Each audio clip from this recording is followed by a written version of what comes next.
work the same as the larger versions. Glaciers form when more snow falls in the winter than melts in the summer.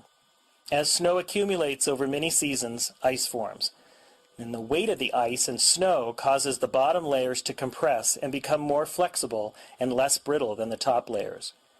As the glacier starts to move downhill under its own weight, it becomes a frozen river of ice that slowly flows across the land, eroding and shaping the bedrock into unique landforms.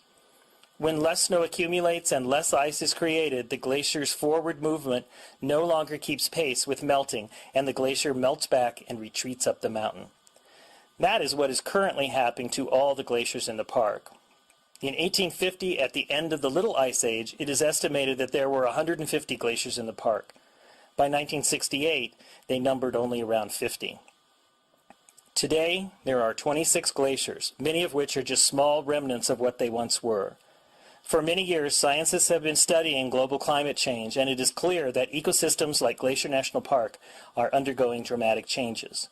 While the Earth's climate has undergone cooling and warming cycles in the past, if current warming trends continue, scientists predict that the glaciers in Glacier National Park will be completely gone by the year 2030.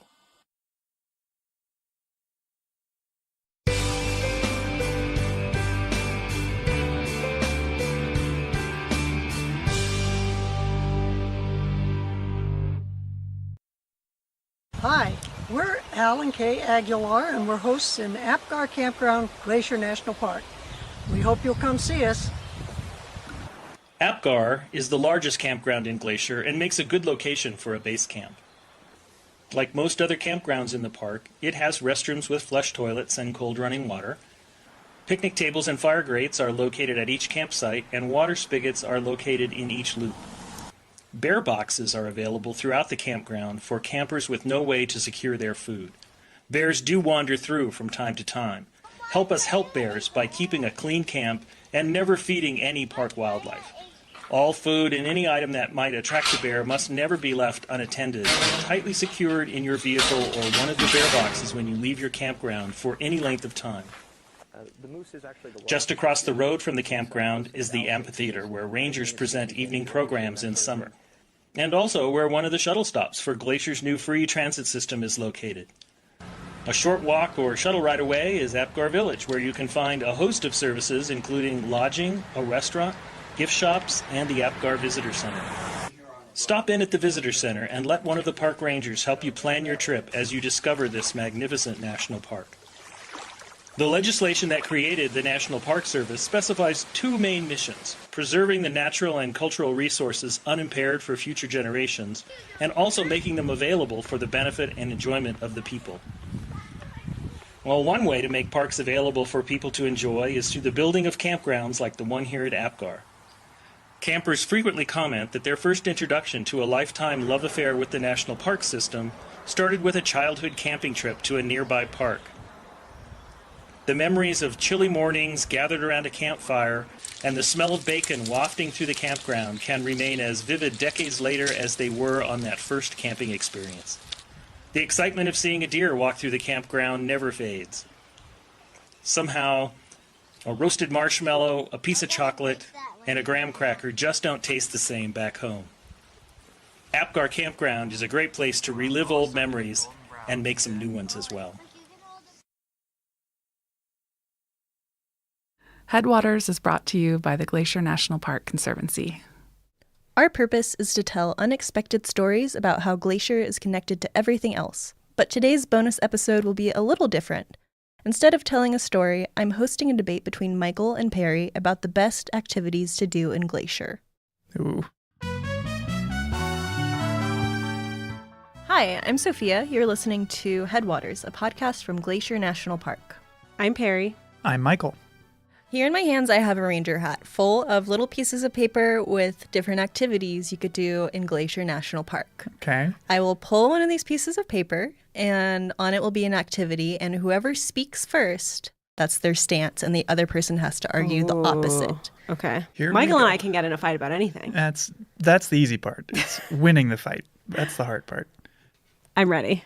So let's pull the first topic and get started. Okay. Camping. Well, I love camping. That's my stance. If you come to a national park, odds are you're here to kind of disconnect from normal life, unplug, so to speak. Sounds corny, but how often do you get to wake up with the sunrise, go to sleep with the sunset, show off your ability or lack thereof to build a campfire, have s'mores? It's just the perfect national park experience. Well, I hate camping. There are way too many bugs. The glacier can be very mosquito-y at certain times of year. Also, you say, great, you get to see the sunsets and wake up with the sunrise. In Glacier in the summer, that is too late and too early. You're not getting enough sleep. And fundamentally, you're paying someone to sleep on the ground. Hard pass.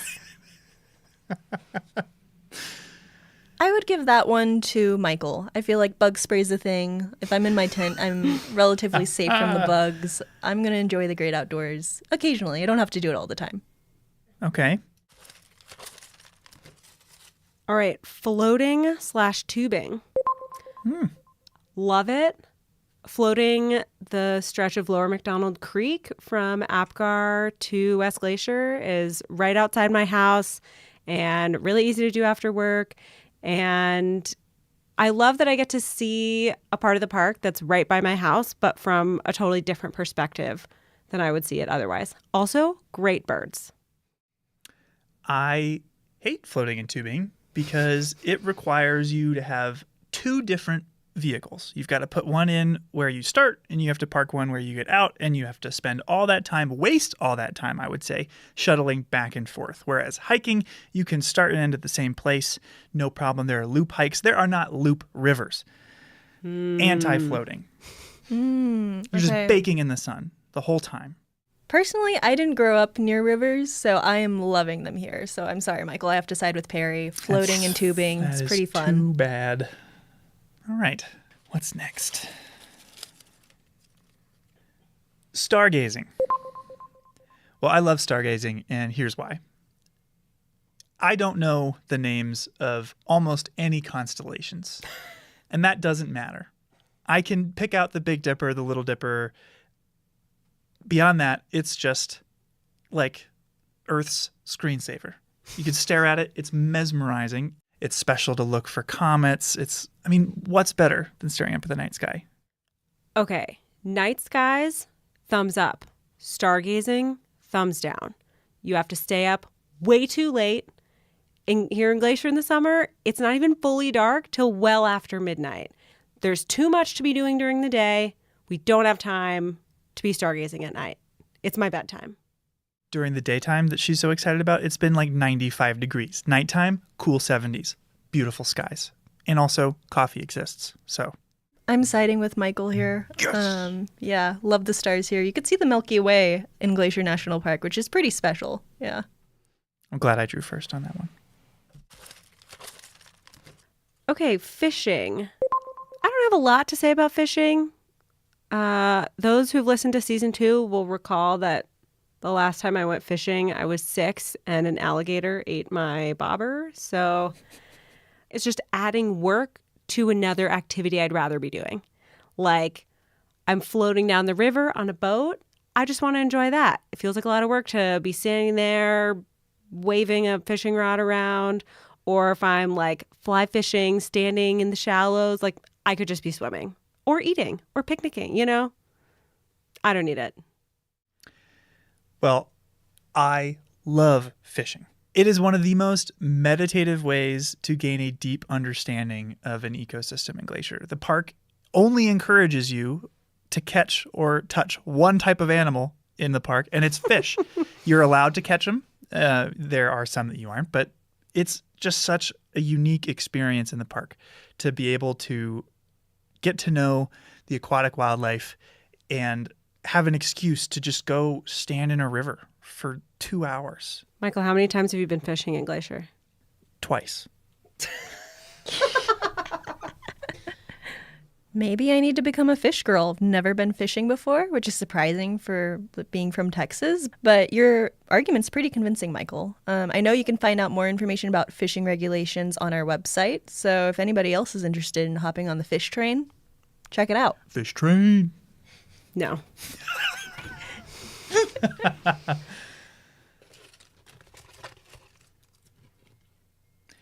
Driving, going to the Sun Road. Big fan. Love it. I mean, it's like the ultimate experience here. It's the experience that put Glacier on the map for people to come visit. It's where I would say 90% of the pictures of the park come from, is from driving, going to the Sun, maybe 75. And that is because you get to witness 3 different distinct ecosystems in one 2-hour drive. You get to have incredible wildlife sightings from the safety of your vehicle. From bears to bighorn sheep, mountain goats, you get to drive to over 6,600 feet. What's not to love? Here's what's not to love: driving.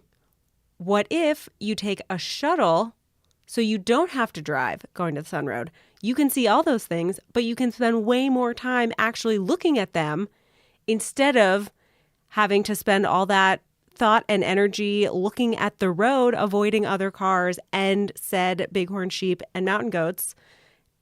And if you just sit on a shuttle and let someone else do the driving, you can appreciate the scenery. It's type 1 fun. There you go. Honestly, the shuttle sounds pretty nice to me. Or being a passenger, I would say. Yeah, I'm siding with Perry on this. All right, one more. Birding. Oh, I love birding. I love trying to figure out who they are, what they look like, who's singing. And you may not get to see a grizzly bear when you come here. I'm sure you won't see a mountain lion. A few of you might, but I never have. But almost everywhere you go in Glacier, you'll find birds. You can come at any time of year and see birds.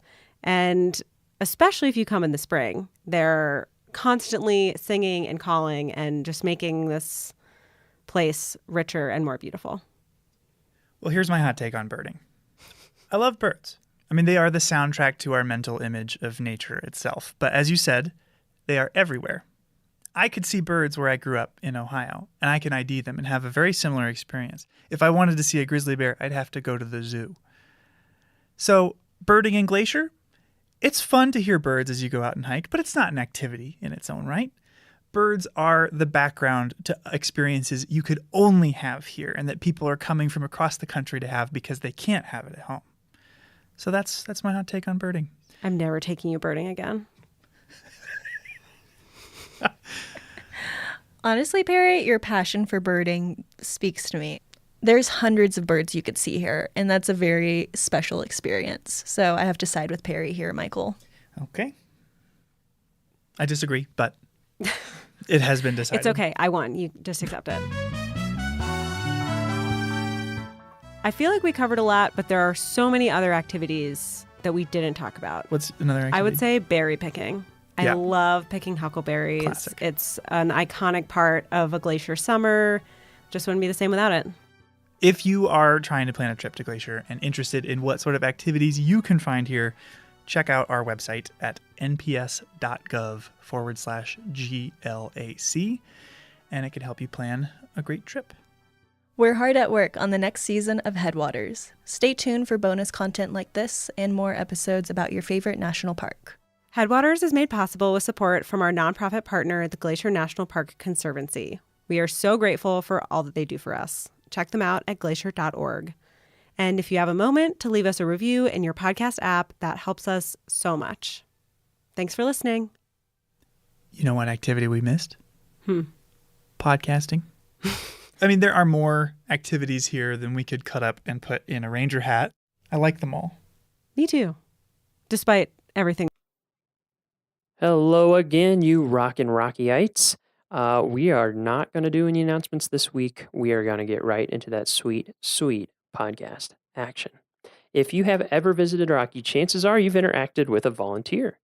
And even if you haven't interacted with a volunteer, I can almost guarantee that you have enjoyed the fruits of volunteers' labors in ways you might not even be able to imagine. So many projects and things that they're involved in here at the park.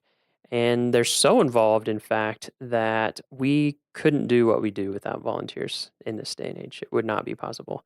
They are absolutely essential to preserving and protecting Rocky and providing for the enjoyment of it by visitors like you. We could not do it without them. And we have to have somebody, or actually multiple somebodies, who coordinate all the volunteers, who wants to volunteer for what positions, all the hiring. It's not hiring, it's volunteering, but there's still paperwork. And then just making sure people are well trained, that they're coordinated, that needs are being met. There's so much that goes into it. And so on today's episode, you're going to learn all about our volunteer program from the viewpoint of its director, Lindsay Lewis. Lindsay is super positive, super professional, always fun to work with. And I cannot help but wonder if it's because she knows the importance and the impact of her work with volunteers and the way that it impacts their lives and the joy it brings them, and also the absolutely essential things and services that they provide for us. We hope you enjoy this episode and that it inspires you to become a volunteer yourself. Let's rock.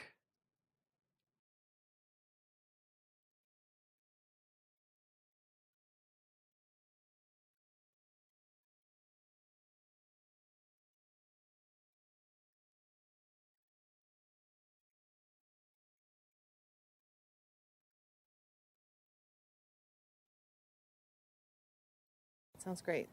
Okay, so we're here at Sprague Lake Yes, on we a are. beautiful summer day. Not a cloud. Oh, there There's are some very, clouds. very few but nice clouds in the sky, and it is super warm. Like we're sitting in the shade without a jacket on, which is, Pretty nice. yeah. We'll enjoy it while it lasts. So we'll start with your name and what you do. So what's your name? Sure. I am Lindsay Lewis. Lindsay Lewis. And And- what do you do at the park, Lindsay? Yeah. I am the volunteer program manager here at Rocky Mountain National Park. Volunteer program manager. That's correct. So we'll start broad and then we'll see where the conversation takes us. So Okay. what are the broad brush strokes of our volunteer program at Rocky? Like how Sure. many volunteers, volunteer hours, just that kind of overview. So in 2016, we had 2,706 volunteers. Wow. Here at Rocky Mountain That's National Park. amazing. It So, is like- amazing. Almost 10 times as many staff. That's right. Yeah, Yeah. absolutely. Yeah. That's true. Yeah. And Wow. collectively they served 116,000 hours, or a little over that, which is the equivalent of about 56 full-time year-round employees, which is huge. Oh, yeah. So it makes us the 9th largest volunteer program in the whole Park Service. Wow. Yep. Okay. Yeah. So we have a few volunteers We have at just Rocky, a couple. Yeah. volunteering Keep me busy. a bit of time. Yeah. And so you are in charge of that whole program? Yep. Okay. So thankfully, I don't directly supervise. Yeah, that would be impossible. 2,700 Yeah. people, because I would lose my mind. Yeah. Yeah, that's a lot of folks. Yeah. But here in the park, we have about 30 or so volunteer supervisors Mm-hmm. that oversee different volunteer groups who do a variety of work in the park. Mhm. And so I kind of consider myself like HR for Ah. volunteers. Okay. And so there's a lot of different policies and things that are related to volunteers that don't apply to staff, and vice versa. So my job is to kind of be the subject matter expert on the volunteer program policies of the Park Service. Mhm. And then also I do a lot of recruiting for those volunteers. Mhm. I do volunteer recognition. We have big parties for our volunteers, which is fun. And then I'm in charge of volunteer training and making sure our volunteers are properly uniformed, Mhm. that kind of stuff. Yeah. It's actually really fun. It sounds kind of boring. Actually, now that I just said it, but it's actually a really fun job because I get to be out in the field and then also just supporting at my desk people that just really love this park, love this Right. place, and really want to be here. You Yeah. know, when you're working in That's pretty HR, nice. yeah, when you're supporting staff with, making sure that they're getting paid and filling out all of their paperwork properly, it's not super fun. But when you're working with people who just good want point. to do this because they love this place, it Yeah. makes it a lot more fun Yeah. to do that kind of work. Yeah. Yeah, that makes sense. Yeah. Yeah, I think it's hard. It's hard to even describe, I feel like, to people the extent of the volunteer program here. Yeah, it's pretty huge. It's just it seems nonstop. Like there's always stuff going on. Exactly. We're really lucky. This park, not every national park or national public land has neighbors that adore it like Rocky does. So we have over the years really harnessed that and have taken advantage of and really benefited from neighbors who, live in Estes Park, Lyons, Longmont, Loveland, Boulder, Denver, Grand Lake, Granby, who love this place and have some time on their hands and want to donate it back to the park. So of the 2,700 volunteers, about 700 are individuals, like a lot of retirees and a lot of interns who donate their time to the park. So just last year we had about 40,000 hours served by residents of Estes Park. Wow. Which is incredible. Yeah, that's amazing. I know. And 4,000 hours served by the residents of Grand Lake, which again, I mean, that's incredible too, considering the size of the population. Yeah.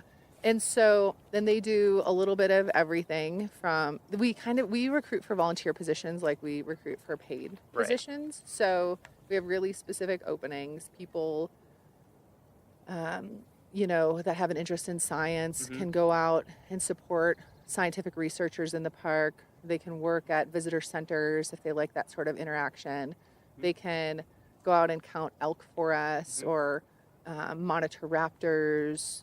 Yeah, there's like or something work in the for greenhouse. everyone. Yeah, there like really is. Depending really on your is. skill Yeah, you set can work in and the depending library. You can work whether in or the not you want to be archives. inside or outside, whether or not you want to interact with people or not interact with people, what kind of whatever part of the park you want to be in, even to some degree. Yep. Yeah, that's true. It is kind of awesome how specific some of the roles get. I mean, I know that one time we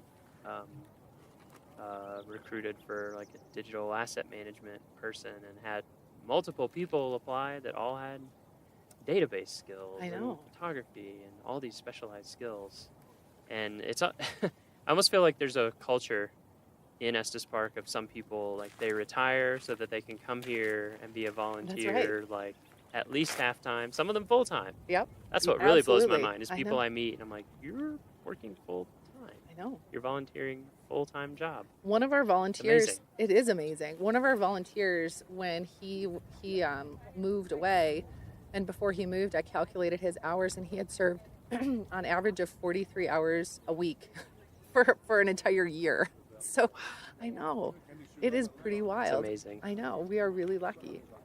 I had in 2012, my first year here, one of my funniest phone calls here was from a prospective volunteer who called and he said, "Hey, I am retiring in 2018 and I'm just wondering how I can get involved in volunteering in the park." And I thought, oh my word, this man either hates his job or he loves Rocky so much that he's a little B, that he is planning 6 years out. Yeah. So I was like, well, contact me in 2017 and let's see what we can do. So maybe this is the year I'll get a call back. Yeah, maybe you will. I'll be like, yes, I called you 5 years ago on, they'll give you the exact date and time. Yeah, probably. Took notes, Yeah, it really, the first time I ever came here was to make the map, our brochure map.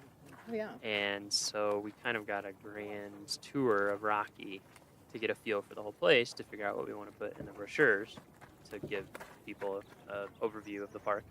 And yeah, that was one thing that I was very struck by, is everywhere we went, there were volunteers in a lot of times pretty key positions, and how just smart and interesting and dedicated and, I mean, incredible people.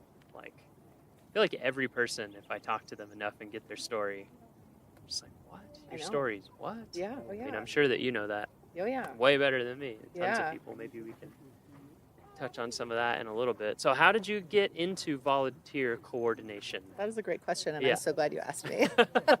Yeah, what was your path to coordinate volunteers?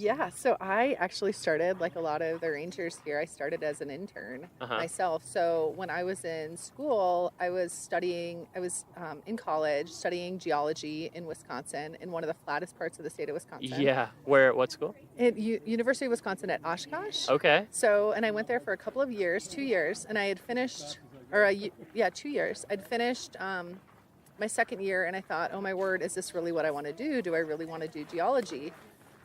And so I started looking into internship programs and ended up very last minute deciding to do an internship at the White Sands National Monument in southern New Mexico. Nice. I made the map for that as well. Did you really? I did. Oh my word. That was Just all fun. the dunes. Did you get to map the dunes? Actually, yeah, it's a 3D. It's like a bird's eye view, and so it's looking to the west from the east. Yeah. And maps are very interesting. You kind of tell you have to move past the truth to get at the truth. So when you're looking from the view that we have, because I did all of White Sands, including it's outside like the park where it's a 275 missile square miles. range. Oh yeah. Yeah, Oh, so my that word. whole valley. Oh yeah. And so you're so zoomed out that the actual dunes themselves would be so small that you couldn't see anything. So what I did is I took a LiDAR, which is a laser. Basically, you shoot a laser out and you measure how long it takes for that laser to come back to where it came from. And since the speed of light is a known constant, you get the distance. Wow. And so they had done LiDAR on this strip of dunes, and they were doing a repeated study to see how they moved over time at a very fine level of detail. Oh my word. Anyway, I took their data, exported it brought it into a 3D imaging program, got the right angle of the dunes at much bigger than they should have been, and then went into Photoshop and pasted those in and painted it all in. But anyway, that was a fun one. So you were at White Sands. That is really interesting. Yeah, it was fun. Does it still have the exposure It does. for the oryx? It does. Yeah, there's the nature. Is it Nature Conservancy? I don't know who owns it, but in there behind, to the west of the park, that is closed to public access. Wow. And yeah, I think it's for. I don't know if it's oryx. Keep the oryx Yeah, out. They introduced a bunch of African antelope into the Tularosa Basin back in the 60s and 70s, and they just did really well. But so how long were you there? So I was there just for 3 months, In the but summer? I had the time of my life. In the actually, I moved there in January Perfect. or February. It's the time to be there. It was the perfect time to be there, actually, in southern New Mexico. Yeah, in so the for dunes. 3 It was months. great. So that was your for first 3 months. internship. First internship. Yeah, what was that like? It was great. It was my first experience out of Wisconsin. I was in my Are you early from Wisconsin? 20s. Yeah, I'm from Wisconsin Where? originally. Where I in was born in Eau Claire. Okay. And then when I was 10, my folks we all moved to Neenah, so south of Green Bay. Okay. Kind of in that area, in the Fox Valley. Yeah. Yeah, I know. Really close to Hope. Yeah. Oh, I'm sure we have Wisconsin listeners. Yeah, there's a lot of Wisconsin. I always ask people, specifically where they're from, Yeah. so people can Yeah, rep the so I'm hometown from- pride. Yep. So exactly. so you went to White Sands on this internship. Yep, just like and on it was the first time. My first time. So, had the time of my life. I lived in a single wide trailer with a rattlesnake that lived underneath the trailer. Nice. Did it have a name? And it did not, Okay. but it kind of freaked me Fear, out. But yeah. it was, it was definitely, for a Wisconsin gal living in southern New Mexico, it was I definitely bet. a really What a change. Yeah, it was a change, but I absolutely loved it. I worked in the visitor center and gave tours. I did the sunset stroll.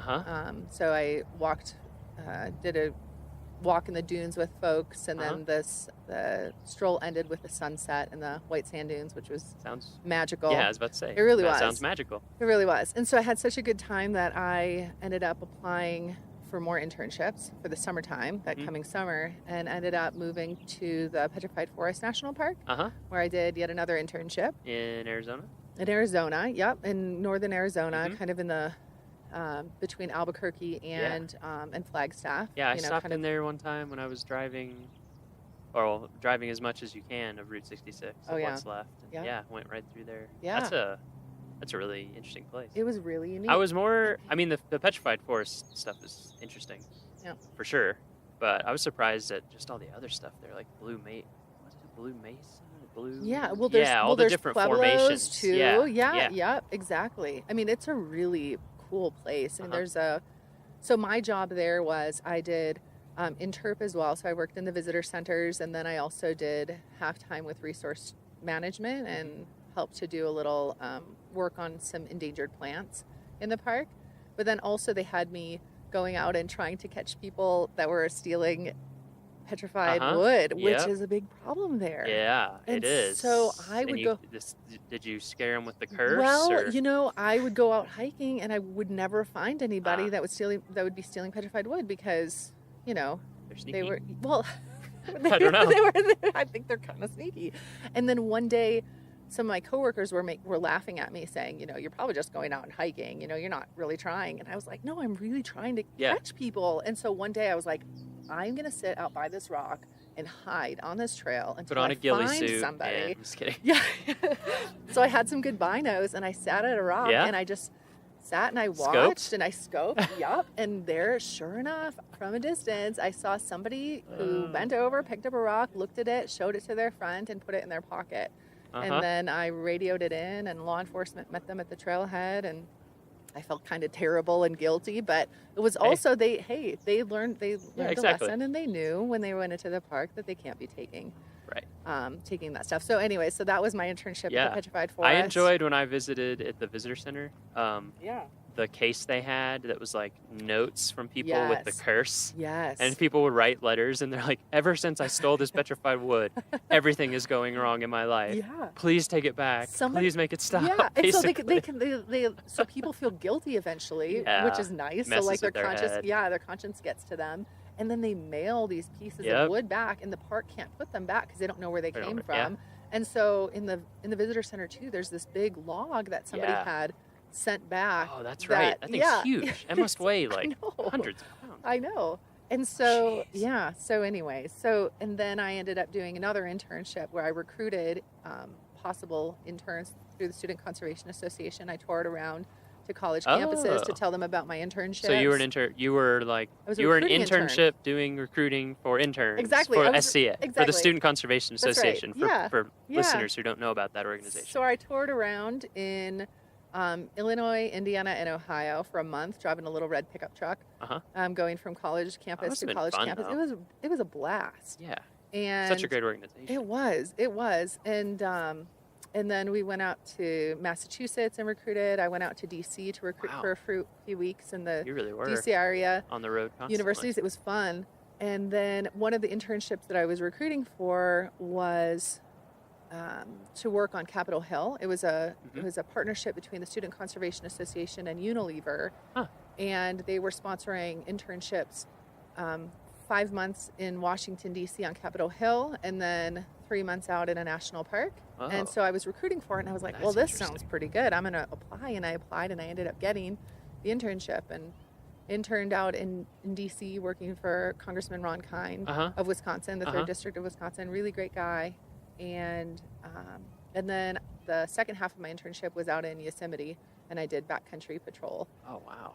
Which was really fun. And just kind of a little bit of everything. What was the idea behind that program? Was it like see how it works on the the bureaucratic technical level and then go in the field, or what? Yeah, they wanted to, Unilever wanted to sponsor interns that were doing something good for the environment and doing good for resources. And so they placed us in congressional offices where the congressman sat on the either the resources committee or the agriculture committee. And so that's how I landed in Congressman Kine's office. And then, and I think it was just their way of giving back. It was just, it was, philanthropy. What would you do there in his So office? I opened some mail. Yeah. I answered some phone calls. Yep. I responded to some constituents. Yep. And then I was his intern for the House Resources Committee. Okay. And so I would go through prior to committee meetings and come up with bullet points on various issues that were going to be brought summary, up. Basically. Yeah, to give them a summary. I did some tours of the U.S. Capitol building to constituents. It was really fun. Yeah. And just a wild experience. It's a great experience, I feel like. I mean, I certainly didn't spend 5 months, but I was in the Goal Academy thing that the Park Service does. And you do a short stint in D.C., but they kind of give you like the fastest tour ever of sitting in on committee meetings and sitting in the House and Senate and just basically seeing how the sausage is made at that level. Yeah. And for me, it was great context because when you're like, why are things like this or why are things like that? And then you go and you see it and you're like, oh, wow, okay. Yeah. This is crazy The slow complicated. process. Yeah. And things are slow and there's a reason they're slow, actually. Yeah. Like, we're a democracy. And Yeah, that must have been good perspective. It for was. you. It was And plus exciting, like moving to such a huge metro. It was. area. It was really a blast. I bet. It was really a blast. So there were 4 of us. We lived in a National Park Service house Oh, wow. in Battery Kimball Park, right across the street from American University, right Oh, in yeah. DC. Uh-huh. And Dang. it was just a blast. So we got to go to a bunch of, all of the different lobby groups Uh-huh. invited us to parties Uh-huh. and gatherings right on Capitol Hill. So we got to go to those. So we definitely stayed busy I bet. over those 5 months, but And then you went to Yosemite. And That then must I have went made your head spin. it did. Like, but I city wanted to it to. backcountry. Yeah, and so then they asked me what I wanted to do in Yosemite, and I said honestly, I just want to hike. Yeah. I said I've been in the city. Sure. I want to just get out and hike, and so I got to do wilderness patrols Uh-huh. while I was in Yosemite, and So what's that entail for? so I went out for on like listeners? one of my favorite patrols is I did the Grand Canyon of the Tuolumne Uh-huh. on a patrol, which was 2 nights out, 3 days, 2 night hike, and I just got to hike and make Yep. contact with visitors, Mhm. and I was wearing my volunteer uniform Mhm. and just letting folks know that I was out there, Yeah. and it was really wild. I think hindsight looking back, I was by myself, hiking. I think it's like 36 miles. Yep. I did a few did you like do that that? too, yeah. Yeah. When I was in SCA twice, and one of them was in Yellowstone at the Tower Roosevelt Oh yeah. Junction at the Tower that ranger station. And so yeah, I did Oh. a 3-day, 2-night Oh, thing, something yeah. like that. Yeah, I mean it's great, but you're right. It is Yeah, kinda where you're whoa. like hindsight. You have a Oh, I radio can't and believe- everything. Yeah, so if something went wrong, I did. Yeah, that and there was- were I was checking backcountry in the crews morning, out, and but then still, yeah, yeah, isn't that kind of funny? Yeah. Look back on that kind of stuff, yeah, and we don't really have volunteers that do that kind of work here, yeah, just because of our backcountry travel policies Right. at Rocky. But right. but I had the time of my life, bet. and so I took in all it was a year and a half off of college, Mhm. and ended up going back. Changed my degree to geography because I was really interested Uh-huh. in why people lived where they lived. I was Yep. interested in cartography and all of that. Yeah, map making. And, Yeah, it's interesting. I kind of ended up going in that direction. Yeah, you did. For grad school. Yeah. Because undergrad I did music composition and English, Oh, no kidding. and then I finished up and started working. One summer in between years, I worked in Yellowstone Oh, for Xanterra making Oh, yeah. beds. yeah. But I was just like, wait, you can get paid to live here? Like, Yeah, it's amazing. okay. Anyway, and so yeah, I started doing some SCA internships and. So that's how you got into it. Yeah, SCA, Student Conservation Association. I did one in Yellowstone that next summer, and then I did one at Black Canyon and Gunnison in the winter, Oh, which neat. was awesome. Oh, that's awesome. What a neat And- place. Yeah, that led to some other stuff, but So then but that happened to me too. I went back to grad school, Yeah. and I was like, I did environmental studies, but I ended up focusing on geography and cartography. I just Yeah. think geography kind of encompasses if you're a general interest Yeah. kind of person. Totally. Yeah, so you went back Absolutely. for that. So Yeah. it totally changed your. Totally changed my degree, degree. and totally changed my school. I finished at your life. University of Wisconsin at Eau Claire. Yep, totally changed my life. Yeah. And had So you finished your degree. I finished my degree. So there's a good story for parents Yeah. out there if you're Yes, worried I did. about yes, your I kid. did. You know, If they take a year and a half off and do internships, as long as they're they're just doing something. finding their focus. Exactly. Yep, exactly. Nothing wrong with that. Yeah, no, it was. I would not. I had no regrets. Yeah. Yeah, that's for sure. Yeah. So that's how I kind of got my foot in the door Uh-huh. of the Park Service, was doing those internships, because Yeah. eventually down the road, between here and there, I did some other wild, fun jobs, I bet. and then I ended up getting my first Park Service job. Was a permanent year-round job as a volunteer program assistant at Yosemite. Mhm. And I loved Yosemite, my time when I was there for those 3 months or 4 months in the summertime back in 2002. And then always wanted to go back. Mhm. And so just totally lucked out with a job there in 2009. And I was there for 3 years. I was there as the volunteer program assistant for 2 years, supporting their program. And they have a massive program. I was about to say, Massive. theirs is huge too, right? Yeah, 10,000 10,000 volunteers a year, and like 170,000 hours. Wow. Something like that. Just, it's absolutely Wow. huge. Yeah. their I've heard program is big. group is really big there too, like The group program? corporations Oh, and companies absolutely. bringing people out Yes, for kind of absolutely. service or We have that here too. Yeah. Those corporate groups love to come out and volunteer, and it's really, it's a win-win, because they, can give back and promote that they're giving back to the park. Mm-hmm. And we give them a really neat experience, hands-on experience, and they do some team building and all of that. We Yeah, hook I them up bet with it's a really. campsite. Yeah, I bet. Yeah, it's also just really good for them. Like a Yeah. good bonding experience. Yep. Brings people a little closer. Exactly. So What yeah, are those? Are those usually day or multi-day, or it just totally depends on what people Totally need? depends on what they want. So most of the corporate projects are just one day. So they'll drive in, we'll hook them up with a campsite for that night. So they'll get free campsite in Moraine Park Campground. And then in the morning, they'll wake up and meet a ranger to do a service project. So they'll do, a full day service project or a half day in some cases. And then they can spend the next night there too, and then pack up and leave and just have a really great experience, totally hands-on with our staff. They get to choose what kind of project they want to participate in, so they could work on trails projects, rebuilding some of our trails, or just doing tread work or whatever. Right now they're doing a lot of projects on horse trails kind of behind Moraine Park Campground with volunteer groups. And then we're also doing a lot of vegetation work with volunteer groups, so they can choose those kinds of projects. So they put in a big water line. There's a big, massive water line project that happened in the park, as you know. Still happening. Yeah, still, yeah. Moraine Park Yeah. Road has delays on it. Yep. And so last summer, they cut a big swath of, that was huge. It was huge. It was, a couple of miles by 60 feet, I think. Yeah. And so we're using a lot of volunteers to actually re-veg that area, which is pretty neat. Yeah. And so they're doing that.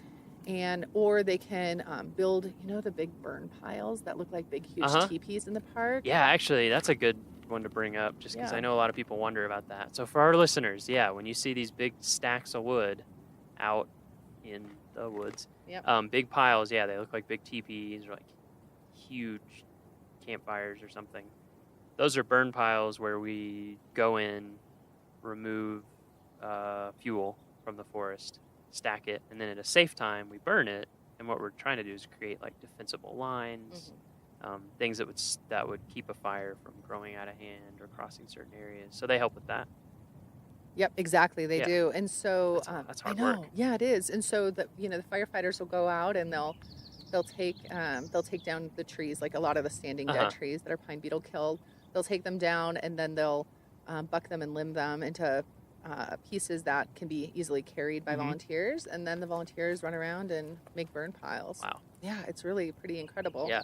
Because they I don't have the stat with me, but I mean hundreds of burn piles are built by volunteers every year. Yeah. And just a couple of winters ago, they burned, under the right conditions. They wait for the snow, there to be snow on the ground and no wind. Right. And then they'll burn the piles. And just a couple of winters ago, they burned like 5,200 piles here in the park. 5,200. Yeah. Wow. That's amazing. Which is a lot in That's one a winter. lot. That's a lot. Yeah. Anyway, so volunteers get to do that too. Yeah. So for those projects, how do people go about setting those up? Do they approach you? Do you already have a list of needs? We do. We have a catalog, actually. Catalog. So we do. I've seen that catalog. We have a catalog.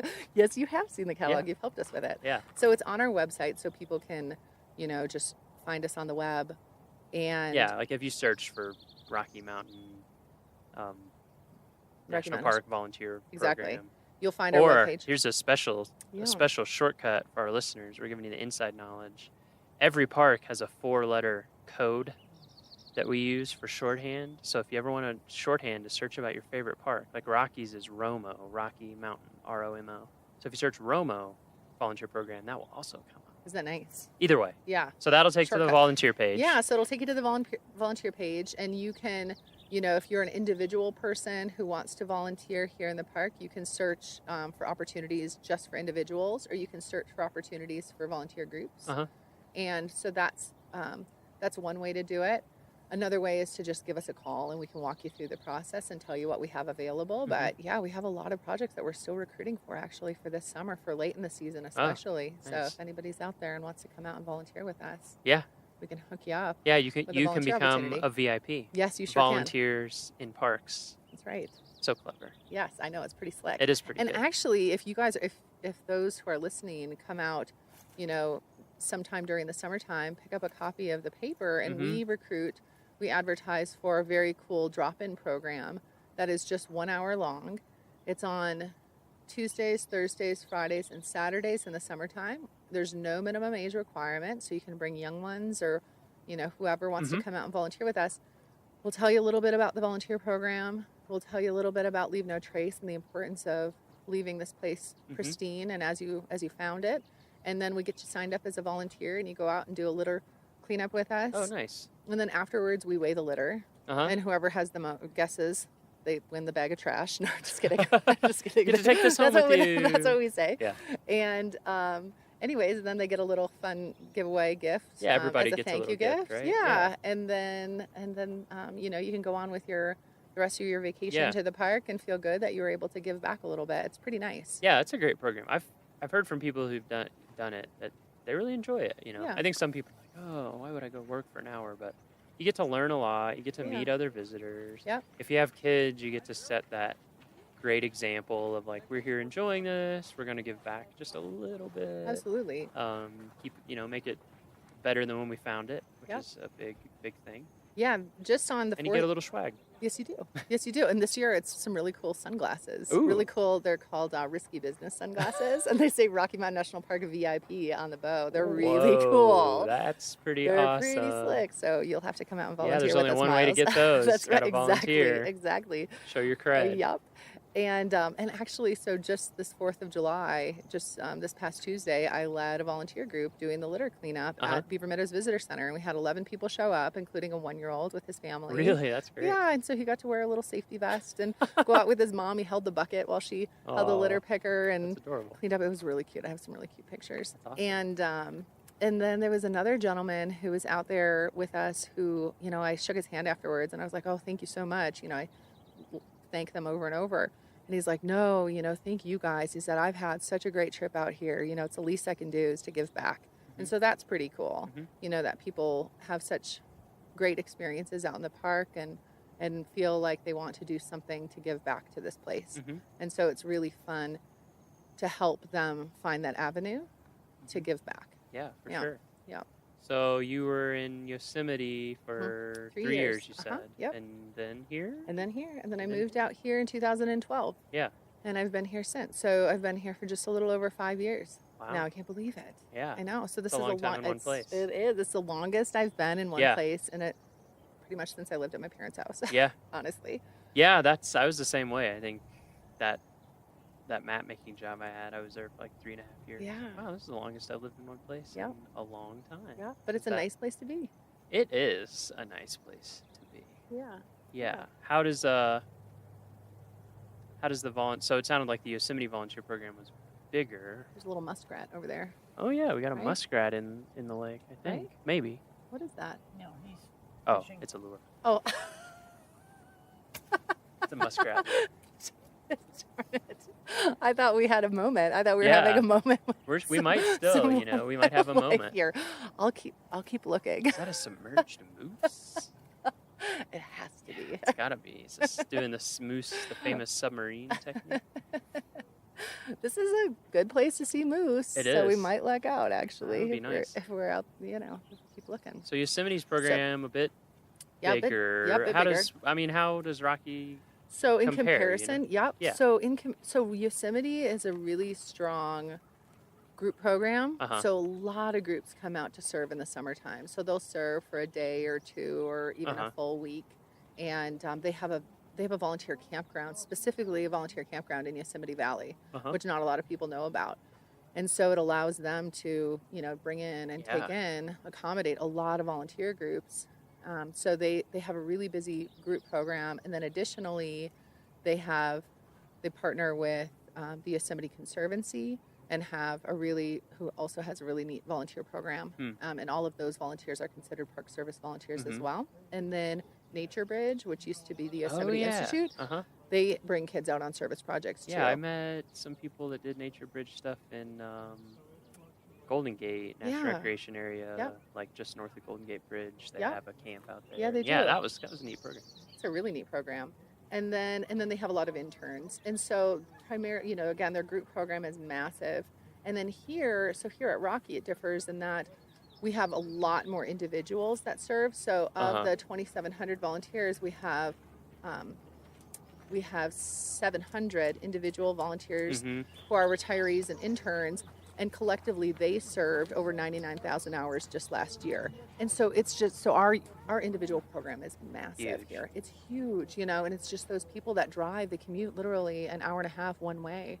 We have a volunteer who she lives down in Denver, and she drives up to Bear Lake every Saturday to be up there at 8 a.m. Wow. So she leaves her house, That's a you know, brave- depending on that's the a brave weather. person. She's up there year round too, every Saturday. It's dedicated. Yeah, so we have some really dedicated individuals that serve here, and so tough spot. Too. we're in a so we are really lucky. So Yeah. a lot of volunteer programs in the Park Service, you know, probably wish that they had the situation that we have here. Yeah. You know, and I take zero credit for it. It's the program that I inherited, Well, and just the neighbors that love us. Yeah. You know, and give Yeah, back. I think working at different parks, that's one thing about Rocky that does sort of stand out to me, is that we do have these gateway communities and metro community that's so close. Yeah. It's, you know, like, I worked at Yellowstone for a while, I worked in Denali for a while, and there's just not. No, it's remote. You know, hardly anybody lives around there, or even if they do, it's a long drive to get into the park and get anywhere. Whereas here, yeah, we have so many people Yeah. that I think that's great. Yeah, we're in a really unique situation, just being a Western park, like a big Western park, and having neighboring Yeah. communities that are just right there with amenities. You know, coming from Yosemite to get to the nearest like big grocery store was, you know, the Pioneer Market in Mariposa, California. That wasn't really that big. That was, you know, a 45-minute drive down the canyon. Yep. And so when I moved here, and it's like, You have a grocery I store? have a grocery store that's 6 minutes away. What? Yeah, You know, exactly. I felt the couldn't same believe it. way. Or coffee shops and restaurants. Yeah. You know, and so it's a really unique situation for Park Service, Yeah. especially the employees who get to work, you know, for the Park Service Yeah. in this wild place with a ton of wilderness, a ton of wildlife, Yeah. and then we also have, you know, we can go out for Thai food if we want to. Yeah, that exactly. evening. Multiple Thai places. Exactly. Yeah. Exactly. Yeah, I think you know, a lot of our listeners probably live in larger communities than 6,000 people. Mhm. But yeah, if you're a Park Service person, a 6,000 person town is like, whoa, this is Metropolis. huge. Yeah, if you do the big Western Park thing. Yeah. Yeah, and Denali is like 2.5 hours one way Yeah. for groceries. You know, it's just or Yellowstone. I don't even remember where we'd go. A long way. Yeah, a long drive. Yeah. So here, you can even be at the airport. Yeah. It's Yeah. So It's I true. feel like that has to have a major positive influence for the volunteer program for sure. yeah, it does. I think also one of the reasons I want to talk to you is just to let our listeners know how key volunteers are for Rocky and for the entire Park Service. I just don't think we could do it No. otherwise. It's just not possible. No, I agree. We've I had mean, to rely on it more and more over time too, I think. yes, we have. Yeah, so we say that our volunteers kind of augment the work of the staff. There's a lot of visitors who come here to the park and have no interaction with a paid staff person, but will see a volunteer or Mhm. 2 or 3 even. And so their only interaction with a staff member is that of a volunteer. And Mhm. so it helps, you know, park staff, paid and unpaid. It furthers our reach. It helps get the word out to help educate folks because, you know, not all of the 4.5 million visitors that come to Rocky know all the rules of the Yeah. park. And so Yeah. it's important for, you know, not only the visitors, but also the resource of the park to have those volunteers out there providing visitor information, collecting data for us that we wouldn't otherwise be able to collect, you know, putting plants in the ground, rehabbing trails. They do a lot of work that we simply don't have the resources Yeah. to do, Yeah. you know, money or Absolutely. staff. Yeah. I mean, even aside from specific jobs, like you're saying, like trails or vegetation or research projects, it's just like Elk Bugle Corps, Oh, yeah, who absolutely. are out in the meadows, not in the meadows. Yeah. You don't go in the meadows in the fall; they're closed. But they're on the periphery, basically just letting people know that the meadow's closed, letting them know why. Yeah. You know, keeping them a safe distance from elk. Or we Yeah. have the same thing at Sheep Lakes. We have volunteers there. Tundra Guardians up on Trail Ridge Road, again doing kind of the same thing because we just don't have the staff to be out there like No. we would like to be talking to everyone and educating people, because that's a lot of what it is. We're not out there to Absolutely. like scold people. We get that people are in a totally new environment, Yeah. totally different animals, totally different experiences that they have maybe never had before. That's why they're here. Yeah, exactly. And so you just don't know certain stuff about different animals and how they behave, and Exactly. how dangerous they may or may not be. So that's one of the things that I think is great is being able to have people out there to just do the kind of general rangering of just being able to answer your questions, talk to you, and help make sure you're having the best experience possible. Exactly. And a lot of what they do too is preventative search and rescue. Oh, that's true. Oh my word! Yeah, At the, preventative search and yes, rescue. at the trailheads especially. They visit with folks, and visitors might not. They might be very well aware and have their whole trip planned out and be like very dialed in to what they need to Sure. do to get to the top of certain peaks. Other times they might not know, Mhm. and so volunteers out there just talking with them, having conversations about how much water they might want to take them on a hike up to Flat Top, or Yep. what time they should maybe start their trip up Long's Peak. Mhm. They're helping the paid rangers prevent potential search and rescues. Yeah. And so volunteers here are saving lives. Really, it's hard, you can't quantify that. Sure. But it's they're educating folks and helping them to make some really good decisions Yeah. when they're out there on the trail. Yeah, that's a huge one. Yeah. I've mentioned it before on a couple other podcasts that we're working on, like a preventative search and rescue, or we call it PSAR. We like acronyms, Yeah. and the NPS. Yeah, we National Park do. Service. Preventative search and rescue, yeah, for like longs and just generally at every trailhead. Yep. Because like you said, just saying like, hey, do you have water? Yeah, exactly. Or do you have a way to treat water? Don't Yeah. just drink But it. those are some nice looking flip flops. Where are you going? Yeah, exactly. Like, oh, I'm going to Sky Pond in these flip flops. Like, wow. Okay. Yeah. Are you really big into barefoot running, or Yeah, because yeah? you never Are know. you a hobbit? Yeah. Maybe do you stand on nails in the Yeah. evening? Because Yeah. otherwise, Yeah. might not Might work wa- out. Oh, so put there's some sneakers snow. on. Yeah, that's true. Still, Yeah, that's true. yeah. actually. Yeah.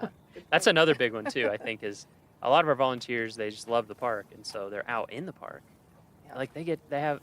I feel like a lot of times they have more time to be out in the park than we do. Yeah, they do. That's The for staff, sure. and That's so for sure. a lot of times they can answer people's questions so well about like, what is this trail like, and they'll tell you exactly. 'Cause Exactly. they hiked it like yesterday Exactly. or 2 days ago, and Yeah, they do trail they can tell you reports. exactly what the snow is like and what to watch out for, which is super valuable. Yeah, that is. I agree. Oh, just got a mosquito. Good work. I haven't gotten it yet. Yeah. So, anything else about the volunteer program that you want to mention or want to make sure people know? I feel like we've hit a lot of the Yeah, we've- highlights. We've Group, hit a lot. individual. Yeah. It's important how big it is. Yeah. Go to our webpage Yeah. to find out more. I feel like we covered a lot of it. Okay. I mean, yeah, no, the park is the volunteers are vital to the operations here Yes, at Rocky. absolutely. I mean, like they are in a lot of national parks, and so we're just really lucky. I feel like I'm really fortunate to have this job and Yeah. to be able to support the volunteers and support the staff who rely on volunteers Mhm. to assist them in the different operations. Mhm. And anyways, it's been Mhm. a treat. So to end, or to move towards the end, Sure. we'll Uh-oh. talk a little bit more about you again and just general life Yeah, stuff. sure. So as we talked about, you had a certain path going. Mm-hmm. You're from Wisconsin, Yep. born and raised, Yep. never left Right. until Until that yeah. internship. Yeah. Was your family big outdoors family? Were you Nope. outdoor stuff? No, not at all. We would go camping. Every summer we would go to this really cool campground that was like on a bike trail in Uh-huh. Wisconsin. It was called the Sparta Elroy Bike Trail Whoa. Campground. Yes, you know it. That's a great spot. Yeah. And anyways, and so it was really fun. So it was once a summer. We'd get together. My mom is from a family of 11 kids. Whoa. I know. Okay. Yes. You have a few And cousins. I know. and- So I have a few cousins. I have a lot of cousins. A little bit of family. Yeah, Okay. a little bit of family, and so we'd all get together Wow. and camp out for a weekend and ride our bikes through these old tunnels, these old railroad So it was all tunnels. on bike trail? Yeah, so the campground was right on the bike trail, and so you could, if you know you were, Oh, I if see you're what you're like, saying. So you you could know, pull up in your car, yeah, if you're camp, like but 7 years old, you could make it to like, you know, the okay, first tunnel, sure. and but yeah, so it was really fun, and so that was kind of my experience in the outdoors growing up. We I was had a similar. nice, Like I yeah, didn't, yeah, you know, yeah. I would do like a Boy Scout camp out once a year, and that was Yeah, pretty much it. we had a yard with kind of woods, and so we had a little fort, and so we loved to spend time outside. I mean, my parents encouraged us. We spent a lot of time playing outside. I mean, those are some of my favorite memories growing up with my siblings and my cousins, is, you know, running around playing out in the yard and going swimming and ice skating. My dad would flood part of our backyard and make Nice. an ice rink and Yep. and snow blow a mountain in our backyard, a mountain, quote Uh-huh. unquote, for For you to us sled kids. on? Yeah, for us to sled on. And so we spent a lot of time in the outdoors, you know, playing Yeah, outside, right, but not right. really, you know, out hiking trails Right, and that kind of stuff. right. You know, that I didn't really get to until I was a little bit older in my Yeah. 20s. But Yeah, I was the same way. I was in my 20s. yeah, and in terms of, you know, like family vacations, we would take, you know, our first, the first national park that I remember going to was Mount Rushmore. Oh, okay. And so living in Wisconsin, we would go, our vacations were like wherever was in a day's drive of Yep. Wisconsin, which a day's drive could be like Florida for my Sure, dad, who sure. loved to road Yeah, trip. it's less than 24 hours. So Exactly. it's a I day. mean, yeah. Yeah. Or it's like, yeah, pretty much. That's Yeah. right. And so, so that was, you know, my first kind of introduction to the Park Service was going to Mount Rushmore, and we'd go out It's to a good DC. introduction. It was a great introduction. Black yeah, Hills it really are was. really yeah, amazing. the Black Hill. This They're is Black Hills. they're a Gold. bizarre I place. got when I Oh, was little. nice. Yeah. Anyways, and so we, so that was Yeah. our family growing up was going doing Uh-huh. our annual camping trips and So what? playing outside. When you did these internships, Yeah. was there like a moment when you're like, yes, this is it, or was it just kind of No, this is fun, and you just kind of kept doing? it was really fun. I Yeah. mean, it was really fun. Yeah, I think think what each one what drew you was into just, it, or like I'm gonna keep doing this, for like to keep doing the internships, or just to keep doing park stuff. yeah. Well, so I loved being outdoors. I Mhm. loved just the idea of traveling and Mhm. having a new home every 3 months. Yep. You know, it was just a wild fun for a while. adventure. Mhm. Yes, absolutely. And at that point, you know, I realized that I could live basically anywhere for 3 months. I really Sure. could. I could live in a Oh, sure. in a single wide trailer in the middle of the desert with a Yeah, there rattlesnake you go. living under it, you know, for 3 months, or had a, you know, I lived at the petrified forest with a giant desert centipede Or you in said my you bathroom. did cruise stuff in Alaska, Yeah, right? I did. Yeah. So when I graduated from college, you know, I finished and I had my degree and I had this really cool experience, and I was just trying to figure out what I wanted to do with it. And when I lived out in Washington, D.C., I had a really good, one of my fellow interns, Jeffy P., who he went off to do all kinds of fun adventures as well, and he worked for a cruise company, and it was like a pocket cruise company, so small cruise Really ships that small. had between 30 to 60 passengers. So you could really get up into Yeah, you can get up into all the those, stuff yeah, down inlets there and in stuff. Southeast Yeah, it had Alaska. just a 7-foot draft, so Wow. 7 feet of the boat was underwater, so pretty. Wow. So we could sneak into some really cool Yeah. places. And anyways, and so he told me about that job. I applied for it and got it, and graduated in December, and moved out to Seattle for training with this boat company in February, and worked on the Columbia River in the spring and also in the fall, and that following fall as a guide, as a kayaking guide, as a naturalist on board this boat. And then in the summertime, we spent our time up in Southeast Alaska, Yeah. ducking into some really cool passengers. We got to go to Kenai Fjords and That's so Admiralty cool. Island and Glacier Bay every week. I never got down to Southeast. I worked in Denali, Amazing. and people are like, "Oh, you go to Southeast Alaska?" And I was like, "Well, it's really far away, Yeah, yeah. and I work all summer, but I would love to, Yes. because it just looks incredible and totally Yeah. different." And it's funny, when we were walking over the lake, we realized that that you want somebody that I worked with in Alaska and Denali, who's like one of my best friends, you worked with in Southeast I know, Alaska. it's a small world. Like, Yeah, that we both know him really well. So Eric, Yeah. if you're out there, Eric Toussaint. we both know you. We both know you. Now you're hearing our voices. We won't give away your Hello. personal information. Yeah. Yeah, it is So- amazing how small. Yeah, it's a it small really world. is. It really is. And so I had that experience, and it was wonderful. And and that was just season that I worked for the company, and then I worked for the Southeast Alaska Guidance Association, which is a nonprofit that supported volunteers and interns.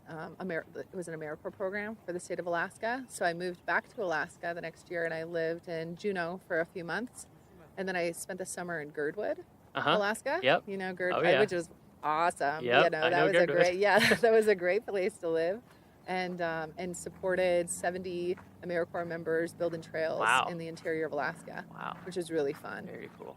And so I did that for a season. Yeah. And then ended up, and just keeping with my seasonal, Mm-hmm. you know, spirit and jobs, I ended up lucking out, and I was a relief naturalist for a boat company out of the Virgin Islands. And so I got to be a snorkeling guide Whoa. on board a small, another pocket cruise ship in the U.S. and British Virgin Islands. So I That did sounds that okay. for a short stint. It was Yeah.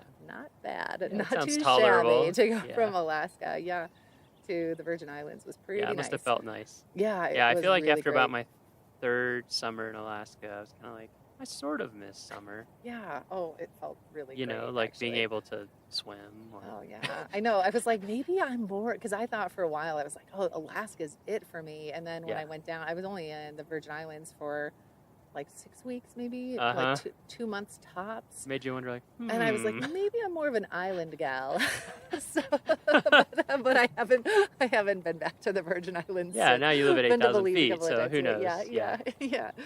Keep So- being drawn back to the mountains. I know. And then in the winter, I'm like, maybe I should move back to the islands again. I don't know. You're a Wisconsin gal. I know, that's it's hard. true. That's true. It's hard when you grow up with real winters. I know. I sure do. Did you like winter when you were in growing up? Wisconsin? Yeah, or were you just kinda like, it just was? This was the only option. Yep. This You is know, this there's is what it no- is. It is what It's it just is. interesting meeting Exactly. people because I lived in the South growing up, like Kentucky, Tennessee, Mississippi, and then we moved from Mississippi to Iowa, and it was Southeast Iowa. So it's still, you know, I mean, it's not Wisconsin length winter, but it's still, Yeah. you know, it got cold. And the Rocky Mountain winter is pretty serious. It is. It is pretty serious. up here. I mean, in it's Estes. gonna start snowing again in about a month. I just want you to know this, Miles. Oh just yeah. just oh reminder. yeah. Oh, I know. Yeah, so we have to harness this. The thing that good gets me weather. up here is the wind. I know. It's so brutal. Nobody tells you about it. Well, I or didn't they get the memo. do, but you just don't even. I remember when I was moving here, a couple people they're like, "Yeah, the wind, you know, is pretty rough." And I was like, "Oh, I've lived in windy places, whatever. I've lived in lots of different mountains." Yeah. No, it's Nothing. yeah, it's pretty next level here. I've heard East Glacier is worse Oh, than here, okay. but it's a similar setup. You're just right up against the mountains on the east side, and the wind just blasts. Oh, you my all word. winter Yes. long. Because I don't know about you, but like I would gladly take like a 0-degree calm Wisconsin Yeah. type of winter day over Oh, like easily. 35 Easily. and knock you over. Yeah, wind. 100-mile-an-hour gusts Yeah. or 80-mile-an-hour gusts. Yeah. There was one day in my first winter here where I would, because I live in the park, so I Uh-huh. would have like a 2-minute walk Uh-huh. to work, which Oh, is that's pretty super nice. sweet. And so I was walking to work, and it was just one of those days where it was the temperature was really cold and the wind was really blowing, and I thought, oh my word, I should have driven to work. You know, it's It was that bad. yeah, so I should have driven to work, and I thought, oh my goodness, we have this volunteer group called the Road Hogs, and they are just this super dedicated group of volunteers that do a lot of the roadside work in the park every single Monday, year round. Wow. You know, except for on holidays and when the wind is or the weather's really terrible. Yeah. And I thought, oh my gosh, it's Monday. I sure hope that they called off the Road Hogs because this is just way too cold to be working. And I get to work and I called the supervisor and I said, you know, hey, just checking, you know, making sure that this group was called off. And he's like, yeah, we definitely called them off, but we still had 3 people that showed up. So they still, like, despite Dedication. absolutely Dedicated yeah, volunteers. It was very dedicated. Yeah, they were very dedicated. So anyways, that was kind of a funny, you know, experience with our volunteers and just showing up you know, I mean, it was one of those, Oh yeah. like, You just yeah. feel violated the yeah, moment you step yeah. outside. Oh gosh, it was there's terrible. nowhere Like, to hide. nose was Doesn't matter how frozen. much. Doesn't matter if you have on goggles, a face Yeah, mask. It doesn't no. doesn't really matter. Yeah. You're gonna take it, Yeah, yeah. There's no option. or you're just gonna dream of when you can find some shelter exactly. of some kind. Yeah. Okay, so we'll end with This is a hard question, but we've Oh. asked it to everyone so Oh, no. far. So, what does Rocky mean to you? Oh my word. Because That is a really- you've been here for Yeah, 5 years now. You Yeah. have a family Yes, I here. do. You have your job. What is Yeah. it? You know, from all these other experiences you're talking about, obviously internships and working in parks change the course of your life Yeah, very, for very sure. seriously, as it does to many people. I think that's a story that people are going to hear come up again and again Yep. in this podcast. So you had all those experiences, but now you're here. So how does it? Yeah. Yeah. What is it? Rocky has become our home. You know, it's Mhm. become my home. I am really, I feel like I'm very fortunate to get to not only work here but also to live here in the Mhm. park and have this wild place as my backyard. And so this is the place where, you know, my husband and I were engaged. I got engaged here Mhm. at Lawn Lake, you Nice. know, and we started a family here. And it's so, of all of the places that I've been, this is the longest that Mhm. I've lived anywhere, Mhm. you know, as I mentioned before. And so, so I just feel really lucky and really fortunate to be able to call this place my home. Mhm. So And I can tell that you love your job. I do. Yeah, I like you my said, job. I it's do. like I you really said, do. it's invigorating. Yeah. It's uplifting to be able to interact with people who every day are like giving of their time Absolutely. for no material benefit, just because Yes. they believe in it and they want to give back. Yeah, it's inspiring. I mean, Yeah. it really is inspiring. Yeah. These people are just awesome, and they love to share, you know, little bits of their life with me. And I get these fun little emails, you know, from volunteers, and I feel like I've made a lot of really fun connections with a lot of them as well. And so, yeah, it's just been a real privilege to have this job in this amazing national park. Well, we're glad you're here. Thanks, Miles. We're glad that you're coordinating our volunteers, and I'm glad to be here. there's always, to me, I feel like you just get a really positive vibe when you're out in the field and see people. So Yeah, you do, for sure. thanks for all the work you do to make it happen. Hey, thanks, Miles. Thanks for all you do. My pleasure.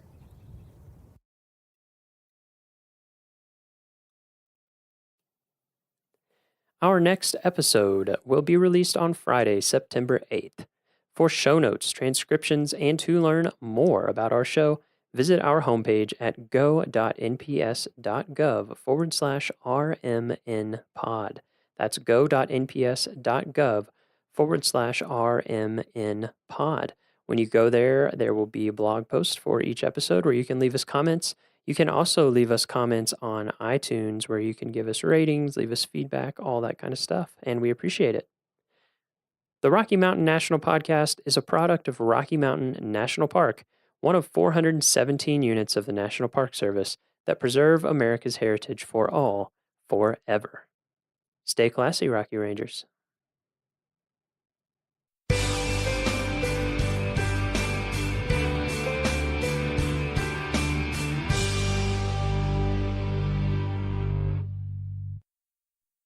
Welcome to Apgar Village. Apgar sits at the foot of Lake McDonald and is the hub of activity on the west side of the park. You can find all services, with the exception of gas, in Apgar Village. There are several gift and souvenir shops located in the village, and Eddie's Restaurant offers casual dining. Looking to spend a night? The Village Inn has cozy rooms overlooking picturesque Lake McDonald, and the Apgar Village Lodge offers cozy rooms and cabins. The Apgar Visitor Center and Backcountry Permit Office are also located here. Whether you are just here for a drive-through visit or are planning a multi-day backcountry adventure, friendly rangers provide visitors with hiking and trip planning information. Families will find the Discovery Cabin an enjoyable and educational place where kids can have hands-on experience learning about Glacier. Other family activities are available as well. Horseback rides along McDonald Creek and through pine-scented forests offer a chance to see areas not often seen by most visitors. Boats long have been a part of the Apgar scene. Early visitors boarded steam-powered boats for an 8-mile journey up the lake to Lake McDonald Lodge. Boating is still a popular activity on the lake, and boat rentals are available from Glacier Park Boat Company here at Apgar and in other locations around the park. If you have your own boat, a public boat launch is your access to this largest lake in the park. There is something for everyone at Apgar Village, whether you are staying in the area or just passing through.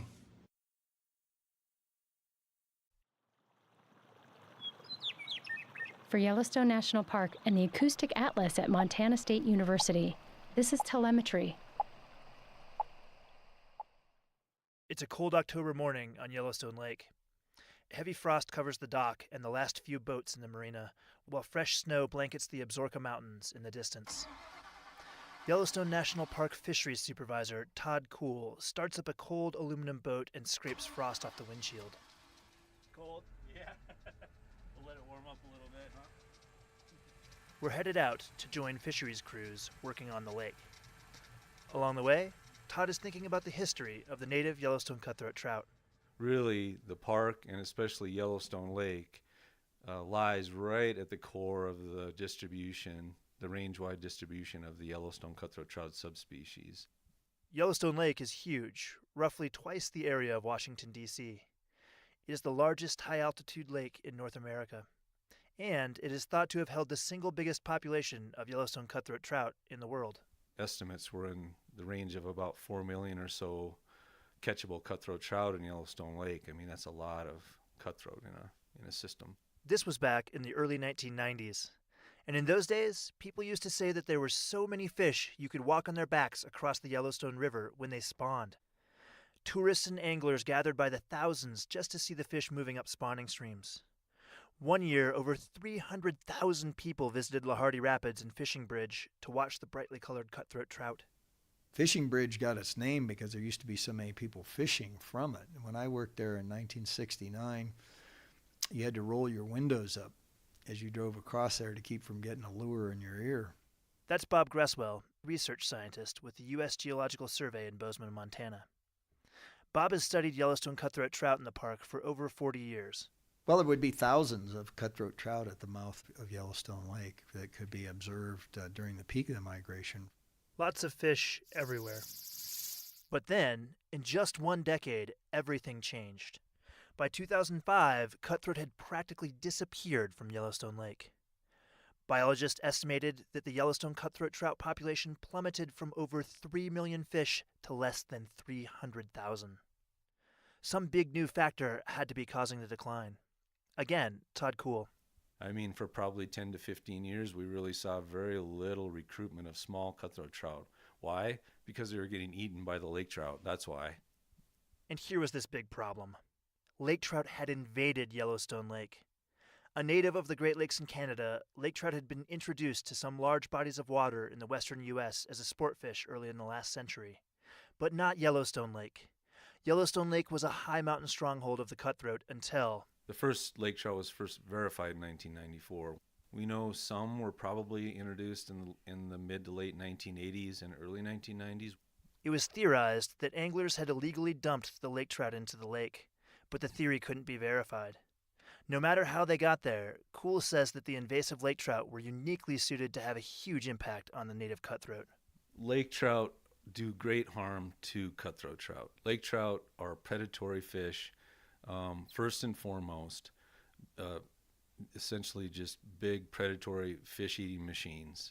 They grow large, live 30, 40 or more years, grow 30, 40 or more pounds. They are highly prolific in the numbers of eggs that they can produce. And so they've got a lot of built-in mechanisms that give them sort of an advantage in Yellowstone Lake over and above the native cutthroat trout. And the problem didn't stop with the drop in cutthroat. Over 40 species in the park depended on the native Yellowstone cutthroat for food, and they suddenly had far fewer cutthroat to eat. Before the lake trout showed up, enough bears fed on cutthroat in the streams around the lake that the park enforced bear closures to protect bears and visitors. But by 2005, very few bears were even seen in the closure areas. In the early 1990s, over 100 osprey nested around the lake. By 2000, there were roughly 6. And this highlights one of the biggest problems with invasive species. In any ecosystem, an invasive species can quickly upset the natural balance and affect many other species. As the cutthroat declined, the lake trout population exploded. And the new lake trout, they were just no replacement for the cutthroat. Behaving quite differently, they preferred deep water. They also didn't leave the lake to reproduce in the tributary streams, all of which made them inaccessible as a food source. It was an ecosystem at risk.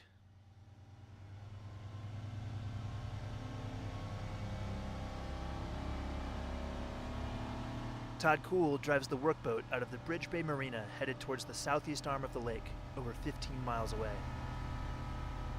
So we're lucky that most of the boats are in the same general region of the lake today, so hopefully we won't have to travel too far and wide to see gill netting boats operating today out there. And then The Park Service started controlling the lake trout population soon after they were found in 1994. Taking a page from commercial fishermen, fishery staff deployed gill netting boats to catch the invasive fish, an effort that still continues today. Currently, the park has somewhere between 30 and 40 miles of nets set in the lake to catch lake trout every day during the fishing season. Buoys mark the locations the nets are set, and then workboats haul the nets full of lake trout up. As the net comes in, the crews pick the fish from the net. They note their size, weight, and sex, and then they slit them open and dump them back in the lake. And here is the next big challenge with invasive species. Once installed, it often takes a ton of work to control them. They can also be nearly impossible to eradicate. In 2016, more than 350,000 lake trout were caught in the gill nets, the highest catch yet in a single year. And this is the main effort to save the cutthroat. The effort to catch the invading lake trout until their population crashes. But because of the massive amount of work that effort takes, biologists are also looking at new ways to knock down the lake trout population. In the fall, lake trout group up in large numbers, sometimes thousands of fish, to lay their eggs at specific locations, making both the lake trout and their eggs vulnerable. To find these sites, scientists have implanted radiotelemetry tags in some lake trout. And by tracking the fish, they've identified over a dozen lake trout spawning areas in Yellowstone Lake. And then we're doing research on methods to kill the lake trout eggs on these spawning sites. To stop the lake trout at the start, one experimental technique involved shocking the eggs with electricity. Another attempted sucking the eggs up with a small suction mining dredge. But by far the most promising new method is surprisingly simple. Fisheries technician Mike Simientowski stands on the deck of a gill netting boat with a large lake trout in his hands. Got all the lake trout that we just caught in the last couple gangs of net. And so right now we're over one of our dumping sites, and we're taking the lake trout and putting them through this fish grinder here, so that way we know that all the pieces of the fish are sinking all the way down to the bottom. Grinding is used over some sites, while on others whole dead lake trout are being dumped. Laboratory tests show that the decomposing fish carcasses kill the eggs by eating all the oxygen in the water. Oxygen that the eggs need to survive. Again, Todd Kuhl. And so we're moving forward pretty quickly with that method because it's so simple, because we're not taking anything foreign from the lake and bringing it in, like some kind of a chemical or something like that. We're just simply taking the dead fish that we're catching and putting them strategically on spawning areas. And these big efforts to keep the ecosystem healthy, they seem to be paying off. Fewer small young lake trout and fewer big old lake trout are being caught in the nets. And so that's telling us, even though our catches are still high each year, that's a strong signal that our suppression program is collapsing this population. And as a result, the cutthroat are making a comeback. For every lake trout we kill each summer, we're probably saving 40 to 50 or more cutthroat trout just in every given year. More cutthroat of various sizes are being found in annual population monitoring. Anglers are catching more cutthroat. Visitors are returning to watch the cutthroat spawn in the late spring. Nesting osprey numbers are growing around Yellowstone Lake. And finally, bears are coming back to the spawning streams. Kuhl has even seen this firsthand. I was on that spawning stream trying to collect a water sample in June with some of my crew, and that grizzly bear showed up. That was his stream, and those are his fish. And then watching him, get after the cutthroat trout and bring them up on the bank and chow them down, that's pretty amazing to see. And then, on top of that, the hundreds of people that were gathered to watch that as well, and that occurred for well over a month. All encouraging signs. For the Park Service, whose mission is to preserve our natural resources unimpaired for future generations, the effort to repair the damage done by invasive lake trout is worth it. Yellowstone is one of the few remaining relatively intact ecosystems left in North America, and restoring the Yellowstone cutthroat, it helps it stay that way. For Yellowstone National Park, I'm Scott Christie.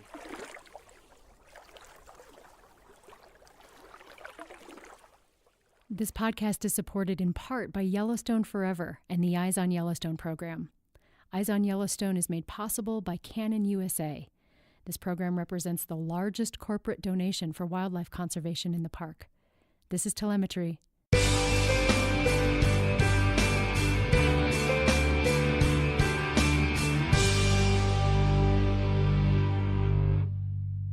Ready for a backcountry experience?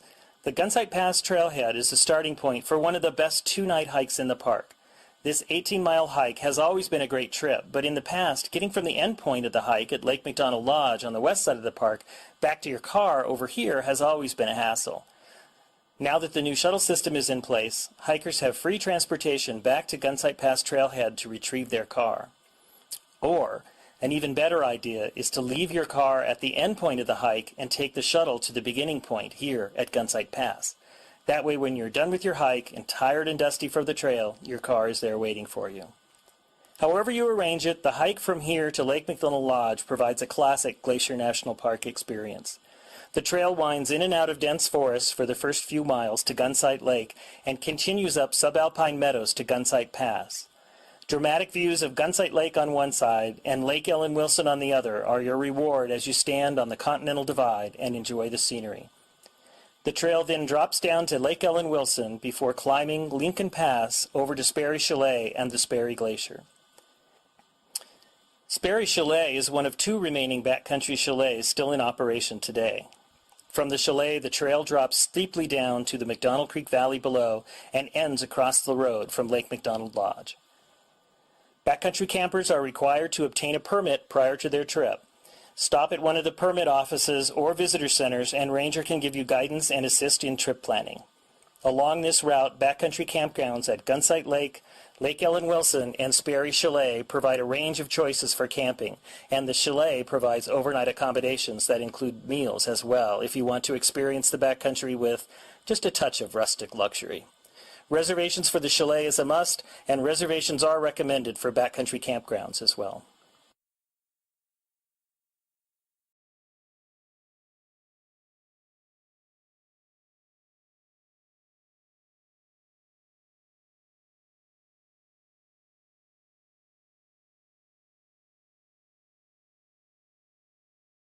Yellowstone is the world's first national park, and everybody in America is very proud of that. But there's been a struggle to figure out what a national park should be like. And probably one of our founding philosophies is it should be natural. It should be a natural system that functions the way the Earth did before humans altered it. And so it was written into our policy that we're going to restore and protect natural systems. And the early managers of Yellowstone didn't really know what natural looked like. So we've been struggling towards natural our entire history, and that definition has evolved. And that definition, the modern one, now includes you need to have natural predators. And so we tried to eradicate them: wolves, cougars, coyotes, bobcat, lynx. We did that in the early part of the 20th century because we thought that was the ideal. We didn't have a complex mindset about policy in terms of natural. And so we restored wolves because the Park Service policy changed towards what is a natural system that includes large carnivores like wolves. We also had the Endangered Species Act come about as law in 1973 that says we cannot wipe some species off the face of the planet. And wolves are very much under that umbrella too. So the best answer as to why wolves were restored to Yellowstone is it makes it a natural system. It was the law, but finally people wanted it. The public's view of nature has changed and evolved. So creatures that were previously considered bad, scapegoats, have now had image alteration, and a lot of the public demanded that we bring some of these animals back.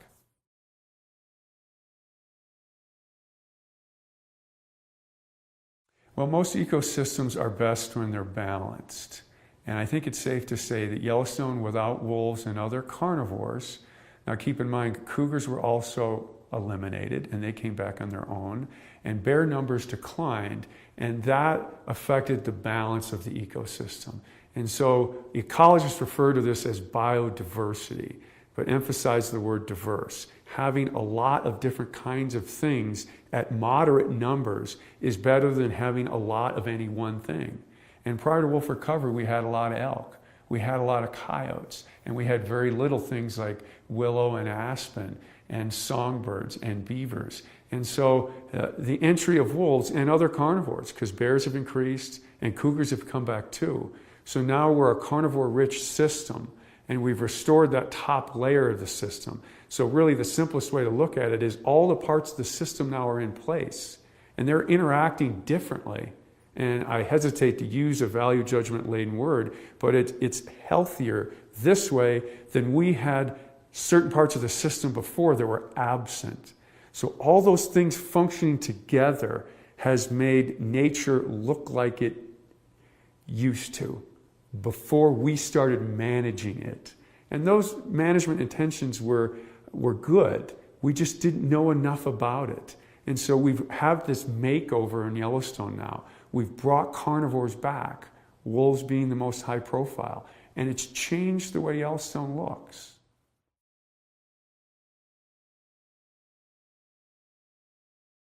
Elk are perhaps the most controversial and talked about aspect of wolf recovery. And that's odd because elk are a species unto themselves, but many people equate Yellowstone with elk. That's arguably our most famous species. They've been debated and studied since the late 1800s. Elk are iconic in the West as a huntable species. And so elk are very important, and wolves eat elk. So do cougars, so do bears, so do coyotes. A lot of things eat elk. People eat elk. And so the system in many ways hinges on elk. So what wolves and other carnivores do to elk is very important. And very simply, prior to wolf recovery, predation pressure by natural carnivores was very low. No wolves, no cougars, few bears. Bears were here, but their numbers were lower. And that caused the elk population to grow to very large numbers. In fact, a lot of ecologists and scientists criticize Yellowstone for having too many elk. The effect of elk was so dominant on the ecosystem that they suppressed other things. To the point where managers outside the park were hunting elk at high rates to try and depress this burgeoning elk herd. With our wolf recovery in the mid-90s, with natural cougar recolonization, with growth in the bear population after decades at low numbers, predation pressure has increased, accompanied by the management practices outside the park where people were hunting elk. All of these things together have caused the elk population to decline. And the Park Service considers that a success story. And that's hard to describe to a lot of people, especially some people who can't understand how less is more. We live in a culture where more is always better, but fewer elk brings about that ecosystem balance, that biodiversity that the Park Service seeks as natural. And that's a very important goal for the Park Service. And so having these large carnivores, and Yellowstone may be the place in the world that's got, in North America, that's got the best mix of diversity and density of large carnivores, that will affect the elk population to lower. But we're arguing as a Park Service that that's more natural or healthier, which is defined as better for the system. And this is a very hard thing to convey because a lot of people liked a lot more elk. It's better hunting. And so this is a complex relationship. But wolves have contributed, not solely, to a decline in elk.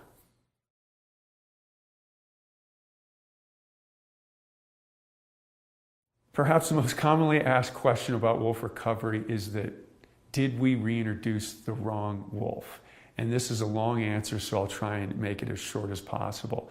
Our naming of nature is an artificial system developed by Carl Linnaeus, a Swedish monk in the 1700s. And I don't want to criticize Linnaeus, and he did a great job. But essentially, it's an artificial system putting names in parts of nature that might not be actually different things. But there are different things in nature. You have plants and animals, and they're different, and we can call them that, and it works. And his system really works very well until you get down to the very finest levels of naming, of distinction. That's the subspecies level. You have species, and then below species you have subspecies. And wolves are the worst example of the subspecies concept. The leading wolf biologist in the world does not believe that subspecies even apply to wolves. And why is that? You get different subspecies, and originally there were 24 different subspecies of wolves. Now there are 5. It's constantly being reduced. And of course, this prominent wolf biologist thinks there should be none. But how do you get different kinds of things in nature? Different populations become isolated so they no longer interbreed. When they don't interbreed anymore, the genetics become different. When the genetics become different enough, they become different things. First subspecies and then species. Wolves always get around, and it's very hard to isolate 2 populations of wolves. Very hard. Nothing stops a wolf. Not a mountain range, not a river, sometimes not even oceans. The wolves here immigrated to Asia and back. They're very good at getting around, so you don't get much isolation. The best genetics show that wolves in Mexico to wolves in the Arctic are on a continuum of change from south to north. So there's no place we can go in and say, this group of wolves is different from that group. That's a genetic analysis. And the Mexican wolf can interbreed with the Arctic wolf very capably. So did we reintroduce the wrong thing? No. Were the wolves that we put here slightly different from the wolves that existed here 100 years ago? Probably. Nature's always changing. We looked at the weights of the handful of wolves, 31 from Canada, which is a very small number, and they were slightly larger than the wolves that existed here 100 years previously, 6 to 8% larger. That is well within the natural variation of wolf size across the continent. So despite this frequently asked question that these Canadian wolves are unnaturally large and they're therefore at a very big advantage to killing these elk because these elk aren't used to such a large predator, of all the arguments not to have wolves, and there are some good ones, they're tougher to live with, that's an absolutely good argument. The idea that we put something in here that's exotic or different is perhaps one of the weakest.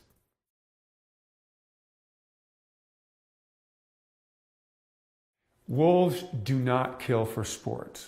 That is a fact. Why? The average wolf weight, if we threw all the wolves together, males, females, subadults, adults, pups, is about 100 pounds.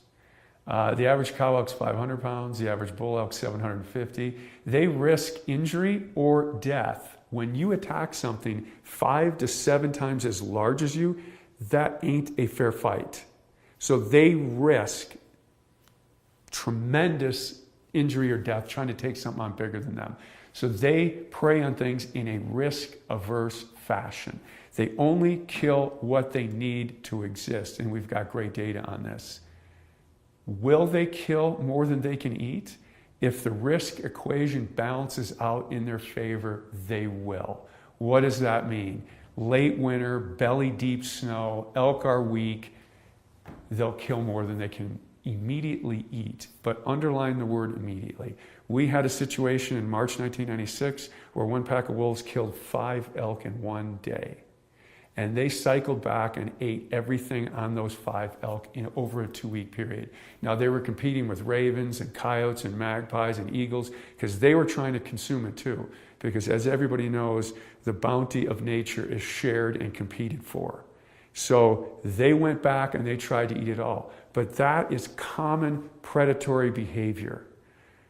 When you can get an edge, when you can get more food. Humans do this too. When oil is cheap, we burn more oil. When wolves can kill more elk, they kill more elk. Because why? That equals more pups. But they only do it when they can. So on average, wolves do not kill healthy elk. It's too hard. If all you can eat are healthy elk, the wolf population goes down. Wolves make their living on vulnerable elk. And so their population waxes and wanes based on vulnerabilities. And hard winter is a vulnerability. But so are things like age and health status and condition, bone marrow, all these different things affect elk vulnerability. And that's what's important to wolves, and that's what they're shooting to take advantage for. Remember, there's no creature in nature that doesn't look for advantages. So no, they do not kill for fun, but yes, they will kill for more what they can immediately eat, but if left alone by humans, and this is very important, I get sent emails all the time showing an elk killed by wolves and not eaten, but there's tire tracks, there's human tracks, there's horse tracks. The wolves were bumped off the kill. People found the kill to take a picture of it.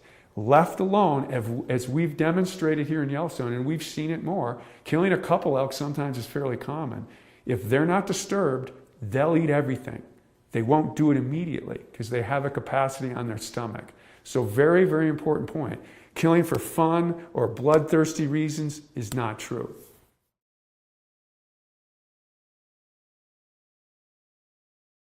People should not be afraid of wolves. There are three primary reasons that people are against having wolves on a shared human landscape. One is they compete with us for wild prey. That's valid. That's true. Two, they occasionally kill livestock. It's rare, but it does happen, and then that's valid too. The third reason is there's a human safety threat, and that is largely overblown. During the entire 20th century in North America, there were about, and I'll be off by one or two, 20 attacks on humans. None of them were fatal. All of them dealt with habituated animals, usually fed food. And we're very concerned about that in the park. When you feed an animal food, it loses its natural fear of people and it can become dangerous. But very different for wolves compared to bears or cougars. They never attack a person on their first encounter with the human. So the first time a bear encounters a person, a sow with a cub, or a cougar encounters a person, they might attack. And bear fatalities and cougar fatalities are much greater than wolves. Wolves always have to overcome their natural fear. I don't know where it comes from, but they have a natural fear of humans. They've got to overcome that. That's usually through habituation, typically food conditioning, but not always. Of those 20 attacks that were recorded, some were habituation just through exposure, from being around people in a non-threatening way. So wolves have to overcome this natural fear, and then they may attack. 6 of those attacks were bites from Alaskan pipeline workers feeding them part of their lunch. So 6 of those 20 attacks were from that. Since that paper was published, there have been 2 fatalities, and both of those wolves probably were food conditioned. Some were dump wolves, and others lived around a logging camp.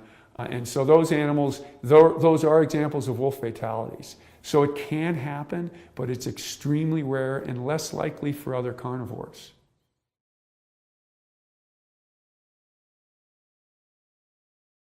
A big question that's often asked about wolf recovery was, you said the wolves are just going to stay in the park. And I'm fine with wolves in the park. I just don't like them out, because when you leave the park, it's a very much a human-dominated landscape. That's another misconception of wolf recovery. The plan written to restore wolves to this region never said the wolves would stay in the park. And it's different outside the park because wolves are managed by the states, and so they have different policies and objectives than the park does. The park generally stated management philosophy is preservation, which means no use. That's not a pure definition, because we do manage other species. The state's objectives are largely conservation. That means wise use. Both of those objectives are fine, and they're determined by people, and neither one is better than the other. They're just different. And so naturally they clash a little bit, because there's no wolf hunting inside Yellowstone, and there is wolf hunting outside of it. Wolves have to live with people outside of Yellowstone, and that does create conflict. it is true to say that life is easier without wolves than with them, for the reasons I stated previously. They can compete with us for elk and deer, and they do occasionally kill dogs and livestock. And so they need to be managed outside the park, and that's okay. That's part of it. And there's some data, although other researchers are questioning this, that if species are hunted or if species that cause a problem can be immediately dealt with, social tolerance increases.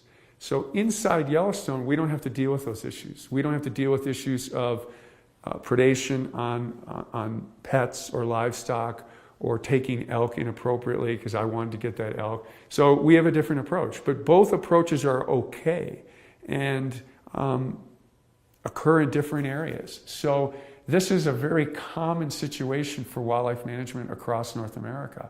Animals go over political boundaries and they're subjected to different management regimes, and that's the way it is, and that's okay for wolves too.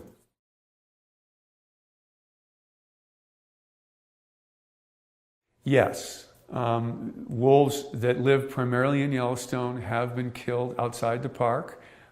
This probably has not affected the population much numerically. One year we lost 12% of our population in 2012. This year we lost only 4 wolves.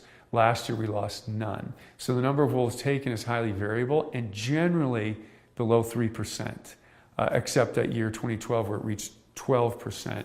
And it probably didn't, even at that level, affect our population numerically. But what's important, and the reason my answer to that question was yes, is the Park Service mission is to manage for a natural population.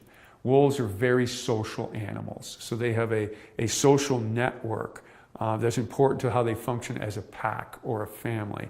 And we don't have as much information on that social functioning as we do about their population numbers. And we know that there is a harvestable surplus in terms of numbers, and that has not been exceeded so far for Yellowstone. But there are some questions if you remove a key wolf in the pack, a high-ranking individual, so to speak. What's the impact on that pack? Or a second-ranking individual. What does that do to pack dynamics? In one case, it caused the pack to split apart. Was that because that high-ranking individual was removed, or would that pack have split up naturally? Those are important questions for the Park Service to wrestle with, because even though that doesn't affect the numbers of wolves, it affects how wolves live on the landscape and function to themselves. And places like Yellowstone hold this dearly, because most wolves across North America are impacted by people. And most biologists would argue at a sustainable level. We still have lots of wolves across North America, but we really don't know certain aspects about wolf life. And this social aspect is the one we know the least about. So if we're going to be managers of Yellowstone that pursue these ideals of naturalness, I think it's important to include all aspects. And so which wolves get removed and how that impacts the pack and the population, and importantly, the pack's relationship to each other, because they're always competing against each other. And if one pack loses some key individuals, we know that the individual makeup of packs affects how they compete with each other. It also affects how they prey on elk. We know big males are important to helping take down elk. So those are questions we're wrestling with. So to say removing wolf has no impact on the wolf population, you have to qualify what you mean. Are you talking numeric or are you talking social? And we're still looking for those issues, for those answers.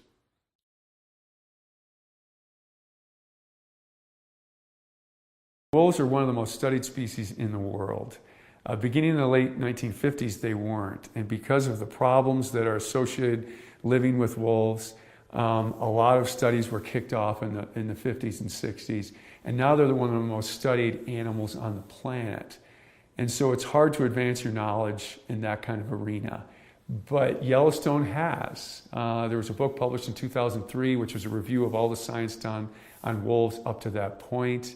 And in the introduction of that book, the author said We've tried to include as much knowledge as Yellowstone has learned in the first few years, but Yellowstone holds the most promise to unlocking some of the wolves' secrets that are so far unknown.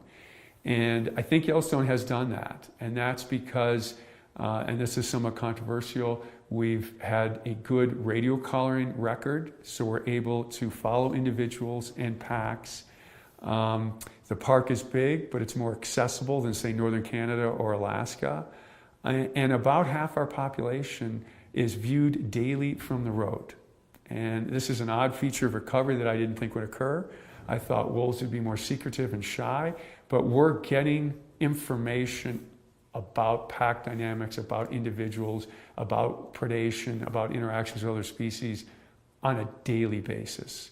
And there's no other study in the world that's doing that.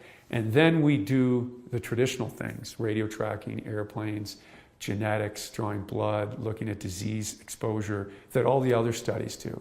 So you combine the traditional scientific methods with citizen science and daily observation and a public that loves to come here and see wild nature. And again, I can't overemphasize how important wolf recovery has been just to public enjoyment. Yellowstone is the best place in the world to view wolves, and people come here to do it, and that's immeasurably important to the park's goals and policies, that people see intact nature. So yeah, Yellowstone has changed the world's view of wolves. And we're in the news all the time. And I think having positive news out there about wolves, because to be honest, there is a lot of negative, because they're hard to live with. But having Yellowstone there, providing this positive, good news, has been very important, not only for Yellowstone, but what we know about wolves and the image of wolves worldwide.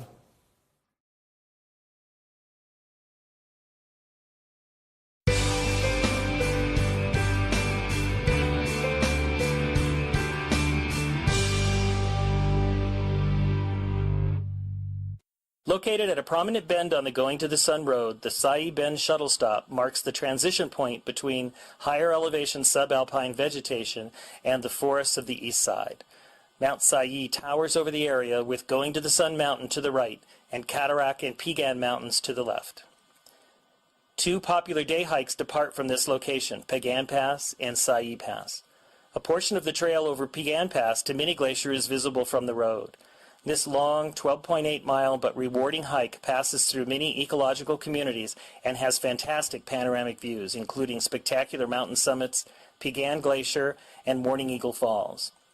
The 10.3-mile Sayee Pass Trail climbs through wildflower-carpeted Preston Park to the rugged saddle of Sayee Pass, with views across the St. Mary Valley as well as peaks south along the Continental Divide. The descent into the valley of Bering Creek begins with views of Sexton Glacier and winds through grassy slopes and stands of Douglas fir. The trail ends at Sunriff Gorge and another shuttle stop.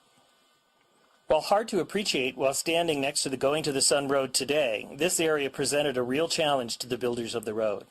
A massive amount of material was required to bridge the gulch between Piegan and Going to the Sun Mountains and support the road. Far beneath the fill, a 10-foot by 10-foot culvert accented by masonry work and a 16-foot headwall channels Sayee Creek under the road.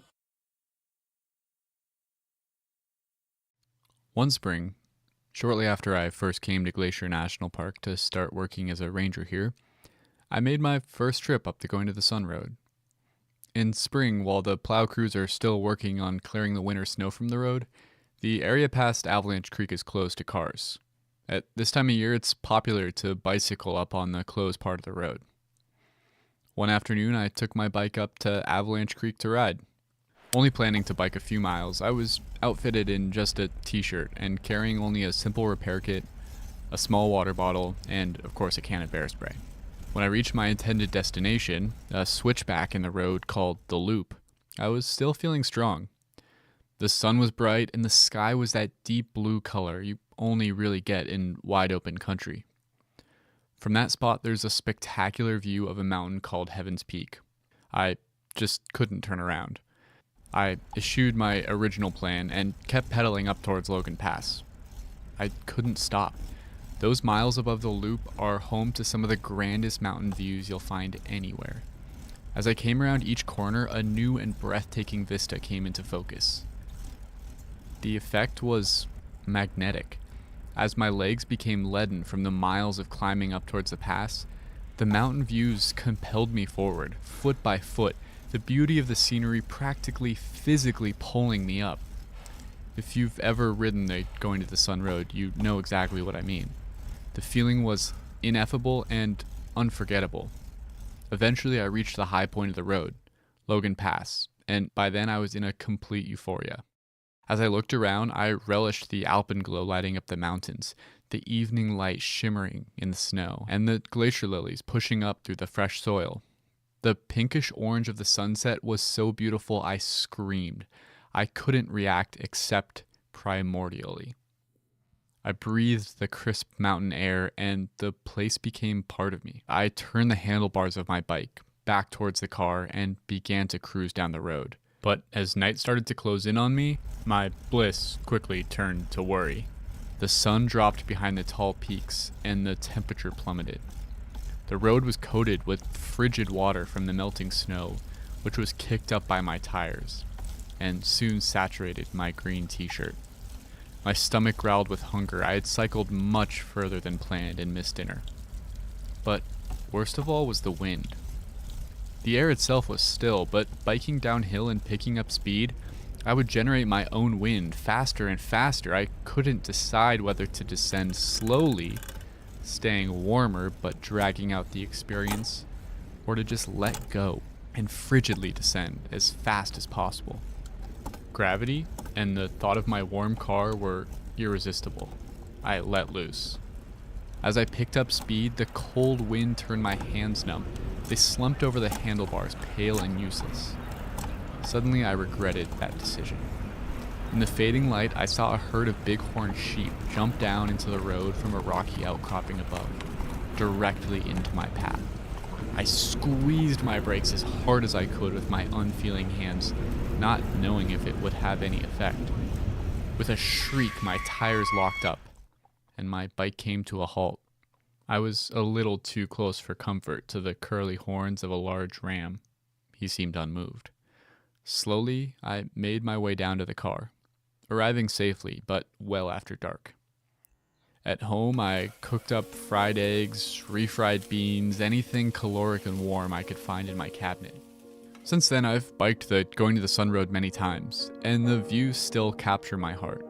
But now, before I leave, I always make sure I have all the necessary safety gear, including snacks, a jacket, and especially gloves.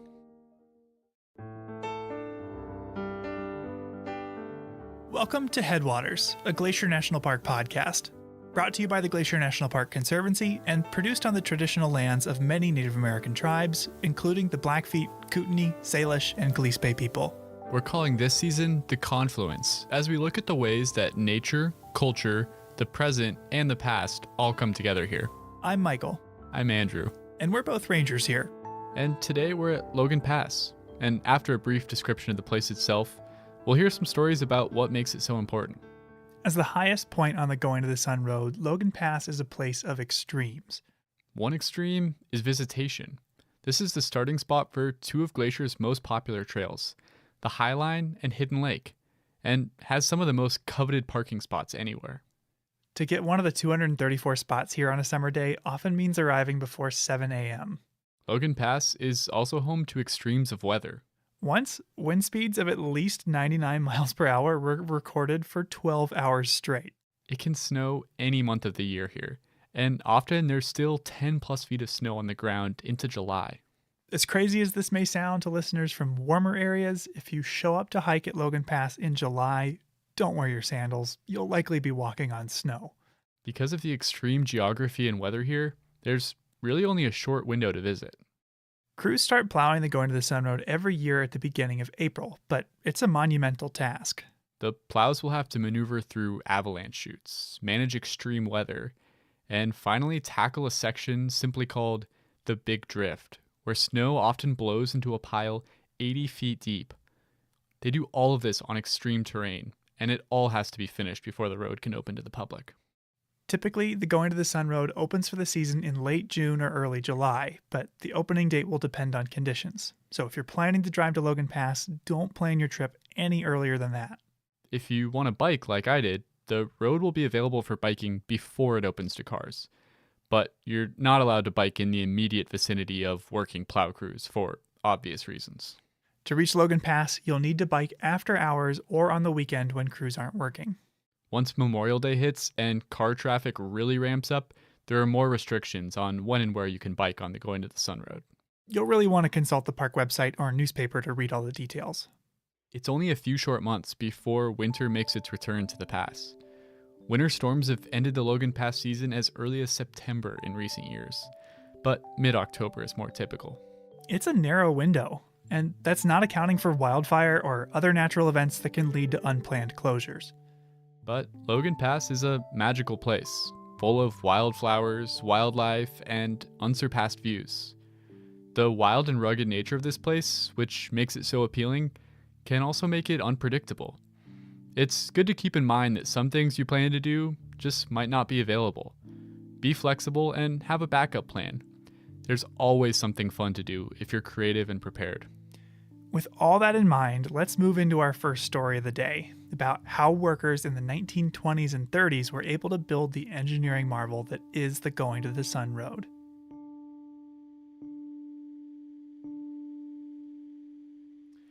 So, Michael, how many times would you estimate you've driven the Going to the Sun Road? Oh gosh, I never really counted, but I'd say over the last 7 years, over 100? That's a lot of trips. Do you ever get tired of it? Absolutely not. No, every time you drive it, thanks to changing sunlight or weather, it looks different. And out of all those trips, I've only ever seen one porcupine or wolverine. So it really does feel like each time you go, you notice something new.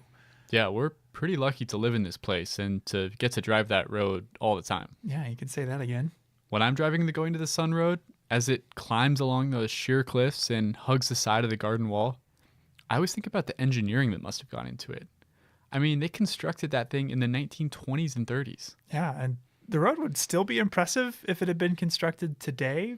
So how did they pull that off nearly 100 years ago now? You know, I have an idea of just who we should talk to. Someone who's been teaching the history of this road for decades. Ranger Bill? That's exactly right.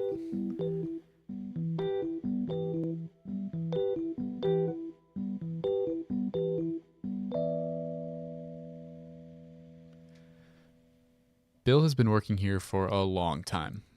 Well, I started in Glacier National Park in 1966.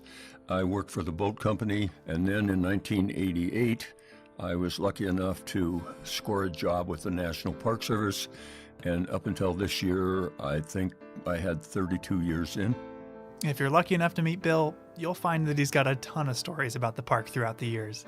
When I asked him what he'd say to someone about to drive the Going to the Sun Road for the first time, he didn't undersell it. Well, first of all, I would tell anybody that I was talking to that they're in for probably one of the greatest experiences of their life. In Bill's reckoning, the road really democratized Glacier National Park. It made it a place accessible to a lot more people. It allowed everyone that came to the park, whether you're young or old, or if you're from a different country, it gives you the opportunity to get up very close and personal with one of the finest wilderness areas in the United States, as well as alpine scenery. According to Bill, the Going to the Sun Road's origins go all the way back to the inception of the Park Service. It came back to Stephen Mather, who you probably know was the first director of the National Park Service. The National Park Service came into existence in 1916. Stephen Mather, within a year, became the director. Okay, what about the route? I mean, it seems obvious now, it's absolutely spectacular, but how did they decide where to put it? According to Bill, the routing we have today was not even the one that they had originally planned on. The first architect, landscape architect that was involved in the road was a guy by the name of George Goodwin. And George Goodwin proposed 15 switchbacks over that 3,500-foot climb up to Logan Pass. And Stephen Mather came out and he rode up to the area where he proposed the 15 switchbacks. And Goodwin's whole thought process was he wanted to show the human spirit and what the human spirit was capable of doing, and he felt that a road like that would definitely be there for all time to come. Oh, really? The road was supposed to have 15 switchbacks? I mean, it only has one now at the loop, right? Yeah, fate intervened and the 15 switchback idea was shot down. But along on that trip was another younger architect by the name of Thomas Vint. And Thomas Vint said, I don't think that's a good idea. And Stephen Mather also said he didn't think it was a good idea, that they would ruin this incredibly beautiful scenic part of the park. Okay, yeah, no, I've got to agree. That does not sound like a good idea. 15 switchbacks would have covered like the whole area in pavement. So Vint proposed a different route instead, one that only had a single switchback, one where the road would blend into the landscape, emphasizing the natural scenery rather than the human engineering. It sounds a lot more like the road that I know. Yeah, Stephen Mather preferred that proposal as well. He wanted the road to lie lightly on the land, to emphasize the natural over the human. So what was the next step to take it from drawing board to asphalt? Well, they had to do a survey of the route. And they finally decided that it was going to be a one switchback road. A civil engineer out of San Francisco by the name of Frank Kittredge came in and hired a group of 30 men. And he'd had a lot of experience building roads along the ocean. Michael, you know how steep and cliffy that terrain is. Well, surveying it was so terrifying and challenging that a lot of people simply quit. Turnover was so high on these survey crews that Kittredge had to have 3 crews simultaneously. One that was actually working. Then he also had to have one crew coming and one crew quitting. And the ones that quit said that it wasn't worth it to climb up and down those cliffs and put your life in the hands of a rope. I don't blame them. That sounds terrifying. Yeah, to be out on that crumbly sedimentary rock, no thanks. They finished that survey in 1924, and the next year the contract to build the west side of the road was given to a company out of Tacoma, Washington, called Williams & Douglas.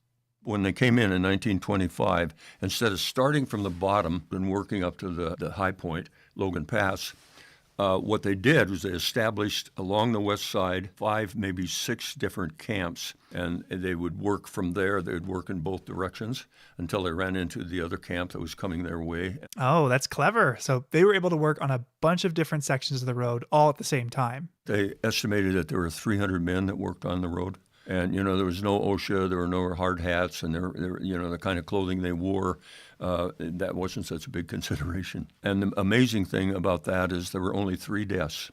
It's really pretty humbling to know that 3 people died working on that road that we all enjoy so much.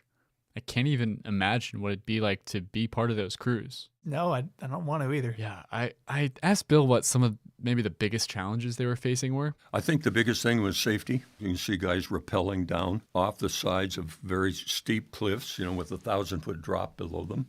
And when they did it, they actually, to get all of the materials they needed up to those 5 camps, they actually had packers that came in, many of them from Columbia Falls, Montana. One in particular was a guy named Joe Opalka. And the interesting thing about Joe was in 1983, they had the 50th anniversary of the Going to the Sun Road, and I was lucky enough to be there.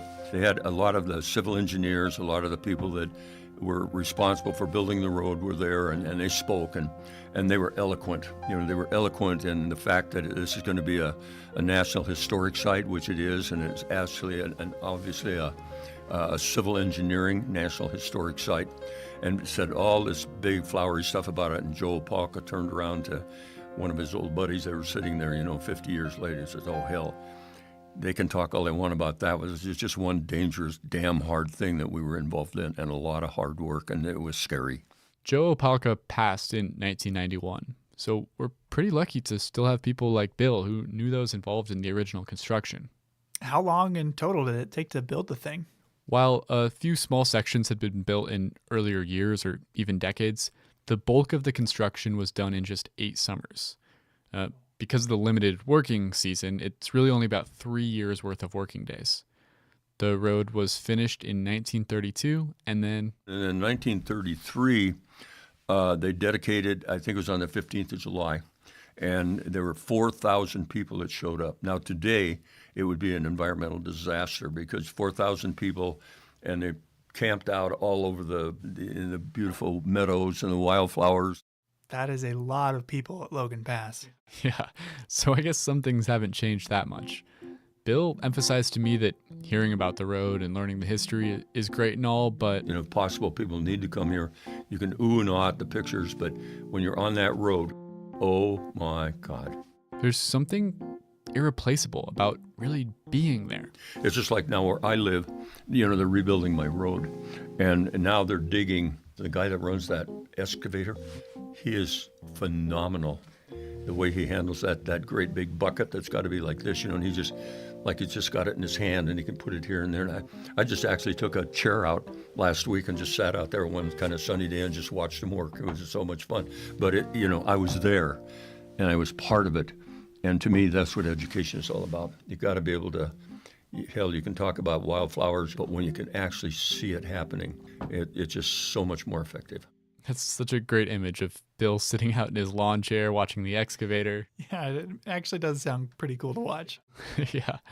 And I loved the way Bill described the experience of the Going to the Sun Road. It's like giving somebody a hug. You're hugging the park because it's so beautiful. And the road obviously is a tribute to the spirit, the human spirit, but it also is a tribute to nature. You've got to respect it. You've got to take your time. And you've got to realize you're in a place that pretty much is starting to disappear in our world, in our country. When you think about all the industrialization that's gone on, but Glacier's a place where you can come and it still relatively is untouched. He told me about an experience that can really only happen at a place like Logan Pass. When I was working up there a couple of years ago, and there was a mountain sheep, beautiful mountain sheep, just this big, huge horns guy. And he was looking at us, and it was just like a statue. And the guy came up to me and he said, "Geez, Ranger," he said, "I swear to God, that same mountain sheep was standing in exactly that position 20 years ago when I came here." And I looked at him and I said, who knows? Probably not, but the park is just exactly like it was when you were here 20 years ago because it was set aside to become a national park. And how fortunate we are to have places like that. We'll be right back after this break with a story about some of the interesting steps the park has taken to deal with the impact of visitors at Logan Pass. Each episode, we seem to cover at least one thing that, like this podcast, wouldn't be possible without the support of the Glacier National Park Conservancy. With the help of some friends over there, we got the number of Executive Director Doug Mitchell and decided to call him up out of the blue to ask about these projects. For this episode, we wanted to ask about a very special ranger you'll sometimes see at Logan Pass.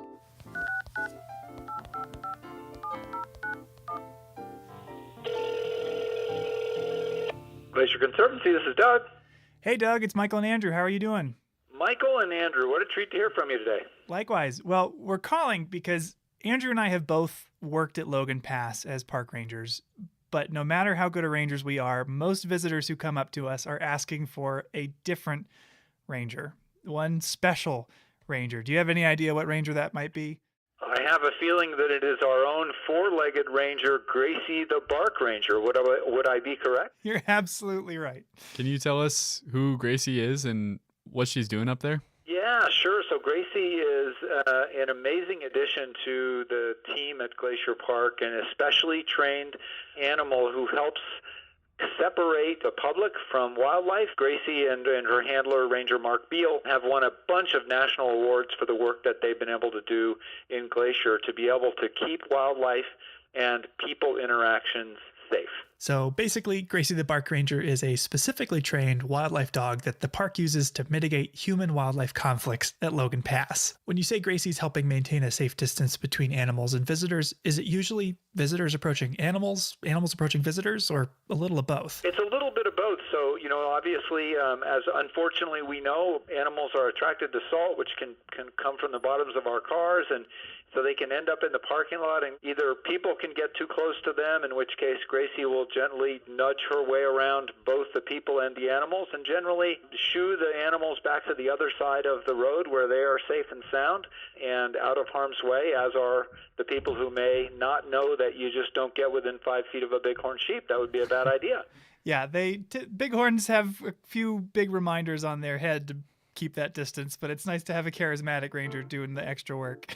I think generally in the name Big and Horn, you just would get the idea. Yeah, it's always fun to hear about the special projects the Glacier National Park Conservancy funds and supports here in the park. And it's always fun to hear your guys' latest podcast. Thanks for the work you're doing. Great. Well, we'll talk to you soon, Doug. All right. Thank you. Bye. Bye-bye. Welcome back to Headwaters, a Glacier National Park podcast. In this episode, we are at Logan Pass, and for this next story, I wanted to talk to someone who had worked there. On an average summer day, how early would you say the parking lot filled up there? Normal, probably 7:45 was about average. Okay. It's when I first started working there in 2013, it was probably closer to 9 o'clock. Wow. So it started, people kind of got the idea that they need to get there early. That's Emlyn Stanton. Emlyn Stanton, and I was the visitor service assistant for Logan Pass. Who spent 7 years more or less managing the whole area. You're one of the people that would make the call to close the parking lot Right. when it's full. How do you know when it's time to do that? Normally for closing it, if there's more than 20 cars circling, is normally when we made the call to close it. In the summer of 2019, Logan Pass was open for 86 days. And 3/4 of the time, the parking lot of the visitor center was full by 9 a.m. And from having staffed that visitor center, it's worth noting that Emlyn or another ranger who's making the announcement that it's full, they don't live up at Logan Pass. They have to drive up in the morning like everyone else. So if the lot is actually full at 6:30 in the morning, it won't get called in until Emlyn arrived at work. Yeah, you're right. So what would your advice be to somebody who didn't find parking at Logan? Just go down the road, try to find a legal pullout, and have them just take the shuttle back up. Now, on a personal level, I don't think anyone, when they visit Glacier, is excited to have to jockey for parking or deal with congestion. I mean, it's just not fun.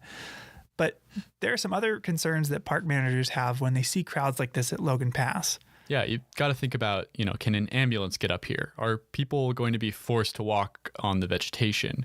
Are we getting too close to the wildlife? Is someone going to get gored by a mountain goat? Things like this are often cited as proof positive that our national parks are being loved to death. And while that might be a little hyperbolic, they are great examples of the difficult nature of carrying out our agency's mission. Now, the mission of the NPS is beloved, but actually implementing it proves challenging, thanks to what's known as its dual mandate. Could you describe the dual mandate?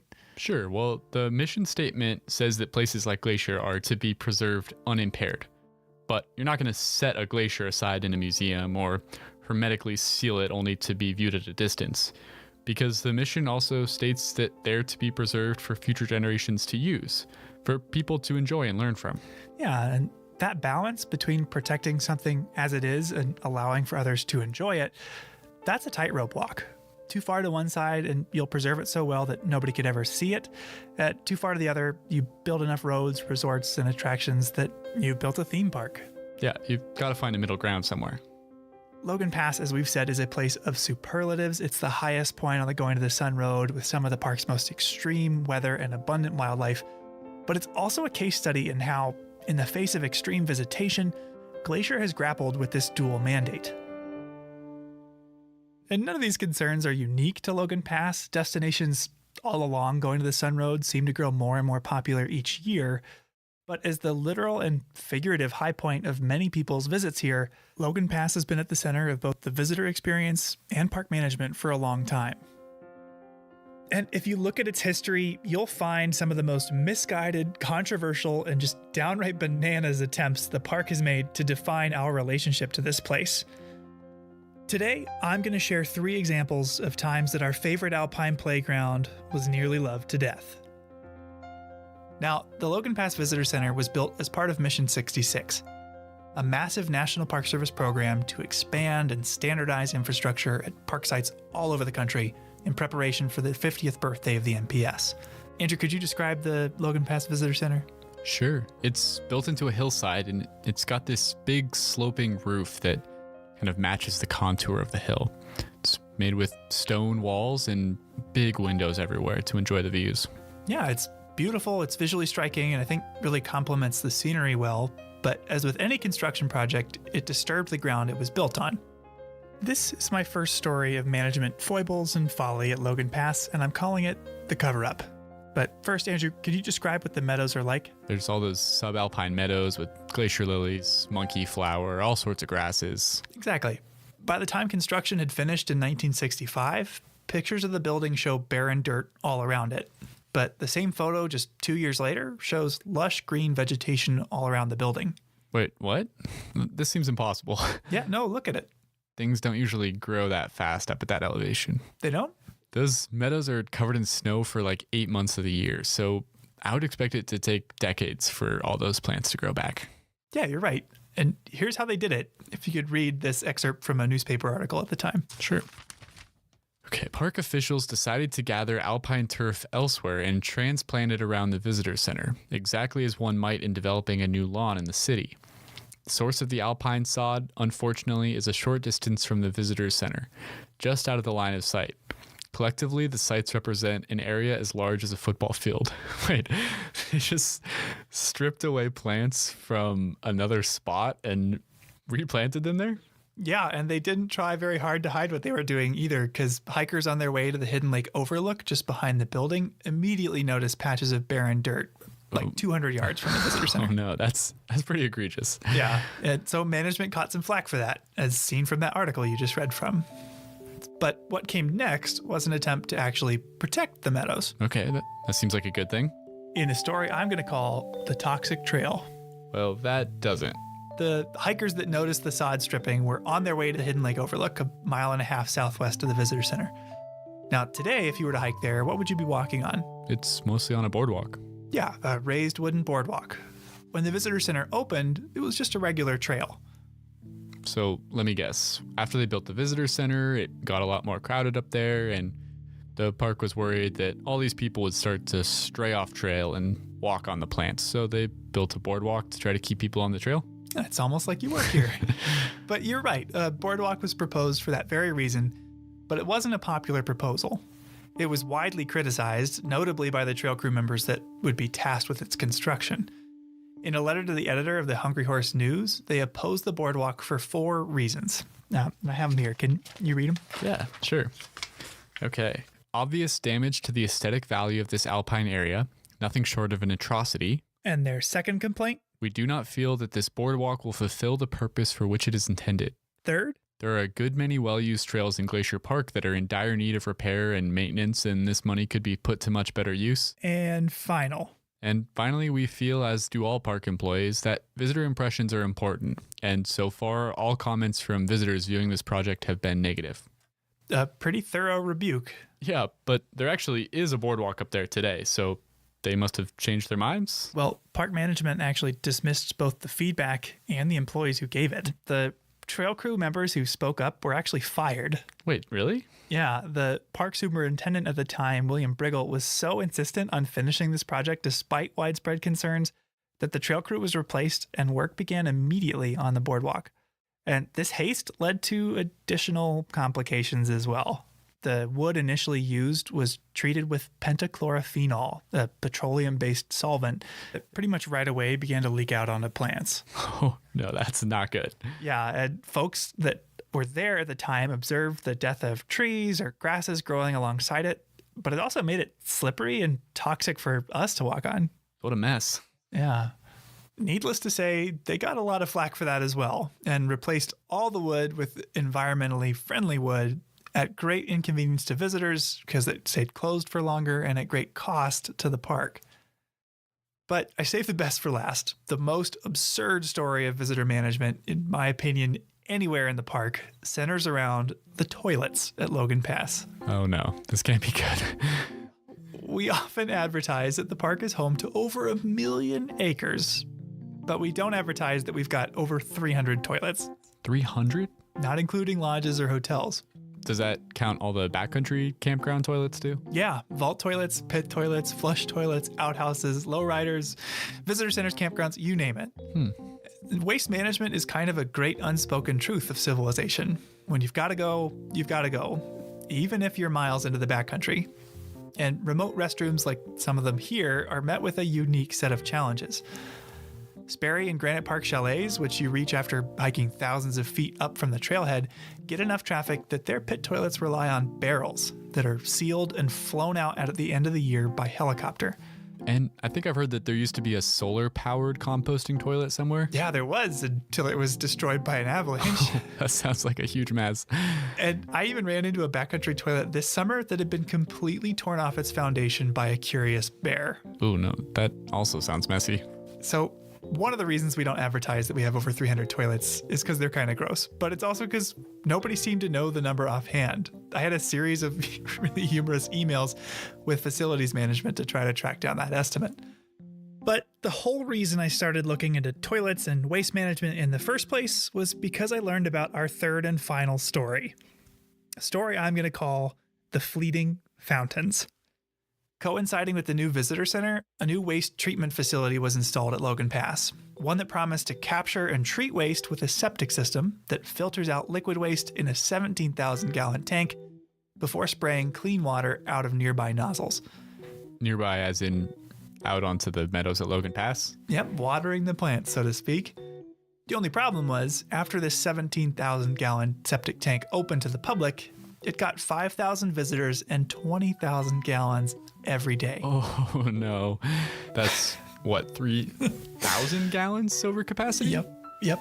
And that 17,000 gallon tank that they advertised to the public, that they reported to a federal sanitary engineer, well, they exaggerated the size a little bit. It turns out it was only 6,000 gallons. So the system was faced with a demand more than 3 times its capacity. Mm-hmm. That's a big difference. That's a lot of excess waste you got to deal with. A lot. The result was, well, can you read this? Okay. The tank continued to overflow, and untreated sewage effluent continued to run directly into Reynolds Creek. It was an awful sight. Saturated toilet paper made its way through the spray heads and was draped on adjacent small trees.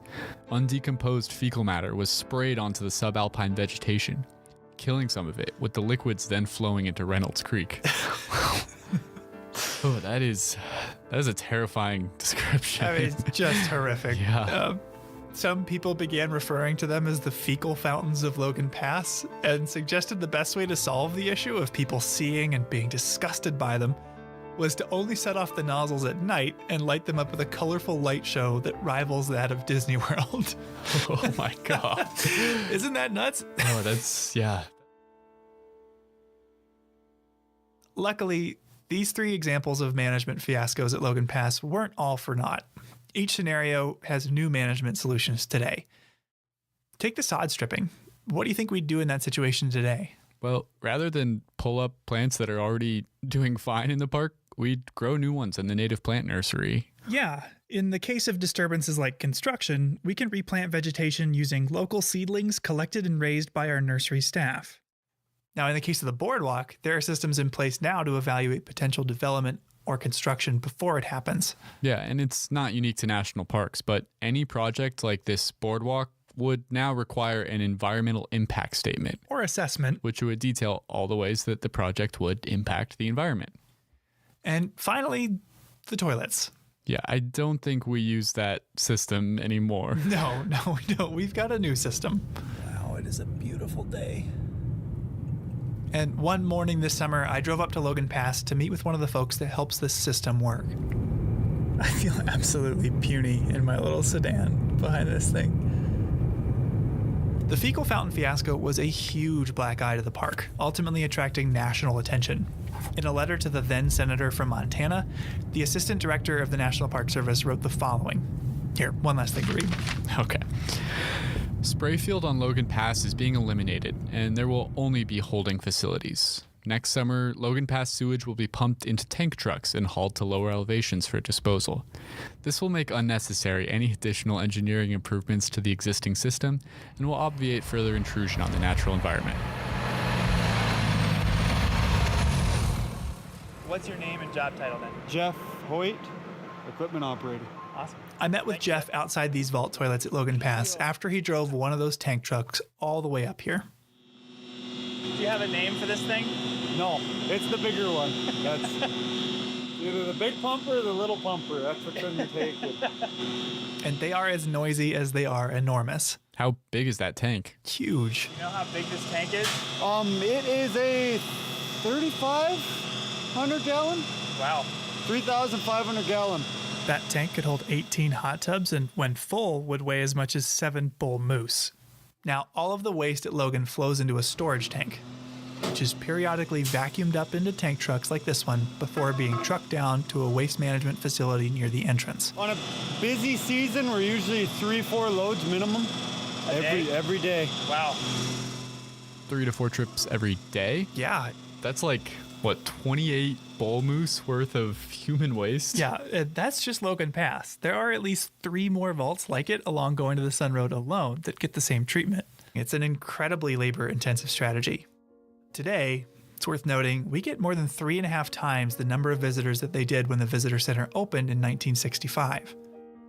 All these tools, the native plant nursery, environmental impact statements, vault toilets, the park uses them to maintain the balance of our dual mandate, using and enjoying these places without destroying what we love about them. Yeah, we can have convenient bathrooms with no fecal fountains. Exactly. But this balance can get harder and harder to handle in the face of increasing visitation. Now, we wouldn't have the solutions we discussed today if people hadn't spoken up about the old ones. It was the voices of visitors that raised awareness of sod stripping and put pressure on the park to fix the boardwalk. The most effective management tool a park could hope for is a community of people that support it, that care for it, and are conscious of their impact during a visit. And if my time here has been any indication, we're incredibly fortunate to have supporters and stewards all around the country. In fact, if you're listening to this right now, you're a part of that community. So thank you. Yeah, we really couldn't do all this without you. So the next time you're at Logan Pass, pat yourself on the back and spare a thought for the toilets, because they are a slightly smelly symbol of our collective ability to protect this place.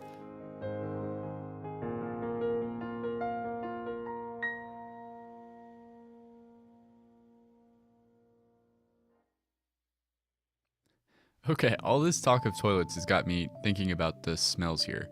There are so many things to smell. Do you have any scent-related memories here, Michael?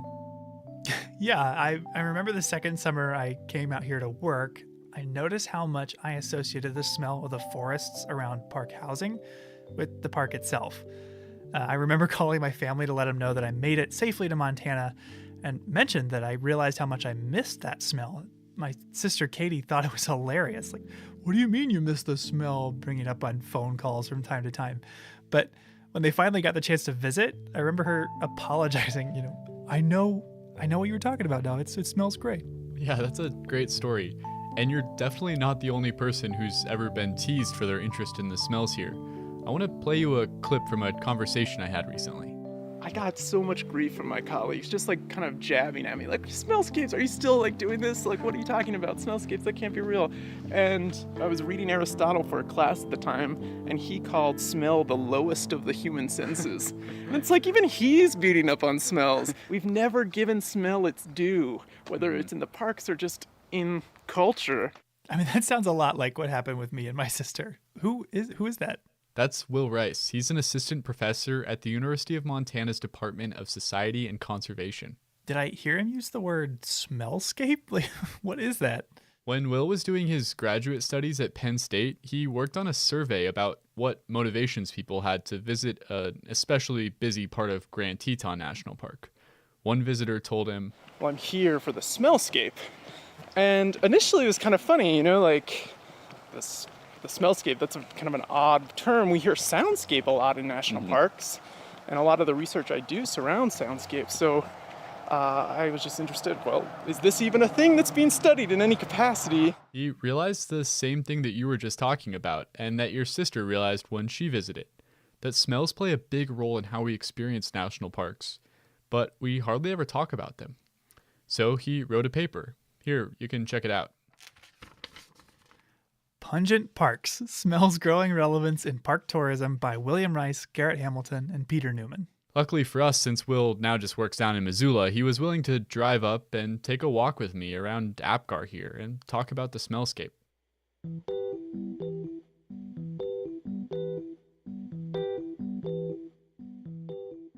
So first of all, Will, Can you tell me what is a smellscape exactly? Sure, so a smellscape is just the aggregate of all the smells that make up a certain area. And the scale can really vary. So we can have smellscapes that are, just the size of a small room or just a meadow, or we could have the smellscape of all of Glacier National Park, the aggregate. But really it's kind of what you're smelling as you're moving through a space. The whole concept of a smellscape kind of seemed like a joke at first, but I totally get what he's talking about.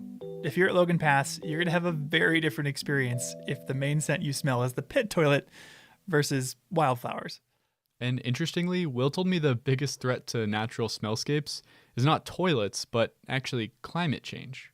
Droughts we know are going to become more prevalent in an era of climate change, and droughts tend to really change. Like we're standing right now around a bunch of wildflowers that are dependent on rain every year. And if we go through a period of drought, those wildflowers may become less prevalent. In turn, if we have a larger rain event like you're seeing, with the super blooms in Southern California, that changes the smellscape. Changing weather patterns, but also wildfires, a big one. I mean, wildfire can really dramatically change the character of a smellscape rather quickly. Have people tried to capture these national park smells in any way? If you go into a store, they have officially licensed candles, air fresheners, and laundry detergent that smell like various parks. So we're trying to bring that home.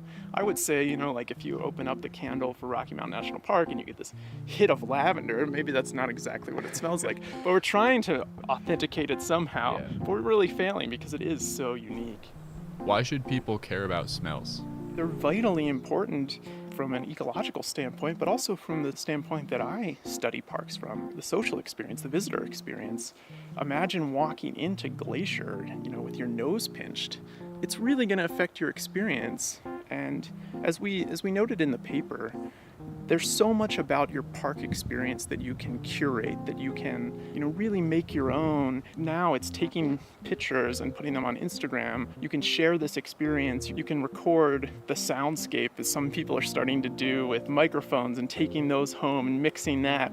But you can't really take this smell home from a park, at least legally. You're not supposed to take, pine straw home. Yeah. Everyone's experiencing this smellscape while they're in the park. It's tying us all together in a place.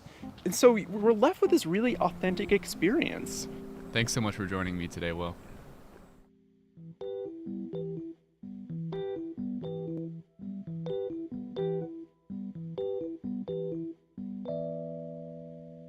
I had never thought about it that way. There's all sorts of pictures and videos of the park. There are recordings and now even a podcast of the sounds, but to experience the smells, you just have to be here. Yeah, and our last story today is about another experience that you really just have to be here to have. It's something you can't experience anywhere else in the whole of the American Rockies. Just this one spot in Glacier National Park. What is it? Well, you'll have to join me to find out. Okay.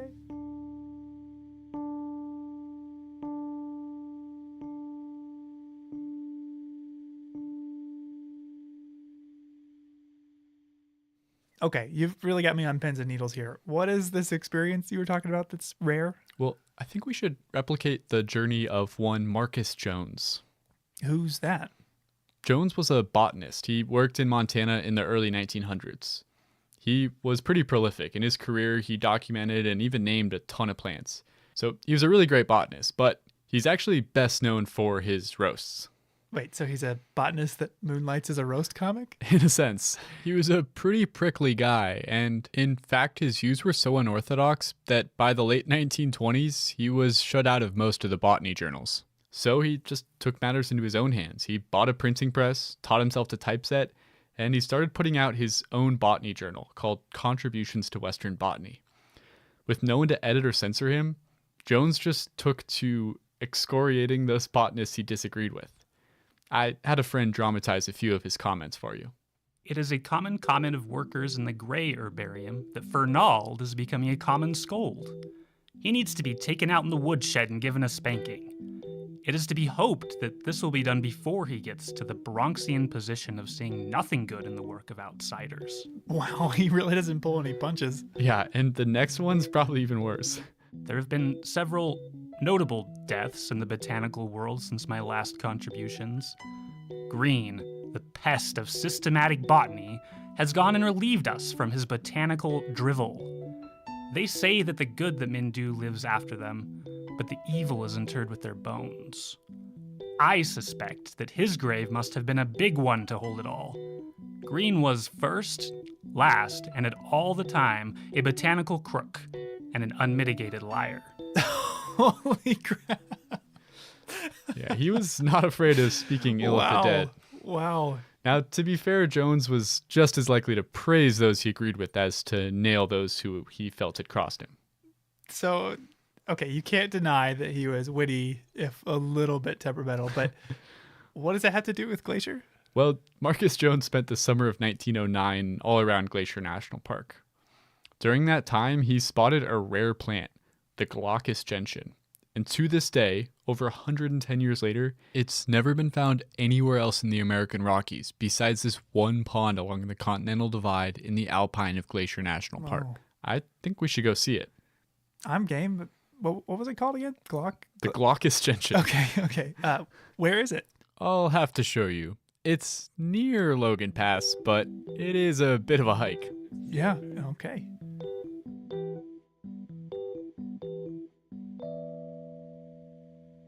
Okay, so yeah, we've hiked just over 10.5 miles already this morning, climbed 4,700 feet, and now I think we're within like 100 yards of our gentian. We're getting really close. I'm pretty excited to see it in a minute here.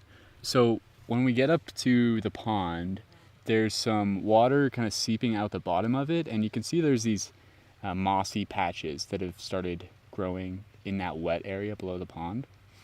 That's our habitat. So we're gonna walk down there.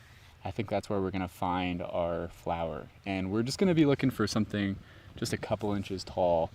It's a pretty tough hike up here, so I was glad to get a little break while you explain some of the background of the flower and why we're up here in the first place. So he discovered the Glaucus gentian, the gooseneck sedge. Did he name all these things? He didn't. The Glaucus gentian was named actually all the way back in 1790. A Prussian botanist named Peter Simon Pallas named it. What does Glaucus mean?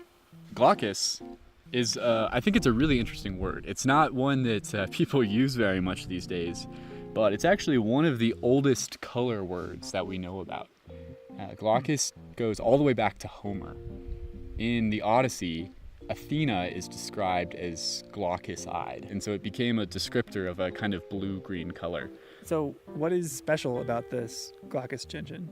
Well, it's a pretty unique plant because it grows in so few places. It really has evolved to a very specialized kind of habitat here. This is a really harsh environment. There's a lot of snow, a lot of wind, it's cold, really short growing season. This particular spot we're in is really wet. It's fed by a snowfield. You'll see more of this type of habitat like in the Arctic Circle. Mm-hmm. So this plant is really adapted to really an Arctic situation. But because this area is kept moist by a snowfield, it's pretty threatened by climate change. If that snowfield were to disappear, this area is going to dry out. So scientists have been monitoring this site for 40 years, trying to track how the hydrology affects the plants. And they've noticed a statistically significant decline in the number of gentians that grow here. It really seems like it's attributable to that shrinking snowfield. It's not keeping things as moist as it used to be. Oh, wow. So it sounds like climate change is making this plant even rarer. I talked to one scientist who's been coming up here for years, and he said when he first started, he would kneel down to look at the flowers, and when he'd stand up, his pants were soaking wet. And in recent years, he stands up and his pants are still dry. It's just not as moist here anymore. It's interesting because, we've seen the climate trends in this area. We've seen increased temperatures, obviously, but we've also seen somewhat increased precipitation. So you'd think maybe a wet plant would benefit from that and it would be fine. But because that summer heat is so intense, it starts so early. It's warmer in March, April, May. Often it stays about freezing at night in May. Things are just melting out faster and it doesn't stay wet late enough into the season. So it's less about the amount of moisture, but about the consistency. The timing, yeah. It doesn't stay all summer anymore. So we're gonna keep monitoring this site and see what happens to the gentians, but they're really a signal for us to the health of our snowfields and the changing climate up here. Oh, and there's a mountain goat. Well, I'm excited to try to find it. Should we go ahead down there? Sure. Okay, it's been about 30 minutes now. I really actually thought we would have found it by now, but no sign of it so far. The search continues. Spotted saxifrage, buttercups, and lots of moss. But no gentian yet. All right, we're hitting the 1 hour mark. Still no sign of the flower. Bit puzzled. Thought we definitely would have found it by now. Oh, big pile of bear poop. Okay, we're approaching 2 hours. I'm starting to wonder if this thing is even here anymore. I really don't know where else to look, but I think we're gonna give it just a little longer, maybe another half hour. I think Andrew just found it. I heard him shout. I have like the biggest smile on my face right now. It's so nice to find it. That feels so good. We've been looking for a couple hours at this point. Yeah, 2.5 hours of just combing every square inch of this area. But it's here. It still exists. It was as glaucous as advertised. Yeah, when you said blue-green, I was picturing more blue than green, I think. But it definitely was hard to pick out from everything around it.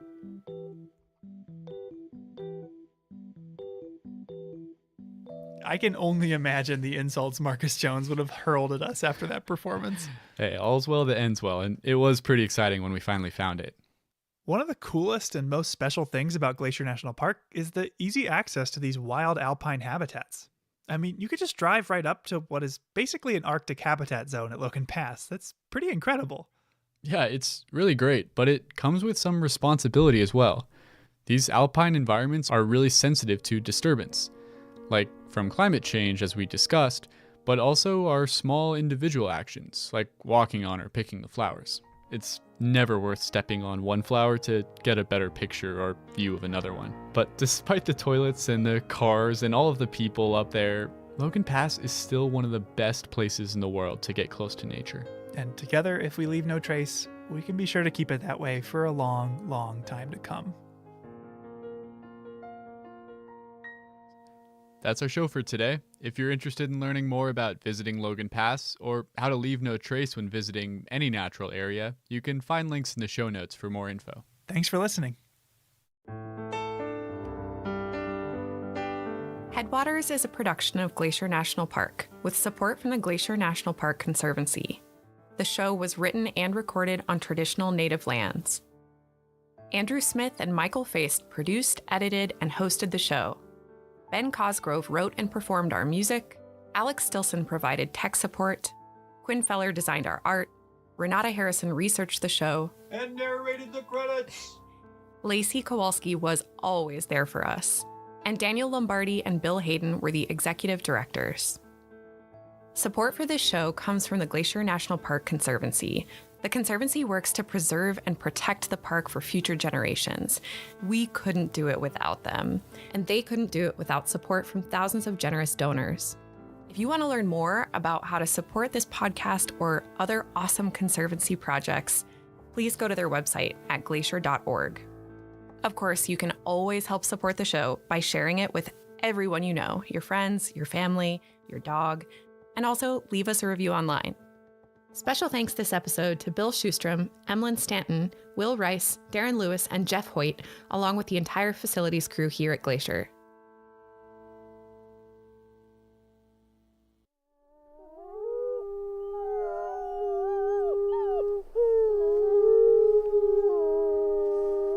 From Yellowstone National Park, this is What We Do. I'm Miles Barger. And I'm Jake Frank.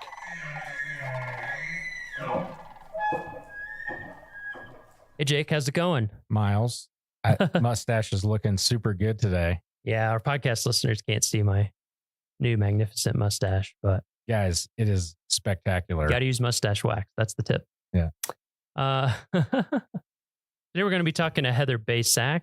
She's an administrative support assistant for Yellowstone's Division of Resource Education and Youth Programs. We call it RUIP for short. Before we get started, though, a little trivia question for you, Jake. Bring it. I don't know how you would know this, but you can make a good guess. How many seasonal employees does REYP employ in the busy summer season, rounded to the nearest 10? What do you think? 100. Pretty close, a little lower. 90. One more. 70. 80. I did that on purpose. Nice. I think the full positions would be 83, but somewhere around 80. That's a lot. It is a lot. There's a lot that goes into that, including hiring all those people and doing paperwork and doing budgeting and all sorts of fun things. Gotta pay the people. We got to pay them. We like to. And then one note, if you notice a difference in sound quality for this episode, there's a good reason for that we're going to get into during this episode. Heather is a fully remote employee, so we're doing our interview via video chat. So the sound might be a little bit different, and that's on purpose. So, you ready, Heather? You ready as you'll ever be? Yep. Good to see you, Heather. Yeah, it is good to see you, as always. So, first question to kick it off, when and where did you get your start in the National Park Service?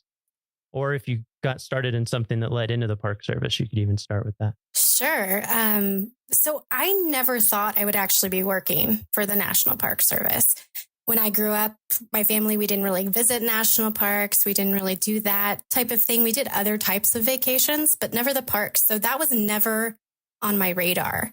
And it wasn't until I was in college that I visited my first national park, Big Bend National Park in Texas. And it was a wonderful trip. I had a blast. It was beautiful. But again, didn't put two and two together. Never thought that I would work for them. And it was getting towards the end of college, and I didn't have a job lined up. I wasn't exactly sure what I wanted to do. I was thinking about going the museum studies route because I was an anthropology major. But I just didn't have anything lined up. And so I actually saw a poster on one of the buildings in my college, and it was for the Student Conservation Association, or SCA. And it talked about internships on public lands. And I thought, that could be something to look into. I don't really have anything lined up. I'll look into it. So I went on their website, and it was a ton of internships. It was with like U.S. Forest Service, Bureau of Land Management, National Park Service, doing a lot of the park servicey, park ranger type jobs. But then there were other internships like archaeologist or curatorial intern that was really interested. I was really interested in, because that's the route that I thought I was going to take. So I did my first internship with a National Park Service site in Kansas called Fort Scott National Historic Site as a curatorial intern. And I was working a lot with their museum collections, taking care of that. And I really enjoyed it. But other part of that internship was doing guided walks around this old military fort. And I got to do a little bit of living history. And I thought, this is pretty cool. This is pretty fun. Maybe this is something I want to look into more. So then I decided to do a second internship after that through the SCA, this time with Denali National Park and Preserve in Alaska, actually where I met Jake. We worked together. And it was really there that I thought, okay, this is something I might want to do for the rest of my life. There were amazing people to work with. There were just beautiful things to see and do. It was, I never would have experienced that. I never would have probably visited Denali without first going to Fort Scott and doing some other internships. And I thought, this is something I really, really want to do. And so then just to be sure, I did one more internship with SCA, this time at Big Bend National Park. Nice. Back to where you started. Yeah, exactly. So it kind of feels like I came full circle. Like it was the first national park I visited. And then it was the national park that kind of really was like, yep, this is definitely what I want to do. It was such a unique experience. I got to do it visit as a visitor and then also be an employee or an intern there. And so I thought, this is it. This is what I want to do. And then from there, I made the jump to actually Fish and Wildlife Service and then National Park Service. Worked a couple seasonal positions at different national parks and then eventually made the slide into a permanent position in Yellowstone and now as an administrative support assistant. So I have a few, that was a varied background. So a couple things. You mentioned living history. Did you get to wear like period appropriate? Like, I don't know, is it costumes is the right word or clothes? Yeah, it was a while ago, so I'm trying to remember everything that happened, but it was this very special service. It was called Fort Scott by Candlelight, and it was close to Christmas time. And they had like different vignettes in all these different military buildings where we would act out scenes of what would have happened in these different buildings. And I got to be a military laundress. And so I got to be wear kind of more or 19th century garb and pretend to be doing the soldiers' laundry. So that was pretty fun and unique. It was really great. Yep. And then the other thing, she mentioned that the people she worked with in Denali were really great. I just want to concur that I am very great to work with. That is true. Get that on the record. I think, when were you guys there? I was there 2008, 9, 10. 2012 was when you were there, right, Heather? Yes, it was my second summer there. Yeah. Yep. Okay, so I missed you. I was a little earlier than. Yeah, there is like all the best people for our in Denali. listeners. There is like a legit. If you've worked in Alaska, you have like a camaraderie with the people in Alaska because it gets into your bones. Like such a cool place. Like, yeah, you can tell from Heather. She's like, I went to Alaska and then I realized this is what I wanted to do. Like, it's really cool. Yeah. Yep. So, I resemble that remark. So out of all those jobs that you did to get you to Yellowstone, all the seasonal jobs, did you have any repeat jobs or did you move like every season? Was it a different job? So good question. I worked for Fish and Wildlife, had a very similar job. I was a park ranger, interpretive park ranger for them. And I worked with preschool kids and did a preschool program for them and then kind of translated that into the National Park Service. I did interpretive park ranger jobs. So a lot of the guided hikes, the guided, talks and walks, that type of thing, working in the visitor center, helping plan people's programs. But then I worked also as a campground ranger in Great Smoky Mountains National Park. Got to help people check into their campsites, go over campground rules, walk around, talk to them, educate them about the park. And then I went to Yellowstone and worked as a remitter.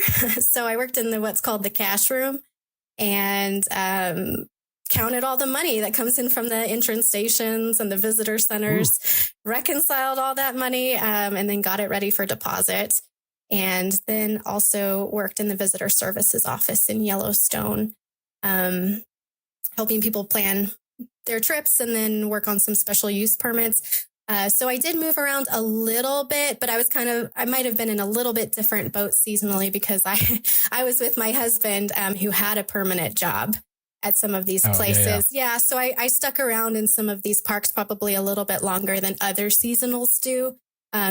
They might tend to move around a little bit and follow their job while I was more in one area for a longer period of time. Yeah. I was asking because until I got my first permanent job, I moved 12 times in 6 years. So it was every 6 months I was on to something else. So like that is part of the lifestyle until you're permanent. Okay. So where are you joining us from right now? So I work fully remotely from Boise, Idaho. Mm-hmm. And how long have you been working fully remote? Has it been 2 years? Oh, that's a great question. It's been probably about a year and a half. Okay. So what do you have a typical day? What does your typical day look like? You have a typical day? So I don't think there ever really is a typical day for an administrative support assistant because so many things get thrown at us and there's so many things that pop up last minute that we have to take care of. that I don't think any one day is completely the same, but we do have a lot of like reoccurring tasks that happen every 2 weeks. And so we'll do a lot of the same stuff. They may every 2 weeks, but it may not just be every day. Like we have to get payroll done. That's kind of the big one. Everybody wants to get paid. It's pretty important. So that's kind of one of our, Thank you. You're welcome. One of the biggest tasks that we have, but we also arrange travel for a lot of our NPS employees. If they have to go to meeting that's outside of the park, any trainings, go to other parks to assist with anything, we help arrange that travel. You can think of us kind of like a travel agent in that regard.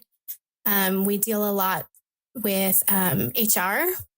So we're kind of an HR liaison. So anytime there's personnel actions for hiring somebody, all those 83 seasonals, we put in hiring actions for them. If anybody resigns or moves to a different position, that kind of all starts with administrative support assistance. And then depending on the park or even the division, you might even help with some budget work, reconciling accounts or tracking expenses and expenditures. Mm-hmm. Do you also have a credit card? I do. Not all do, but I do have a purchase card and I make purchases for some of our division. Yeah, I know that I've never owned a purchase card as a government employee, but that's another thing that administrative folks are worth their weight in gold for managing the purchasing process. It's very complicated and there are a lot of rules. There are a lot of rules with it. Yes. Yes. So what would you say is the most important skill for your job? Or if there's more than one, you can say more. Yeah, I think administrative support assistants really need to be flexible because there are so many things that will pop up last minute. So occasionally you'll be working on something and then have to put that task away and work on something else because it's time sensitive. So you need to be able to jump from one task to another pretty easily and change your priorities on the fly. And then I think you need to have a really good customer service mentality. I mean, administrative support assistants, we don't work with the public, but we can think of our customers like our fellow employees. We want to make sure we give them as much support and as many tools as we can so they can be successful in their jobs. And so they can protect the park. They can also, share it with visitors. So we really need to be focused on our fellow employees. Mm-hmm. What's your favorite part of your job? I think the variety. There's a lot of stuff that you get to do as an administrative support assistant. You're not really necessarily pigeonholed into one thing. You get exposure to a lot of different routes, parks, career routes, like budget, HR. You get exposure to different divisions. Every division needs an administrative support assistant, and what they do for each division is a little different. So you just get exposure to a lot of different things, a lot of different processes. And I really, really enjoy that. And I mean, you get to work with people, which is pretty great too. Mm-hmm. And what about the flip side? Do you have a least favorite part of your job or hardest part? All the emails. Yeah, nonstop emails. Nonstop emails is just be a little overwhelming at times. But but in all seriousness, I think having to juggle so many different things at once and balancing all the different pieces and being able to, like I said, to switch from one task to another can be a little difficult at times. So it's really important, if you do get one of these jobs, to take meticulous notes, be really organized. I'm still figuring out really great organization methods for some of this stuff, but but that's kind of the hard thing. And I think sometimes you all have to deal with really long-term deadlines, or what seem like long-term deadlines to me. And that, I think that's always hard for me, where it's like, oh, we need to have this thing in like 6 months ahead of time, or, and they're deadlines that you can't miss, really. Yes, those are, especially when it comes to HR, we've got deadlines pretty far in advance for some of our things. And if you miss those deadlines, then it pushes back, maybe when somebody can start. And so there are some definite repercussions when that happens. Yeah, a lot of people relying on it. Yeah. You guys are, they're like the grease of this machine. They make sure that everything keeps chugging along, and without all the little actions and paperwork and everything, it seems like we're constantly in contact with admin.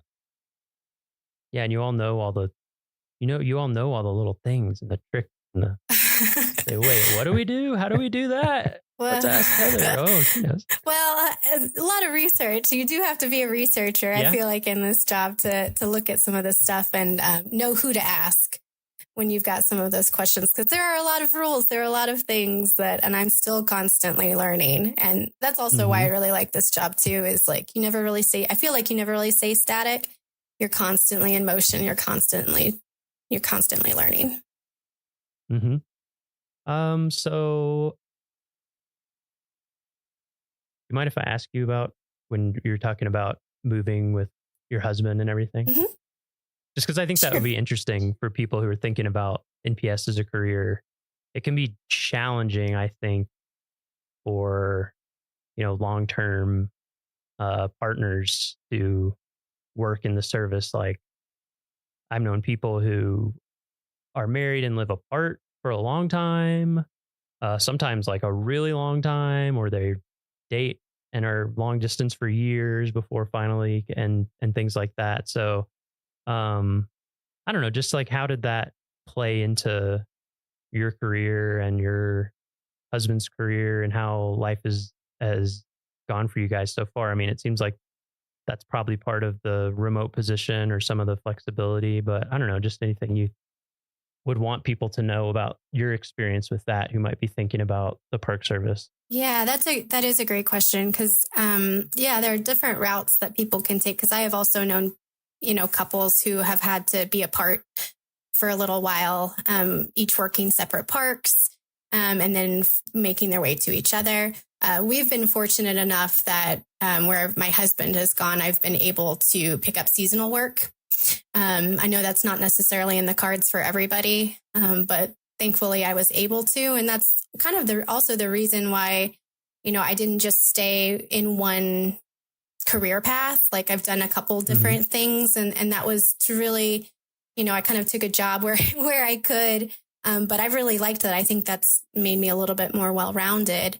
Really appreciated that. And then thankfully, when my husband moved to a different position away from Yellowstone, I was able to go remote, especially with some administrative work kind of leans more towards that. You can't do that with every job in the Park Service. There's so many that have to be in park.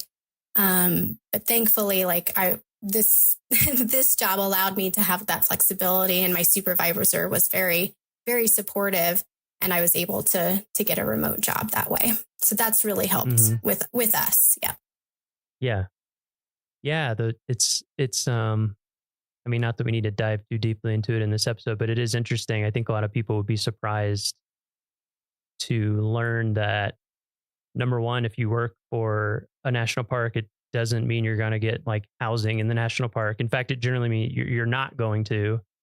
And that it's not just Yellowstone, but like a lot of parks, it's becoming harder and harder and harder to find places to live right by the park, just because of how the real estate and things have gone as well. And then sometimes with some of these parks that are really remote, there's situations with like school for kids or extracurricular or all sorts of things. So, that's part of why one of many reasons why we wanted to talk to you, is just to let people know that is something that remote positions are something that parks are utilizing for the right positions and the right people. Like, you had already been at Yellowstone, so you know the park, you know people here.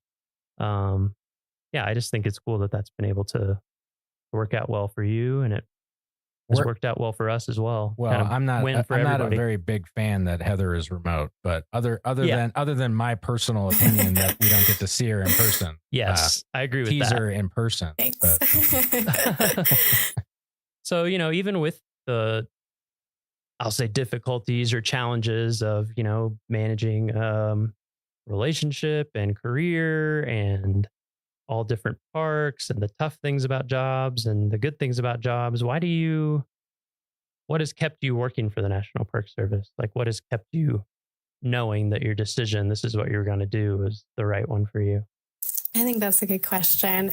I think, it really goes back to when I did that internship, or a couple of internships, and I just, you just see it and you just feel it. And it's just, I just believe in what the Park Service stands for. And I've just met so many great people along the way, both, fellow employees, peers, as well as visitors, that it just makes it, I don't know, it just makes it worthwhile. I actually have in my office here, I worked with a school group when I was in Yellowstone from Lowell, Massachusetts. They came all the way out to Yellowstone, and I actually have a picture of those kids. The teacher gave it to me. I have this picture of those kids on my desk, and that kind of just reminds me, like, I'm part of something bigger, and it's really awesome to feel like I make a difference. And so I just believe in the Park Service mission quite a bit. Yeah. Same. I think I kind of had a similar experience. I think a lot of us do, where it's like, I think my first summer in a park was here in Yellowstone making beds at Canyon. But then, I did a couple SDA internships, and at some point you're like, can I go back to a normal lifestyle? I don't know if I can. And then the mission, and just remind everybody, the mission of the Park Service is to preserve unimpaired the natural and cultural resources and values of the national park system for the enjoyment, education, and inspiration of this and future generations. So, like you said, even if sometimes a day might be filled with like a checklist of what might seem like mundane tasks or something, I think for me, and it sounds like for you, having that bigger mission that you're working for really does make a difference. So a question that I have, like, with that mission, I think a lot of us, when we have the rough days that like physically work here, you have the rough days, but then you go outside and you hear the wolf howl, or you see Old Faithful erupt. Like, how's that transition been for you going remote? Like, and, keeping yourself, like, how do you remind yourself that, when it's not in your face, like it was when you were physically working in the park? Yeah, so it has been a little bit of a transition to remote. I very much enjoy it, and the flexibility it has given me to be, still continue to work for the Park Service and be with my family. I think it becomes more about the people, and than necessarily, I do feel a connection to the place, but I feel a connection to the people even more. And so to me, Yellowstone has not just become like the first national park, an amazing place to experience geysers and hot springs and wildlife. It's really become like a community. And it's about a people connection now for me as well. And so that's kind of helped.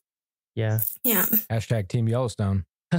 Yeah. Well, and I think that's a good point too, because I know I've talked to people in my family or friends about working for the Park Service, and I think as people will get the impression pretty quickly while they're listening to this podcast over all the different episodes and all the different people that we talk to, you just get to be surrounded by interesting, brilliant people in like every job, basically doing all these things for the park. And it's such a cool community to be a part of. So I think, that over time, I've appreciated that more and more and more as to like what makes it such a cool place to work. So getting into the details of if someone were interested in this type of work that you do. So your official title is Administrative Support Assistant. Yes. Do you know the job series on USA Jobs? Yes. It's a 0303. And sometimes that it comes up as like a miscellaneous clerk, but it's Administrative Support Assistant, and the GS level can range, I've seen, from like 5 to 7. Okay. Do you need formal training to get started in this job series, or like what are the minimum requirements that people would need if they were thinking about applying for this type of job? Sure. So there's a lot of on the job training. Like I said, I'm still learning, about so many things. But if you have like a background in budget or HR or travel, those are all applicable to the administrative support assistant. A lot of times how I, came up through it is I just worked my way as a GS5 and seasonal interpretive park ranger, and then switched over to a visitor services assistant as well. So, I mean, if you work seasonally in the Park Service, getting your time in grade in, I think just even that experience can help you along too. But if you could take even if it's like informal trainings on budget, purchasing, HR, anything like that, put that on your resume as well. Because a lot of things you may not think apply do, because administrative support assistants are in every single division. And I think if you work your way up kind of through the division as well. So if you're a seasonal maintenance worker, like, what seasonal maintenance workers need, and the support that they need. So you may not think it applies, but it probably does. It also seems like a lot of the systems that we use in the government are like proprietary. Were built for the government. So if you haven't worked in the government, you could have, like, say you're an accountant, like you have budget experience, but you still have to learn new things in a job. So like, to your point, it's like, if you're in an entry level position, it just seems like having a base level, being organized, and, it's like, you're not necessarily going to know how to do FBMS or insert any other acronym right here, because, there's so many of them. Right. And different federal agencies too, some will use different systems as well. Like I learned from an HR specialist who moved over from the Forest Service that they don't use FPPS for their HR actions. So there's different things that you'll learn on the job in the park that are even different from other agencies. And then just being in government in general, having almost over 200 years of laws and things that have developed for different reasons, and special ways that we do things, and not just scrutiny, but like we have a high responsibility to everybody in the United States, basically. Yeah, it's like taxpayer dollars. We need to make sure that we're not. There's no waste, and there's a good accountability. There's all those checks and balances. Exactly. All right. So last question. Do you have a favorite story or memory in Yellowstone or any other national park that you would want to share? This is a hard one. Because they're all, it's like asking to choose your favorite child, because they're all unique and they're all special. But I think my favorite one that sticks out the most happened in Yellowstone. And I was driving down into the interior. It was late in the season. There was snow on the road. I was the only one on the roadway, in between Norris and Canyon. I think that's where we were. My son, who's like 1, was in the back seat. And we went around, I think, a curve, and all of a sudden there were wolves all over the road. I had never seen so many wolves in my life. And I've got a video, because I slowed down, pulled over, and I whipped out my phone and I took a video, because I was like, this will never, ever happen to me again. And the wolves, I remember it was a black wolf walked within 3 feet of my car door, and it looked at me, and I could see its eyes, and it just kind of continued walking off. And I was like, oh my God, I get to experience this with my son in the backseat. Of course he's 1. He's not going to remember this. Like, he has no idea what's going on. But I was like, oh my God, we got to do that together. And I know he won't remember it. I mean, of course he won't remember it. He was 1, but to think that he got to be there and I got to share this special moment with him that will never, ever happen to me again in my life. And to be able to experience Yellowstone in that type of way and feeling that wild with him was really neat. And it's something I'll be able to show him the video of and tell him about when he's older. And then hopefully, when we go back to visit Yellowstone, he could have a similar experience. So I still can't believe it actually happened. It was just absolutely awesome. incredible. Very cool. Okay, well, I think that's it for this week's episode. Yeah, thanks for joining us, Heather. Thanks so much for joining us. Thank you for having me. When are you coming back for a visit? When are we going to see you in person again? Not soon enough. I don't know when, but hopefully soon. Righty. Well, we'll keep in touch virtually until then. Sounds good. Thank you.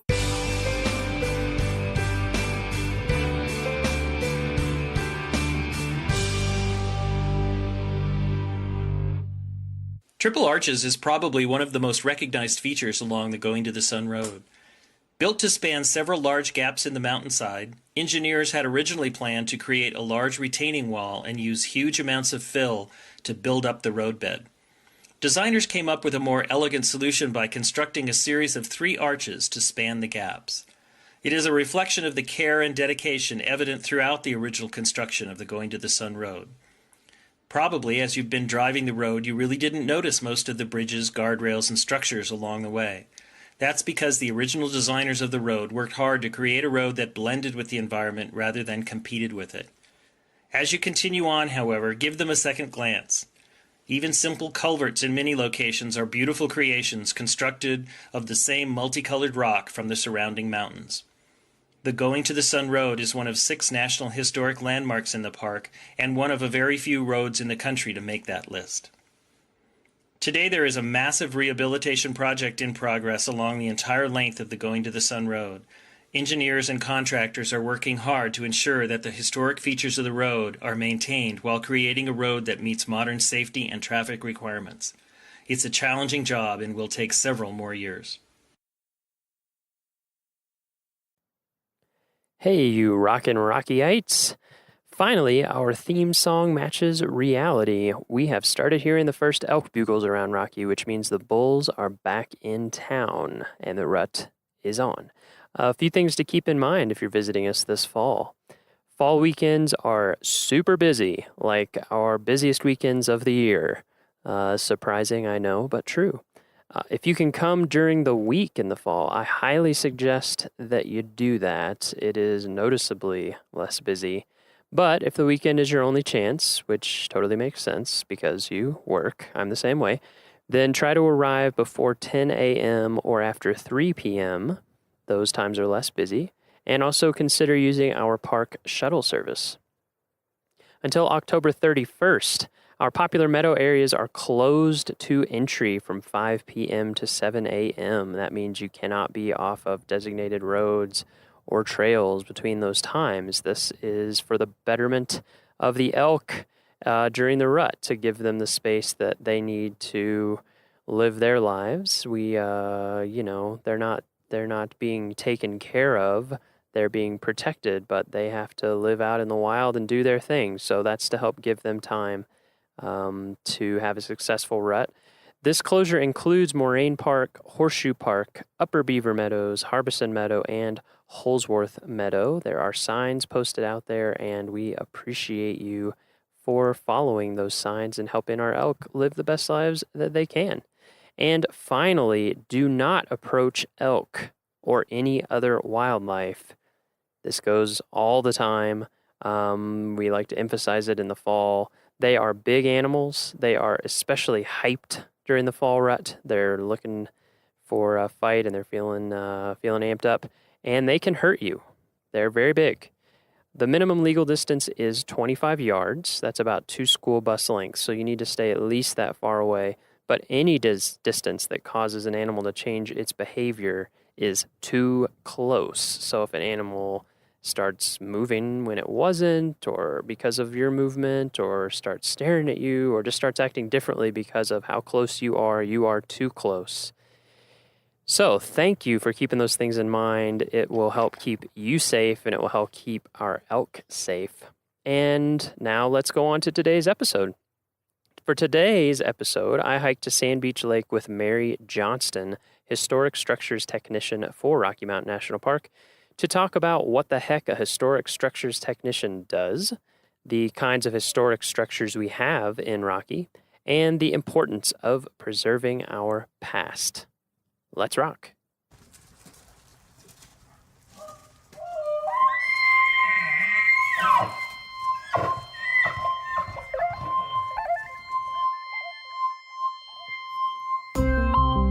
And we're recording. Set this over here. Pick up some Good wind and morning, water. Sand Beach. All those kinds of things. What's that? Good morning, Sand Beach. Yeah. Good morning, Sand Beach. Yeah, so we're here at Sand Beach Lake with Mary Johnston. Hello. Mary, what are you doing here at Rocky this summer? This summer, I am the historic structures technician for the Park Service. Historic structures. What does that mean? That means old buildings. Old basically. buildings. It could also include old trails, old roads, anything that's older than 50 years is technically historic. If it meets certain requirements, like it was significant in the past somehow, then it's on our radar. And when it's on our radar, it's potentially on the National Register. And when that happens, it's we're sort of expected to keep up with them based on certain standards and protect them and hopefully continue to keep them in good shape so that the history can be passed on and future generations can come look at these and see little pieces of our history that are scattered throughout the park. So, for your job, are you actually out there fixing stuff, or are you out there? Not as much as I'd like to. Yeah. So what are you doing? Like, what's a typical day? So a If there is typical a typical day day. involves me having a list of structures that are around the park. Some might be in the front country, right next to a road. It might be a comfort station. It might be one of the park houses. Others might be in the back country, 5 miles away from the nearest road, like a patrol cabin that the rangers use. So my job is to go out and visit these structures and do an assessment of how well the park has been doing in keeping them close to their historical significance. So making sure any changes to the building haven't compromised the original character of it, making sure none of these buildings are being neglected in any sense. None of the changes are inappropriate, as in like modern updates or additions, because we really want to keep these buildings as close as possible to their original state and how they were built. So just making sure they are, not being neglected. Cyclic maintenance is taking care of the buildings, but Yeah, so we have a big database. yeah, It has all this stuff in it, is that right? after I go out and visit all these structures, take photos, take notes, I come back and update this giant database that sort of serves every park in the country. Oh, really? Yeah, every park in the country has their own set of structures, and all of these are in this database. So That's nationwide. yeah, Wow. like anybody from the parks or even individuals can go onto the site if they have a specific structure in mind, or if regional offices need to know more about certain buildings in a park, but they can't go out and visit them themselves, they go into this database, and based on the work that myself and other structures technicians have, based on the information that we've put in there, it's pretty much a comprehensive timeline and update of past conditions, current conditions, any work that's been done on them, what the building looks like now, what it used to look like. A lot of different divisions could use this as a resource. So it all goes into this nationwide database, and then Mhm. anywhere in the country, anyone with access to it can Yeah. see what's up. Yeah, so obviously, if you're a Park Service employee, you have a little more access to read into some of the technicalities of the building, but this is a website that anybody could go into. Oh, really? Even public? Yeah, definitely the What's public. it called? It's called the LCS database. What does that stand for? List of classified structures. List and of classified. Classified sounds fancy, but it really just means historic.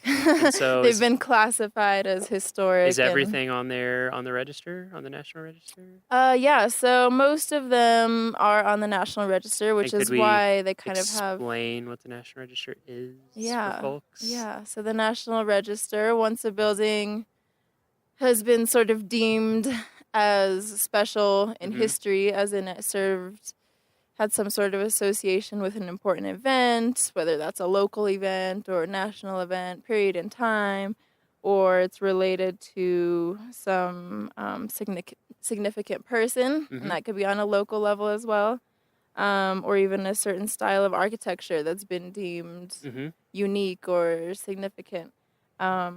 You go through a little process to have that building listed on the register, and if it retains enough of its original integrity, if it hasn't been changed too much over time, then said building or structure or road or trail is listed on the National Register. Yeah. And under that, there are certain acts that protect those buildings to keep them in its sort of historical context. And there are certain... So you can't just like go into an old building with beautiful wide board floors and rip them out and put in linoleum or something like that. Exactly. Something that would totally change the character Mhm. of the building, both structurally and also from an experience level, right? Yeah, exactly. Yeah. Okay. What are some examples of buildings on the register in Rocky that people might know, or buildings or other things too? Well, one of the first ones they might see is the Beaver Meadows Visitor Center. That one's actually a national landmark. So landmarks are kind of the highest tier of buildings listed on the register. So that's classified on the register. And like, for example, in that case, it has historic importance, both in terms of the park, but also because it was... so that one was built under the Mission 66 initiative. Which Mission 66, I'll fill everyone really quickly. Please do. Mission 66, for folks who don't know, after World War II, you had a lot of families, a lot of men coming back, some women out of different types of service, or it just shook everything up, you know. But people were coming back. There's the GI Bill. People were starting their families, and there was, you know, the baby boomer. Yep, people were the doing baby better. boom. People were doing better. And one of the results of that was that national park visitation really started going up. And so there's a recognition that, hey, we really should do something to increase visitor services to handle this capacity.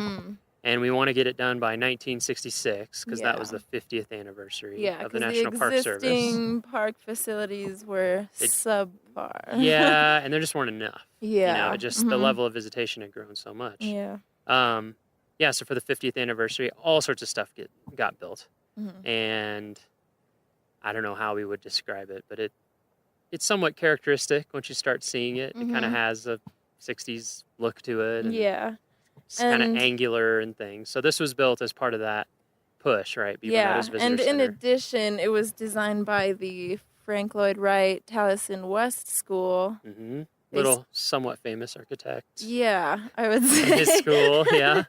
May have heard of his name once or twice. Yeah, and if people are familiar, I mean, Frank Lloyd Wright himself didn't, but it was his firm. Did not. And it uses a lot of his style. His styles and methods. And like the high windows, the top of the wall windows. Oh, yeah. And Intaglia. Give it a Google if you haven't seen it. Yeah, exactly. Before. If you haven't seen it in the park, building. give it a Google, and we have a little bit of info about Where it. you and I have the pleasure of working out of. Yes, we do. It is also, a lot of people don't realize this, so it is Beaver Meadows Visitor Center, and it's also park headquarters. So if you go to the Visitor Center and you're wondering what's the rest of this building, it's just offices. Pretty much.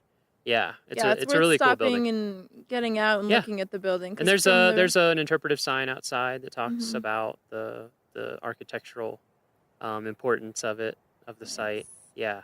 So that's one that's a big one. That's one. If you've ever run into any of the backcountry patrol cabins. Yeah, if anyone's been out hiking and seen cabins out in the backcountry. Yeah. Are those all on the register? Pretty sure every single one of them is on the register. Because I remember, mean, those were built. What was it, 2 years ago? When you and I hiked out to North Fork Cabin, for example. Yeah. And a lot of them are kind of hidden. Yeah, they are. They're not intended to be like seen by everybody hiking along. They're initially intended for the rangers doing patrols out in the backcountry, making sure everything's okay out there, giving them a place to stay without having to set up tents and stuff for anyone who does night. see them, they're government-owned administrative facilities, so we use them for like still used law today. enforcement, backcountry patrols. If we have trails crews or backcountry crews working, they can base out of there sometimes. Very minimal. Very minimal, but really nice. Yeah. And what I thought was neat when typical. we were looking is that, so like North Fork, that was in the 30s, early 30s that was built, right? And it was built with almost all on-site materials, correct? Like, which is incredible to me. It would be way too expensive to haul in that stuff, and especially back then. Yeah, I mean now it would be too, but that was what, like 8 miles from the nearest road or something, 6 miles. It was from a the ways, nearest and even the road. road that was the nearest road was hardly. You wouldn't want to be hauling a bunch of construction equipment in on there. Yeah, so those are all on there. What about, is like Old Fall River Road, is that?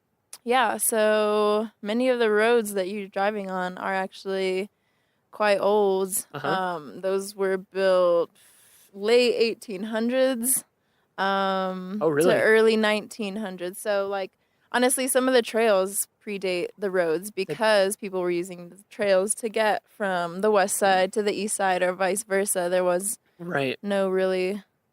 They would just established they would hike route. it, or they would take horses and walk it. Yeah. And a lot of the trails were actually established because people who lived in Estes Park or Grand Lake wanted to take tours up there. Oh, they wanted to take people out there. So even before it was a park. Yeah, the fact that they had people wanting to get out into the park, they're like, oh, well, maybe we should just clear these ourselves then and get out there. Of course, a few of these trails were used by Native Americans, obviously, to travel from the west side to the east side, crossing over the Rockies. And to get up into the mountains for hunting. Yeah, things like so those sort of laid the baseline for where trails would go. Later people would start to clear them a little more. And we them. talked to Cynthia Langeth at Alpine Visitor Center a little bit about Trail Ridge Road and how a lot of it is like exactly where the trail was that Ute and later and Arapaho people would use later, and early people even before that.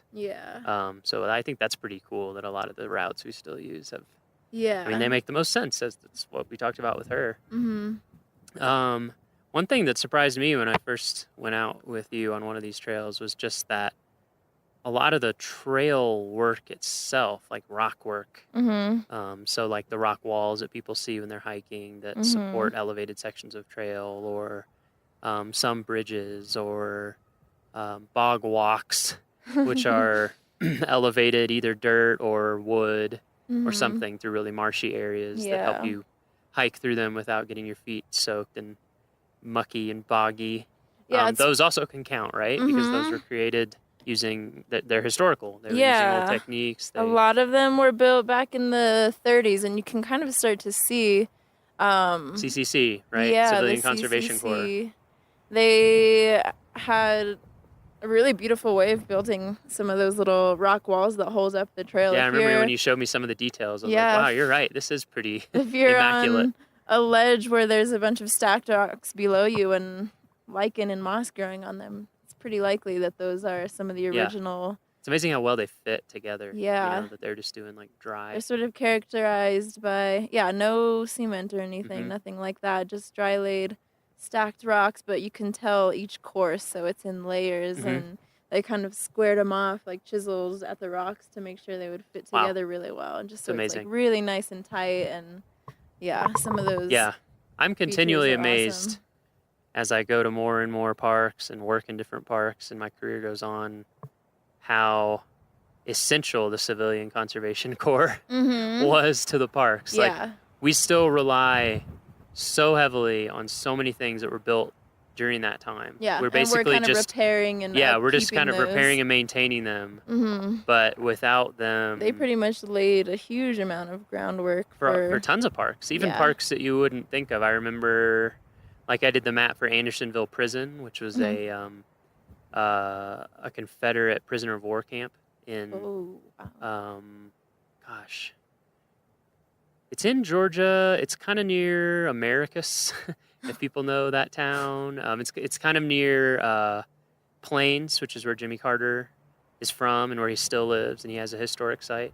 Anyway, it was this horrific prisoner of war camp, as most of Mhm. them were at that time. Mhm. But even there, we were walking around, and there were some trails and some retaining walls and some just things that had been built to kind of shore up Mhm. and make sure things would last. Yeah. And there's a plaque, It's CCC. kind of amazing how long these things have lasted, considering like They were just built the so weathering and carefully. They were built with such care. Yeah. And it wasn't because I mean, I don't know. I've just always figured because it was an employment program, Mhm. and the whole point was to have jobs for people to do. Mhm. That it was like, we're building this rock wall. We want it. Yeah, you don't We want it to expect be it to fantastic be quality. so- We want it to last forever. Do what you got to do. Yeah. And they're using natural materials, Mhm. so you don't have the material cost. And so I think it was just like, let's make this incredibly nice so that it'll last Oh yeah. for 100 years or Mhm. more. Definitely you know? built to last. And a lot of them are getting close Mhm. to 100 years, and Yeah, and they look that's- great. That's the point of all of this, is to keep these things intact so that there is evidence of it down the road, and that other people and our kids and grandkids and Yep. all those people down the line will be able to see these things. Because honestly, the older it gets, the cooler it becomes. Well, that's the thing. and- That's what I think a lot about with historic things and things on the register, is that there's this weird in between point. It's almost like fashion or something. Yeah, There's yeah, this yeah. weird in between point, like when it was like in the early 90s or something, you're like, oh, Mhm. the 80s, that was lame. But now people think 80s are cool because they're old enough. Yeah. And I feel the same way with a lot of historic things, just like a rock wall on a trail. Mhm. Maybe right now we're like, whatever, it's a rock wall, whatever. Yeah, But, then people go to like the UK or something, and they see these hundreds and hundreds and hundreds of year old walls. And We'll then get it there one takes day. on. We'll get there one day. Yeah, it takes on this different feeling. Yeah.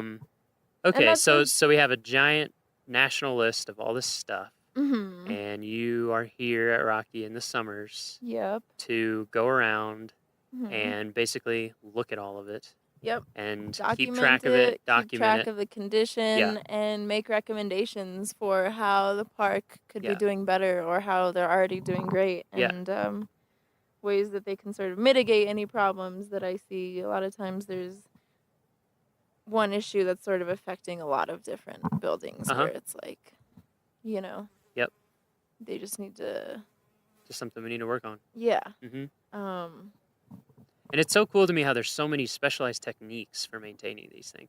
Like, I Yeah. remember some of those, what were they, joists or log ends. log ends? Yeah, the Mhm. log ends on a cabin. Oh, yeah. And you were showing When me, they- and you were like, oh yeah, this has been cored out and filled with foam. I was like, what? Yeah, And yeah. you're like, yeah, a lot of little well, ways we don't to- want to replace the entire thing. Mhm. And so it's more the best structural integrity, if it starts to Yeah. rot out, is And that's to the thing, you always are trying to like figure out ways to repair it, because what's the best compromise. Yeah, you try never to replace something unless it's absolutely Unless you necessary, absolutely because have you to. want to keep the originals, and if just part of it has to be repaired, then Yeah. just fix that Like, I don't know part, if but- people realize, maybe they've seen it when they go around the park during certain construction. Like the first time I came here a few years back, Mhm. up on Trail Ridge Road, they were doing some road work and repairing some of those walls Oh, that are yeah. up there.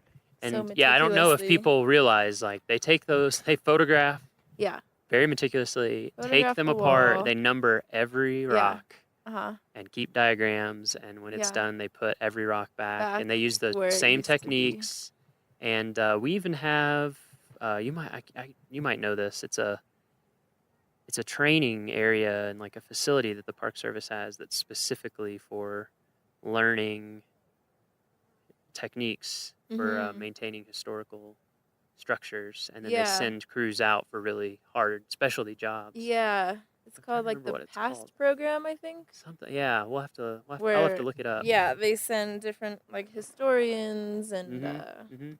preservation crews to different parks just so they can learn. Like, hey, this is how we're doing this, and you guys could learn from this and implement it in your park. Yeah, so we survey things, you survey things, we keep track of them, and then who is actually going out and doing the work to maintain things or to So repair Rocky things? has its own preservation crew. They're called the Special Projects Crew, I believe. Uh-huh. And they specialize in all the work done, maintenance work and rehabilitation work on historic structures. That's so super they're cool. separate sort of from building maintenance crews where they sort of go in and do their thing. But the preservation crew specialized in working with old buildings and sort of using these special techniques to not alter anything or do these repairs rather than replacements of building features. And they're a really experienced crew. I know Bob Maitland, the crew lead, he's been in the park for ever. What? Yeah, he right? grew up like in this his park. life. His dad worked right? in the park, so he grew up here. Yeah, He he's a grew up in- multi-generational ranger. Yeah, grew up in some of the old houses that he's fixing up today. So he's Yeah, it's really good to people have someone so People knowledgeable. probably don't even realize, like, even a lot of our park housing is historic. Yeah. And so there's more than enough for that crew, that Mhm. specialized crew, to do all year round. Yeah, like too exactly. much, really. Uh-huh. Yeah. So what kind of training do you have to come out and assess historic structures? Well, my education is in architecture, and I personally had taken quite a few courses in historic preservation. How'd you get interested in historic preservation? Well, it was always kind of like a personal moral thing where I was into sort of preserving old buildings before building something, like before building strip malls and stuff. I'm like, well, why aren't we fixing up these old buildings that we Fixing up already what we have. in like city centers? Like, we have this infrastructure and everything. We should be using those before we're using all these resources and wasting resources by tearing buildings down. So you felt like that even before Yeah. architecture? Or is that what It led sort you of into went architecture? hand in hand. Yeah, I really wanted to do architecture because I hated the way these suburbias were just being produced with these cookie cutter houses, and it kind of like got to me. So I was like, well, how could I get in there and do something about it? So That's interesting. That's sort of Yeah. Sort where, of. Where are you from? I'm from Albuquerque, New Mexico. Albuquerque, New Mexico. Yeah. ABQ. Big ABQ. Born and raised? Uh, No, sort of. Raised in southern New Mexico, Okay, but I but- do so love New Albuquerque. Mexico, Yeah. Land of enchantment. Yep. Yeah. Such an enchanting, beautiful place with a lot of history. Yeah. So we do have a lot of old structures down there. Yeah, really old. Mm-hmm. Like some of the oldest in the U.S. Yeah. Outside of like Florida. Dating back to the Spanish. Yeah. Right. Exactly. Before Anglos even got in on that game. Yeah. So yeah, it was sort of just like my disgust for some of the new stuff being built, which is what And were you steered seeing me. that like in Albuquerque or just Yeah, in general? there's like specifically this area outside of Albuquerque called Rio Rancho. It's like this new kind of city, I guess. It's now its own city. Just the epitome of like suburbia. Where just parking lots everywhere, strip malls everywhere, like. And you're just like, this doesn't this doesn't speak we to like me. to say like anywhere America, you know? Anywhere USA. Yeah. Yep. So saw that going up. Didn't like it at all. And So I that's was kinda like, what well, got let's you go interested. back to what we already have and like what do I love about architecture? And a lot of time it's the detail and the care and the character of a lot of these structures that, you know, a lot of suburbias are missing character. It's just all kind of For sure. produced cheaply, not made to last. Well, we were just talking earlier on the hike up. So yeah, we didn't even mention. So we're at Sand Beach Lake right now. You Mhm. can't see it because it's audio, but I'll try to post a photo on the blog. Beautiful lake in Wild Basin. Neither of Yeah. us had been here before. Me neither. It's such a little Yeah, gem. it's about 4.5 miles hike in, Mhm. right? Some elevation gain, not completely uphill gruel, but lots of sections uphill. Yeah. And it really does have a ton of sand on the shore. Yeah, it's such a little gem out here. I had Yeah, no it's- idea. it's very There are beautiful. people off in the distance. There's a group of Yeah. like 10 people with their towels and Yep, bikinis just right now. sunbathing. Yeah, I I was mean, like, wow, why didn't I think of that? And this, we were talking about this lake, Sand Beach. Oh, and we have a great view of Mount Meeker Mhm. and Longs a kind of little an bit. interesting view of Longs Peak. Yeah, the south I don't side of look at it from Longs. this side that often, so that's Mhm. kind of cool. And Pagoda Mountain. And this is one of the lakes in Rocky, which there are quite a few. There's a That couple. yeah, well, there's a couple lakes for sure. How many lakes are there? There's so many, but it's one of the lakes that it's a natural lake, but it was impounded to raise the water level to store even more water in the lake. So it had a big earthen dam at the outlet. Yeah. And then during the Lawn Lake flood, which was 1980, 87, is that right? I believe so. Okay, Lawn Lake flood. Let's hope. We'll check our dates. Yeah. But the Lawn Lake flood, that's the same kind of situation. A natural lake that had an earthen dam impounding it to raise the water level, and it fell apart. It just fell apart and gave way, and all the water came down, and that is an extremely dangerous and destructive situation. So Yeah. it after that was. happened, A lot of damage. I mean, you can't even imagine. People say they heard it. Check out the alluvial fan. Yeah, and go to the you'll alluvial see. fan and you'll see, just look at those boulders that get moved around and think about that, how much water it would take to do that.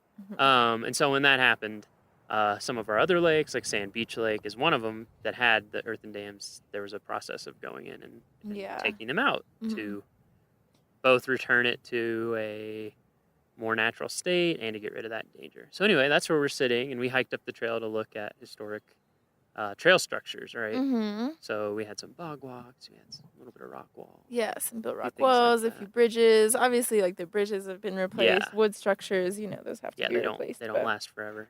Mhm. We haven't found the infinite wood yet. Yeah, so we're up here at Sand Beach Lake. So had you done anything with architecture before you went to school for it? To college? Well, honestly, I had always wanted to be an artist. Uh-huh. I used to tell my mom I wanted to be an art teacher. Uh-huh. She was like, "Oh, that's great, but don't you want to do something that makes a little more money?" And I was like, no. But then I got into a single drafting class in high school, and I discovered that my perfectionism really lent pulled itself well to through. drafting. Yeah. I can relate to that as somebody who likes to make maps. Very Yes, similar. it's like so fun. it's artistic It is and artistic. You creative, get to but also very draw. technical Yeah, and very but there is a precise. right way. Yeah. Like you gotta be. It's like yeah. it's creativity and art inside of very particular rules. Yeah. Yeah. But there's still room for creativity. Yeah. So after that first drafting class, I honestly knew that that's what I That's wanted what you to wanted do. to do. Yeah, I could just sit there for hours and draw. Yep. Floor plans and building plans And do the weird sections and- architectural hand lettering. What's that Yeah. script called? I don't know. I don't know. It's funny. It looks the same. Like Yeah, everyone's- you just have to write in caps all Yeah, the you time. just No learn. lowercase. Yeah, Just- exactly. And then they're like, okay, now make up your own. So you were interested in art. You Yeah, tried so drafting. love drafting. And the Figured drafting was out great. That architecture was the Mhm. perfect balance between like art Uh-huh. and something like Yep. functional. Uh-huh. Like something Yep. that could be used and Totally. inhabited. So Yep. I like to call it like functional art, even Uh-huh. though that kind of I don't know undermines art as non-functional. I don't like to say that, but Well, I don't know. Kant might agree with me. I took this class in college called The Art of Walking, which everyone thinks is like a fluff class, but it really wasn't. It was a 3-week class, and we would walk every day, but in the mornings we would do pretty hardcore philosophy.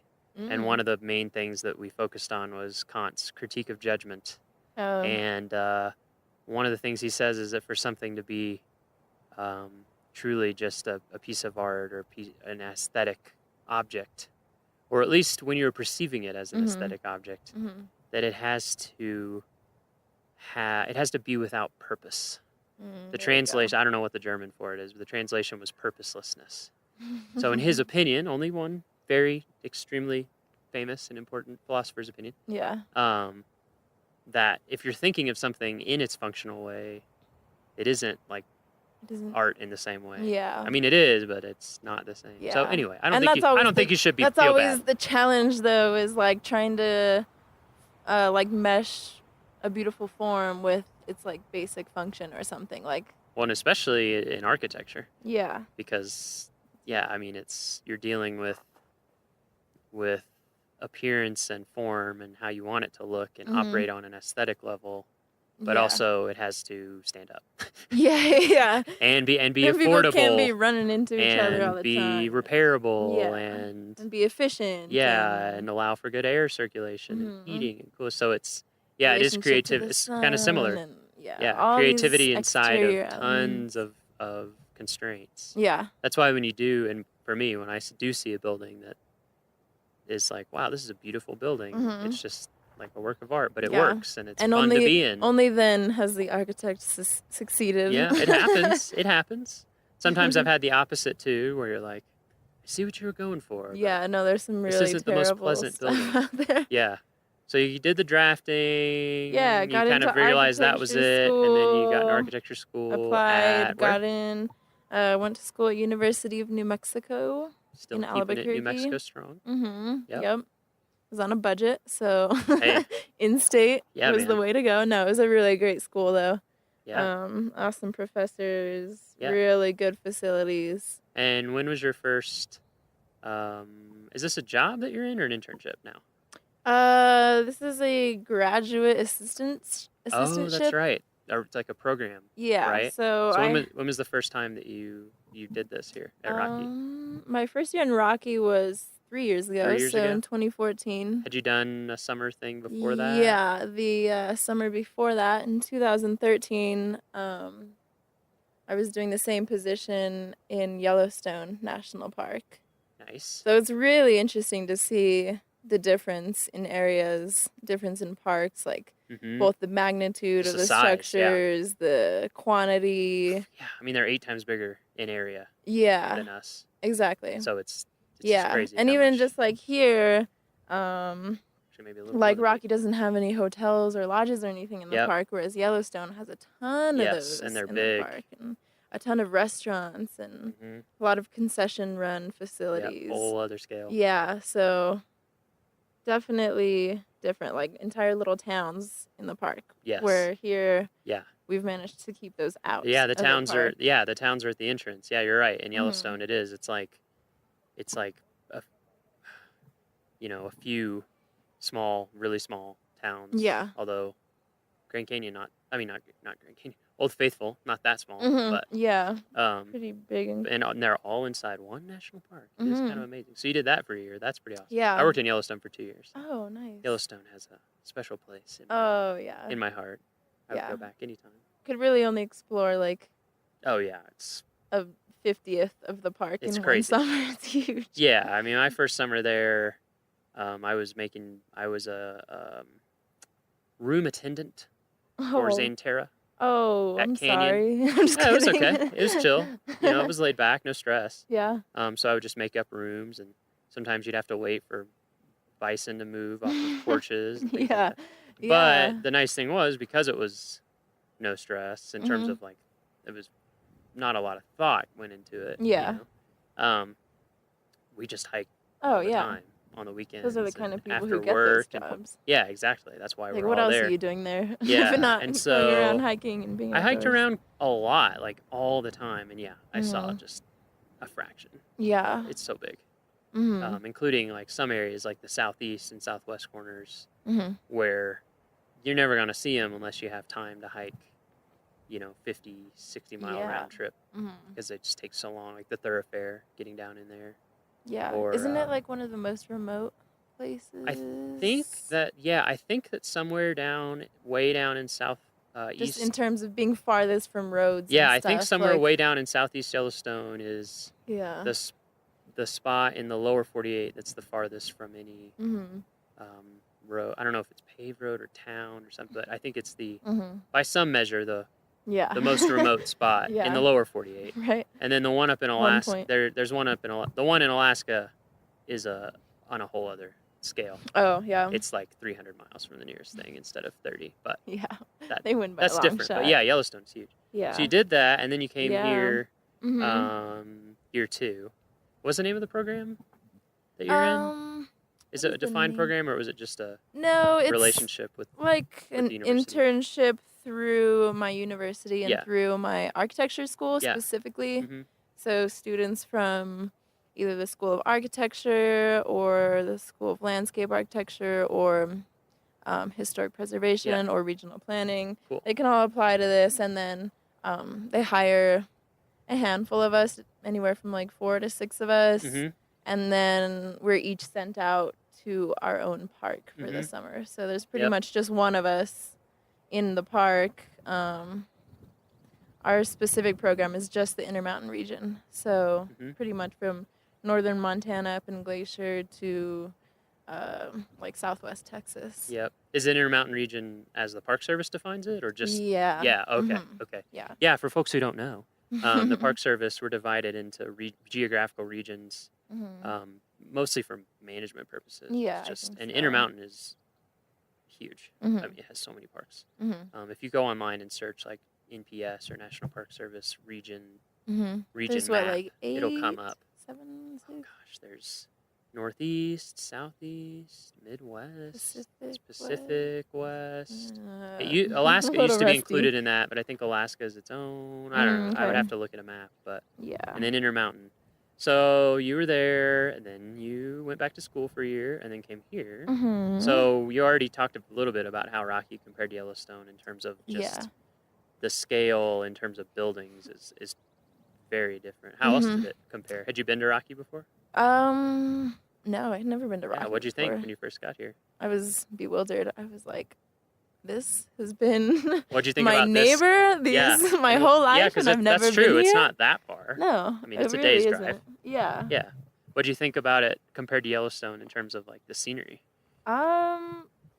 Very different. Different, yeah, for sure. Both in the sense of the wildlife that's around. There are Yeah. a lot of We're missing a few bison and species here. wolves up there. Yep, we're missing a few species in Rocky. Yeah, Yeah, and not being in loved- grizzly country is a very different Oh my experience. god, it's so nice. It's so nice hiking when there are no grizzlies to worry it's about. very It's different. kind of always in the back of your head It when you're is, hiking yeah. in Yellowstone. I've talked to people about it because I Yellowstone and then Yeah. Denali, and I miss it in a lot of ways because it puts, I Kinda don't know, puts it a little just edge it on just puts a your- whole different feel on the trip. You know? Yeah. I mean the danger still statistically is really low, Yeah. relatively speaking. Yeah, but they are it around. is a danger.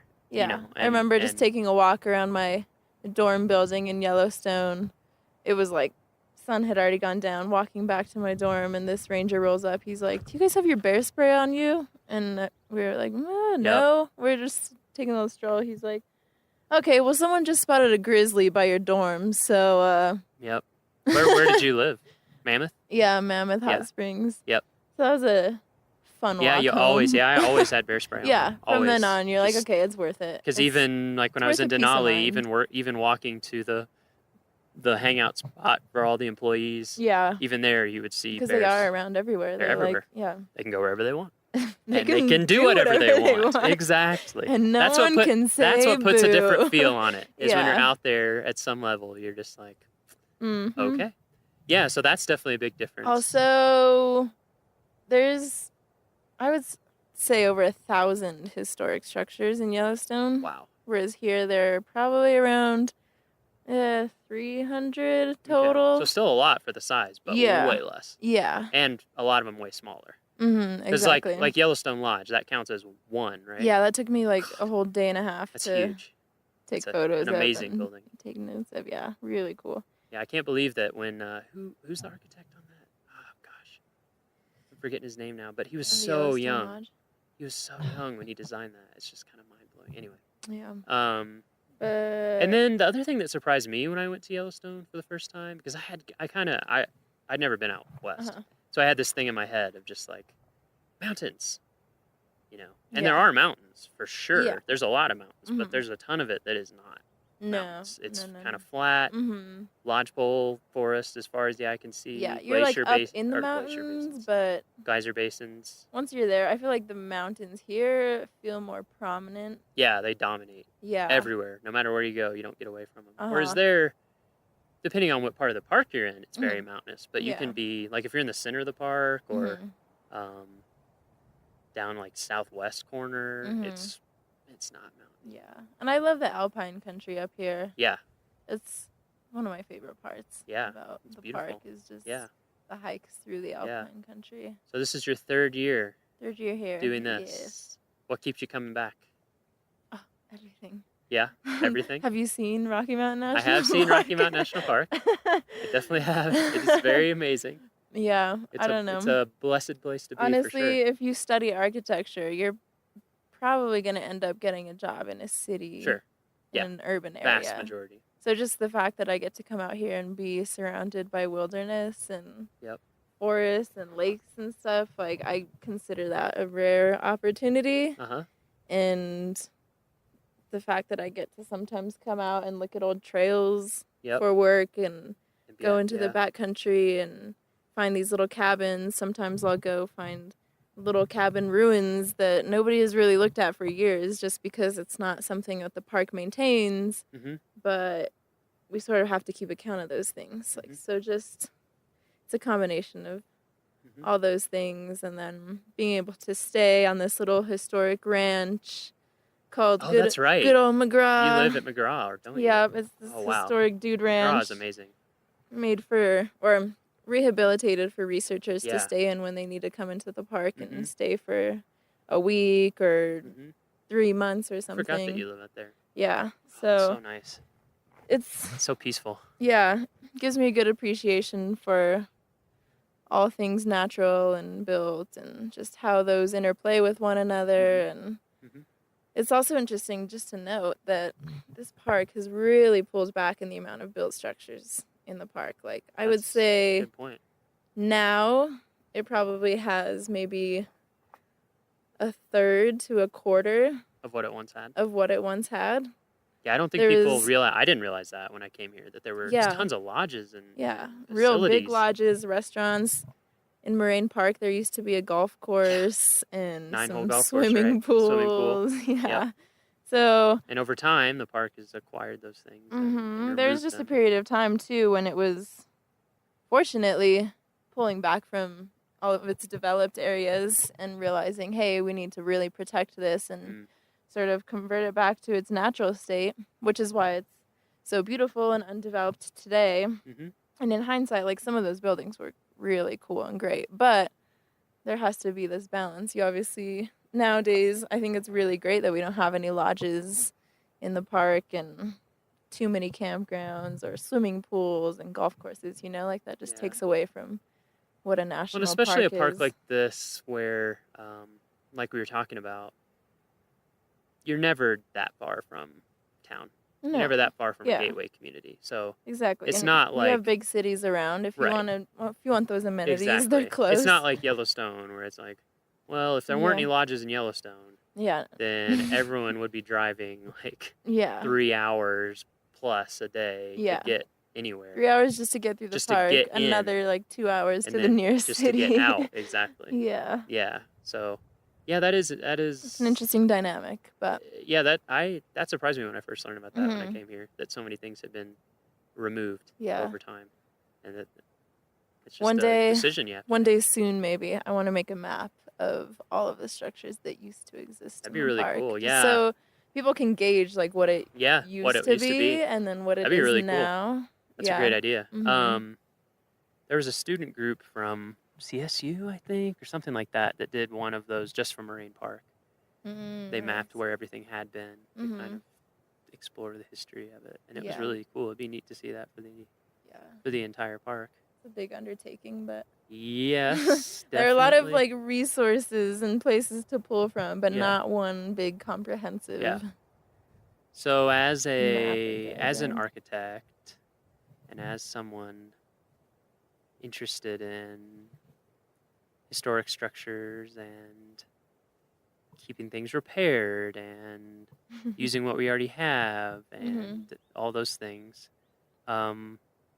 What would you say to visitors when they're coming to visit? Like, what tip would you give from that perspective about the park? I would say inquire about it because Just be aware of it. Yeah, I mean, just like notice the buildings around you and know that those are a lot older than anyone's houses that they're living in or a lot of the cities that they live in. You know, like, and just to sort of appreciate the people that were there before you and just think about their lifestyle and how they lived before you and what they were thinking of when they passed through the place and just pretending like you were there 100 years ago or even before that. And then just having a respect for it, you know, not sort of like the leave no trace thing, like don't be tampering with any of the stuff that you're seeing. Don't be messing with any of the buildings or carving your initials into them, you know, like it might be cool for you in the moment, but but then it's not really cool for anybody else later down the road. For everyone that comes after you. Yeah, exactly. That's a very good point. We just want these things to be like in the best condition possible for generations way down the road. You know, like even buildings that you think don't look that old, well, in 100 years they're going to be really cool. That's true. And people are going to be like, oh, I wish these were taken care of a little better in the past. Yeah, I think that's great. I would definitely recommend that to everybody, is just remember that it's not just a park, like it's not just hiking and backpacking and wildlife. It is all those things for sure, but it's also a place where people come and live and work and stay. And for that to happen, there have to be facilities and structures. And, you know, even when you're out hiking, just taking a moment to think about how hard some people, a group of people worked to make that trail. I mean, I don't think I don't, or I didn't for a long time, have an appreciation of just how hard it is to build a mile of trail. It's crazy. You know, it's so much work that people are doing much for us respect so that for then their- we can enjoy it. You know, for the trails crews they're then and unthanked. now. Yeah, oh, absolutely. Yeah, we're definitely gonna get with the trail crew and cover some of that work, maybe in depth, so people can kind of. And definitely check out some of those backcountry cabins. If you see them, if go you up see to 'em, them, peek in the windows. They're Yeah, cool. you can go up to them and look around. Yeah, for sure. Just, you know, Don't try getting in. Don't try getting in. And sometimes there may be a ranger staying there, stationed there, and they'll let you be peek perfectly happy inside. to talk to you and check in with you and say, hey, say what's up. It's really cool because some of those old cabins have log books from back in the You can read 60s. you can read. Like just you can rangers read way who've back. seen it, yeah. It's funny how much things haven't changed. Really puts in perspective, yeah. Yeah. Oh It's wow, like, same problems, different Same- day, Exactly. different decade. Especially back there where it's so, you know, your phone doesn't work back there. Or anything, Yeah. You know, so you're pretty much living the same way, pulling your water out of the creek and filtering and. Yep, using the privy out in the back. Darn right. Spending the night with the squirrels and the mice. Yeah. Anything else you want to cover or that you want to make sure listeners know about? No, I think we've done a we've good covered job it? and hopefully not bored them to death. Oh, no, definitely. Definitely not. I know I get excited about it, but I forget not everyone. Our listeners don't get bored. No. And if they do, they can just skip to the next episode. Oh, okay, It's no yeah. big deal. But If no, they've our reached this listeners point, they've are done good. are scholars with interests that run the gamut, I'm sure. And one of the reasons why I wanted to talk to you is because I think it is just something that people, including myself, it's just easy to forget about. Yeah.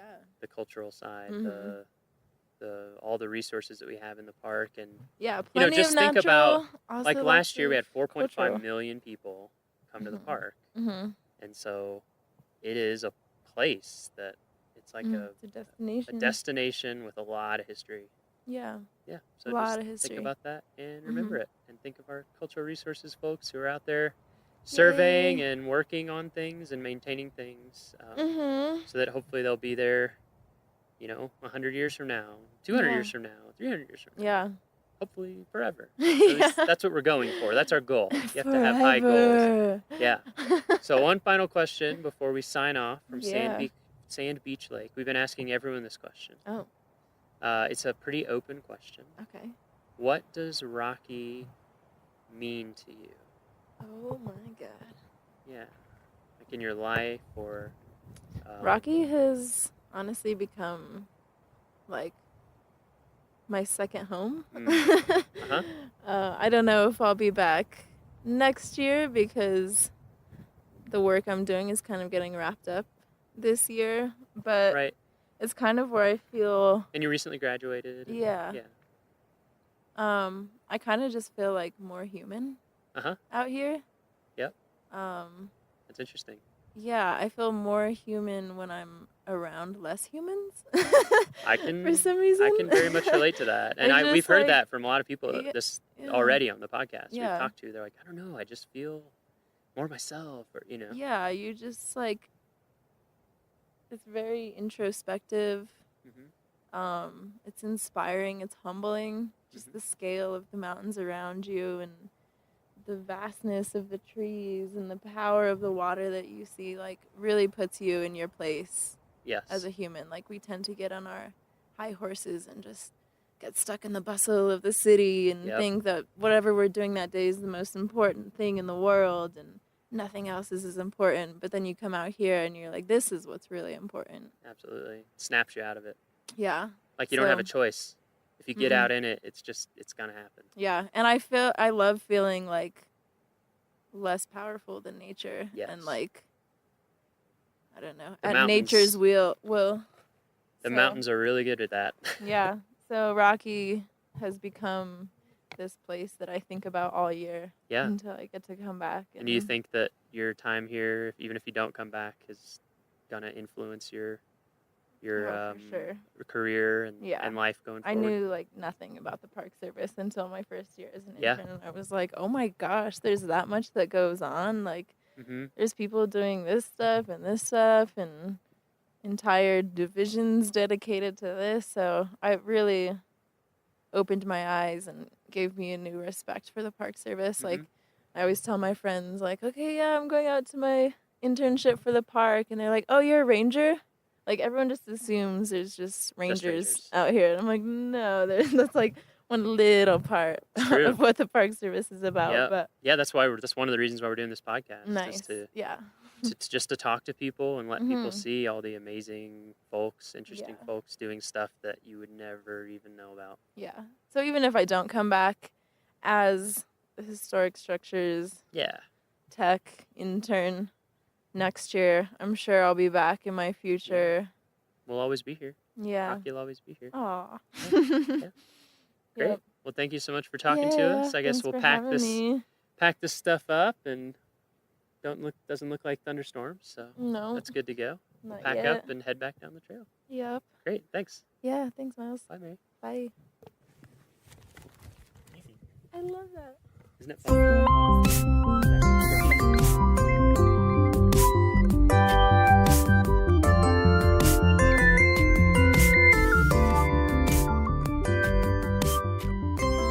Our next episode will be released on Friday, September 22nd. For show notes, transcriptions, and to learn more about our show, visit our homepage at go.nps.gov/RMNpod. That's go.nps.gov/RMNpod. The Rocky Mountain National Podcast is a product of Rocky Mountain National Park, one of 417 units of the National Park Service that preserve America's heritage for all, forever. Stay classy, Rocky Rangers.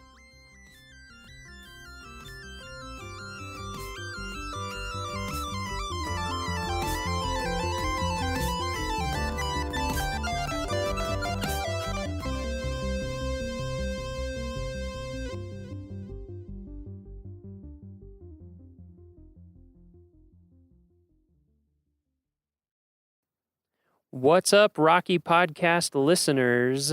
This is the Rocky Mountain National Podcast. It is Friday, June 30th, the last day of June. So happy early July to everybody. We Appreciate you coming along for the ride. This week's episode is super cool. We have Cynthia Langeth. She is the ranger, the lead interpretive ranger up at the Alpine Visitor Center. So we're going to learn all about things alpine, from the flowers to the animals to the weather and things to watch out for, all sorts of stuff like that. So definitely stay tuned. Before we get started, we wanted to give you a couple of pieces of news. First of all, Old Fall River Road is open. It just opened up like while we were recording this. So Old Fall River Road is now open for your driving, walking, or whatever pleasure. It is one way up only. If you don't know that, it's one way from the bottom to the top. And we have had some times where it's been super busy last year and we've had to shut down traffic in the middle of the day. So if you're planning on coming, as with everything, arrive early or come later in the evening. It's a beautiful road, so if you've never done that before, check it out. And it leads up to the Alpine Visitor Center, where Cynthia and all of our Alpine Rangers are that we're going to talk about today on the podcast. Another thing with roads, we do have road construction going on if you're coming to the park. So Moraine Park Campground Road, there's some construction there. It can be like 5 to 15 minute delays pretty soon after you turn off Bear Lake Road. And then we also have some pavement preservation stuff, keeping our pavement in good shape throughout the park. And that's just in various areas. So if you come to an area where cars are stopped for a little bit, that's probably what it is, unless everybody is stopping in the middle of the road and looking at elk, which you should not do. So hopefully that gets moved on. But otherwise, it's probably pavement preservation. We've got a program coming up that we want to tell you about. It is Climbing Long's Peak. So this is going to be some of our climbing rangers that live and breathe Long's Peak every day as their job, talking about climbing Colorado's favorite 14er, Long's Peak. They're going to talk about climbing and hiking routes, lessons learned, how to prepare and manage for risks, and all the things that are involved if you're thinking about a climb. This program is free and open to anybody, and it is going to be at 7:30 p.m. on the evenings of July 5th and July 21st at the Beaver Meadows Visitor Center. So again, 7:30 p.m., July 5th and July 21st at the Beaver Meadows Visitor Center Amphitheater. So come and check that out. And one last shout out before we head into the podcast, the Rocky Pledge. So we've been putting this on our social media, and we also have it on our website. We have come up with something this summer called the Rocky Pledge. It is a pledge that you can take by yourself, with a group, out loud, in your head, whatever, however you want to do it. We just ask that it be meaningful to you. So if you go to go.nps.gov/Rocky Pledge, you'll see our Rocky Pledge logo, you'll see the pledge itself, and you'll see ways that you can join in. We just have so many people coming up to the park now. And actually, in a future episode, you're going to hear about that up very soon. We're going to have Kyle Patterson, the public information officer for the park, here, and we're going to talk about the pledge and what you can do to help keep Rocky beautiful and protected. So go there to learn more about that. We're also encouraging people to take shots on social media. You'll see our logo is like two hands lovingly encircling a bighorn sheep. So if you want to go out in the park and take pictures with your hands encircling stuff or any creative ideas, anything like that, just tag them with a hashtag Rocky Pledge. And we go through and look at that hashtag and we repost shots. And we have a bunch of followers. So, win-win for everybody. All right, we are going to head into the podcast. Again, this is Cynthia Langeth, the Alpine Visitor Center main interpretive ranger, and you're going to learn all sorts of stuff about her and the Alpine.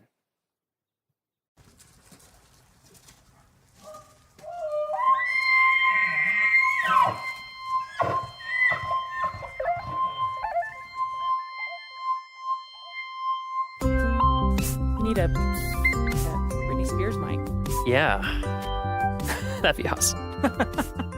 Here, everyone put on these Britney Spears mics. Okay, so I will give you a little intro before the beginning of the podcast, so we won't have to go through your full name and everything. So we will start out. Yeah. Then you can monitor, listen in, to to hear myself talk. Your voice is in my own head, and voice, it's yeah. mine. I hear my own voice in my head. We don't have an exact outline. That's okay. We just kind of freewheel. We can wing it. So we'll start with Cynthia. What do you do here at Rocky Mountain National Park? Like, what's your official title? So my official title is Park Ranger, Interpretation, and EMT, which is kind of an interesting combination. Yes. But I primarily spend my time in the summers in the alpine tundra of the park and manage the Alpine Visitor Center operation. What about in the winter? So in the winter, there's a lot of catch up from summer. Yeah. After hosting 3.5 million of your closest friends, it Yeah. takes a little cleanup time. So in the winter, we do a lot of preparation for the summer, and I also get to lead snowshoe walks and full moon hikes in the nice. winter, which is pretty awesome. Cool. Yeah. Well, maybe we'll come back and talk about that in a little bit. So, Alpine Visitor Center. Rocky's pretty famous for its alpine tundra. It is. Is it not? On the way driving up here, we saw lots and lots of people eager to see it. So I thought we'd start by just talking about alpine tundra, what it is, what makes it what it is, nature. It is because of what it is. Yeah, so I guess first we could talk about tundra in general. So what is tundra in general? Yeah, so tundra is, I guess, a slightly more generic term that just describes ground that is free of trees. And kind of historically, it's also been defined as, a lot of permanently frozen ground. That certainly, I don't think, is necessarily the case from a scientific standpoint today. But when tundra was kind of initially used, it was to describe an area free of trees that had a lot of permanently frozen ground. And then that either, occurs where you are at a, really far north latitude in the Northern Hemisphere, or you're at a really high elevation, which is, of course, what we have here in the park. Right. Okay, so tundra, place without trees, that's due to temperature, I guess, instead of dryness, sort of. Alpine tundra is because of alpine being high elevation, right? So it's due, Exactly. due to Versus the elevation. Arctic tundra, which would Right, be due to the latitude-based. Yeah. Yeah, so if you want to find tundra due to latitude, you have to go very far north. You or do. if you want to find tundra somewhere like Colorado, you just have to go up to, in Rocky, where does tundra begin, generally speaking? What's the range? So generally speaking, it occurs around 11,400 feet in elevation in Rocky and kind of in the this region of the southern Rocky Mountains. Certainly as you go further south, tundra is found at higher elevations. You go further north, it's found at lower elevations. I mean, there's alpine tundra at the equator, Right. if mountains are high enough. If it's tall enough. Exactly. Yeah, I worked in Denali National Park for a while, and I think their south-facing slopes was around 2,400 feet, and north-facing was around 1,800 or something like that. And yeah, you just keep going north, and eventually it's sea level. Yeah, you Takes a while. don't have trees even at sea level, Yeah, which is exactly. pretty amazing. So at that 11,000 foot mark here, approximately, in Rocky, what is it about that elevation that makes it so there are no trees? So, certainly there's a lot of factors that influence tree line, but the primary driver is temperature. Trees need a long enough period during the summer to basically grow into trees. They need to have enough time to put on new growth and grow upwards. And if the average warmest temperature during the summer months is below 50 degrees, then you pretty much don't have trees anymore. So that 50-degree isotherm, as it's called, is the determining factor for tree line. So yeah, it's just too cold. Trees don't have enough time to grow up into trees. Right. It is too cold and harsh for any tree to make it. Yes, we definitely get the little kind of shrubby trees we call krumholtz, which technically are the same tree species you find down in the big, majestic forest, but they're a little stunted up here. Yeah, Krumholtz. That's an interesting Isn't that word. a great name? Yeah, it's a German word, right? Yes. Crooked wood. Crooked wood. Yeah, you see it. I'm trying to think of some places visitors go. They're really good to see it, like Rainbow Curve or... Yeah, Rainbow Curve is definitely approaching that Yeah, kind getting of close. transition zone between the forest and the alpine tundra. Yeah, and even even at pull-offs like Forest Canyon, Medicine Bow Curve, you can see examples of Krumholtz. Yeah, it's really amazing. It's almost like natural bonsai or something. They just grow super close to the ground, It's really definitely gnarled. They just Mother creep Nature's along in little pruning. pockets. Yeah, Yeah. Anywhere where they can find a little bit of shelter from the wind, even from themselves. It's amazing how thick it can grow in places too. Okay, so alpine tundra. Rocky has a lot of alpine tundra, right? About How a third of much? the park. About a third of the park. And the park is just under 250,000 acres, so a lot of areas of alpine tundra. And I think one of the things that makes Rocky so cool and unique is that we have this road that takes you right up into alpine tundra. It's paved. You can see it in the summer when the road is open.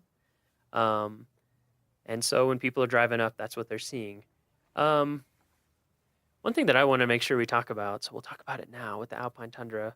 So no trees can grow up here, but other stuff can grow up here. What other kind of things grow on the alpine tundra, and when do they grow? Yeah, so surprisingly, I think to a lot of visitors and even staff when they first start working here is how diverse the alpine tundra is. At 35 miles an hour in your car, it can kind of look like a lawn. But when you stop and really spend some time taking a closer look, there's actually over 300 plant species that make their home in the alpine tundra here in the park. Yeah. Some of those are endemic to high elevations in this area. So they're only found? They're only found kind of in the southern Rocky Mountains. And then some of them are circumpolar.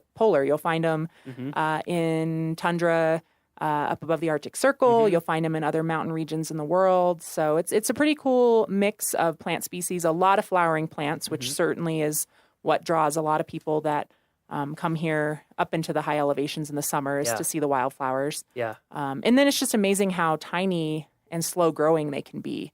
The growing season here is kind of short compared to what most people are used to in their gardens. And about how long is it? Well, it depends. It depends. Right. If you're in a really sunny, windswept area where you're snow-free for a longer period of time, you might have a really posh growing season of like 90 days. Ooh, 90 days. Yeah. We're talking like, living the life.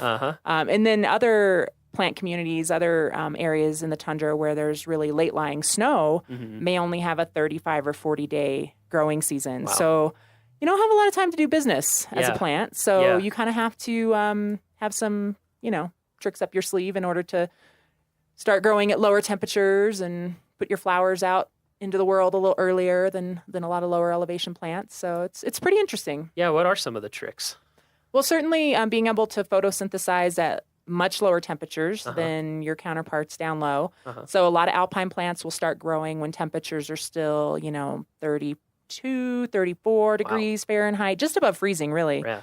And then just growing quickly and putting a lot of energy into flowering right away because it's actually more energy intensive to make seeds. So you want to have a longer period of the summer where you're putting that energy into making seeds for the next generation. So a lot of plants up here flower pretty early. And then they have, hair and that's red one that I think is really pigments and waxy coatings and just all kinds of different adaptations depending on which plant you're talking about. Yeah. And it's just really cool to get to know the alpine plants a little more and, just really be surprised and I think impressed by how uniquely adapted life is up here. I mean, they've done studies where they've taken high elevation plants down to greenhouses and they drop dead. Really? They're like, life is too good. I just can't take it. Yeah. So it's kind of cool. It's kind of cool that some of these plants only can grow here in this what seems like impossible, harsh environment. Yeah, I remember, when I first started working up in Alaska and we would, be out and just to see all the different kinds of plants. And that was another thing, like you're saying, circumpolar or just tundra in general plants. I recognized so many plants here. Some of them are the same species, some of them are really close, even though it's so far away, which I thought was amazing. Yeah. Same thing with the hair and all those different adaptations. And I also think the diversity is amazing.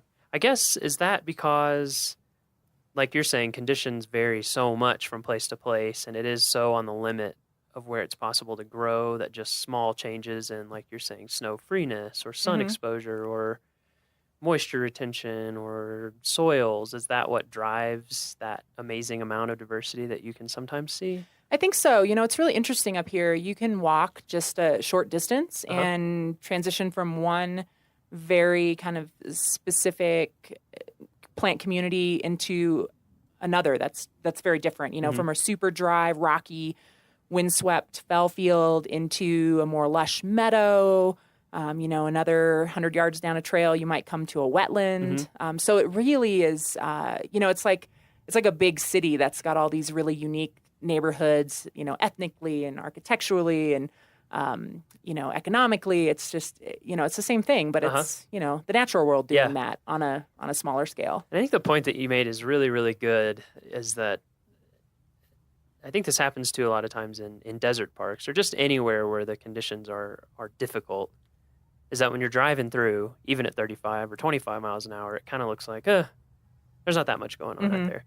And then if you stop and you actually start walking some of our trails, which we can talk about, and you look closer, you realize, whoa, there's so much stuff. You almost have to get your nose down in the ground. If you ever see anybody with their nose in the ground, their butt in the air, they're probably smelling or just taking pictures of their flowers. We call them belly flowers because you have to get on your belly to actually appreciate them. Exactly. Yeah. This is one thing I want to make sure that we cover, is that I want to talk about our tundra protection areas that we have in the park and why those exist. And so let's talk about that first. So we have tundra protection zones in the park areas. Could you talk about that a little bit?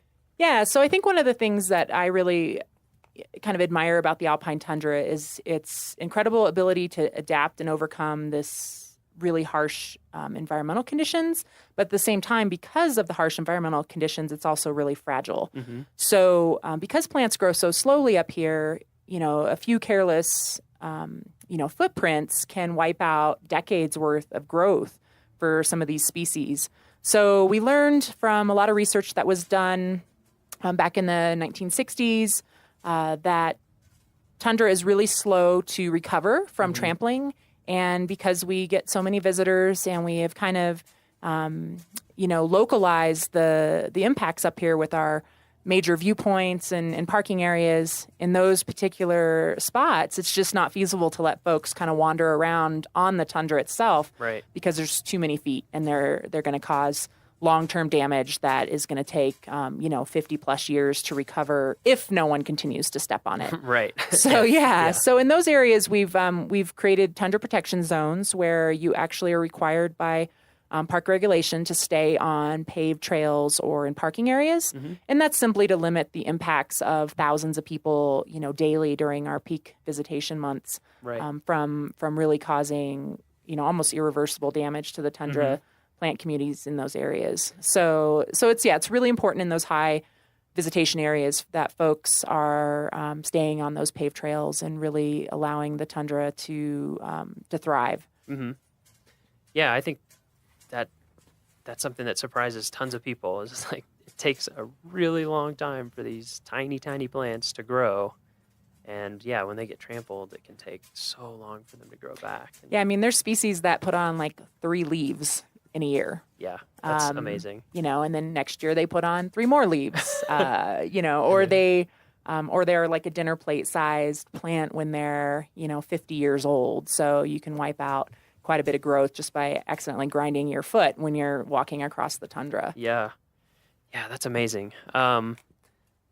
So if people do want to be able to see and kind of walk through the tundra, get close to a lot of flowers, but not trample it and ruin it for the next 50 years and keep it beautiful for everybody, where are some places that you like to send people here to look and see everything up close firsthand? Yeah, well, there's definitely a lot of smaller pull-offs along Trail Ridge Road up above Tree Line where 2 or 3 cars can stop and people can get out, and then it's totally fine to walk on the tundra. It's resilient enough that it can handle being stepped on, a handful of times in a span of a few days. And in those areas, if folks are real careful and they, walk on bare spots and rocks when they can and walk softly on the plants when they are stepping on them, it's really not going to cause long-term damage. And in fact, it's a great way to get to know the tundra a little bit more. So really any of those smaller pull-offs where we don't have, large parking areas and signs that indicate you need to stay on a paved trail, it's fine to go out on the tundra And it's interesting, you know, a lot of visitors don't realize that you can walk on the tundra outside those tundra protection areas. You know, and another great way to experience the alpine tundra and get to walk, you know, off trail and really get down on your belly and check out the flowers is to go with one of our tundra nature walks, which are offered daily through the summer at 9:30 a.m. And we definitely take folks off trail on those hikes. And so it's 9:30 a.m. every morning at the Alpine Visitor Center. Visitor Center. Go out with a ranger. Through early August. Oh, that's awesome. Our last podcast, if anyone missed it, you can tune in. We talked with Kathy Brazelton a lot about ranger programs in general and all the stuff that's going on. So that's a really good one.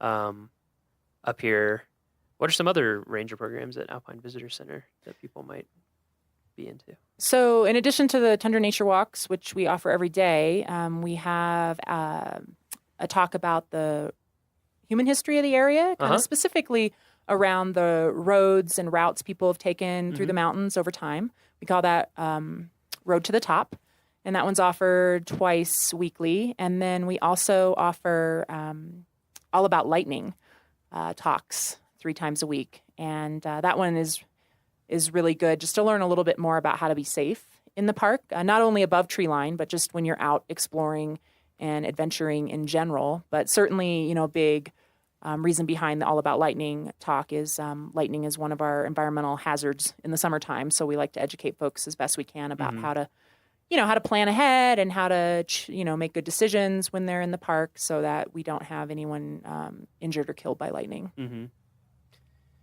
Yeah, lightning is a big one up here, Yeah. I think. I mean, everyone knows Colorado gets a lot of lightning, but when you're up here above tree line and there's no trees, the tallest thing around is often you. Could you talk a little bit about, just some of those really general tips for folks as they're coming to visit? 'Cause I think it's something that people just, you know, the Alpine is so different, Alpine tundra, from what most of us live in or experience on a daily basis. And that's one of the things that I think people just don't think about until you're seeing it and it's too late and it's scary. Yeah, you know, I think the Alpine tundra is kind of otherworldly to a lot of our visitors for a multitude of reasons. And one is, you know, the weather up here. You come up from Denver, it's, you know, 95 degrees, and then you step out of your car up here, and the wind is blowing, and the wind chill's, you know, 42 degrees, and you're still wearing flip-flops and a tank top. So that kind of throws people for a loop. Even right now, I don't know what it is in Denver today.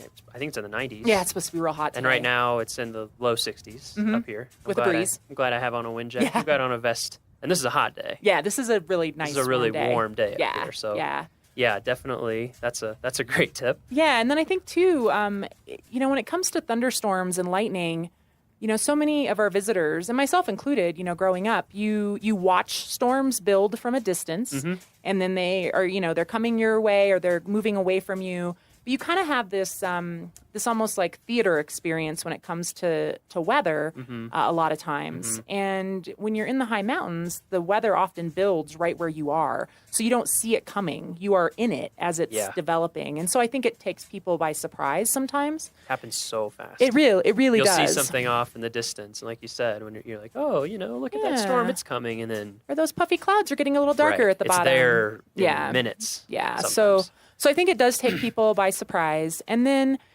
you know, I think a lot of visitors just don't take lightning as seriously as they should here in the park as far as a real risk, a real hazard.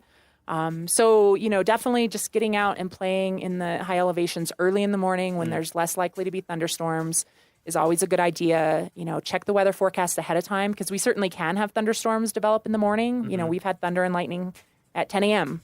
It's not always, you know, noon or 1 o'clock. And then, you know, just make sure you have kind of an escape plan. You know, don't push yourself.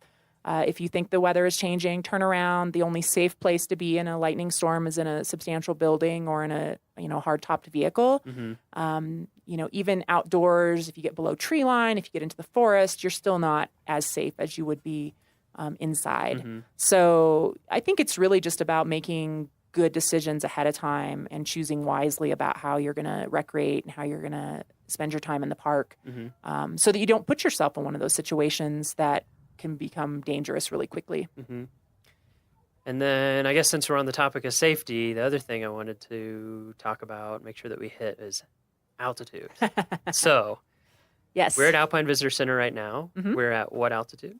So we're at 11,796 feet, so almost 11,800 feet in elevation. Okay. And Trail Ridge Road goes a bit over 12,000 It feet does. in elevation. So, I'll tee you up for a question. So, is there less oxygen at altitude?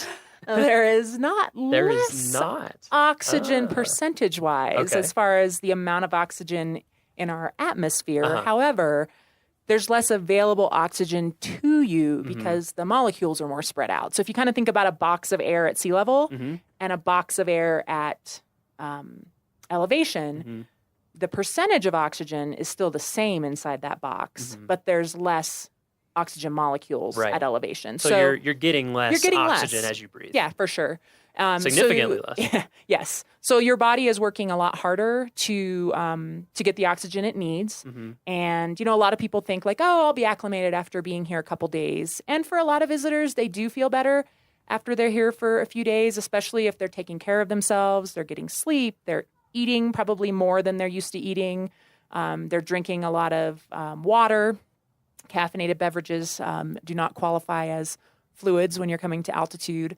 So those are all things that help. They help. Eat some, eat a little bit more food, get some more rest, You'll drink find some you're more probably water. a little hungrier than you normally are.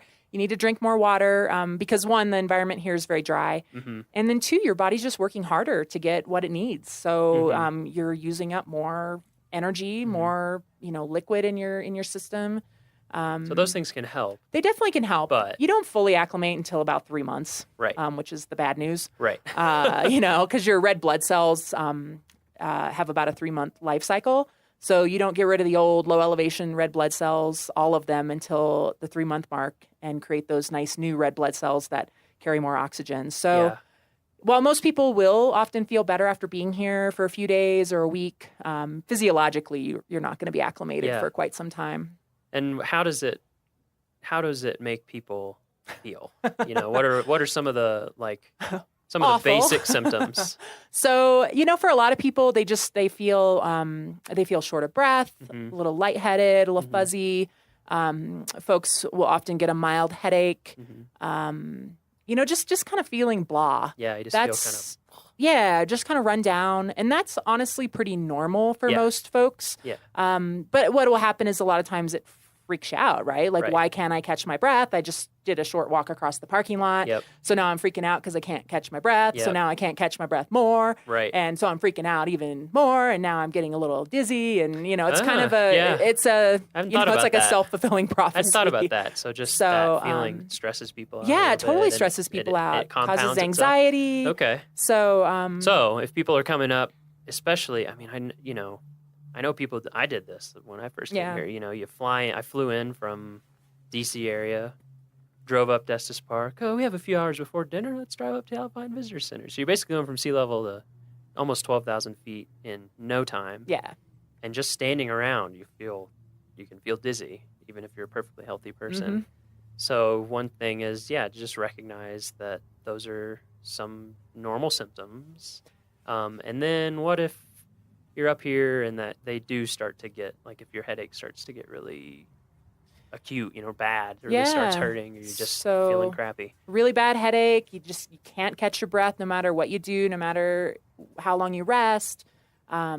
Dizzy enough that you have to sit down or you're going to fall down. Mm-hmm. Those are definitely more concerning symptoms. And all of the rangers that work here at the Alpine Visitor Center are emergency medical technicians. Oh, okay. Everybody. And everybody. It's a requirement of the job here. And we have a medical clinic attached to the visitor center where we can certainly treat visitors who are having a more serious reaction to altitude or something else. A lot of people with pre-existing medical conditions will find that when they come to altitude, it really aggravates their condition, and something that they might have had relatively good control over at home now is manifesting itself as a more serious medical emergency. So we certainly take those things very seriously and are happy to help folks that are having a more serious reaction to the altitude. So folks shouldn't hesitate to come on into the Alpine Visitor Center and talk to a ranger if they aren't sure if what they're feeling is, quote, normal or not. Right.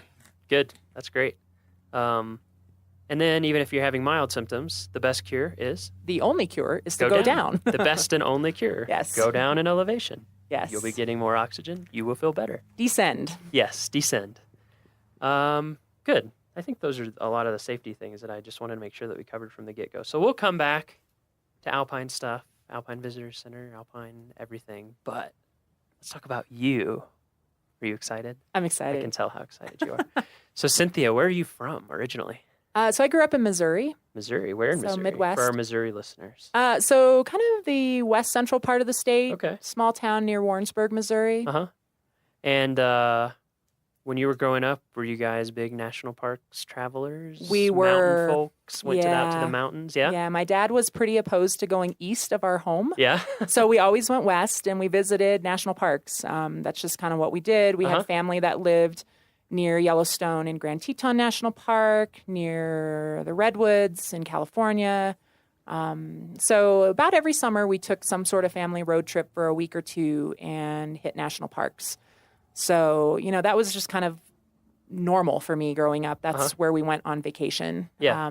We were definitely, though, the park visitor that stopped at the visitor center and got a map and then stopped at the overlooks and took pictures, walked the little nature trail, and then moved on to the next national park. Okay. We weren't hikers. We weren't campers.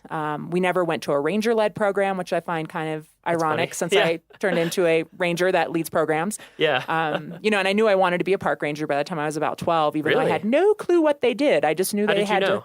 Well, because they got to live and work in places like this, and that was good enough for me at that age. So, the older I got, I kind of figured out what park rangers actually did, Right.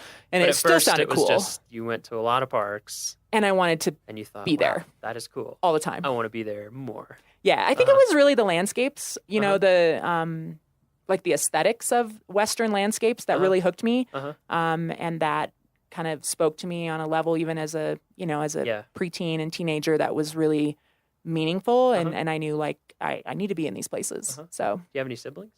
I do. I have an older brother. Does he feel like that? He Or was he definitely. more like, oh, this is fun, but whatever? Well, he actually does outdoor Okay. photography and videography. So we both kind of ended up in fields that could have been somewhat predicted by our upbringing. And why do you think your parents were so into the national park thing? Was it because you said you did it ever since you were little? Had they done that with their parents?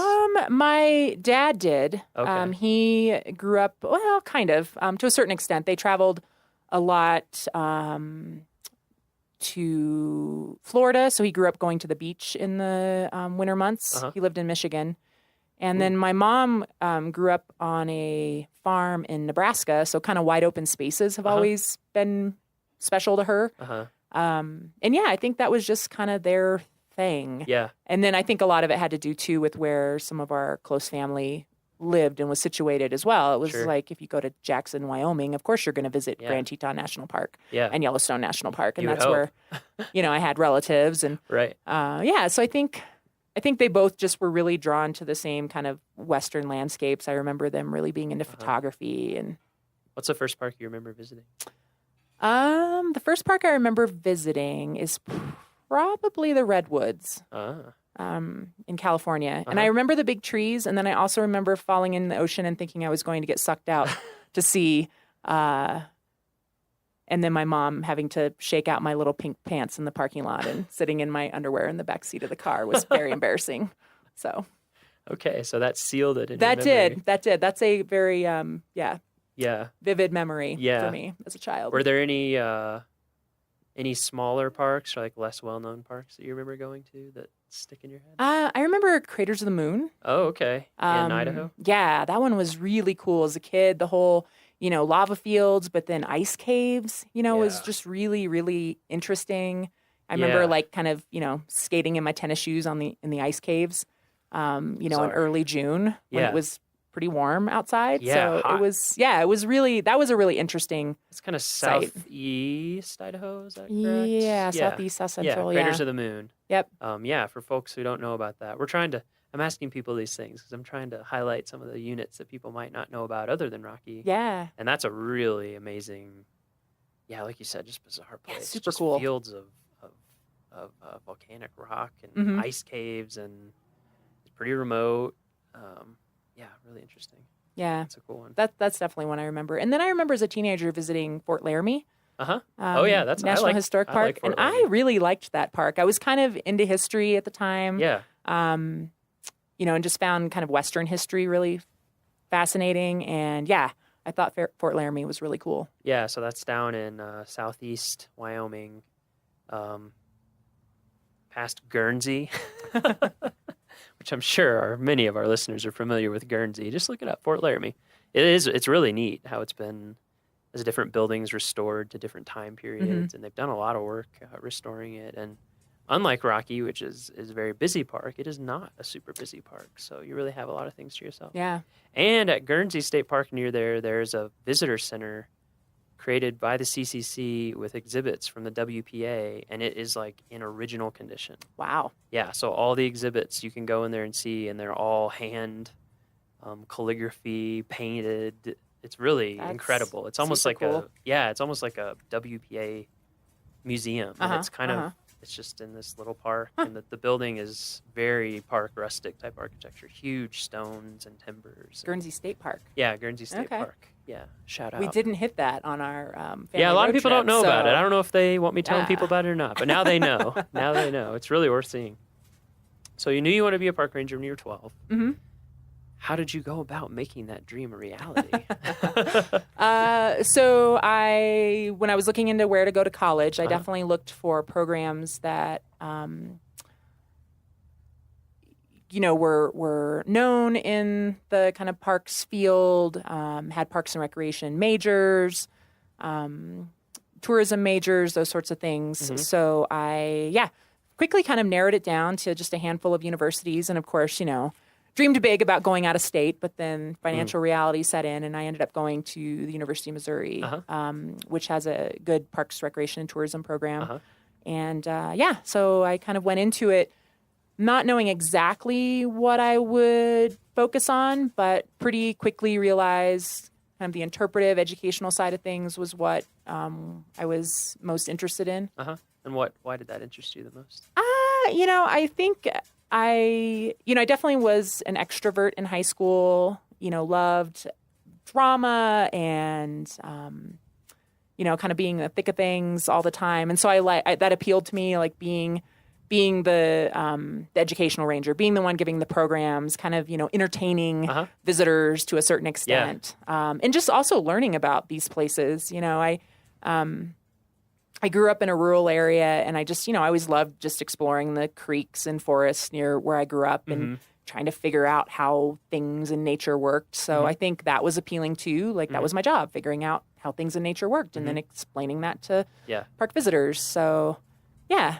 Yeah, it was kind of similar. It's like, oh, I get to learn about all sorts of stuff and entertain people. Exactly. Be the center of attention. This Sign is me up. This is awesome. fun. And you get to learn about so many different things, which I think is and you're is really, always really learning, cool. because there's You have to. You never are going to know everything. Yeah, So it's like constant. this constant, like, oh, wow, that's really interesting. Yeah. So you went there. What was your first park? It didn't have to be park service, but park job of some kind. Did you do like internship? I did. So I actually worked at a state historic site in Missouri one summer, giving tours of a lodge, a historic home. Bothwell Lodge State Historic Site near Sedalia, Missouri. Bothwell Lodge. Yeah. So Look that it up. was that was a cool experience. Yeah. And then I actually got an internship in the National Park Service because I always knew that, growing up in Missouri, I wanted to move out west. So I don't think my family or my friends ever expected me to stay in Missouri. So I was pretty excited when I got a internship at Rocky Mountain National Park between my junior and senior year. That was your first in college. internship. It was here, which is funny because this wasn't one of the parks we visited a lot as a kid. I think I'd come here once with my parents when I was maybe like 13 or 14. Yeah. And I remember thinking it was beautiful, but it wasn't one of the landscapes that was kind of burned into my memory as a kid growing up. Yeah. Like Grand Tetons and Grand Canyon and, Southwest Utah. Right. Was kind of burned into my memory more. Yeah. So I found it kind of ironic that I ended up here. And then this has become obviously a really special place to me over time. Yeah. What were you doing with that internship? So I was doing interpretation. Okay. So working at the visitor centers and Yeah. leading nature hikes. And since it wasn't burned into your memory, what did you come away from that summer thinking? Like, did it Well, I think because I didn't grow up hiking and camping and doing those sorts of things, I started to dabble with that in college, kind of just locally where I went to school. And so this was the first like big Western landscape that I lived in and got to know more intimately as a hiker. I climbed Long's Peak that first summer, which was, at the time, like the hardest thing I had physically ever done. Sure. Kind of blew my mind. Yeah. And just kind of, I think, built a lot of confidence in myself as an outdoors person, being capable of hiking and camping. Like I planned a backpacking trip to the Grand Canyon after working here that summer for a bunch of my friends who none of us had ever backpacked before. So it was kind of an epic fail in some ways, but also really awesome. Okay.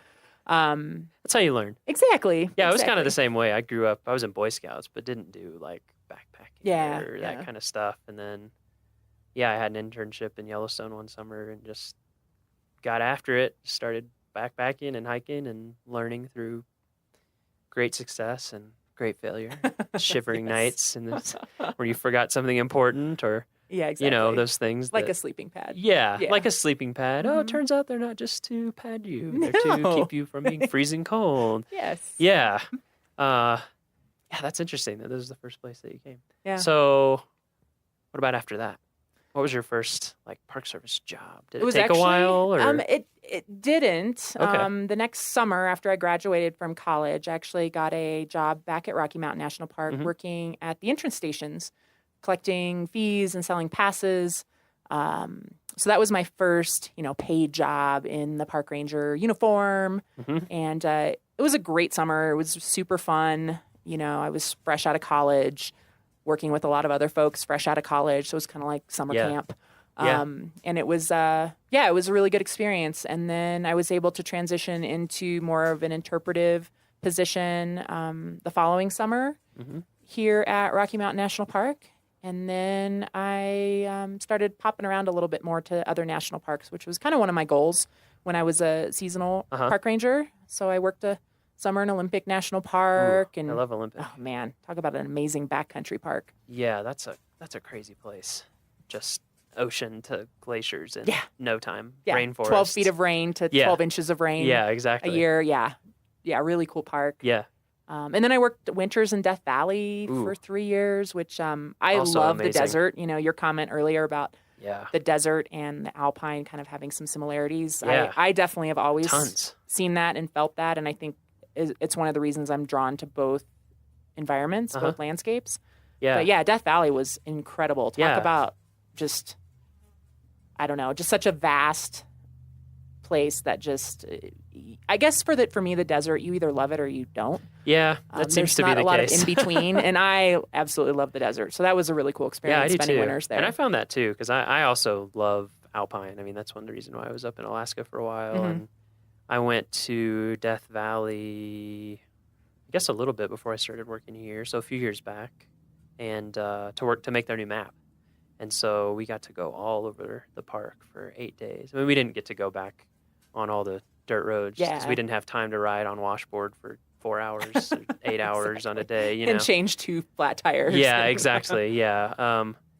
But I agree. I feel like there are a lot of similarities. Same with the plants, like we were talking about earlier. Yeah.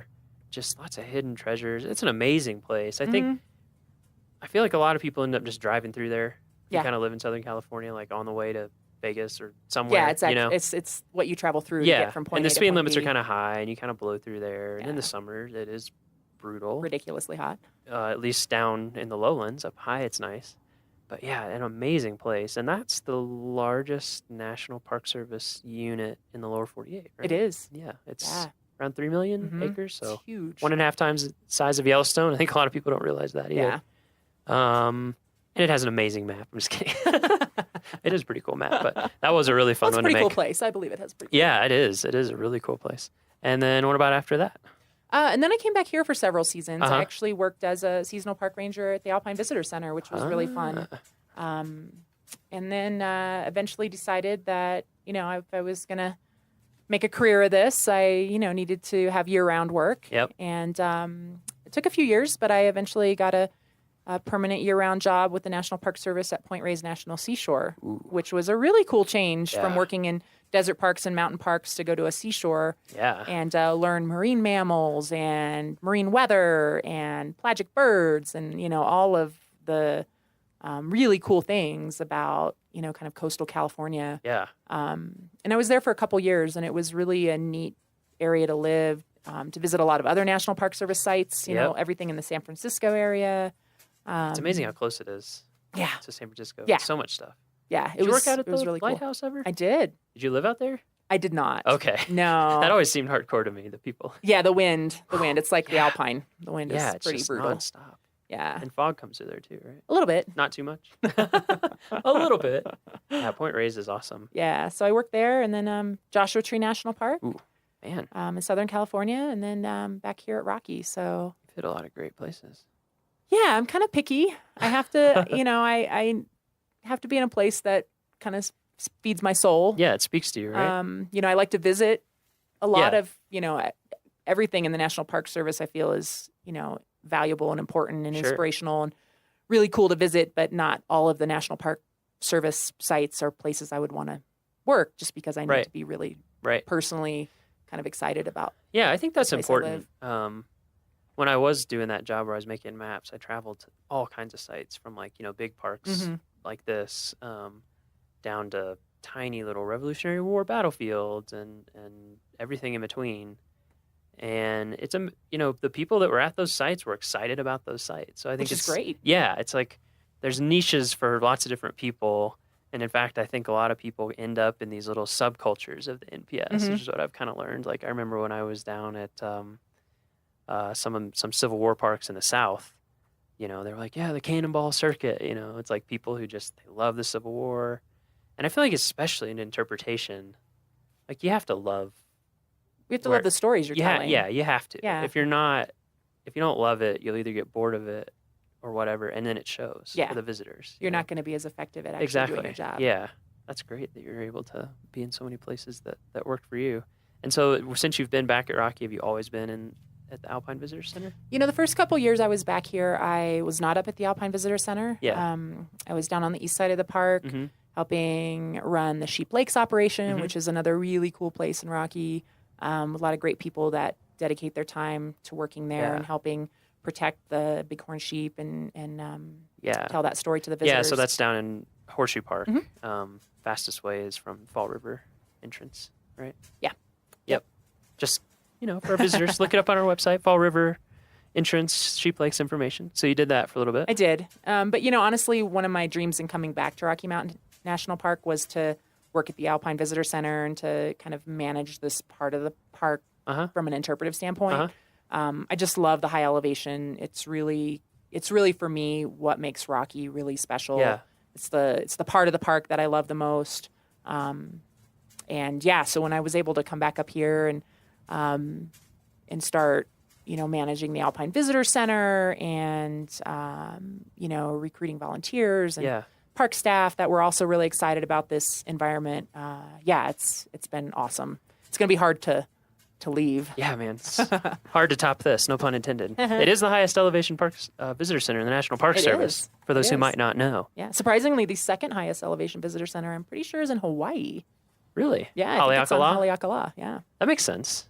I never thought about that. But a lot of people would not expect that. Yeah, I hadn't thought about that. I remember one winter I almost took an internship there at Haleakala, and they were like, yeah, by the way, it's real cold up here and remote. It is very high I think their visitor center is at like 10,000 feet. Yeah, it's really high up there. Like it gets below freezing a lot. Why it is an amazing place. So you've been up here running the Alpine Visitor Center for a while. What are some of the, I'm sure there are many, challenges of running the Alpine Visitor Center? Because it's such a crazy place to build anything. You know, it is. And that's honestly what I tell my staff, my new staff in the spring, before we can even get up here because the road is still closed. Yeah, when can you usually get up here? Usually late May. We shoot for Memorial Day weekend, but that more times than not doesn't happen. It's so usually, you don't have long between when you can get here when it opens to the public. No. Okay. So yeah, it's kind of honestly a ridiculous place to have a building. Yeah. You know, in the grand scheme of things, it's a little over the top. So I think just the location is kind of ridiculous. We don't have running water for the first few weeks that were open in the spring and for the last 3 or 4 weeks that were open in the fall, which, is not a big hardship or anything, but it surprises a lot of visitors. Yeah. They're not prepared for it. Absolutely. They don't understand why they can't have a flush toilet. Yep. So little things like that make it kind of challenging sometimes. The weather is totally squirrely, especially in the early season and late season. We can have blizzards blow in, 60, 70 mile an hour wind gusts. Yeah. Lightning. I mean, our building has been struck by lightning before. Yeah. When it's really kind of dicey, you step outside and you can hear our lightning rod on the roof humming. Ooh. And that's always a sign to go right back inside feeling, and tell people to put their umbrellas away. So yeah, when people drive up, they'll see, or if they look at pictures online, these huge logs on the roof. That's for snow load, I assume. It's to hold the roof on in the winter so it hold the doesn't roof blow on off. from the wind. Yeah. Okay, because the wind up here is crazy. Yeah, insane. 100 mile an hour plus in the winter. And then, all the lightning, rods sticking up. Yeah. So there you go. Yep. So yeah, the building tells its story pretty well. Yeah. But yeah, it's just, and then, people, like I mentioned earlier, it's kind of otherworldly for a lot of visitors. Mm-hmm.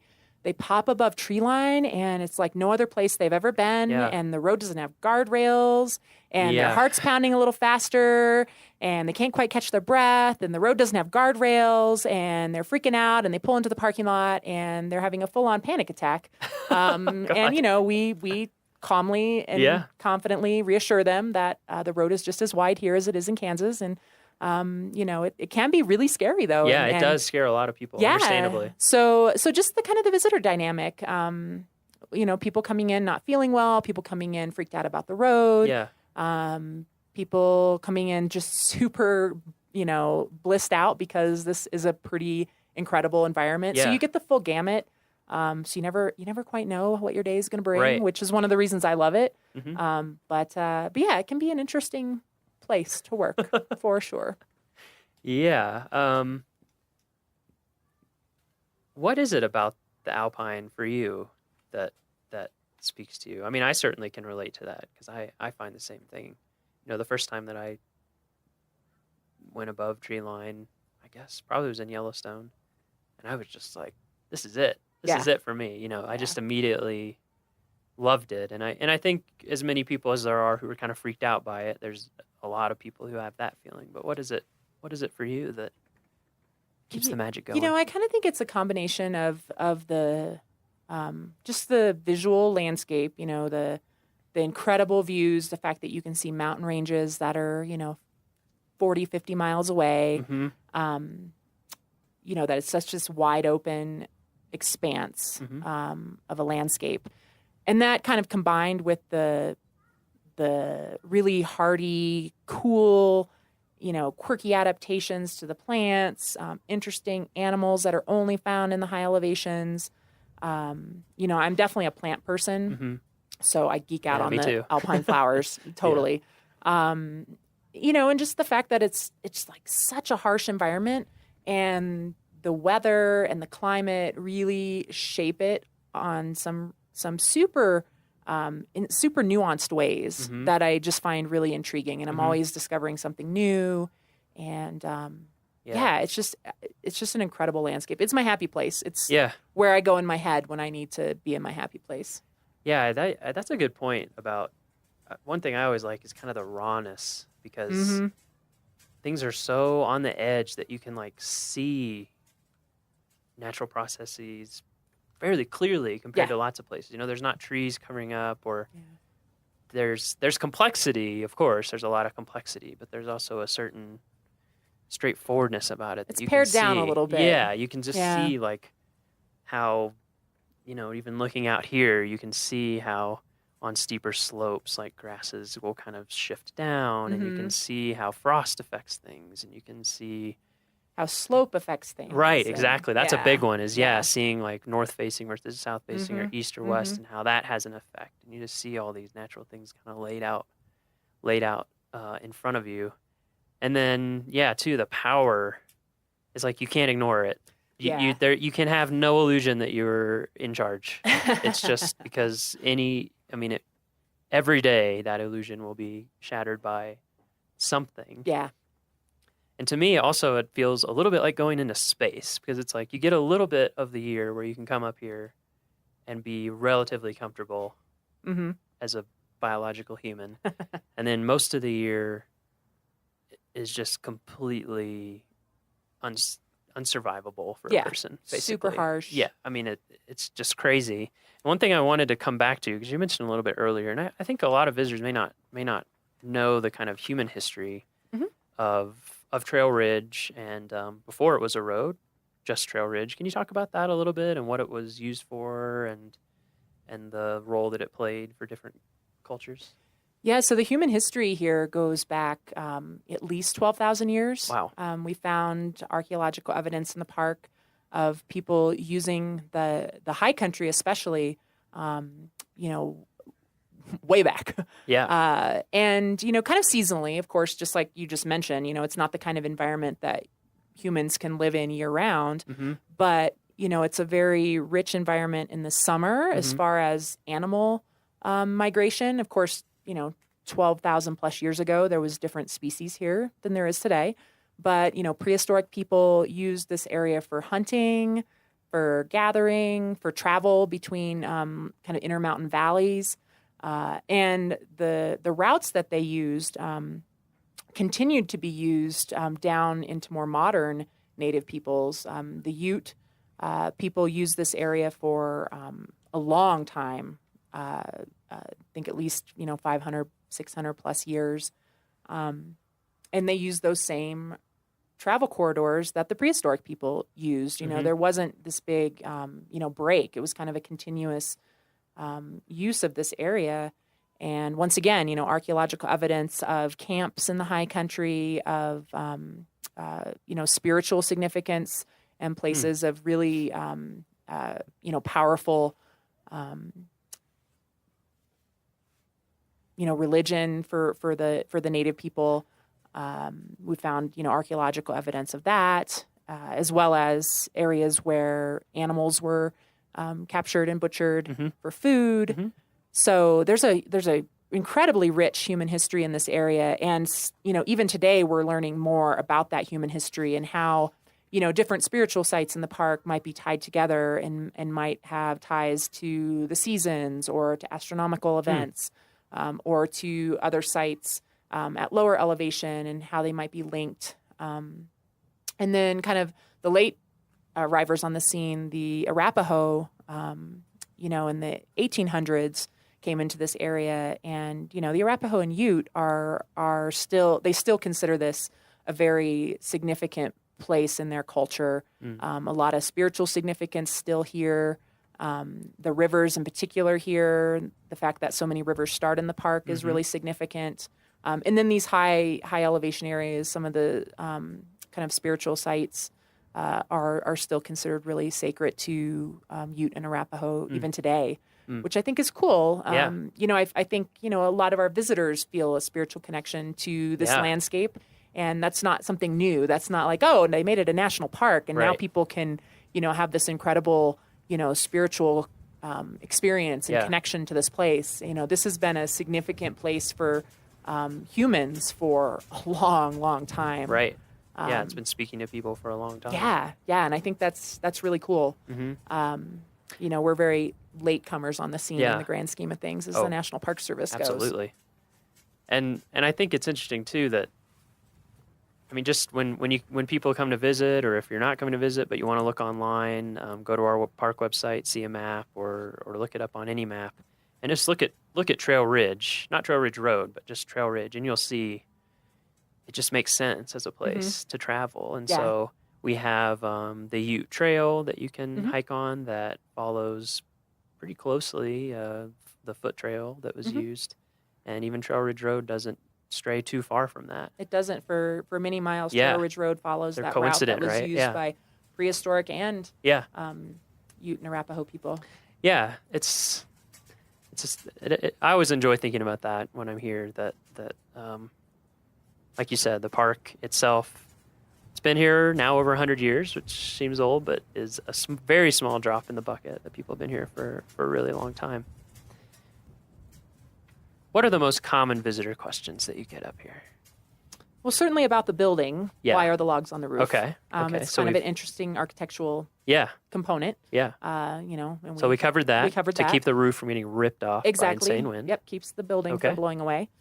We get a lot of questions about the poles along the road. Oh, yeah, that's a good the one. snow poles. Yeah. Yep. A lot of people think it's to measure the depth of snow, when Uh-huh. in fact they are put there so that the plow drivers can find the road in the spring. Yeah.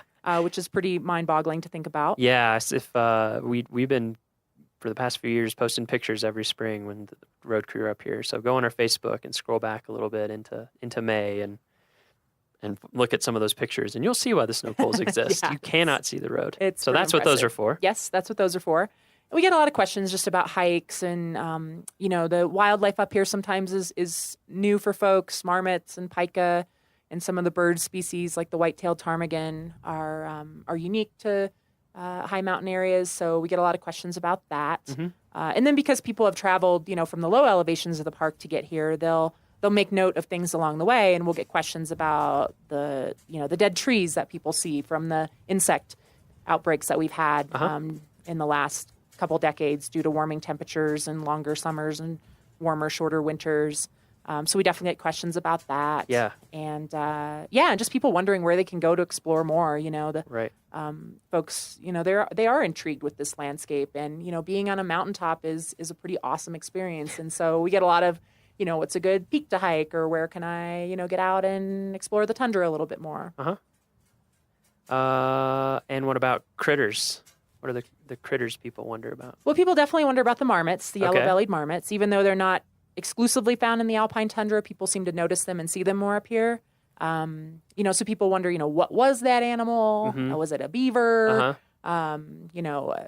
They'll wonder what it was doing. Yeah. And then the pika, of course, Uh-huh. the American pika, which is, at least in this part of the world, pretty much a high elevation animal. Yeah.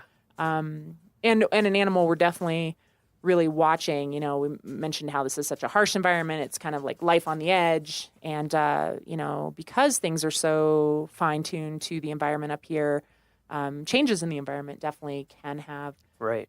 significant ramifications for some of these species. And the pika, because they're so well adapted to cold, but not so much to warm in the summers. And then they of course, can't be too cold in the winters. Mhm. We're concerned about changes in snowpack affecting them in the winter, and then warmer temperatures in the summer affecting whether or not they can gather enough food to make it through the winter. Right. So people ask about the pika, and it's a good opportunity to talk a little bit about some of the research that's ongoing in the park and some of the things we're learning about this environment as it does change with the changes that are happening in our climate. Yeah, any changes to averages you can start to see pretty quickly up here a lot of Yeah. time. I mean, on the decade scale, which is enough for people to be able to actually notice, Well- even people who visited here or worked here for a long time. Well, even something as simple as a snowfield. We get a lot of questions about the snowfield right here from the Alpine Visitor Center that we're looking at. And, we used to consider it a permanent snowfield Mhm. because in the history of the park, at least, no one had ever seen it melt. And then I Mhm. believe it melted for the first time completely in 2003. It was gone. And it doesn't melt every year now, Uh-huh. but, I wouldn't consider it a permanent snowfield anymore. Right. And so, that's one of those changes that people who have visited, over the years might witness themselves. So it's not always a change that a scientist has to do in-depth Mhm. research to determine. Sometimes it's as simple as noticing that, wow, I've never seen that snowfield as small as it is, or wasn't there always snow here in late August and this year there's not? What's going on? So the Alpine Tundra definitely, has a lot of, I think, important lessons about changes that are happening and then what that might mean for the future. So we'll end with 2 questions. Okay. Second to last question, penultimate, whatever the word is. If you could give, we've covered a lot of tips about safety, where you can see things, animals, questions, things like that. Mhm. So kind of apart from that, more general, if you could give people one piece of advice or one just something to keep in mind as they come to Rocky, they come to the Alpine, maybe come to the Alpine Visitor Center, what would it be? It can be practical, or it can be more not practical, I guess. I mean, I guess I would just say, take the time to really notice the little things. A place like Rocky, the landscape itself can overwhelm you because it's just like yelling at you in your face. Like, look at me. This view is amazing. Yeah. How can you notice anything else? Sure. And I think, that alone is very powerful. But I think when folks kind of zoom in on a more more micro scale, they can really discover some true treasures, whether it's noticing how an animal is behaving or noticing that teeny tiny, alpine flower at their feet that they almost stepped on because they were enjoying the view. Or just noticing, something down at lower elevations with, a rotting log in the forest and what's growing around it. Sometimes those little things, I think sometimes can layer on top of the overwhelming landscape pieces of a place like Rocky Mountain National Park and just add an incredible richness to your experience. So take the time to notice the little things, whatever that might mean, wherever you are in the park. That's great. Take the time to notice the little things. And finally, so your first internship was at Rocky. You've worked here before. You worked here now. What does Rocky mean to you? Hard question. Wow.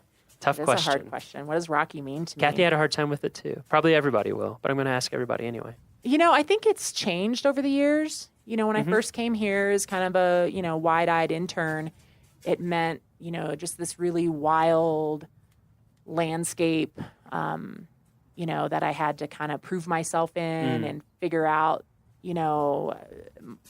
how to be confident and capable in. And I think now, having worked here for a long time and having explored a lot of other Western landscapes as an adult, backpacking and, really, really getting to know places. I think now I see it more as a place to introduce people. Like, it's not as wild to me now that I've spent time in other places that are, bigger acreage wise and less visited people wise and, maybe a little more remote. Like, I don't feel kind of that sense of real kind of wildness and almost, an edge of danger to it as I did when I first came here. So now I see it as like a really cool place to introduce other people to like wildness. So I kind of see it as like the baby pool for our visitors. And, and I see a lot of our visitors experiencing it that way. Yeah. This is the first place they've really hiked very much. And, this is the first place they figured out how to pee in the woods and, how to use a water filter. Sure. And so I kind of see it now for visitors. It's what it was to me, a long time ago. Right. It was the place I kind of like got my wilderness legs under me and really learned to love wild places and exploring them on a more intimate level. Yeah, I think that's a great point. I think about that a lot with Rocky and with a lot of national parks in general, is that, there's a lot of public land other than national parks, and a lot of it is really remote and out there with little to no visitor services, certainly no paved road that goes up to 12,000 feet. But this is a place where you can come with your family, or you can come regardless of your experience level and see what, the Southern Rockies can be, what Alpine can be. And then when you look at a map and you see all this stuff that is so hard to get to, you can have a personal appreciation and connection for it and understand the importance of it. I think that's a great point. Yeah. Well, thank you so much for talking to us. You This are has very been welcome. super fun. Yeah. And anytime I can talk about the high mountains, I'm happy. Yeah, exactly. When people come up to Alpine Visitor Center, maybe you'll see Cynthia. If you do, say hi. Yeah, stop in and say hi. And we hope we'll see you soon.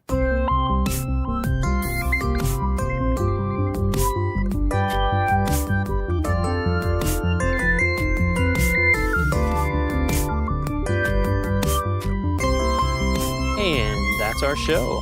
Thank you for joining us on this second episode of the Rocky Mountain National Podcast. We have got a ton of great episodes in the works. We've been scheduling things left and right. So again, our public information officer, we're actually going to ride one of our shuttle buses up to Bear Lake and walk around Bear Lake and talk about the Rocky Pledge, talk about just general tips for seeing the park, and learn what a public information officer does at a park. It's actually a really, really interesting job, and Kyle has a ton of cool experience to share with you. We're going to be talking to our volunteer program coordinator, our museum curator. We're going to be talking to backcountry folks, climbing rangers. We have all sorts of stuff lined up for you. So we encourage you to subscribe for all future episodes for sure. And go on iTunes and give us some reviews if you like our show. We have a couple up there already, which is great. We appreciate those. And those just help people find our podcast and help it grow. You can also go to our homepage, which is at go.nps.gov/RMNpod, where you can get show notes. You can see a few pictures. There's a transcription available.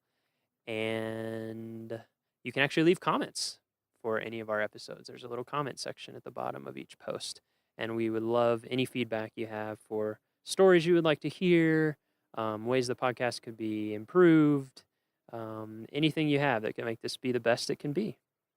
So we appreciate all your feedback, and we look forward to seeing you in 2 weeks.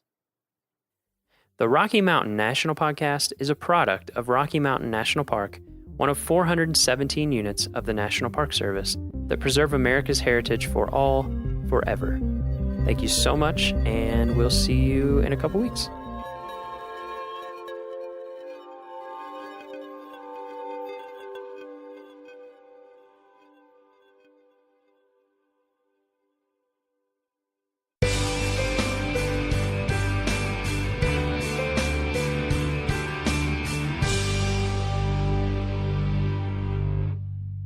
The shuttle stop here at St. Mary Falls Trailhead provides access to several hiking areas on the east side of the park.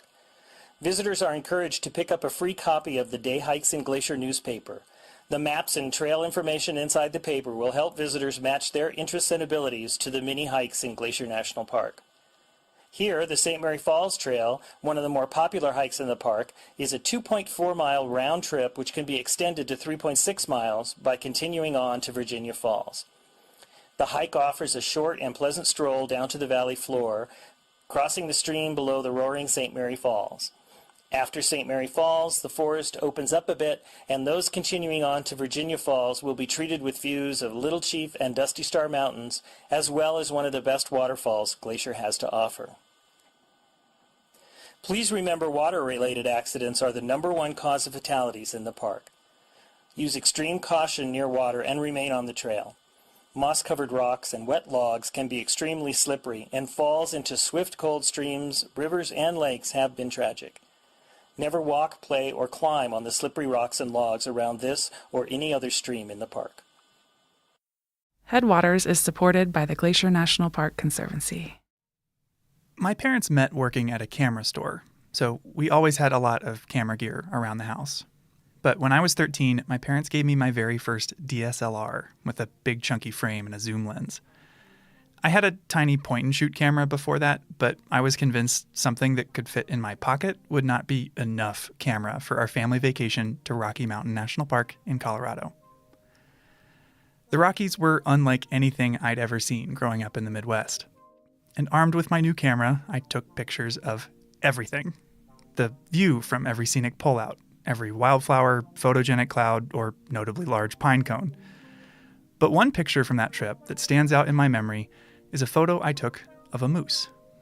The first moose I'd ever seen, neck deep in a lake, holding its massive antlers above the water as it swam from one side to the other. It was gone within a few minutes, and my photo, looking back on it, wasn't all that impressive. But I think about that moose often as one of the first experiences I had with a wild animal, at least one bigger than a squirrel. It kickstarted a fascination I still have with the natural world and an appreciation of the power that photography has to capture moments like this. Wild animals in the wild. It's no wonder that cameras are one of the most common accessories you see around Glacier today. They are the lens, pun intended, through which many of us see and remember national parks. But cameras are also increasingly being used by scientists to study the same animals us visitors feel lucky to see, especially remote cameras, which trigger when they sense movement. These camera traps, as they're called, can reveal glimpses into a side of Glacier that we can never see. How wildlife behave when there are no people around. We are in the car. Where are we going? We're driving up the road out of East Glacier that heads towards Two Medicine, looking for a camera. And what's the camera looking for? The camera is looking for moose. Largest member of the deer family, very charismatic, big noses. I feel like charismatic is debatable. I love moose. I think a lot of people love moose, and a lot of people think moose are one of the uglier creatures. What? How could you think moose are ugly? I'm not saying I think that, but I've heard people say that. Gangly? Yeah. Yes. Weird Ugly? little dewlap thing, dangling. It's charming. Some say charming. You're listening to Headwaters, a show about how Glacier National Park is connected to everything else. I'm Michael.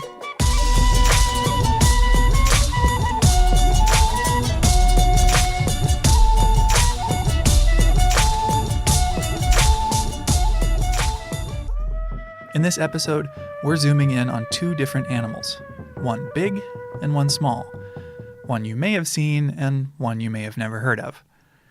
They'll help us understand the increasing use of cameras in the field of wildlife biology and reveal that even if you leave no trace, you have a bigger impact on the natural world than you might think. We're turning just before the Two Med entrance, going off the pavement. Perry and I went out for a day to check on a wildlife camera with Landon McGee. So my name's Landon McGee. I'm a master's student at the University of Montana in their wildlife biology program. I'm an enrolled member of the Blackfeet tribe. We were joined by one of Landon's technicians, Ethan Rowe. The two of them are working for Blackfeet Nation Fish and Wildlife, leading a moose study on the Blackfeet Reservation and the eastern portion of Glacier National Park. You know, they love kind of wet areas. People call them swamp donkeys just because they kind of similar body structure and they like to hang out in the swamps and wade through the ponds and eat kind of some aquatic vegetation. You can find them along stream bottoms, creek bottoms, river bottoms. And Landon, who has been placing cameras all over the place this year, was nice enough to take me and Perry to the easiest to reach camera in his whole study. Start walking. Yeah, so we're just going to head about 50 yards into this big aspen stand here. So. Great. Sweet. We'll follow your lead. I mean, this looks like moose habitat. Yeah. Now, I find moose to be really interesting and not even slightly ugly. As the second largest mammals in North America, they're really strong. Bull moose's iconic antlers can grow up to 5 feet across, and they use those antlers to fight over female moose.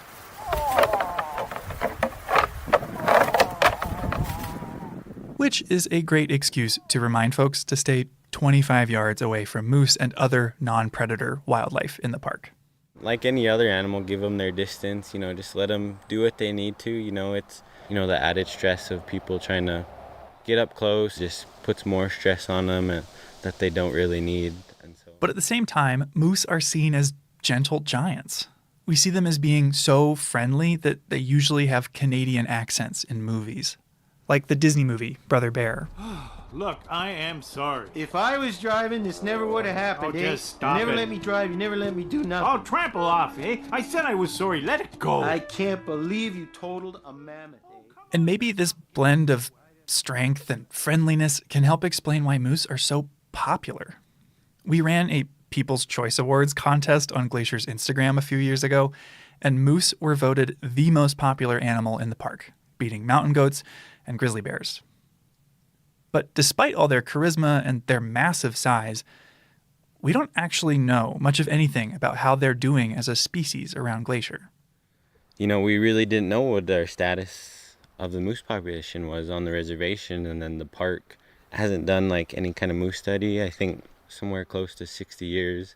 So they really didn't know anything about their moose population currently either, and so Blackfeet had listed it kind of as a species of interest.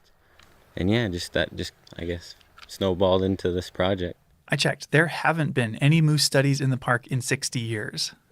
But Landon's changing that. His study is measuring the moose population on the Blackfeet Reservation and much of the east side of Glacier. And to do that, he placed cameras like the one we're at today throughout his study area.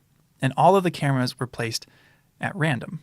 Sitting down and trying to pick, 100 camera locations of where, would be good spots, it would be very time consuming and hard to do. And of course, it introduces a lot of bias. And so having this truly random sampling allows you to get into places you thought you'd never go your whole life. I know there's been a few that I've been to both summers so far. And so we're visiting this easy-to-reach camera to make sure it's still working. Landon's technician, Ethan, walked us through the checkup. So when we're arming the camera, we like to put it waist high. So it would just sit like somewhere right here. Better view down there. On a moose. Yeah. So right now we're doing a revisit. So we're just checking up on the camera. Just if the camera was still functional, if we changed the memory card at all, and if we did, the idea of it. The downside of randomly distributing your cameras, though, is that while some are 50 yards off the road and easy to hike to while holding a microphone, others require miles of bushwhacking through areas with no trails. Honestly, it sounds a little heinous, but that hasn't deterred Ethan. Hikes are a big plus of it, Are you sure? So I really enjoy the hike sometimes, even though I like to complain along the way. I think when I'm done with it, I really tell and really appreciate it out here. With these randomly placed cameras set far enough apart to avoid double counting the same moose during a certain time frame, Landon can run all the data through a computer model to estimate how many moose live here. And the data isn't just a bunch of ones and zeros. It's pictures, which for Landon has been fun to look through, but a lot of work. With, dozens of cameras out at a time, like how many pictures do you capture over the course of a summer? Last year we did 100 cameras, and I think with all those we had just a little over 2 million photos. 2 million? Yeah. Thinking about that, these cameras are set to both motion detection, so anything that walks by, grass blowing, anything will set it off. But it also takes a picture every 15 minutes, part of a time-lapse function on the camera. So it has both those modes going the entire summer. So 2 million. How do you go through that? A lot of time bent over at a computer. Blowing grass, waving branch, blowing grass. Moose? He had some research assistants to help sort through these images, and some companies are even marketing AI tools that promise to speed up the process. But despite manually sifting through 2 million photos, Landon was excited about the results. I guess looking through the cameras last year, there was a lot more sightings than I had anticipated. We were a little worried that we weren't going to get a whole lot of moose detections just because of how, just having these cameras in the middle of nowhere, and what are the chances of a moose, walking by my camera in such a large area. Landon emphasized that one of the things he loves about these photos is you get to see how moose behave when there's no one around to watch. One of the cooler photos or videos we had on the video cameras we had out last year was a moose calf nursing, and you could hear like this sucking noise of the calf just going to town. Oh my God. That's amazing. Yeah, it was cool. It's probably the best video I have. This is the audio from that clip.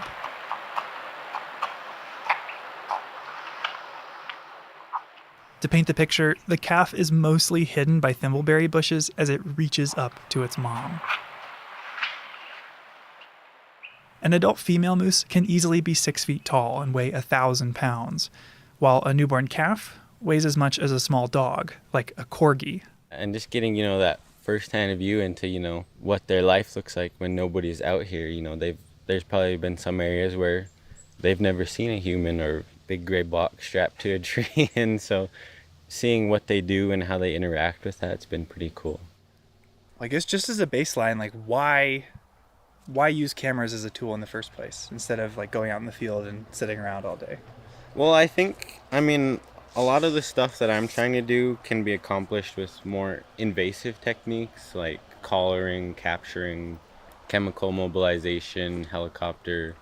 All that's just really invasive, kind of stresses the animal out a lot. And also costs a lot of money. As with so many things, the biggest factor is cost. There are a lot of species deserving of study and relatively little money to go around. So you have to have a good reason to get a wildlife study funded. For Landon's, it's the fact that moose hunting funds a lot of conservation work on the Blackfeet Reservation. Blackfeet Nation Fish and Game, along with Montana Fish, Wildlife, and Parks, issue a small amount of moose tags every year. Permits to hunt a moose on tribal, state, or federal land, but to be clear, not in Glacier National Park. They do an auction system, and so they bid on the tag, and I think the starting bid for moose is like $14,000, and we usually get it up to like $35,000 for a moose tag. Yeah. So, I mean, that's a huge source of revenue for the department. By better understanding the number of moose on the Blackfeet Reservation, Fish and Game can issue an appropriate number of tags without fear of harming moose populations as a whole. And on top of that, we'll also get insight into the moose in Glacier, which speaks to one of the appealing traits of camera traps. They're pretty cheap. High-quality cameras are getting less expensive every year, and the only expense beyond that is the time it takes to install and remove them. Landon, Ethan, and their small team can realistically study a huge area. You know, moose don't know political boundaries, so, you know, you're going to have moose that are going back and forth, and whether you're going to get them on the reservation during your time sampling is going to be difficult to predict, and so having cameras in the park kind of allows you to understand that transboundary movement. Yeah. Landon's work stands to help Glacier and the Blackfeet Nation manage moose. But his study is still underway, so there's no population estimate for him to report just yet. People always tell me that, you know, how many moose are out there? Let me get back to you in a couple of years. Give me 2 years, I'll let you know. We'll have to stay tuned to see what Landon learns down the road. But you don't have to wait to see the results of a camera study. You just have to look to another animal.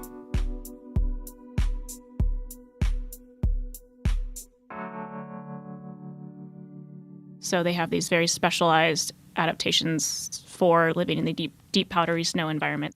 I don't know. I mean, they're cats. You know, cats are kind of weird. This is Alyssa Anderson. Starting in 2019 as a grad student at the University of Montana, Alyssa led a camera trap study of a mammal in Glacier that is far more elusive than moose, the Canada lynx. Have you ever seen a lynx in person? I have only seen a lynx associated with a live trap for research, so I consider that to be cheating. I did work for one winter trapping for research. You like walk up to the trap, and they just like I had one lynx that literally I think it was singing death metal to me.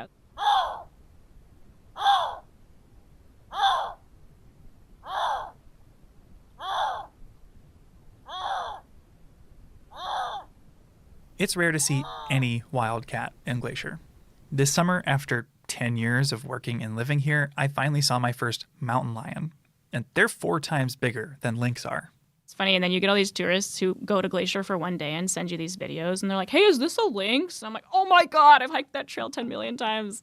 You have no idea how lucky you are. But while I'd guess few park visitors have even heard of Canada lynx, they're a really fascinating animal, and they're perfectly suited to live in Glacier. They are a specialized cat species that has evolved to live in what we call the boreal forest. So, you know, mostly across Canada, Alaska, and then the boreal forest does reach down a little bit into the lower 48. Part of their specialization is that they specialize in eating snowshoe hare. It's the vast majority of their diet.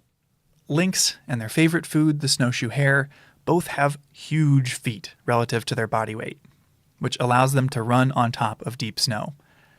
I found a great example of this in a 1976 documentary called Day of the Lynx. In the clip, filmed in the winter, you see a coyote sneaking up on a snowshoe hare. A coyote has been diligently following the trail of a snowshoe hare. It flushes, running in the direction of the big lynx. Then you see the lynx. Tall tufts of black hair on their pointed ears, comically large feet, poised and waiting. It can run atop the snow, unlike the coyote, who breaks through the crust and travels slower. The coyote stays doggedly on the trail, but he's too late. The lynx has made the kill.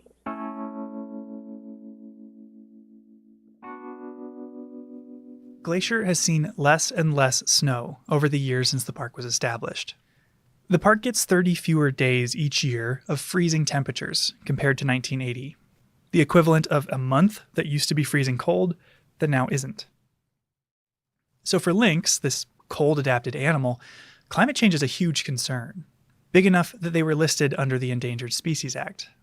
Their threatened status encourages groups like our very own Glacier National Park Conservancy to fund lynx research, like Alyssa's.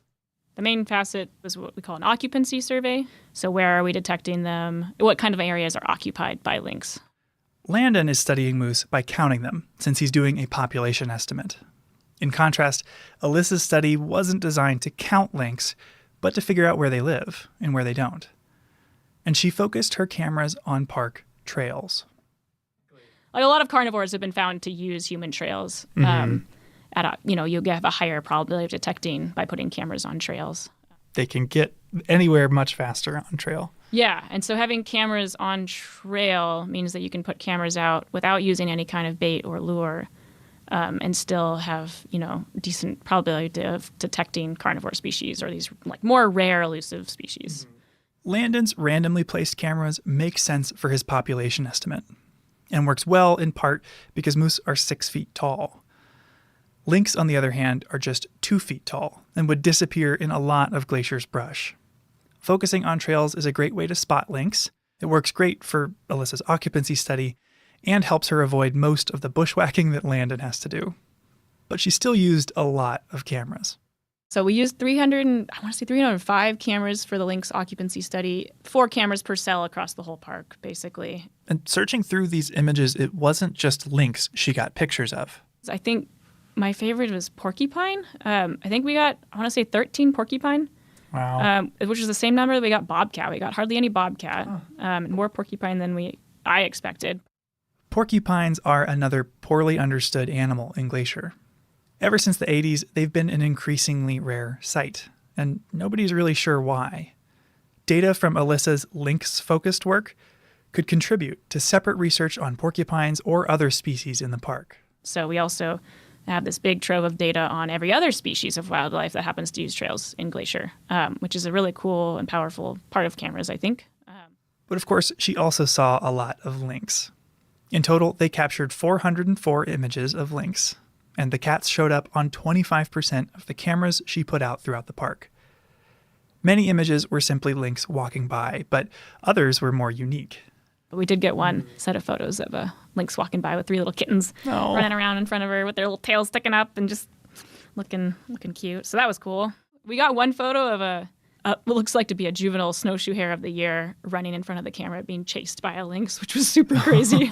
Really lucky. Oh, and I'm sure they run out of frames. You never know what happened. Yeah, I don't know who, but they were very close, like within 2 feet of each other. So I have a feeling that young one didn't make it. But. And this study in Glacier adds to a larger body of research in northwest Montana.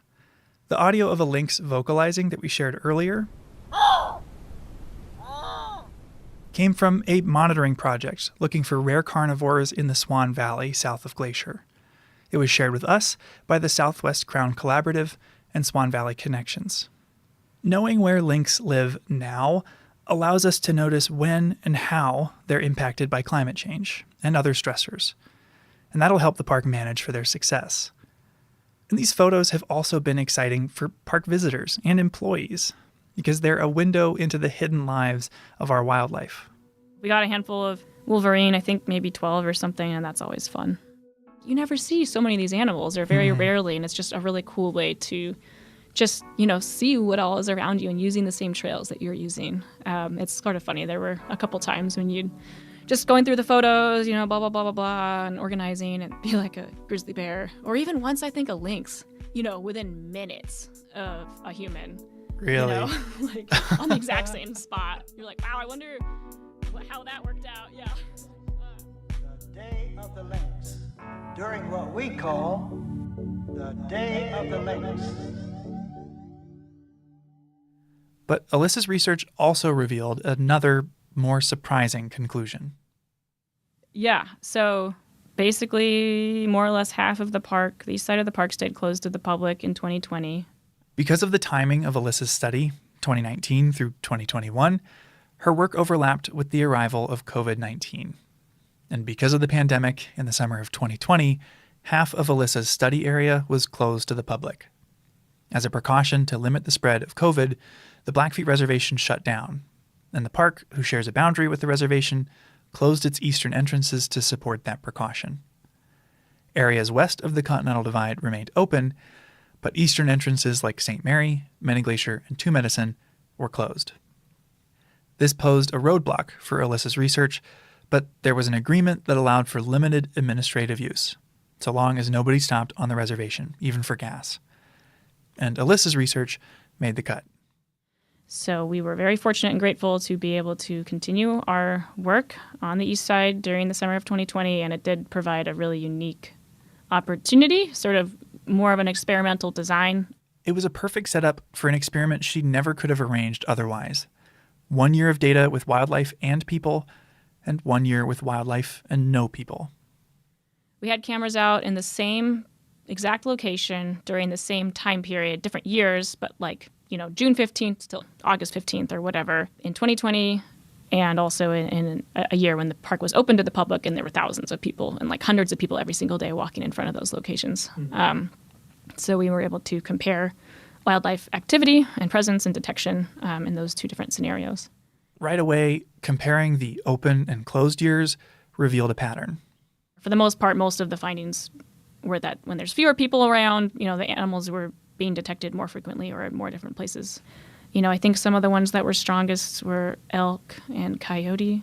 Coyotes were seen way more often when there weren't people around. Coyote kind of surprised me, honestly, because they're kind of a generalist species and they can get used to stuff. And I mean, you see pictures in some communities where they're riding the subway. Yeah, right. So you'd think they'd be more kind of comfortable. Yeah, that kind of surprised me that they had such a strong negative reaction to increased human use. That same trend was observed in a lot of animals, including lynx, moose, bighorn sheep, and black bears. Although it wasn't true of every species. Foxes were the opposite. The probability of detecting a red fox was higher in the summer with people on trail. So, one theory could be we found more foxes because we were finding fewer coyotes, and coyotes are dominant over foxes. And so that's, an explanation. I think that's super interesting. This is something I feel like I and a lot of folks have an anecdotal understanding of. It feels like deer like to be around people, whereas you're encouraged to make noise on trail so you won't run into a bear, as bears generally don't want to be around us. But when that personal experience becomes a statistically significant research conclusion, it made me reconsider the impact I have on this place. It's tempting for me to imagine if you're following all the principles of leave no trace, hiking up to Avalanche Lake, you're not disturbing anything. The park is kind of behaving as it would be if you weren't there. And your paper seems to imply that that's not true. Even if you don't hit an animal with your car, or you're not hunting an animal, or you're not throwing rocks at an animal, or your dog's not chasing an animal, simply by existing on the landscape and walking on trails, we do have an influence on wildlife activity patterns and space use simply just by being there. This hits at the core of the Park Service's mission, to preserve and protect the natural world here while also providing for the enjoyment of visitors. Two goals that seem to be in tension with one another, a dual mandate at odds with itself. So it's a really interesting conundrum. I think you were saying sort of the dual mandate of the park, right? I'm certainly not going to advocate for closing the park forever to people. I think that's insane. Right. I think it is kind of interesting to imply that that's necessarily bad. I don't want to say that that's necessarily bad, like humans have existed on this landscape with all of these animals, forever. It's interesting, and it's something that I think, now we certainly need to think about and consider a little bit more carefully, because we have millions of people hiking down some of these trails, over the course of just a 3-month period. I've talked for years with visitors and colleagues about this tension in the NPS mission, but I'd always pictured it applying to large-scale management decisions, like wanting to build a new parking lot. It felt like something I could avoid on a personal level by doing the right thing, which, in hindsight, feels a little naive. I like working here because I felt like my work can have a positive impact. But Alyssa's study left me wondering if the best thing I could do for lynx and moose is leave. But at the same time, the reason I care about wildlife is because of experiences I've had in nature. Experiences in national parks, like that mediocre photo I took of the first moose I'd ever seen. And it's unlikely so many people from around the world would care about this remote corner of northwest Montana if they'd never been here, if they'd never had the chance to connect with it on a personal level, to go hiking in the mountains, to see wildlife in the wild, forming memories that'll last a lifetime. Finally, the only way for Glacier to responsibly manage animals like moose and lynx is to understand them, which takes research. Sending passionate, curious people out into the park to learn more. Yeah, that was my first camera I did by myself, I guess it's just the bird leaving the nest. People like Ethan, the wildlife tech working with Landon on the moose study.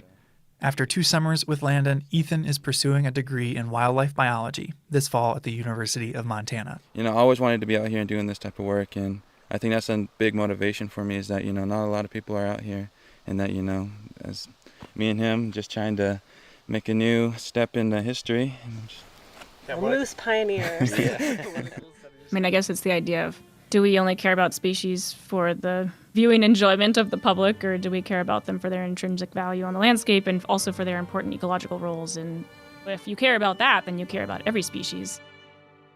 Alyssa's research suggests that even treading lightly, we will have an impact on the natural world here. It's unavoidable.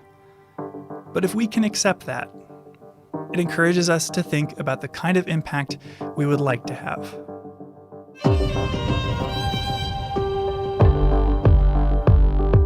Headwaters is a production of Glacier National Park and is supported by the Glacier National Park Conservancy. We could not make this show without them. You can learn more about what they do at glacier.org. Headwaters is made possible with help from Lacey Kowalski, Melissa Slottick, and so many people throughout the Glacier community, especially the natural and cultural resource teams. We're grateful for all of you. Our music this season is by the brilliant Frank Waln. The show's cover art is by our sweet friend Stella Nall. Check out Frank and Stella's work at the links in our show notes. Special thanks this episode to Landon McGee, Ethan Rowe, Alyssa Anderson, Mark Beal, John Waller, and Swan Valley Connections and the Southwest Crown Collaborative for sharing their amazing lynx growls. Besides sharing this episode with a friend who might appreciate it, you can help us out by leaving us a rating and review in your podcast app. Thanks for listening.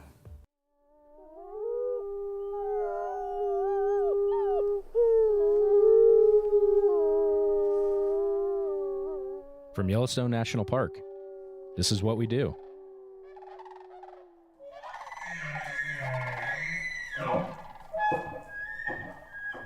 Hey, everyone, and welcome to the What We Do podcast. I'm Jake Frank. Our team of 4 will be interviewing 10 people over the next 10 weeks to take you behind the scenes to share stories from people who work for the National Park Service in the world's first national park. So first things first, hi, team. Hey, Jake. Hey, Jake. How's everybody doing? Awesome. Good. Why don't we do some quick team intros? So if we do, let's say, your name, your title, maybe your division, how long you've been in Yellowstone, what your favorite hobbies are. And maybe if there's any other parks you've worked at. Miles. All right. I'm Miles Barger. I'm the Publications Program Manager here at Yellowstone in the Division of Resource Education and Youth Programs. I've been in Yellowstone for about 3 years this time around. I worked here earlier in my career as well, and I've also worked at Denali National Park and Black Canyon of the Gunnison National Park and at Harper's Ferry Center. You can look that up if you want to know what it is. Brett, what about you? Yeah, so I'm the newbie here. I've only been in Yellowstone for about 2 years so far. Before that, I was at Shenandoah National Park for 12 years. And I'm the digital media specialist here, which basically deals with the website, social media, the NPS app, and digital exhibits in the visitor centers. Ashton, how long have you been here? Well, Yellowstone's actually my first park, and I've been here for about 4 years now as a digital communications specialist for the superintendent's office. So working on similar types of things as Brett, web, social media, and the like. So what about you, Jake? I'm the old guy here, apparently. I've been here a little less than 8 years, got here in 2016. I've worked at a handful of parks. I started in the Tetons and then went to Glacier, then Carlsbad Caverns, then up to Denali. Miles, me and you, whoop whoop. Yep.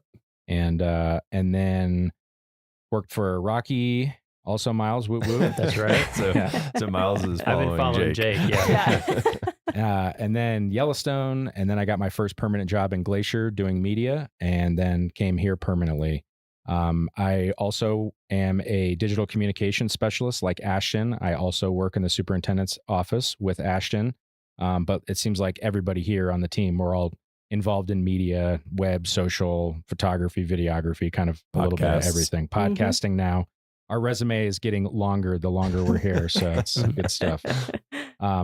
Yeah, so now that you know who we are, let's give you some of the highlights of the park. So as far as the employees and the money, Yellowstone has about 750 employees each year, and 350 of those are year-round permanent employees.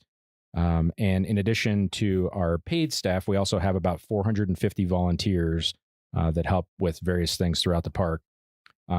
We have a federal appropriation, so the money that we get from Congress, when a budget's passed, is around $40 million. But it takes at least double that to operate the park each year. So I think last year it was around $81 or $82 million. And, if you're a budget person, you're like, how does it work, to run a park on 80 million if you only get 40 million? And basically we make up the difference through other revenue streams, like, when you come to the park and pay an entrance fee, or if you're a commercial tour operator in the park. And then we also have philanthropic donations. So people who donate to the park or our nonprofit, Yellowstone Forever.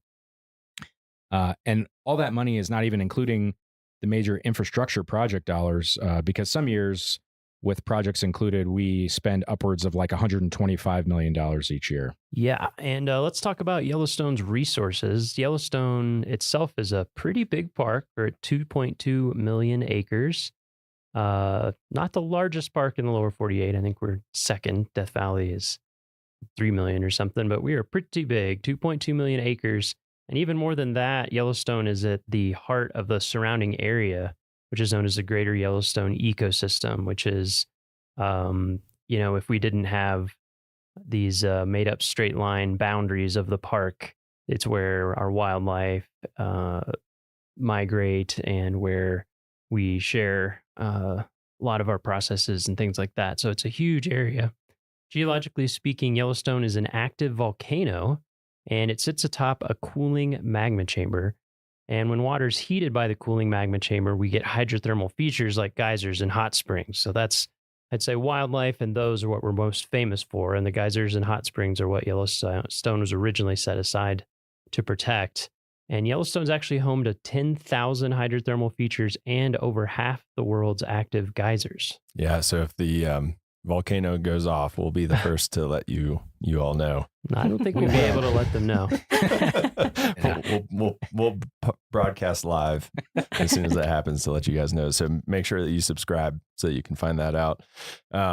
Yeah, so Miles talked about wildlife. Obviously, if you want to see wildlife and those predator-prey relationships, Yellowstone is one of the best places in the world to see some of those interactions play out. So, we got wolves, we got grizzly bears, we got cougars, we got bison, elk, bighorn sheep, even wolverines, which I haven't seen, but hopefully, fingers crossed, I will soon.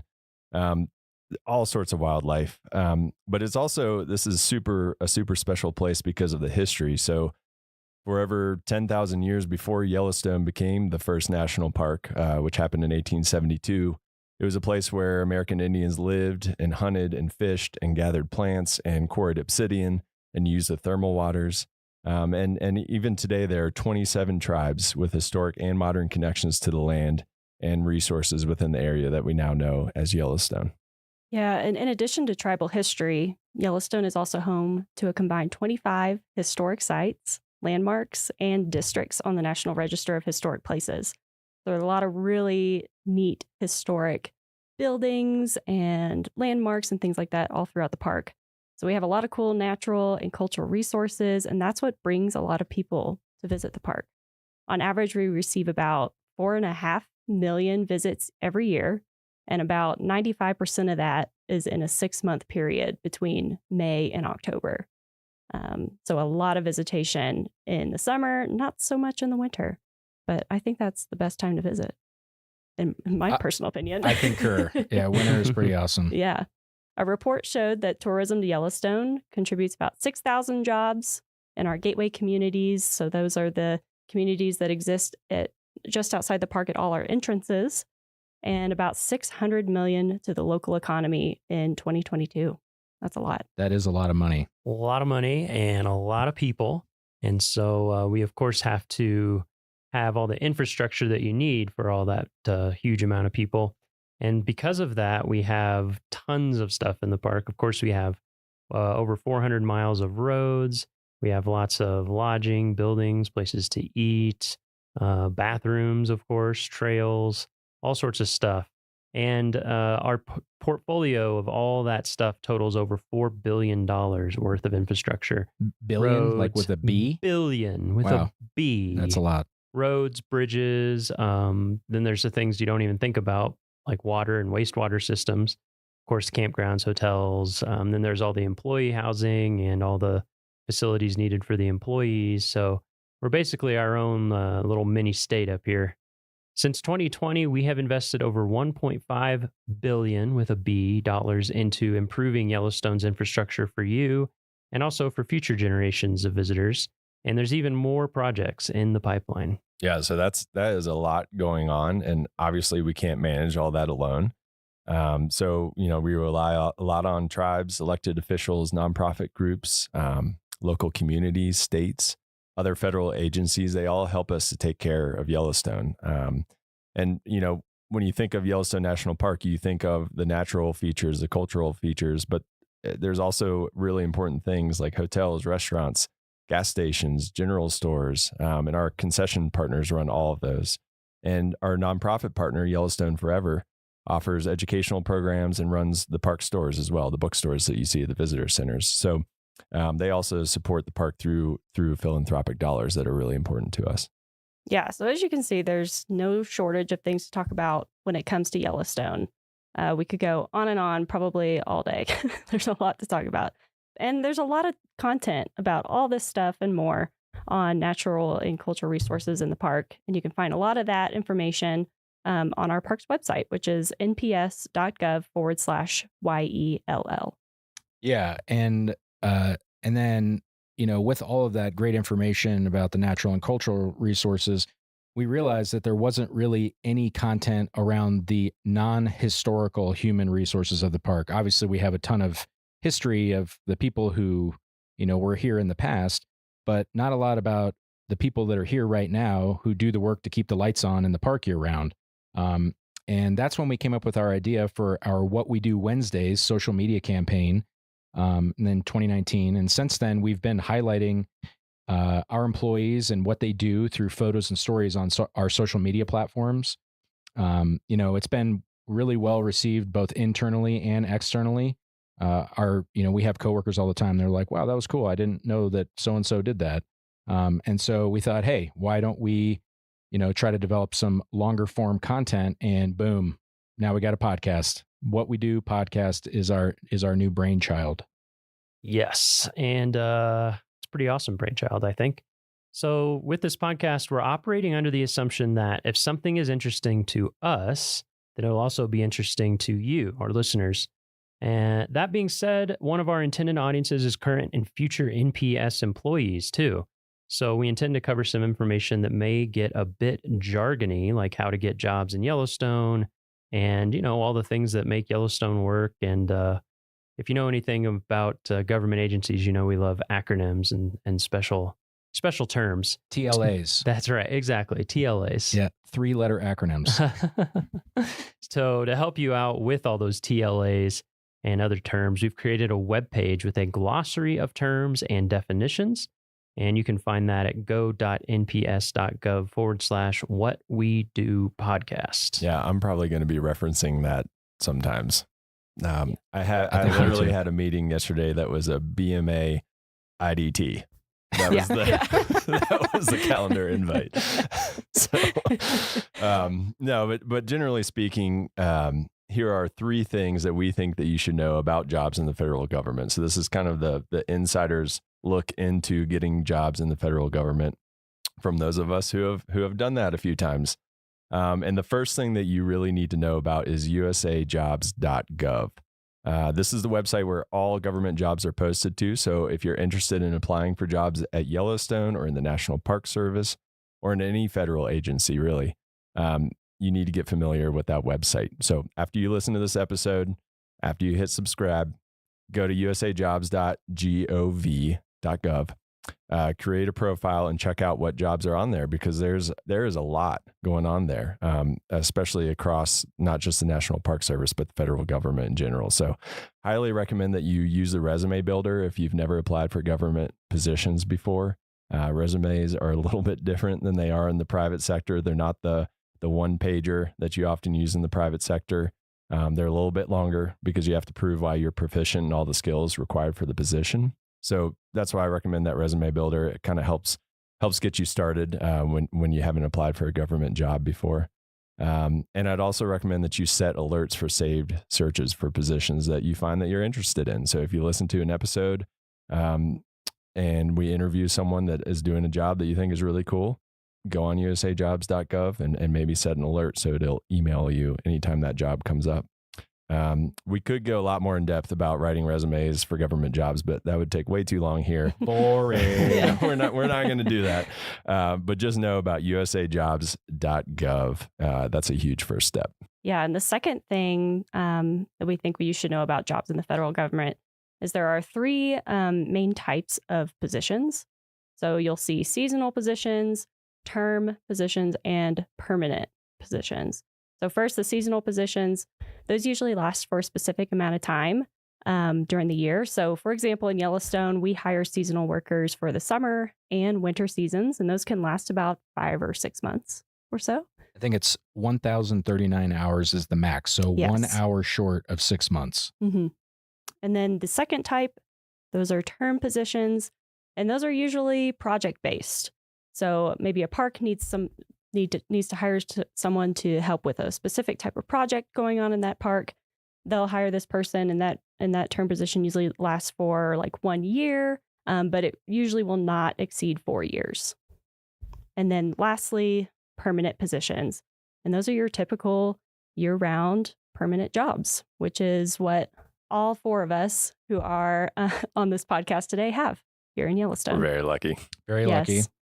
Yeah, and the last thing are pay scales. So there's 4 types of pay scales in the government. We have the federal wage schedule, the law enforcement officer general schedule, the general schedule, and the executive and senior level. So wage grade or WG, these are like our trades and our craft and labor employees. And the idea is that, those wages are connected to the wages that are in the same where the park is located. So if you're getting paid the same amount for the people that are doing the same kind of work in your area. And that's like the people who are in our facility maintenance and operations division. Law enforcement officers, obviously, those are our park rangers, the ones that carry the sidearms that are in, and they're out there, protecting the visitors and the resources. And then the GS is basically everyone else in Yellowstone minus 1 person. And that 1 person is our superintendent. We have, once you've risen to a certain level in government, you can apply it to the senior executive series. And there's only a handful of parks that even have SES positions. I think it's like Yellowstone, Grand Canyon, Yosemite, Everglades, and a few other parks. They have SES superintendents. Otherwise, most of those positions are at regional or national levels.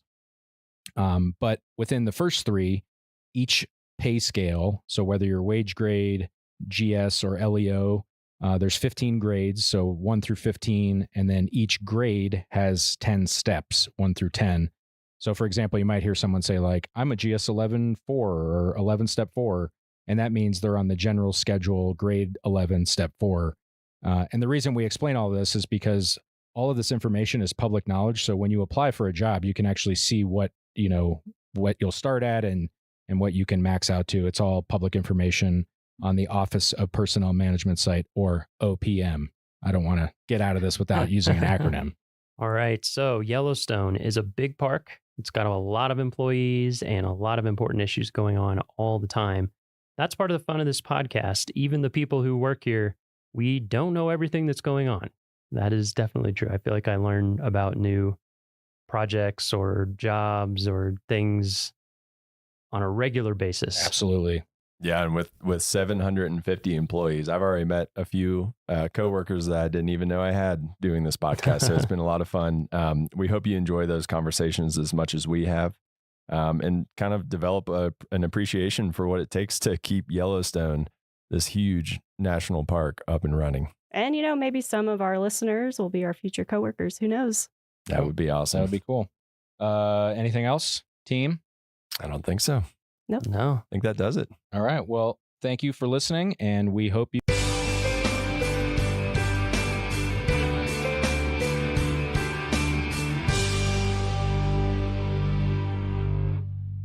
As you drive through the West Tunnel, imagine the time and manpower it took to bore through 192 feet of mountain using 1926 technology.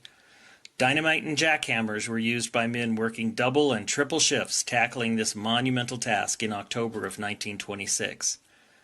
Finally, winter temperatures of 32 degrees below zero forced workers to stop working and come back in April of 1927 to finish the job. Two interesting and impressive features of the tunnel are the observation windows that were created to offer spectacular views of Heaven's Peak and the upper McDonald Creek Valley. A sidewalk lines the tunnel and allows access to the window ports within. Please use extra caution as you walk inside the tunnel, as drivers passing in vehicles may not be able to see well in the reduced light inside the tunnel. As originally constructed, the tunnel was unlined, and over time seeping water started to weaken the roof, and bits of rock would occasionally fall onto the roadbed and passing vehicles. Its current smooth inner lining was installed to prevent damage to passing vehicles and help stabilize the roof. Hello, world, and welcome to the Rocky Mountain National Podcast, the official podcast of Rocky Mountain National Park. This podcast is something totally new for us. We're just getting started. This is episode 1. We're going to be running in a seasonal format, so we'll have a whole season, and this season we're going to do 10 episodes. What we're trying to do with the podcast is connect you to Rocky Mountain National Park through sounds and stories, with things like days in the field with climbing and backcountry rangers and park researchers, interviews with rangers about both their own lives and what they do in the park and the key park issues, soundscapes around the park, news, upcoming events, tips for your visit, all that kind of stuff. I'm your host, Miles Barger. I've worked as a guide in Yellowstone, Denali, and Black Canyon of the Gunnison National Parks. I've also worked as a cartographer for the NPS. NPS is Park Geek speak for the National Park Service. So you're going to hear a lot of people this season use that acronym, NPS, National Park Service. I made maps for the NPS brochure program, which makes the official brochures for all our National Park Service units. And now I'm here at Rocky, where I manage our webpage, social media, audio-video production, waysides and signs, printed publications, and other stuff. I'm not going to go too much into my story here right now because, as you'll see, the interviews on our podcast are not going to be formal and stuffy, blah, blah, blah. We're not doing highly produced stuff. We're doing conversations with real rangers, with real park staff, volunteers out in the field. And we want it to be like you're sitting at a picnic table with us, you're sitting around a campfire, we're just having an interesting conversation. So I'm sure that in those conversations, details about me will naturally emerge. So for today's episode, I spoke with Kathy Brazelton, the East District Naturalist. The East District of Rocky Mountain National Park is the Estes Park side of the park. Kathy has been a longtime resident of Estes Park, and as you'll hear in our interview, has been in love with Rocky and the surrounding area for a long time. We chatted in Upper Beaver Meadows, a beautiful meadow backdropped by jaw-dropping mountain views, where we looked for signs of spring and learned about Kathy's lifelong passion for sharing with the world Rocky's unique beauty. We hope you enjoy.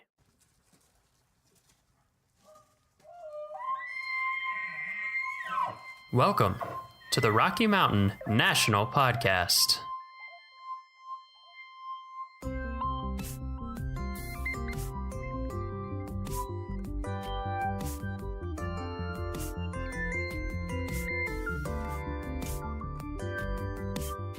Hi, Kathy.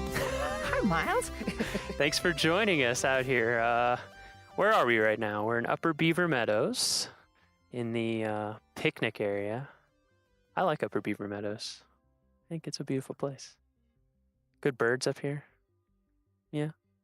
I'm nodding. Yeah, that's okay. We'll nod. We'll have nod on audio. Okay. So, how's that big snow? For those of you who might be surprised, it's what's today, May 23rd? Yeah. And we're standing in snow.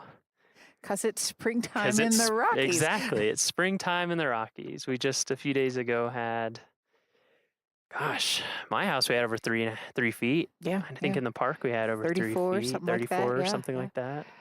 I think Craziness. Allen's Park had like 42. Oh. Have you seen a lot of snows that big here in the spring? Not quite that big. No. One year in March we got 56 inches. 56? Yeah, it was phenomenal. Whoa. But those are odd little weather events. Yeah. It's kind of amazing how it will snow and then melt very quickly. It's kind of nice. It's like a little hint of winter. All right. We'll just head into background stuff. So, Kathy, what do you do here at Rocky Mountain National Park? I am the East District Naturalist, which means District Naturalist. I supervise all of the interpretive stuff on the east side of the park from the Continental Divide down. And what is, I don't know, our listeners might not know, we use the terms interpretation. What's an interpreter in the Park Service? We don't translate stuff, right? Well, we sort of do. I look at it. My grandmother, to her dying day, asked me what language I spoke. So, really? and I think it is kind of being an interpreter. I take my knowledge and love of this place and put it into language that the visitor can understand because it's new to them. So interpreters, we do stuff like ranger programs that people go on. What other kind of things? Walks, talks, hikes. And then there's the non-personal stuff that you'll see around the park, the brochures and the wayside signs and things that help you understand where you are. Yeah, I know a little bit about that. Imagine you do. So let's see. Where are you from, Kathy? Originally? Born in Memphis, Tennessee. Memphis, Tennessee, but no accent. Amazing. I lost it on purpose when You did? I moved out here Yeah. to go to college. Yeah. But I was a child of the South. Yeah, I grew up in the South too, actually. Yeah. And I was kind of the same way. I didn't lose it on purpose, but I had a thick accent and Kentucky plus Mississippi plus Tennessee. So that was kind of a That's a doozy. That's a good mix. And then I moved to Iowa when I was like 11 or 12, and it kind of went away. Memphis, Tennessee. How long did you live there? 2 years. 2 years? All my family was from there. Oh, really? But Daddy's company moved him all around. Yeah. And my family loved to travel. Yeah. And we came west. Yeah, In like the a lot. station wagon with the wood paneling on the side. Like National Lampoon Vacation Exactly. style. And 3 little girls in the back seat driving my parents crazy. Oh, that's great. But that's when I fell in love with the West. Yeah. So it was you and 2 sisters. Yes. Is that right? Yes. And then ever since you can remember, you took trips out west? Yep.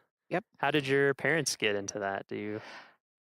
I'm not quite sure. They just... Dad was a crazy birder. He wanted to get lots of new species. And Mother was really enthralled with the beauty of the Native American lands. So we did a lot of poking around down in Monument Valley and Gallup, watching the dances. Oh, wow. And yeah. That's I had awesome. a blessed childhood, but Yeah. it turned me on to my love for the national parks. Yeah, that sounds great. What's the first national park you remember visiting? Rocky. Rocky? Really? How Yes. old are you? I was 11 years old. 11.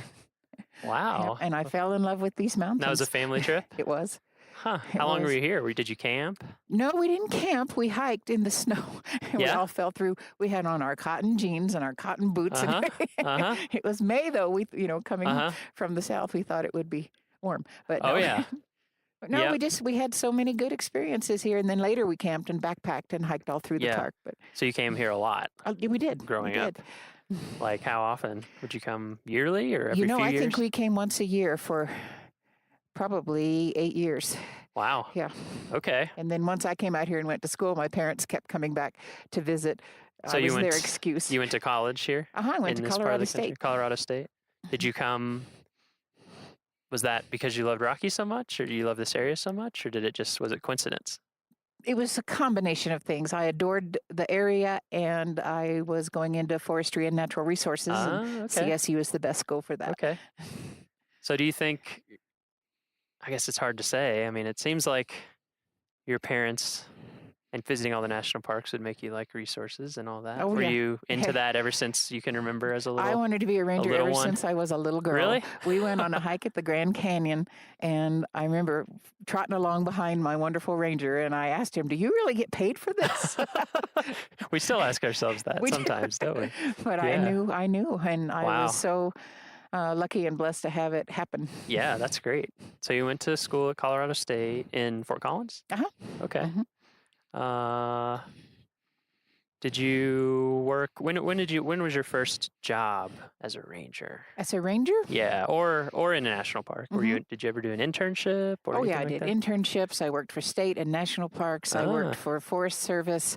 I worked anywhere I could find a job in the biz. What was your first thing in the biz? When I was, parents don't let your children listen to this. When I was halfway through college, I took a semester off, and I worked at Lowry State Park, our wonderful state park just down the hill. I worked for the Young Adult Conservation Corps. So it was a break from school, but it was also doing something that was, My goal was always, no matter what job I had, was to put some kind of a spin on it that would benefit the environment and benefit my career. Yeah, sure. What kind of stuff did you do in that internship? Or job? So I made some maps, and I worked on some trails. Oh, that seems interesting. Got to make maps. Yeah. I know you'd like that. Yeah, I've made some maps in my time. I mean, it's interesting, I think, because that question comes up a lot, I feel like, from visitors, is like, how did you do this? Or how did you become a ranger? Or what was involved? And I feel like those types of summer jobs and internships are so My first key. internship, you will love this. I went to Southern California, and it was the Louis Rubidoux Nature Center with Riverside County Parks. I was madly in love with a California boy at the time, so I did my internship down there.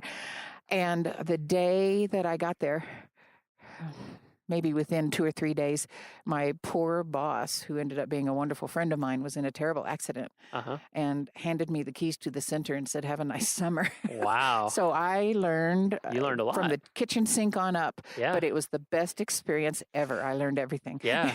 Yeah, that sounds great. Sometimes I've had a few internships like that. Yeah, let's see. So when's the first time that you worked at Rocky Mountain National Park specifically? I came here in the year 2000. Year 2000. And what were you doing then? Oh, it's a crazy story. I was chief ranger in several parks, chief of interpretation, and I wanted to move up here. And my husband got a job, and I didn't have a job yet. So I handed in my badge and moved up here on a leap of faith. Yep. But I wanted to raise my children up here. It's the scariest thing I've ever done. Yeah. But again, It worked out? Well, yeah. It was wonderful. And I had actually a summer off, which I haven't had since I was 16. Yeah, that sounds great. And I hiked and hiked and hiked and hiked. Yeah, I got to. I mean, you already knew the park, but you got to know it so much better. Right? Yeah, I'd sit down every morning with a topo map and a cup of coffee and just go, "Here we go." Sounds like heaven. It was. That's a great heaven. Intro. Yeah, and then I got hired on as a seasonal again, so I got to have all the fun and none of the responsibility of a supervisory position. Yeah. And then just moved on up. So yeah, I guess that's something too we should explain for listeners, because this is our first episode of the podcast, so people are new to this stuff. Is that we kind of have different groupings of types of employees. We have kind of interns that are through different programs, Student Conservation Association at some parks, or here we have our own programs. And then we have seasonal employees, which are actually official government employees, but they're just working for up to 6 months or less. And then we have term employees, which are on kind of multi-year projects, but they're a defined limit. And then we have permanent employees. Right. Which is like what you'd normally think of as a full-time employee, I guess. Right. Yeah. So you started out seasonal again when you're doing that, but you've been a chief other places. Yep. Where at a did couple you of parks. Where did and you work before that? I started in Redwood National Park. Ooh, beautiful. I was going to graduate school in the Pacific Northwest. It was beautiful. When was Redwood created? Oh gosh, I'm trying to remember. 78. Yeah. I think. Yeah. Okay. Yeah. Yeah. That seems like it's always an evolving place. Yeah, So it you're is. at Redwood. I was at Redwood, and then I went great. from living redwoods to petrified ones. I went to fluorescent fossil beds. That's kind of an It was interesting wonderful. transition. I'm looking at the fossils going, I Yeah. know this ecosystem. Wow, that's really interesting. It was. Huge petrified stumps. It's And so fluorescence is fascinating. in Oregon, right? No, it's Oh, down that's in right. That's the one in central Colorado. Uh-huh. I'm Just thinking of a outside different Colorado fossil Springs. ones in Oregon. You're thinking of John Day. Yes. Yeah. Thinking of John Day. Yep. Yeah, So fluorescent. for that, it was a wonderful thing. And then I went from there to Curated National Recreation Area, Mhm. which is different yet. That's in Colorado also, Yep, right? mhm. Down by Between Gunnison and Montrose. Montrose. Yep. Uh-huh. Yeah, I worked at Black Canyon, the Gunnison for That's right. for a winter. I was your neighbor. Yeah.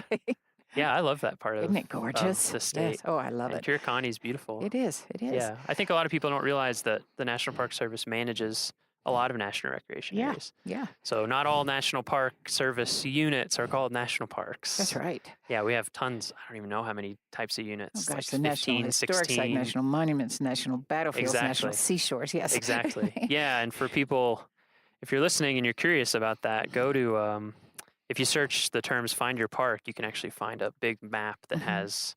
We have 400 and what's the count now? 400 and something units. And I think a lot of people don't even realize that we manage all that stuff. Anyway, Curated. From there, I went to a little bitty place in Utah, Timpanogos Cave. Oh, I've heard of that. Gorgeous What's that little, like? Oh, it's a little jewel box of a cave. Is it a dry cave, wet cave? It's a wet cave. It's Wet still cave? alive, with doors in it to help maintain the Whoa. moisture ratio. Wow. It is way up high on a cliff, so people show up and expect it to be like Carlsbad, Ah. where they take an elevator or stairs down to the cave. Instead, they have to hike a mile and a half up. Really? Yeah. That's It's in the fascinating. limestone face What part of there. Utah is that in? Just south of Salt Lake City. Oh, okay. Yeah, in the I had no Wasatch idea. Range there. It's Yeah. beautiful. I love that part of the country. Where And after then from that? there, I went to Great Sand Dunes. Uh-huh. Now it's National Park and Preserve. Yeah. And then up At here, that time, was it it was just a national park. at the National time. Park and then added the preserve later? Yeah. That's also a fascinating place. If anybody's coming to Rocky and you have a longer trip, you should visit some of these places around us. I mean, Great Sand Dunes is bizarre. It's phenomenal. It's just these, phenomenal. Hundreds and hundreds of foot tall sand dunes up against the Sangre de Cristos, and there's a 14er like right behind sand dunes. Yes. It's very bizarre. And then what's that creek that flows down? Medno. Yeah, and it flows like under the sand and kind of emerges on the It other does. side. It And there's comes a in and wetland. out. I mean, it's Oh, yeah. just There's secret pockets yeah, back in there. it's a bizarre And a place. bison herd and Yeah. an elk herd. And Yeah, it's definitely worth. I mean, all parks. I've literally every park I've been to. Same even here. when I'm like, I don't know about this place. It's Yeah. always Yep, interesting. every park has Everyone. had some Yeah. beauty. Yeah. Yeah, it's really fascinating. And so then after that, you came here Came to up here. Rocky. Uh-huh. Huh. That's great. You got to be in And some I'm a nice happy places. ending. Oh, I have been in wonderful Yeah. places. You like it here, okay? Yeah, I do. Yeah. So how did you get into interpretation specifically? Is that what you'd always wanted to do, or Yeah, were you I've done lots of jobs in the national parks, Uh-huh. resource management, law enforcement, cleaned my share of toilets. But my passion was to get people excited about these beautiful places. And to me, interpretation was the key to that. Just to share my love for and knowledge of and watch that glow spread Yeah. across their face. That's the best thing in the world. Yeah, I have to agree. I love that too.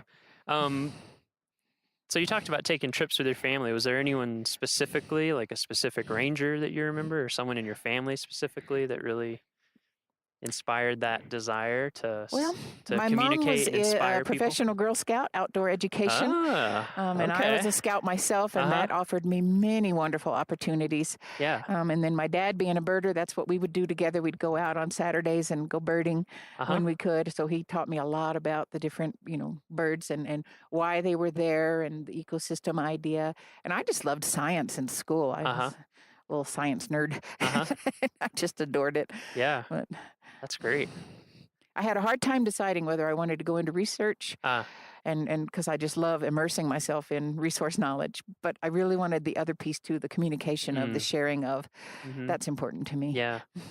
Yeah, I feel like that happens a lot for people in the Park Service. They kind of have a lot of interests. It takes a little bit to figure out, do you like being out in the field collecting data all the time, kind of on your own, or do you like interacting with people and yes, and all of that? Both. Yeah, exactly. I kind of feel and the same the way. old time ranger, when I started, was more of a general ranger, a generalist, and we got to do a lot of the different things. And we've gone a little more pegged now into different categories. Yeah, I've heard a lot of people mention that.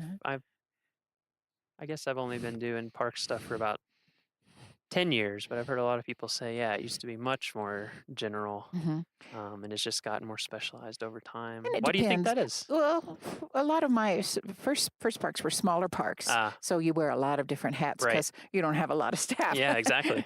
And then if you move into a bigger park, there's just more people to assume more roles. Yeah, makes sense. Yeah. A lot more everything. I mean, at Rocky, you were just a little under 250,000 acres, right? Yeah. And a lot of visitors. Yes, we do. I bet that's changed a lot. How many? Do you know what the visitation was when you were here, like in 2000, approximately? I think it was still. Don't quote me on this, but I think we're still under 3 million at that time. Yeah. And now we're at 4.5. Yeah, last year we had and 4.5 growing. million. Yeah. So what kind of changes have you seen at Rocky since you've been here?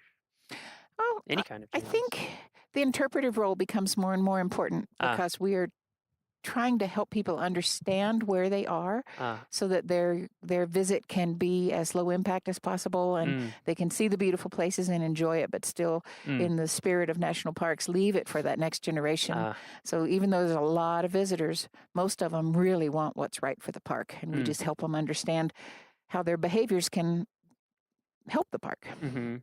So, again, just in case some people listening don't know all the details, what are some things that we mean by impact or like remaining low impact while we visit?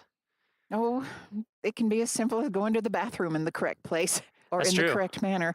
Yeah, that's true. There's nothing worse than thinking you're in God's own wilderness and looking down and seeing a big pile of human leavings. Yeah. Or a pop top or things like that. So, with that whole leave no trace idea is a good one.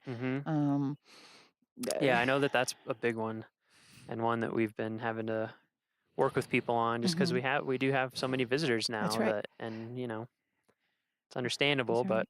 but and using trails, if there's a trail available, use that. Don't make your own. And that can really help the undergrowth and the vegetation around our heavily used areas and little things like that. And people need to remember that it's a little thing, but it really does make a difference. Yeah. Because we have 4.5 million people doing that little thing. Exactly. Yeah, that's what I always try to think about because, it's understandable. Like it's understandable why people do little things and you don't think about it. But I always try to remember like, okay, what am I doing right now times 4.5 million? Right. That's a good way to look at it. Can make a pretty big difference. Yeah. And then the other thing I try to think about too that I think you're right, this sort of interpretation is so helpful is that national parks are really fun and they're fun to come to and they're fun vacation, but they're so interesting because they're set aside forever. They're supposed to be here forever for everyone. Right. Every generation, grandkids, great grandkids, everybody. And so that always helps me too. Isn't that the best dream ever? It is. I know. It's an amazing idea. And you get up in the morning and put on your green pants. If that's the reason we're getting up and putting on our green pants, we could have a lot worse troubles. I agree.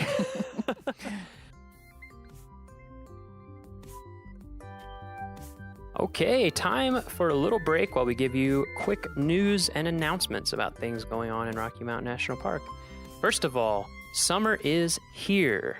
So it's hard to believe, wasn't that long ago, we had a huge late May snowstorm, over 3 feet of snow in Estes Park, way more up in the higher elevations.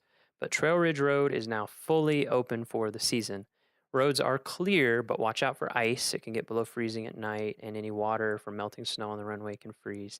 And be prepared for cool temps and high wind. It can really surprise you. For example, on Monday, I went up to the Alpine Visitor Center. When I left Beaver Meadows Visitor Center, it was 76 degrees, light wind, sunny. Up at Alpine Visitor Center, it was 46 degrees and very windy and pretty clouded over. So the weather changes really quickly, and temperatures always get colder as you go up in elevation. I was really glad to have a jacket, hat, and gloves and to not be in sandals. And we recommend that any of you coming to visit bring all those items as well. Warm clothes, hat, gloves, and if you're wearing sandals, some extra shoes in case it's really cold up there. Wildflowers are starting to bloom in the lower elevations of the park, and wildlife are out and about with new elk and moose calves being spotted around the park, and lots of species of birds joining us from near and far, including the hard-to-miss ruby-throated hummingbirds. They buzz and chirp. You hear them through the air. Ranger programs. Have you ever joined a ranger-led program? They are a great way to learn about the park and have fun doing it, and they're free. So on a ranger-led program, you show up at a location, a ranger is there with you. We have walks and hikes. We have evening programs. We have more like presentation style, hands-on. We even have things especially for kids. They're absolutely great benefit, and like I said, no cost to you. We have a special program coming up on June 16th at 8:30 p.m. at the Upper Beaver Meadows Trailhead, and we call it Party with the Stars. So if you have not been to Rocky Mountain at night and seen our night skies, they are incredible. The Milky Way, all the stars, I can't even describe it to you. You have to see it yourself. So on this program, you show up 8:30 p.m., Upper Beaver Meadows Trailhead, and you watch as night descends on Rocky Mountain National Park. And then when it's dark, there's actually going to be volunteers available with big telescopes that will help you experience the magic of the night sky. They can point things out to you, or you can just look through the telescopes and get some great views. So highly recommend you check that out, June 16th, 8:30 p.m. We also have all of our summer programs beginning this Sunday, June 18th. There are way too many for me to talk about here, but you can find them online. For a full list of our ranger programs, check out our online calendar at go.nps.gov/RockyCal. That's Rocky, C-A-L. Or if you're here visiting us in the park, you'll get a park newspaper when you come through an entrance. Just turn to pages 3 through 7 in that newspaper, and you'll see our full list of programs for the summer. Finally, a few updates on our park roads. Old Fall River Road is currently closed to vehicles. It's open to bikes and walkers.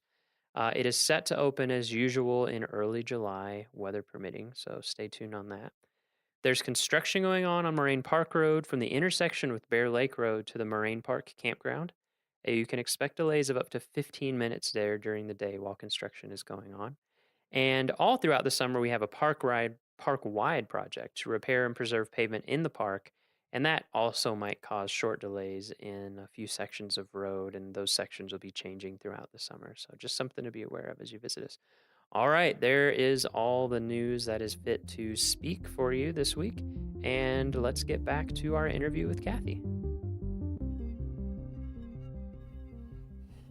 Since it's spring, thought we could talk a little bit about spring in Rocky. You know? Spring in Rocky? Yeah. So when you be think ready. Be ready. Yeah. When you think about spring in Rocky Mountain National Park, what do you think of? You think of be ready. The first thing I think of is change.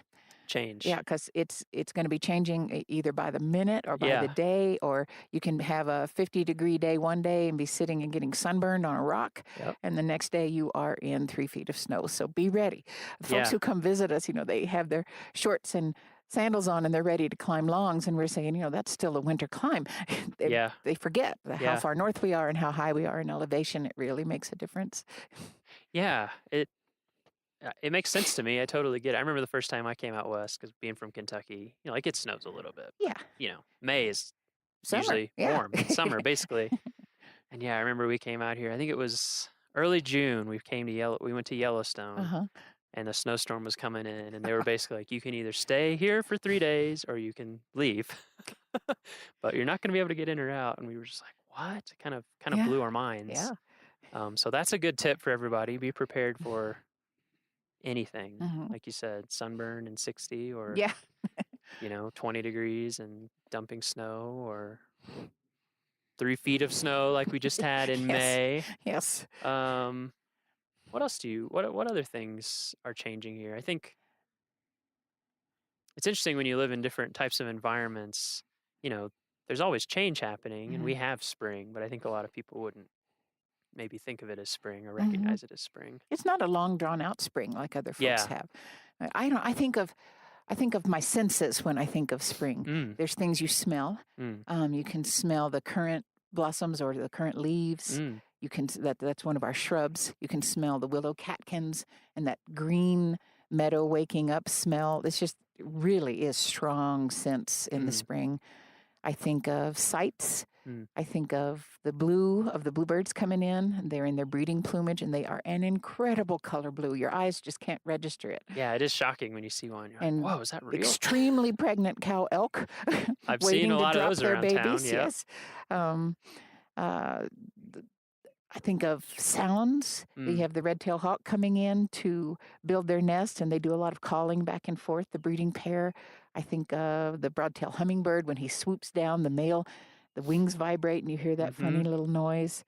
Yeah, it's always exciting when those show up. Yes. Maybe we'll be able to drop some of these sounds in. Yes. Oh, yes. Wouldn't that be to the great? podcast, so you can kind of know what those timing sound like. Because when the ribes, the current, when it puts its little blossoms out, it's one of the first ones. That's about the same time that the hummingbirds show up, and it's a vital food source for them. So it's all about, we call it phenology. We study the timing of different events. And springtime is boom, boom, boom, event after event. Yeah. Yeah, it can happen really quickly once it gets rolling. Yeah, we're feeling the sun right now. This is kind of exactly what we're talking about on a short term. Because when we first came out here, we were pretty cold and it was cloudy and everything. And now the sun's out and we're like hot almost, especially with the sun hitting it below your face. That's another tip for people when you come anytime. Sunscreen in the summer, in the winter. I think some of the worst burns I've ever had have been in the winter because it hits you from below. Yep. I like the sunburn in the nostrils. That's always a good one. I remember the first time that happened to me. I was like, what's going on? Yes, plan ahead. Yeah, those are all great things to listen for. We hear robin right now, right? So the hummingbirds, red tails. The robins are our noisy little neighbors. They call loudly. Yeah.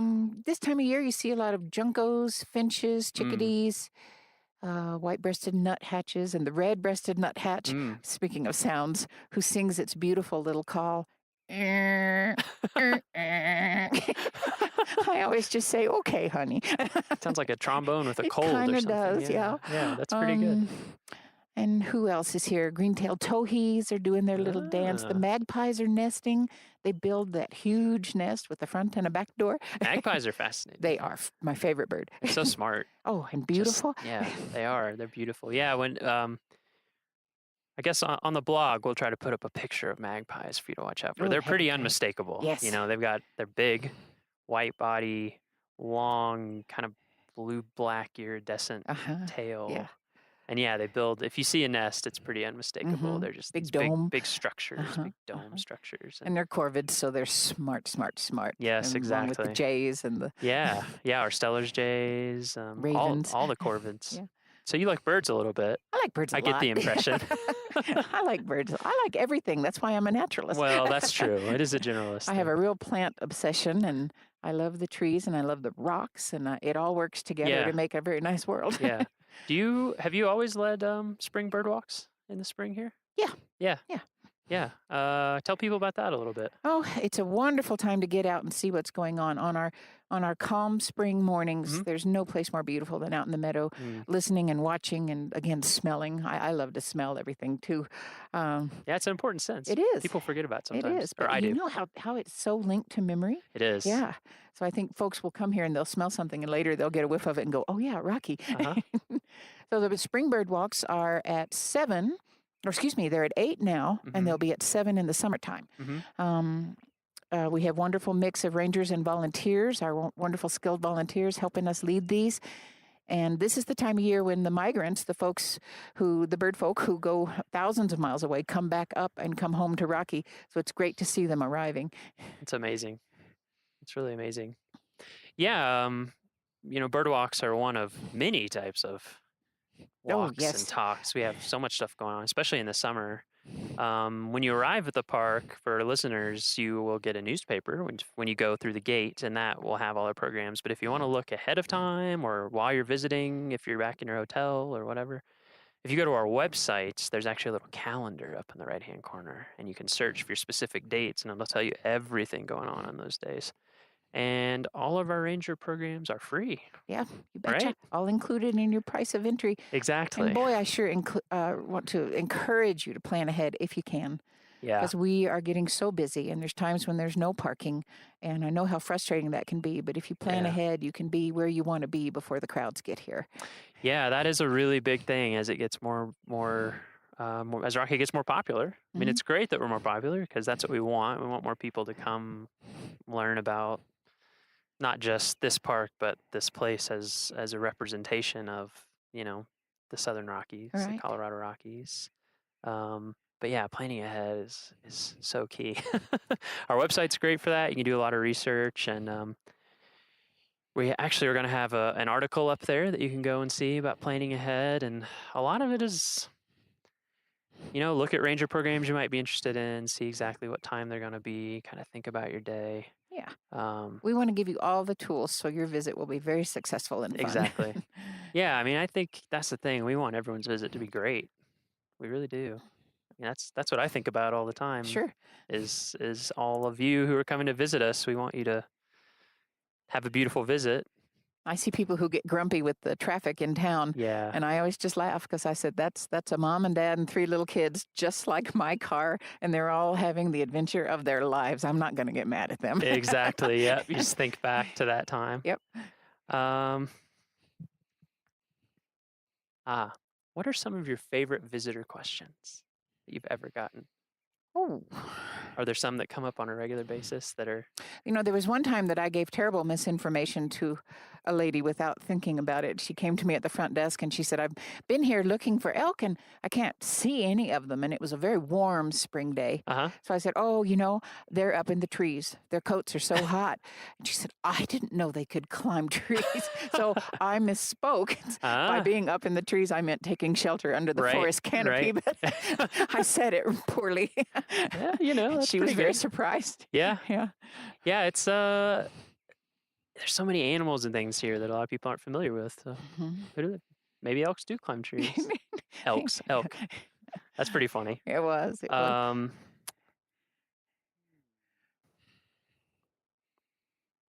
If you could give listeners you can give more than one, but one piece of advice for their visit, let's say this summer, because we're going to put this podcast up in mid-June. What do you think it would be? Doesn't have to be practical. It can be anything. Oh, probably my biggest piece of advice is just come with an open heart and open eyes and look around and absorb this place. It's yours and it is magical. Be open to that. Don't get caught up in the traffic and where we're going to eat lunch and all the day-to-day things. Let those slide to the back of your mind and your heart and just be here now. Yeah, that's a great piece of advice because I experience that too in the park.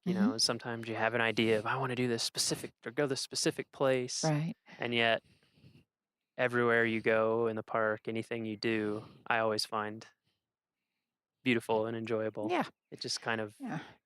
And the mountains will, John Muir said, their peace will flow into you. I find myself on the way to work thinking about getting the kids to the dentist. And I look up at the mountains and go, oh yeah, that's what's important. Exactly. Yeah. Let it kind of, like you said, let it flow into you. Let it calm you down. It's important to remember sometimes, all times. We already talked about bird walks. What are some other events this summer that listeners might want to know about? Or what about some of our night sky stuff? Oh, we have several. They're primarily on Friday nights. Yeah. And I have a wonderful ranger on my staff who is a dark ranger as well as a park ranger. Yeah. Which means she is highly skilled in astronomy and the skills to teach that. We go out into these meadows here and we look up and I promise you've never seen stars like this. It is so magical. There are thousands. And we have a wonderful cadre of volunteers who come and bring their telescopes so we can all get a look. Last summer, I sat out here probably till about 2 a.m. watching Saturn and you could see the rings and it's just, it's impressive. Yeah, it is stunning. It's really amazing. And the difference between near to town and then when you drive into the park a little ways is if you're used stark. to a lot of light pollution in your urban sky, when you get out here and look up, you're going to be just amazed. I mean, a lot of times you can see the Milky Way just before your eyes even get adjusted. Yes. You just look up and there it is. You don't even have to adjust. Yes. Yeah, those are great programs. Like, what do we like to say? Half the park is after dark. That's right. But it's really true. It's really true. There's just so much amazing stuff. And in the winters too, we do some full moon walks sometimes. We do. Because that's a magical night to be out. Sometimes we have to go in snowshoes, but we're out in the winter landscape under that full moonlight, learning about how the planet works and how the moon works, and it's just wonderful. Yeah, so we have our night sky programs. If you go on our website, you'll find all of those listed. We also have evening programs, so not quite around when it's getting dark. Can you tell people about those? Yeah, those are primarily located in our campgrounds, but you don't have to be staying in the campground to come. You can pull in and attend the campfire program as well. Actually, we call them campfire programs, but we don't do the fire part anymore because of fire danger. Yeah. We have wonderful evening programs on every topic imaginable. It's so those a great way to learn about the park. Those are in our amphitheaters, right? Campground amphitheaters. And all kinds of different topics, different people. Yeah. Different show every night. Yeah, exactly. Yeah, and those are nice because there's a lot of visitors around. It's kind of a nice, fun way to meet people. Yeah, communal they're real spirit. family oriented, and some we do early before the sun goes down because we know we have some campers who need to be in bed. Sure. And then some we do as it gets dark, and we use a PowerPoint projector for that. I'm trying to think of some of our other programs. We have lots of walks. We have visitors. Yeah, we have walks. We have programs that are tied to the visitor center because we know you're busy, but you might want to learn something but don't have time to go on a long walk. Walks, talks, everything imaginable. Just, again, check out those web listings and see what fits your needs. I'm also thinking we also have some kind of fun, like Coffee with a Ranger. I think that's kind of an interesting program. That's a fun one. Meet the ranger at 7:00 in the campground. Yeah, exactly. And you can just, we try to keep it informal. It's just a chance for you to talk and ask questions. And you know what we really use it for? We use it as a chance to really put our finger on the pulse of what the visitor is doing, thinking, feeling. And we really like the feedback of what your experience is like and how we can do better. Yeah, that's true. I haven't even thought about that part of it. But that is a great opportunity to just talk and see how things are going with people. And then visitor centers, we also staff those. Oh, yeah. Swing in and you can find maps, information, trail information, anything you need. And then also the bookstores. Oh, yes. Wonderful sales items with our partner. What are some of your favorite books about Rocky? Oh, let me think. Other than field, anything. Yeah. Well, field guides, yes. Field guides are great. That's what makes my knee go. Anything by Enos Mills. He was he's the father of our national park, and he was the father of really the rangering profession of taking people out into the field and learning. And he writes lyrically. You will fall in love with the mountains by reading anything Enos wrote. Yeah, Enos. Maybe we could talk about him for a little bit because I think that's pretty fascinating, and definitely I encourage anyone to read because it's almost it's like halfway to poetry. Yes, it is. It's kind of halfway in between prose and poetry. It is. When did he come to this area? He came when he was a kid. Yeah. He was like same. Same but different reasons. He was quite ill back in Kansas where he lived, and they had thought that maybe if he came out here and lived with his uncle in the rarefied mountain air, he would get better, and he did. He got strong and wonderful. And, really? Set up a mountain school, a nature school on the side of Long's Peak. And I can't remember how many times he climbed Long's Peak, but it's in the 300s, 400s. Yeah. He was like the king of that area. He knew it. He was such a good naturalist, and he could tell it in such beautiful ways that everybody got excited. And then he used that skill to get the idea of the national park going and campaigned for us all across the nation. Yeah, it's amazing to me how many national parks have that sort of story. They have, a person or a small group of people that recognize the beauty of the place, and they really work hard to have it protected. I always find that really inspiring. I do too. Because it's just a few people who spearhead it, and then now we've had this park for 102 102 years. Yeah. 102 years. Thanks to their efforts. Exactly. Yeah. And So never think that you cannot help or make your dream come true. You can. yeah, it really is amazing to read about all those folks. And so, Smills basically, I mean, what would you say? Did he create the idea of a naturalist as like a defined profession, or do you think he pushed it forward? Nature guiding is Nature what he guiding. called it. And he said, don't tell them so much the what, but get them excited about the how and the why and what it means to them. So he had the answers way back then. And his nature school was just a wonderful place to come and learn, and people would go up.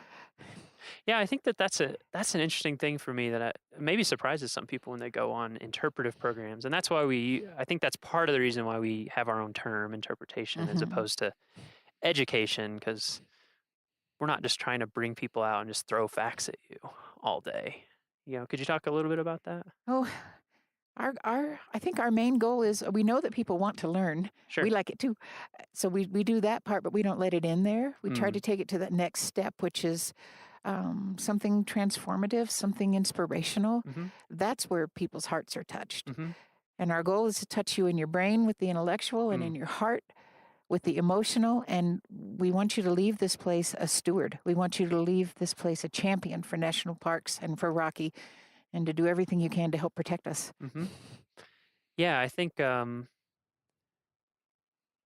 not to get too much into technical verbiage, but we're also, I feel like that's a growing thing in the Park Service, these more interactive programs with rangers where, again, we're not just talking at you, but we actually want to have a conversation, not just between the ranger and the person, but between everybody that's in the group. And I've been on some of those programs, and it is amazing what comes out, Oh, we learn so much from our visitors. Yeah. We look at it as being more of a dialogue than just I'm going to stand up here and tell you everything I know now. Yeah.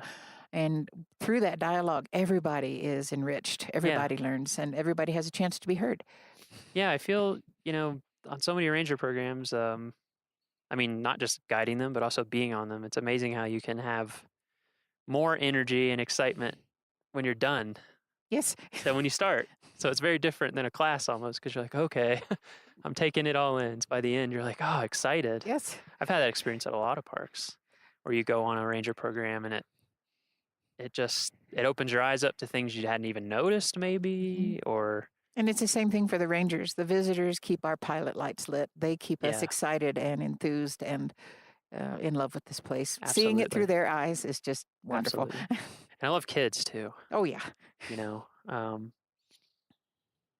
All of our programs are all ages. Is that correct? Sure. Yeah. Sure. Yeah. So any kids are welcome. And I think a lot of times they have some of the most insightful comments and questions. They do. I'll never forget they'll the ask time. a question. Yeah, I had an environmental education contact with a kid, and we were doing these great programs, and he goes, "That was great." Then he looked at me, he goes, "Hey, you were teaching us stuff." He saw you, huh? And I thought, okay, my job here is done. He had a good time, but he learned, yes. Yeah. Yes. And our Junior Ranger program is one of our most popular programs in the park. We have I'm wonderful glad you brought books. that up. And then we have programs up at our Hidden Valley area where we have Junior Ranger headquarters. And kids, that's just for you. Yeah, so Junior Ranger, can you explain it a little bit, like the details of it? We do 4 programs a day, and it's just a way to kid-level learning, the fun stuff, a way to learn about the national park and what's here. And then the kids can fill out their books. There's all sorts of fun activities and things to color and match and draw lines to, and then they get their badge. And kids, your badge is bigger than my badge, so it's pretty cool. They are cool. Yeah. Yeah, you go to a visitor center or to a Junior Ranger headquarters. Or Junior Ranger program, Yep, and it's great. I mean, the books are I love the books here. Oh, they're at Rocky. beautiful. Yeah, our partner helped design those. They're all Rocky Mountain Conservancy. hand illustrated. They're gorgeous. Yes. Yeah, they really are. And kids are really excited when they open it. It's not, it's summer oftentimes when the kids are here and they don't want to do homework, but it doesn't look like homework. It looks like fun. It's There's games, searches and puzzles, beautiful colors, and it's just a great way. I mean, the kids learn about it, but the parents learn about it too because they're helping the kids, and then you get a badge, and it's just a great program, and it's free. Yeah. So and we have some kids who hit our desk. They are showing up with little vests on with over 100 Junior Ranger badges, and they just inspire me. They give me hope for the future. Yeah, it's incredible. So we have Junior Ranger books for different age groups. So, Split up. whatever the age of your child or yourself, we have something. I was going to say, literally, whatever the age, I awarded a Junior Ranger badge to a 91-year-old gentleman once, and it was just a high point of my life. Yeah, that's amazing. Wow, what a good story. 91 years old. He was grinning from ear to ear. Yeah, it's a great program. I feel like I'm 32. I have tons of friends in their 20s, and who go and they collect them just like an 8-year-old. Like it's just as fun. It's just as fun.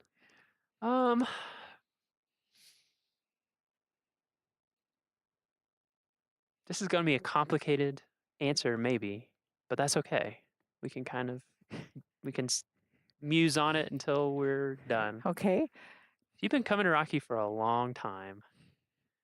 What does Rocky mean to you?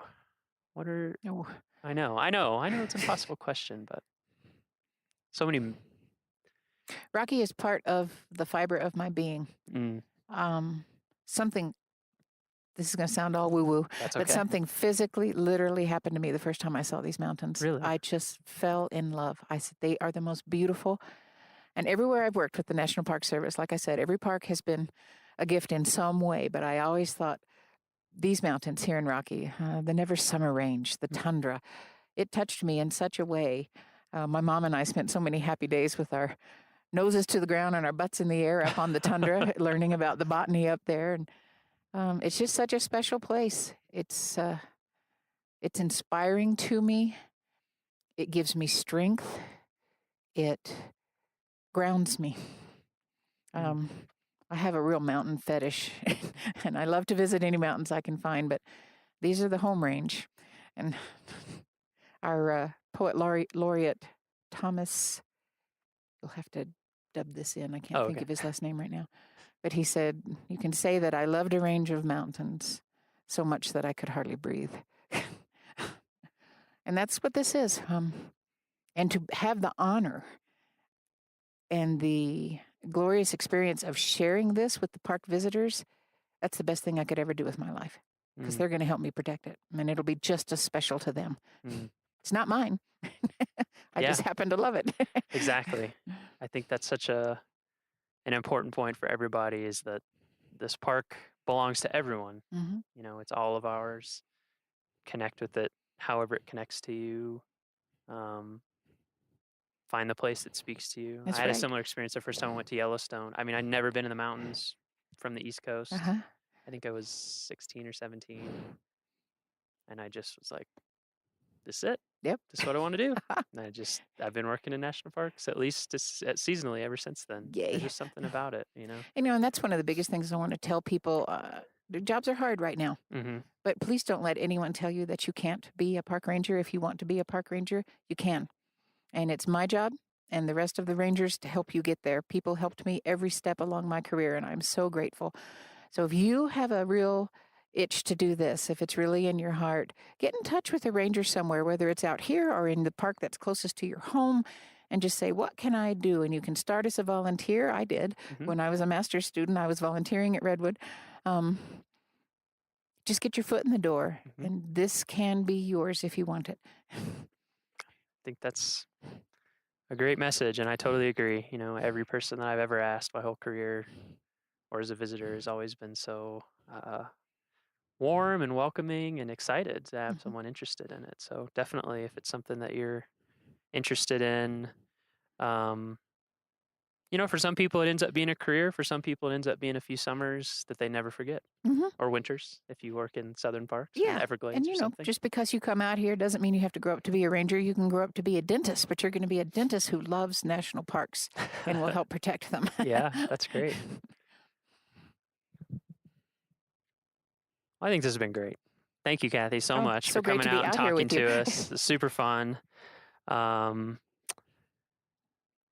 Who knows? Maybe we'll get together another time. Sure. It'd be fun to go up and bring coffee next time. Okay. Good note. Good note. We'll bring coffee next time. Well, thank you so much for coming on the podcast. And that's our show. Thank you for joining us for our very first episode of our very first official podcast. We hope that you will join us for the rest of the season. We have so much stuff lined up for you. It's going to be really fun and interesting and varied. Our next episode is on June 30th. We really hope that this podcast grows into something that's useful to you and useful to people all across the country and the world. So if you dig our show, please tell your friends to join us too. You can tell them in real life, or if that's getting too passé, you can tell them on social media or however else you want to tell them. And if you really want to help us out, please make sure to give us a review on iTunes. Reviews make it easier for people to find our podcast when they do searches in their podcast app or on iTunes or whatever platform they use. For show notes, transcriptions, and to learn more about our show, you can visit our homepage at go.nps.gov/RMNpod. That's RMNpod. The Rocky Mountain National Podcast is a product of Rocky Mountain National Park, one of 417 units of the National Park Service that preserve America's heritage for all, forever. Thank you so much, and we'll see you in a couple weeks.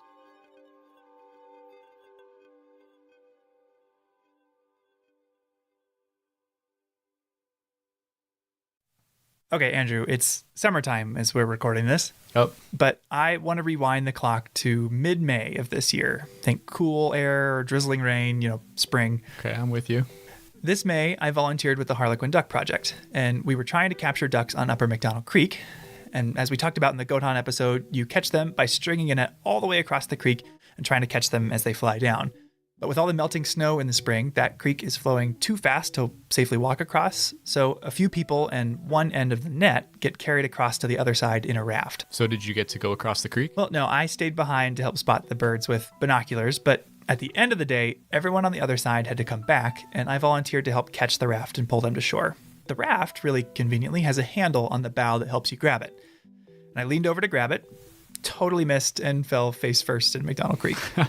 Ouch. Yeah, I was totally soaked. Well, it's pretty cold in the spring. Did you have a change of clothes? Well, yes and no. It was very cold, but I didn't have any spare clothes. But the volunteer paddling the raft that I failed to catch had a spare pair of long johns, and despite my insistence that I'd be warm enough, made me go change into them. So you had warm legs and a bruised ego, but isn't this episode about Many Glacier? Okay, let me finish. That volunteer's name is Gerard, and I'd met him before because he drives a school bus for some of the local students I've led on field trips, but through the Harlequin Project, I got to know him a little better, and a few weeks later, I had the chance to get him in the studio. Yeah, my name is Gerard Bird. I'm born and raised about 9 miles from Glacier National Park in a little town of Martin City. He's the sort of wonderful person that seems to know everyone and can do anything. What were you doing just before this interview? We were helping band songbirds, trapping and banding.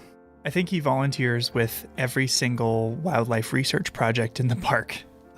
We started about 12, maybe 13 years ago, helping out with the Wolverine Project, got involved, and we put in roughly 175 backcountry miles. Did you make him come into the studio just to return his long johns? No, he's got wonderful taste in long underwear, but that's not why I wanted to talk to him. I wanted to talk to him about a trip he did with the Glacier Institute in 1986. Glacier Institute was founded in 1983, started working in 84. I came on board in 85. I'm a school bus contractor. They were looking for someone to transport students around the park, specifically up over Logan Pass. Wait, so what is the Glacier Institute? The Glacier Institute is one of the park's 3 official partners. They offer hands-on, field-based learning opportunities for both kids and adults all throughout Northwest Montana, and they do a lot of work here in Glacier. There was grizzly classes, flower classes, and then some geology classes, which included glaciology as well. And this one particular class, we were hiking into Grinnell Glacier, and it was a geology class, but one of the founders had wanted us to go and meet this gentleman that was given, I can't remember where he was from now, but anyway, he was giving a speech on Grinnell Glacier. And so the guy's name was Bob Anderson, and he was a geologist with the California Institute of Technology. And he wasn't just giving a talk on Grinnell Glacier, he was giving a talk in Grinnell Glacier. He had an access point that we were able to enter underneath this glacier. Into an ice cave. It was about maybe 3 foot high, and it kind of went back maybe 20 some feet. And the times I've spent in other park units like Mammoth Cave National Park, one of the biggest takeaways was just how dark it got. Like, what was the lighting? Oh, straight up. I mean, it's no different than a regular cave. If there were human bodies blocking that entrance, yeah, it would be no different than being in an underground cave. As I looked around, there was probably 20 of us crowded into this small space, and there was a flash photographer taking tons of photos. Leaned over and I said, Lex, how come this is so obnoxious? He goes, Gerard, National Geographic's in here doing a photo op here under this glacier. National Geographic was there? Yeah, they published a 20-page article not long afterwards, which really reads like an introduction to Glacier, where it is, what it's all about, a harrowing search and rescue tale. And here's the one photo they used from the ice cave. Wow, this is crazy. So this is under Grinnell Glacier? Yeah, the photo, it's really dark. This guy's wearing bright yellow pants, sitting on the ice. And yeah, it's in Grinnell Glacier. I've been to Grinnell Glacier a handful of times, and this looks nothing like anything I've seen up there. It's like a totally different world. Yeah, and it's hard to tell in the photo. I asked him what the weather was like outside, and he said it was sunny, but doesn't look at all like that. It just looks dark. Cold. Gerard described these little threads of ice that would dangle from the ceiling of the glacier, and if you looked at it too long, either your breath or your headlamp would even melt them. So it was a really powerful experience for him. Well, the funny thing is I had visited with my wife when I came out, and I said, oh my gosh, honey, you got to come in and look at this. I said, this was incredible. I was so moved. Well, raising 5 kids and whatnot, it just was about 3 years later, and we decided that we could go back in, and we hiked in, come to this rock face, this is where the glacier was.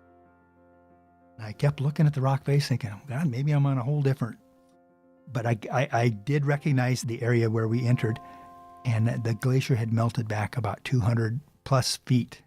I was absolutely astounded. 3 years. 3 years.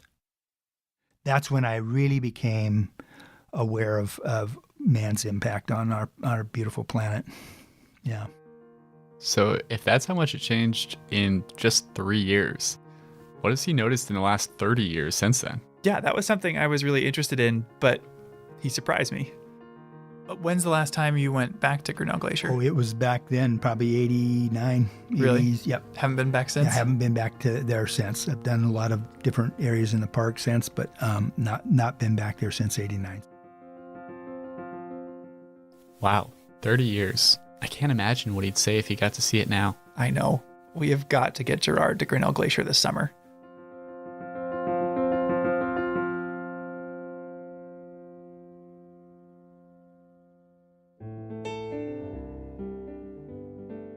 Welcome to Headwaters, a Glacier National Park podcast, brought to you by the Glacier National Park Conservancy and produced on the traditional lands of many Native American tribes, including the Blackfeet, Kootenai, Salish, and Gillespie people. We're calling this season The Confluence, as we look at the ways that nature, culture, the present, and the past all come together here. I'm Michael. I'm Andrew. And we're both rangers here. And today we're going to be taking you on a journey to the Many Glacier Valley. Nestled in the northeast corner of the park, Many Glacier is one of its most spectacular destinations. I know every time my family's come to visit, we've made a point of taking Highway 89 on the east side of the park just to get there.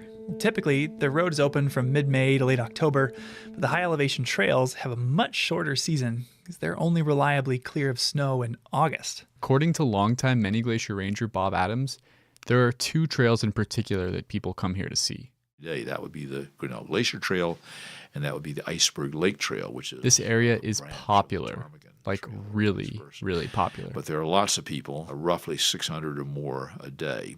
That 600 is on each trail. So this isn't the place for solitude? Not exactly. And to make it even more extreme, Bob sometimes has to close one of those trails for bear activity.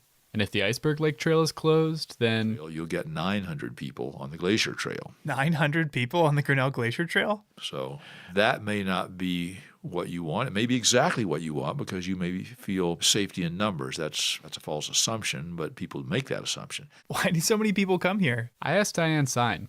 She's a ranger, and she spent more than 40 summers in Many Glacier. It not only has the actual glaciers that are still hanging in there, just barely. Then we also have the historic hotel. We have, in my opinion, the best hiking trails in the park. So if you just wanted one location that sums up all that's excellent about Glacier National Park. It's Many Glacier. And yes, this is a commercial for Many Glacier. And she's not totally joking about the commercial thing. The marketing of Many Glacier and of the Glacier National Park region as a whole is a really important part of the park's history. What do you mean by that? Well, in the early days of Glacier National Park, a lot of the infrastructure was built by the Great Northern Railway. And the railway executives wanted this place to look like the Swiss Alps. Yeah, there's definitely Swiss architecture noticeable, not just at the Many Glacier Hotel, but the Lake McDonald Lodge too. But why Swiss? That's actually a pretty interesting story. To learn more about it, I decided to join Diane Sine, the ranger you heard a minute ago, on a tour of the Many Glacier Hotel. Well, I'm jealous. Luckily for you and our listeners, these tours are offered during the summer at the Many Glacier Hotel and Lake McDonald Lodge. You can find the schedule in your ranger-led activities guide, which you'll receive at the park entrance station.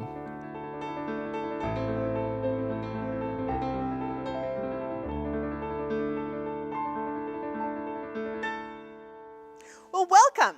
My name's Diane Sine. I'm a seasonal ranger here with the National Park Service. I have done this for a whole lot of summers. This is our daily walking tour of the historic Many Glacier Hotel. So before I start, She told us about how she first fell in love with Many Glacier as a child on a family camping trip, and all through college worked here in the summers as a singing waitress. Wait, she was a singing waitress? Yeah, as she tells it, in that era, all the employees at the Many Glacier Hotel were hired to staff the regular hotel positions because they all had music or drama backgrounds. And as a little girl, just starting out as a cellist, I thought that's what I want to do. Why do they do that? well, in those days, the Many Glacier Hotel was a bit beat up and weathered. So, to attract guests, the manager decided to use music. Well, why have I never heard Diane sing at the hotel? Well, she's not a singing waitress anymore.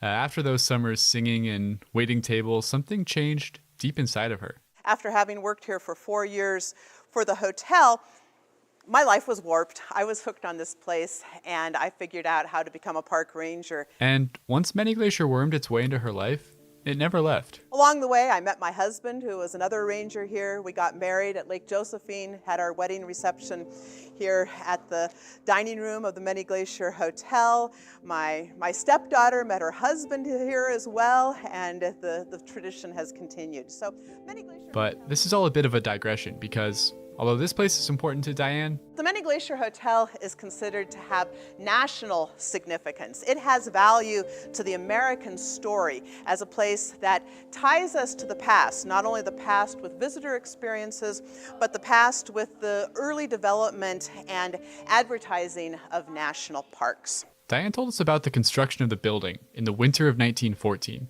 When temperatures hit 40 below. Okay, we've both been here in the winter, and 40 below is cold. It's very cold. As Diane described it, the workers the Great Northern hired were hardy Scandinavian descendants, and they could withstand hardy winters. And the story is... The finished hotel was pretty impressive. Paint a picture for me. Well, as you approach the hotel, a friendly bellhop, clad in Alp-style lederhosen, opens the front door and offers refuge from the harsh winds of the valley in the warmth of the lobby. Wait, okay, lederhosen? We'll get back to that in a minute. Okay. Once you're inside, the lobby is vast and echoey with a hodgepodge of different styles. A massive copper fireplace anchors one end, while the other opens up to an elegant spiral staircase. Naturally, your gaze will be drawn up as your eyes trace the giant Douglas fir beams towards the ceiling.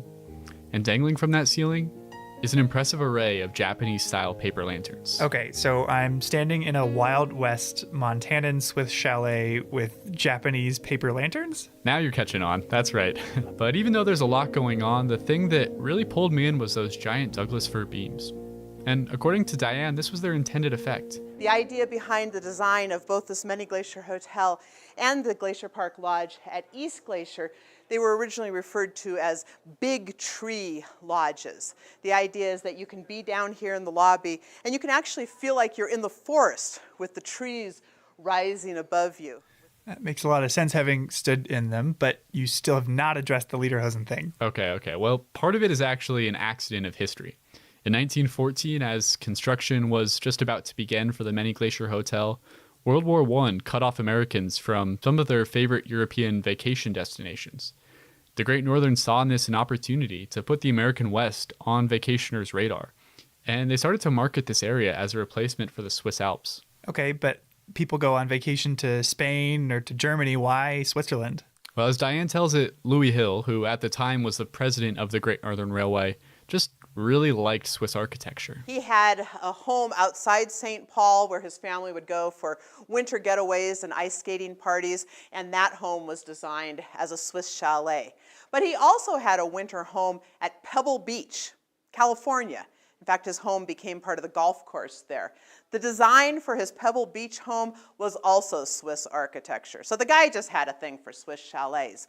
How'd the Great Northern get word out about the area? Well, they decided to do this big advertising campaign called See America First. See America First, huh? And the idea there was to try to convince Americans that vacationing in the national parks was the patriotic thing to do. They also gave artists free trips out here. And as you can imagine, once those artists saw this place, they took the idea of See America First and just ran with it. One of these artists was the writer Mary Roberts Rinehart. She was a very well-known writer of the time. She went on to write a couple of books about her experiences in Glacier Park. She said, "I have traveled a great deal of Europe. The Alps have never held this lure for me. Perhaps it is because these mountains are my own in my own country." So that was her idea. Be a patriotic American, see America first, come to the Switzerland of North America, come to the Many Glacier Hotel.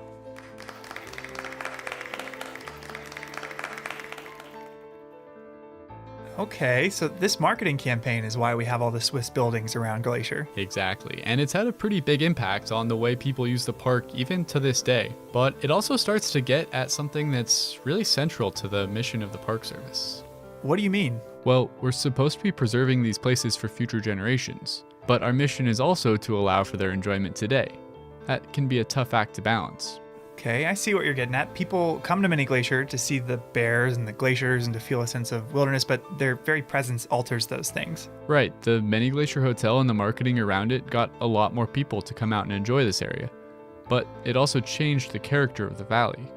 When people and nature come together, both are changed by the encounter. But that's not always a bad thing. Certainly not. Encountering the natural world is an important way that we can learn and grow as people. I know that hiking here in Many Glacier has changed both you and I, but in our next story, I'd like to look at a way that we collectively as people have changed Many Glacier as well, although we might not have meant to.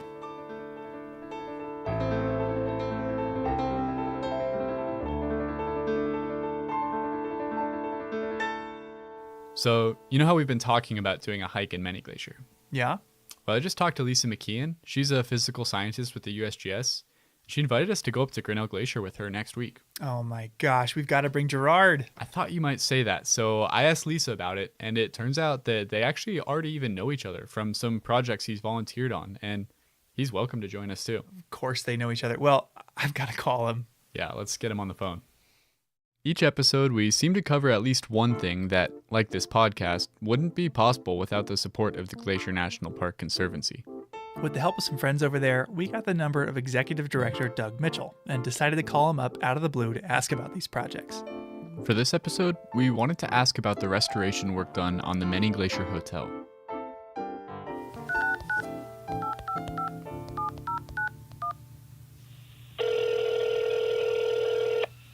Glacier Conservancy, Doug Mitchell speaking. How can I help you? Hey Doug, it's Andrew and Michael. How you doing? Hey guys, great to hear from you today. Likewise.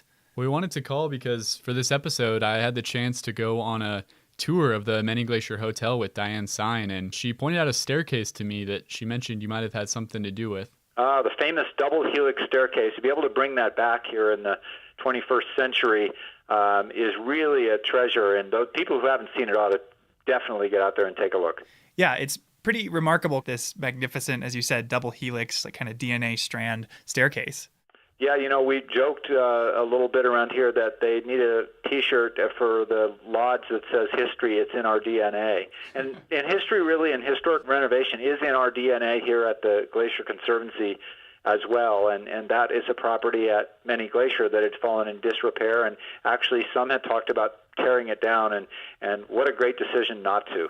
Absolutely. Has the Conservancy had a chance to be involved in any other historic preservation projects in the park? We really have spent a lot of time and focus on that because really our future is part of celebrating our past. There's a lot of different kind of places that we've been able to help, like the Wheeler Cabin and the Sperry Chalet, of course, and the Walton Ranger Station. And those kinds of historic preservation projects are ones that we've been very proud to be involved in over the years and really, we think, add to the fabric of this great tapestry that makes up Glacier National Park.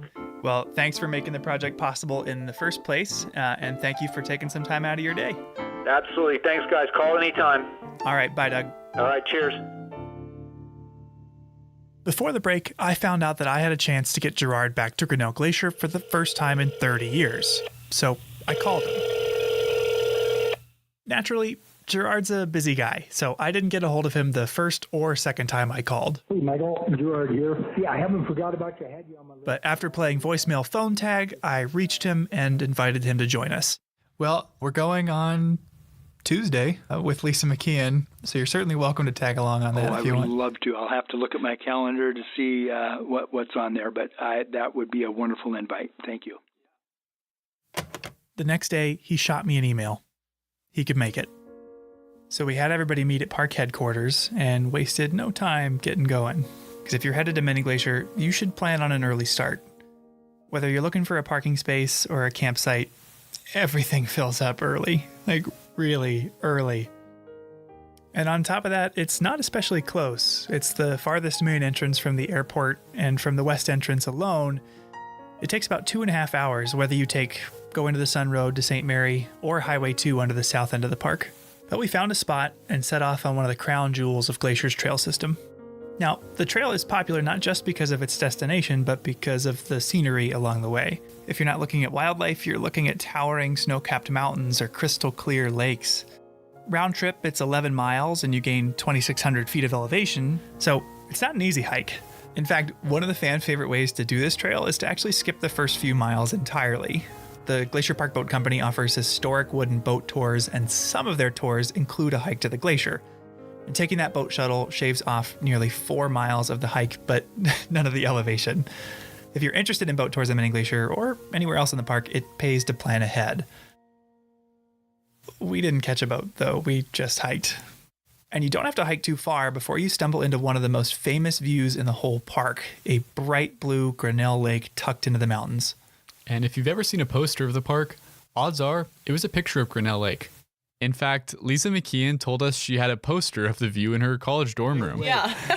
I've been up this trail so many times, I never thought about that. Oh, good. But, the classic Grinnell view. Good right story. Here. Yeah. When I worked for a different agency in a different state, that same poster was on the wall in the office next to me. And I had a funny experience with this view as well. When I got hired, I was in college and I was so excited about it. I'd never been here before. And so I Google image searched Glacier National Park, downloaded some cool pictures for my phone background. And I didn't ever really look up where it was, but I was hiking up here for the first time and I'm like, oh my God, this is the view from my phone. Yeah.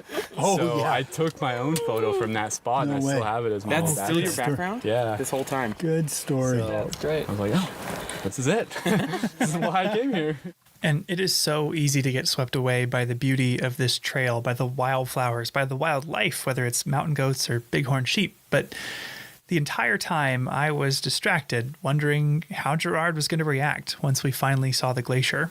And the trail does a really good job at building that anticipation because you can't really see it until the very end. But after a few hours and a few thousand feet, we made it. We crested that final hill and were able to look down at Grinnell Glacier. And it was the first time any of us had seen it that year, but for Gerard, it was the first time seeing it since the 80s. All right, Gerard, what's the big reaction to this big view? That's our producer, Daniel. There was just more snow and ice here. Right here, there was this snow. Gerard's a guy who always has something clever to say. I had never seen him at a loss for words, but he stood there for a minute, stock still, staring out at the ice in disbelief. Holy cow.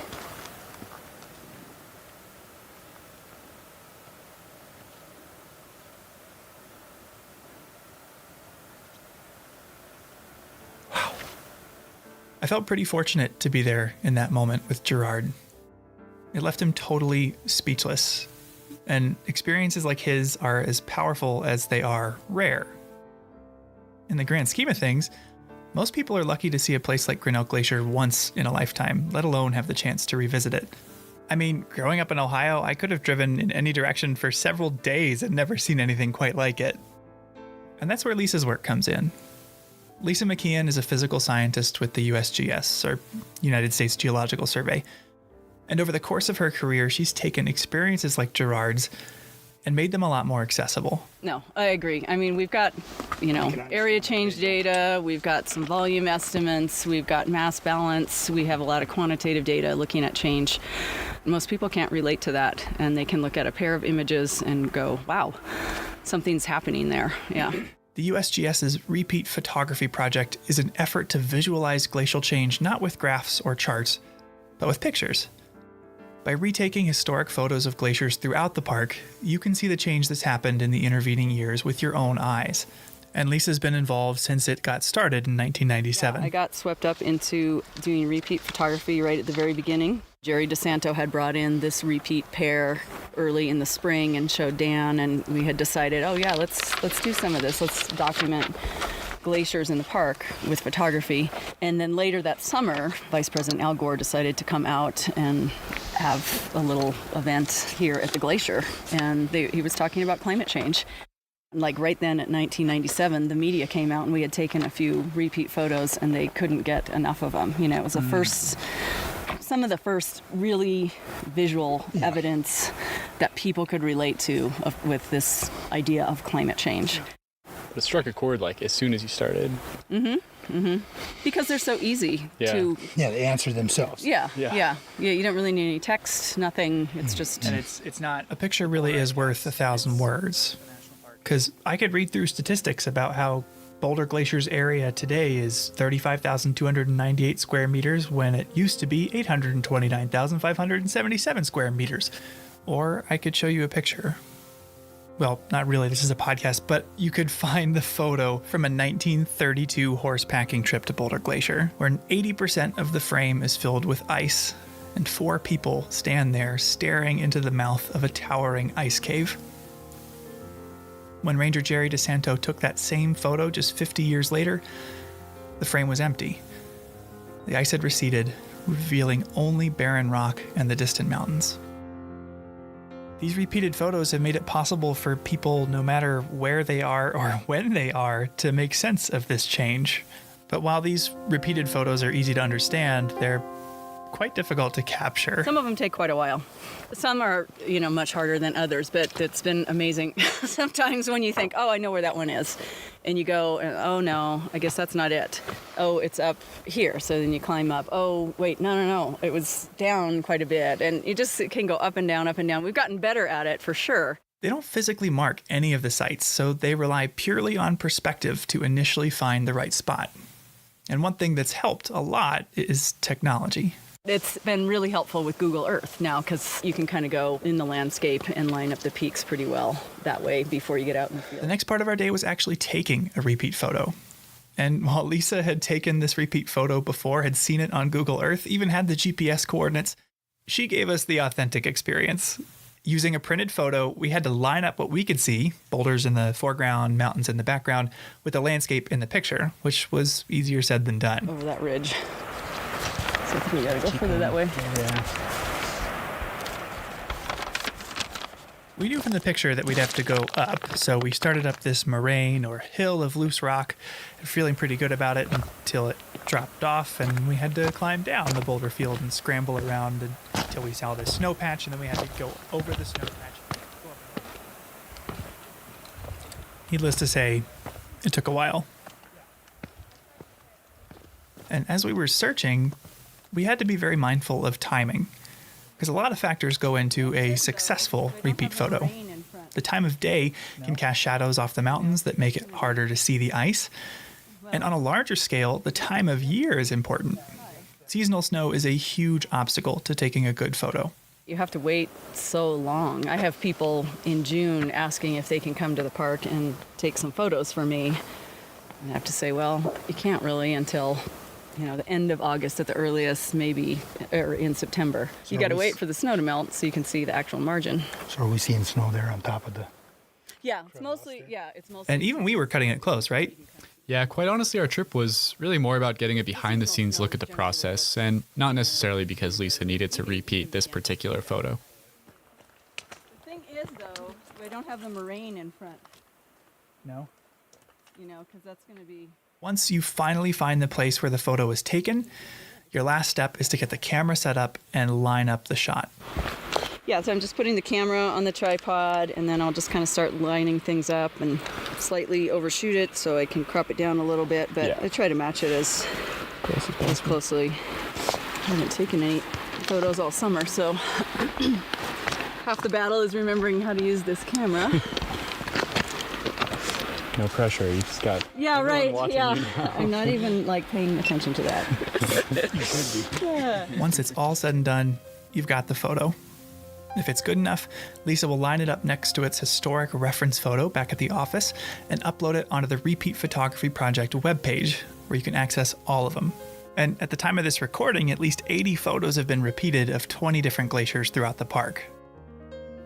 But after spending the day playing research assistant to Lisa, we wanted to take a repeat photo that had never been done before, one that had her in it. In the summer of 1988, the year before Gerard returned to the glacier with his wife, a teenage Lisa McKeon had hiked with her parents up to Grinnell Glacier. When they got to the top, Lisa posed for a photo. With a white tank top, yellow shorts, and some very 80s sunglasses, Lisa stepped out onto Grinnell Glacier for a picture. With a grimacing smile that screamed, "Mom, please don't make me take another photo," Lisa unwittingly created the perfect opportunity for a future repeat picture. So, Michael, when I pulled out that photo of Lisa up at Grinnell Glacier, that was your first time seeing it, right? Yeah, no, it was. And it took me a second to even figure out what the photo was of, let alone who was in it. Do you recognize Lisa in them? Would you have known that was her? I don't think so, no. You'd have been like, who are these people? Look at this lovely picture. What if Gerard was in the background? That's right, wouldn't that be cool? He's down below us, somewhere in the cave, going, woo. I tried to find the spot for Lisa to stand and recreate her vacation photo, but I ran into a problem. The lake. Spent the last 10 minutes or so trying to find this other spot that we have from one of Lisa's photos from the 80s. And I keep coming further down this way, and I still think we've got to go a lot further that way to get to the spot. I think where you were standing is in the lake at this point. Yeah, I would guess. So I don't think we're going to be able to get you back to that spot. I know, right? Finding the nearest dry spot to where she had stood in 1988, Lisa replicated the pose and grimacing smile. Daniel started to wonder if these photos might be used someday too. What about the next 20 years and the photos that you're in? Do you think that people working for USGS in the 2050s will be using photos of you as a teenager and repeating those? I have not submitted these to the archives yet. Who was that babe? We'll see. I'd probably rather have those submitted than now. But certainly, it's really exciting thinking the photos I'm taking now will certainly, be used in decades to come. This place has meant a lot to Lisa. Some of her best memories are here in this glacier basin. I've been lucky enough to come up as a youth, and I've brought both of my daughters here because I think it's a really special place, and I want them to see the beauty and to see the change. I want them to have their own memories of what it was, and then be able to see how it's changing. Mm-hmm. And my husband proposed to me here too, so I have a lot of great memories associated with this place. Where was that? I think it was right down on some of these rocks here. Actually, I don't even remember exactly the spot. Yeah, beautiful piece of slick rock like this.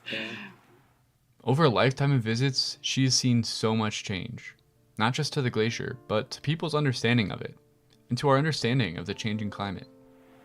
Well, our glaciers are going. They're on a track to disappear now, but I think what we've done is helping the world understand the connection between climate change and what's happening on the landscape. Yeah, a little piece of that. This happens to be a really visible piece, but there's so many other ways that climate change is impacting this park that are not as visible as a glacier melting away. They get people thinking about climate change, and I love that maybe it begs the question of, wow, what else is happening in this park? And there's scientists out there figuring that out, and there's people maybe looking a little more closely for it in their own experiences here. It made me wonder, when did Gerard learn that the changes he'd seen up here were part of a wider, global phenomenon? Yeah, that's something I was wondering too. And I asked him, were you aware of climate change when you made that trip up to Grinnell? I was aware that something was taking place because of humanity or how we were living. Because when I come back that 3 years, I was like astounded. I was just so impressed that we could get underneath a glacier at that time. And I told my wife, I said, oh, honey, we got to go back in. I got to show you this. This was the coolest experience.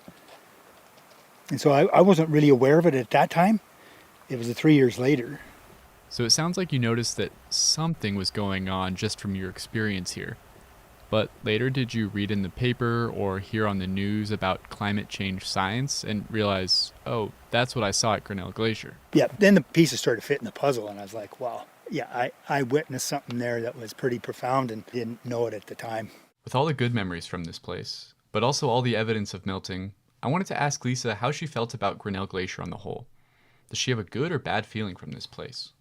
Yeah, I think what you described, bittersweet, is exactly what it is, because it's always a stunningly beautiful place, but the glacier's shrinking. And I mean, that's one of the main comments I get back from the repeat photos is people feel loss.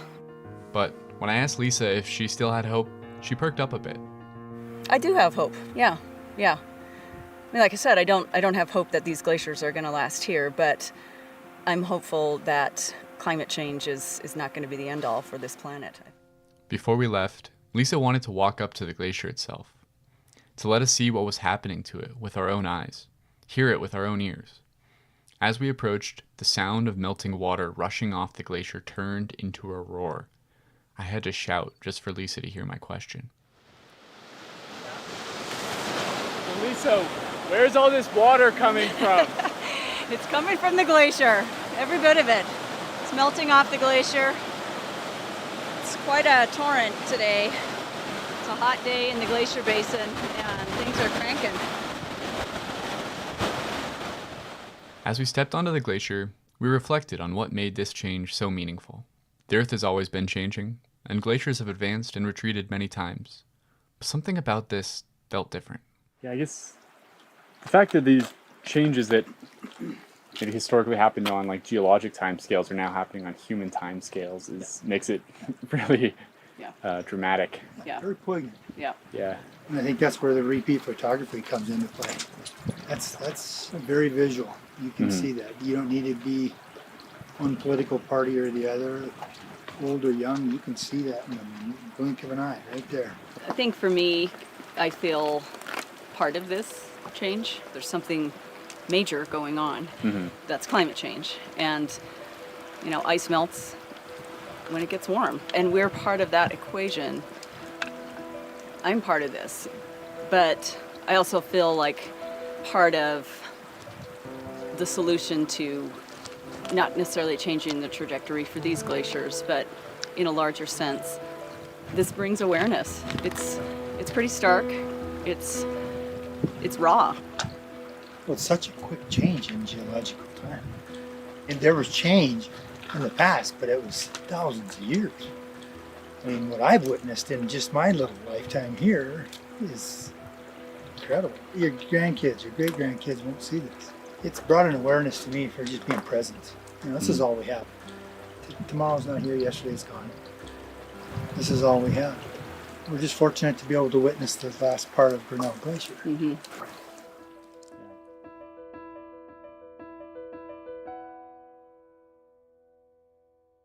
That's our show. If you're interested in learning more about the USGS Repeat Photography Project, climate change, or interested in getting to Grinnell Glacier yourself, we put links in the show notes for more info. Thanks for listening. Headwaters is a production of Glacier National Park with support from the Glacier National Park Conservancy. The show was written and recorded on traditional native lands. Andrew Smith and Michael Feist produced, edited, and hosted the show. Ben Cosgrove wrote and performed our music. Alex Stilson provided tech support. Quinn Feller designed our art. Renata Harrison researched the show. And narrated the credits. Lacey Kowalski was always there for us. And Daniel Lombardi and Bill Hayden were the executive directors. Support for this show comes from the Glacier National Park Conservancy. The Conservancy works to preserve and protect the park for future generations. We couldn't do it without them, and they couldn't do it without support from thousands of generous donors. If you want to learn more about how to support this podcast or other awesome Conservancy projects, please go to their website at glacier.org. Of course, you can always help support the show by sharing it with everyone you know, your friends, your family, your dog, and also leave us a review online. Special thanks this episode to Gerard Bird, Diane Sine, Bob Adams, and Lisa McKeon.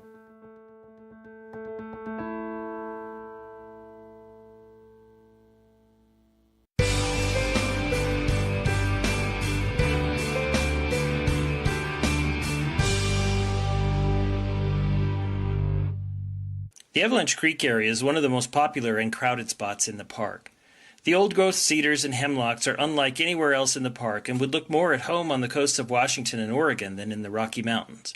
However, rains from clouds trapped by the Continental Divide make this an inviting habitat for a wide array of plants and animals. A campground and a picnic area are located here, but the real draws are the two popular trails that allow exploration of this unique part of the park.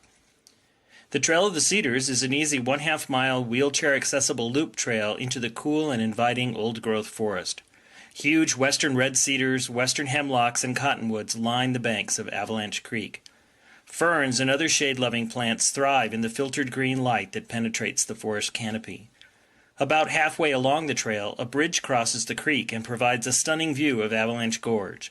Centuries of water gushing through this narrow gap has rounded and smoothed the moss-laden walls. Hikers may continue back to the parking area at this point on the loop or venture off to the Avalanche Lake Trail. This easy 2-mile walk climbs 500 feet to reach Avalanche Lake. The trail follows along Avalanche Creek as it climbs up and out of the cedar hemlock forest into a mixed spruce and fir forest just a few hundred feet above. Early morning visitors may also be treated to the sights of deer and other wildlife along the trail. Before long, the forest opens up and the dramatic cliffs at the head of Avalanche Lake loom on the horizon. Fed by melting snows and the Sperry Glacier, huge waterfalls cascade down the back wall of the Avalanche Cirque all summer long. It's easy to see why this is one of the most popular hikes in the park. It's not for those seeking solitude, but the rewards of this trip are worth every step.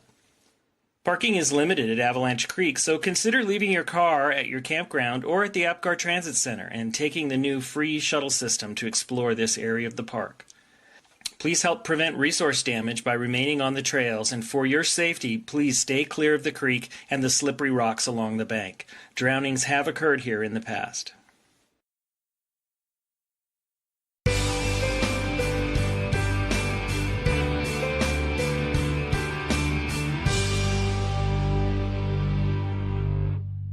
Big Bend is a wide, sweeping curve about midway between the Loop and Logan Pass. Dramatic vistas of the Lake McDonald Valley and the high peaks of Mount Cannon, Oberland, and Heavens Peak make this a great place to stop and take a break from driving. Scan the hillsides for goats and the occasional bighorn sheep, although the sheep are hard to spot since they blend into the surroundings so well. Often, however, mountain goats can be seen resting on the impossibly steep cliffs overhead. Binoculars or a spotting scope will help. As you look up the mountainside, you'll notice several huge avalanche paths. The lack of trees attests to the fact that tons of snow and ice roar down these paths every year. It presents a difficult challenge to the park road crews every spring as they begin the annual plowing operations to reopen the road. Some years the avalanches are small and the snowplows can make short work of them, but often the crews discover 30 to 40 feet of snow piled over the roadbed, and it can take a week or more to plow this one short section of road. Avalanches are a real danger to the road crew as well, and USGN's avalanche specialists work hand in hand with the park to assess and monitor the snowpack and advise the staff of conditions. Spotters on the crews stand guard to radio reports of any snow movement high on the slopes in time to warn workers below. When weather prevents adequate observation or when snow conditions are deemed unsafe, plowing is not permitted. Safety is paramount, even if it delays the opening of the road by a day or two.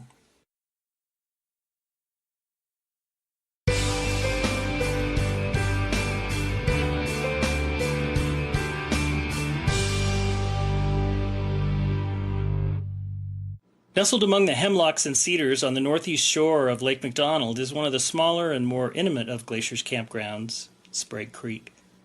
Its 25 sites and proximity to the lakeshore make this a prime spot for campers in the know. Several of the sites overlook the water and offer spectacular views.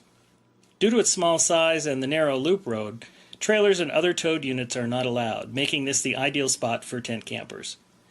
Its proximity to the Going to the Sun Road might allow for more noise during the day than other campgrounds, but nighttime traffic is minimal. A picnic area next to the campground provides day use access for those just passing through.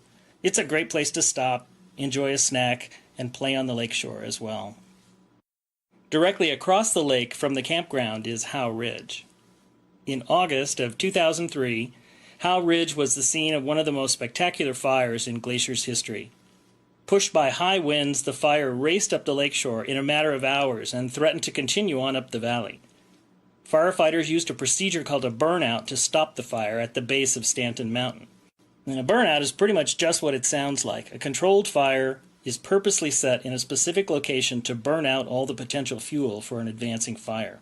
The burnout on Stanton Mountain took place at night and offered an amazing view from the lakeshore just below the campground. You can still see the dead trees across the lake today, and if you look closely, the strip of dead trees going up the mountain that contained the fire and stopped its spread up the valley. Glacier's new free shuttle system stops here also, so leave the car at the campsite and hop on the shuttle to enjoy an evening program at Lake McDonald Lodge, dinner at the restaurant, or a car-free day in the park. Yellowstone is famous for huge explosive volcanic eruptions. There's really nothing brewing right now. The magma chamber is mostly solid, but there have been quite a few hydrothermal eruptions and small explosions in both Biscuit Basin and Norris Geyser Basin as water in the hydrothermal system flashes to steam. Curious new blue water pool formed in Norris Geyser Basin in late 2024 to early 2025 via a series of small explosions that threw out rock and excavated a small crater. This sort of activity is nothing new, as thermal features are commonly activating and going quiet across Yellowstone National Park. But it's a great reminder about how dynamic the system is, and also how important it is to have monitoring instruments in place. During the month of February 2026, the University of Utah seismograph stations, which monitors and operates the Yellowstone seismic network, located 74 earthquakes. The largest was a magnitude 2.4. Deformation measurements indicate a pause in uplift along the North Caldera Rim. Steamboat Geyser had one water eruption on February 27th, and nearby Aquinas Geyser, quiet since 2020, erupted about 40 times during the month. Yellowstone volcanoes remains at normal background levels of activity.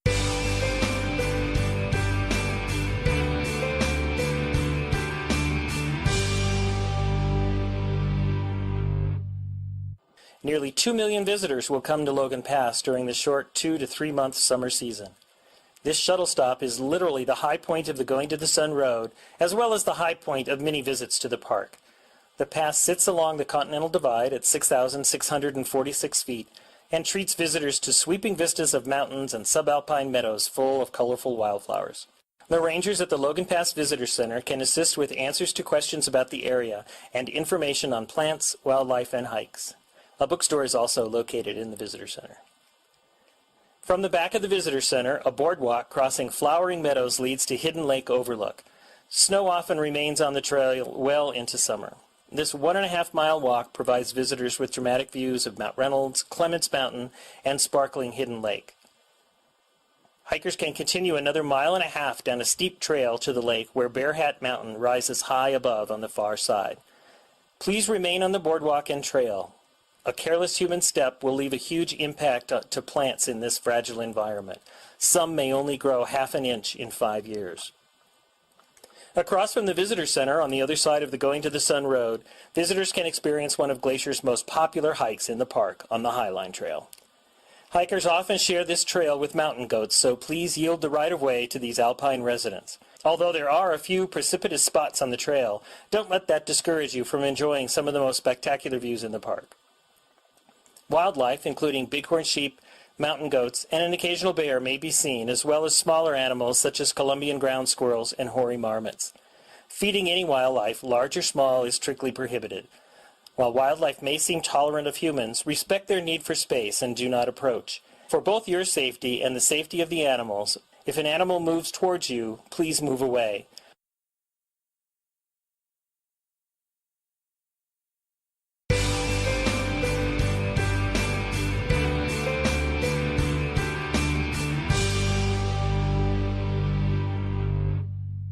Surrounded by carpets of wildflowers in the summer, Lunch Creek flows down a natural rock staircase from the striking backdrop of Pollock Mountain. It was named for its popularity as a lunch stop for early visitors to the park and remains a popular stop on the road today. No formal trails exist here, so please enjoy the area from the paved parking. Over time, park visitors have continued to venture off the road and up the creek, exploring the area, and in the process have created a network of social trails into this sensitive and fragile habitat. In order to protect the area from curious feet, Glacier National Park has performed extensive revegetation work to rehabilitate Lunch Creek and eliminate the traces of trails by replanting native vegetation. Please notice the signs marking these rehabilitated areas and do not venture in them. If you're interested in the process of revegetation, plan on visiting the park's native plant nursery at the headquarters area in West Glacier. Each year, as projects are identified, native seeds are collected prior to the disturbance, grown in the nursery, and then returned to the disturbed sites when the plants are mature enough to survive on their own.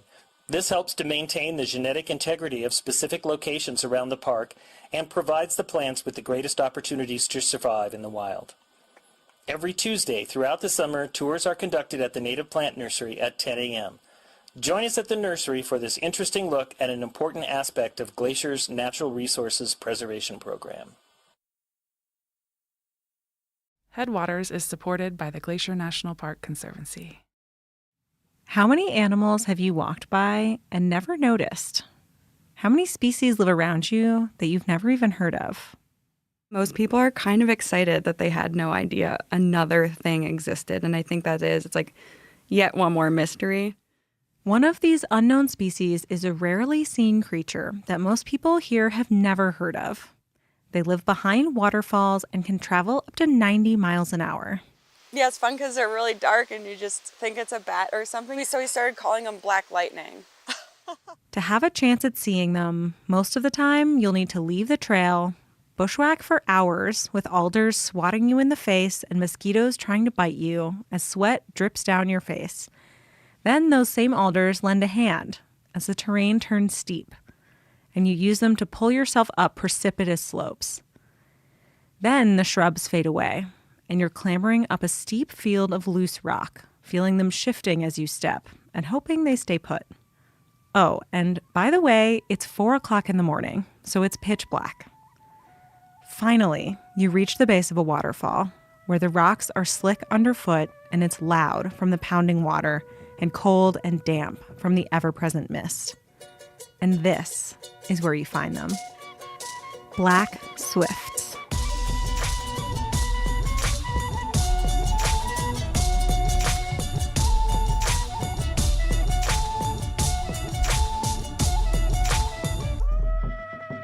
I'm Perry, and you're listening to Headwaters, a show about how Glacier National Park is connected to everything else.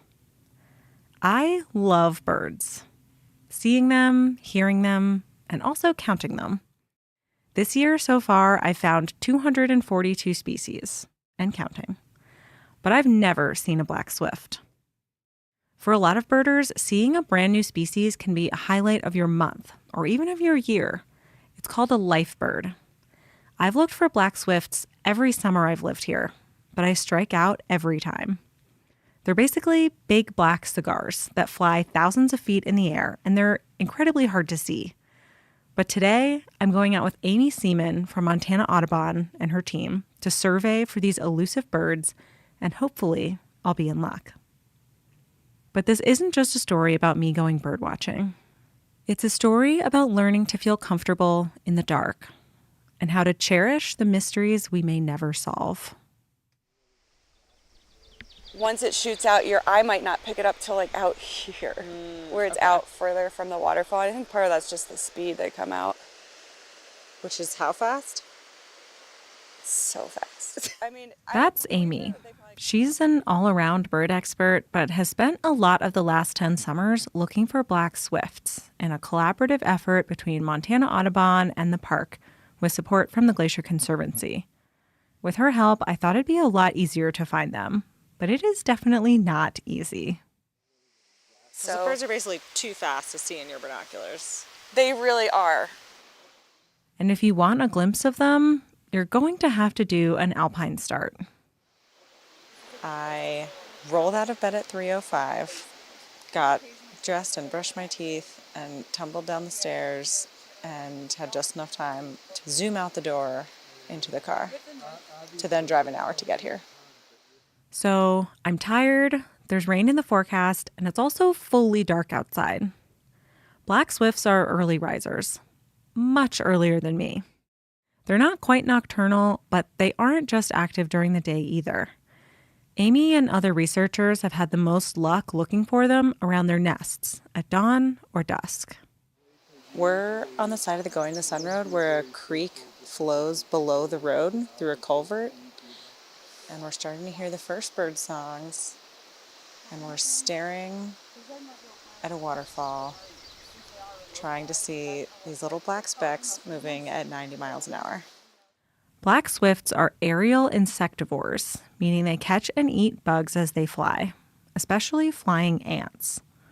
One study found swifts regularly flying at altitudes over 13,000 feet. And they're almost always flying.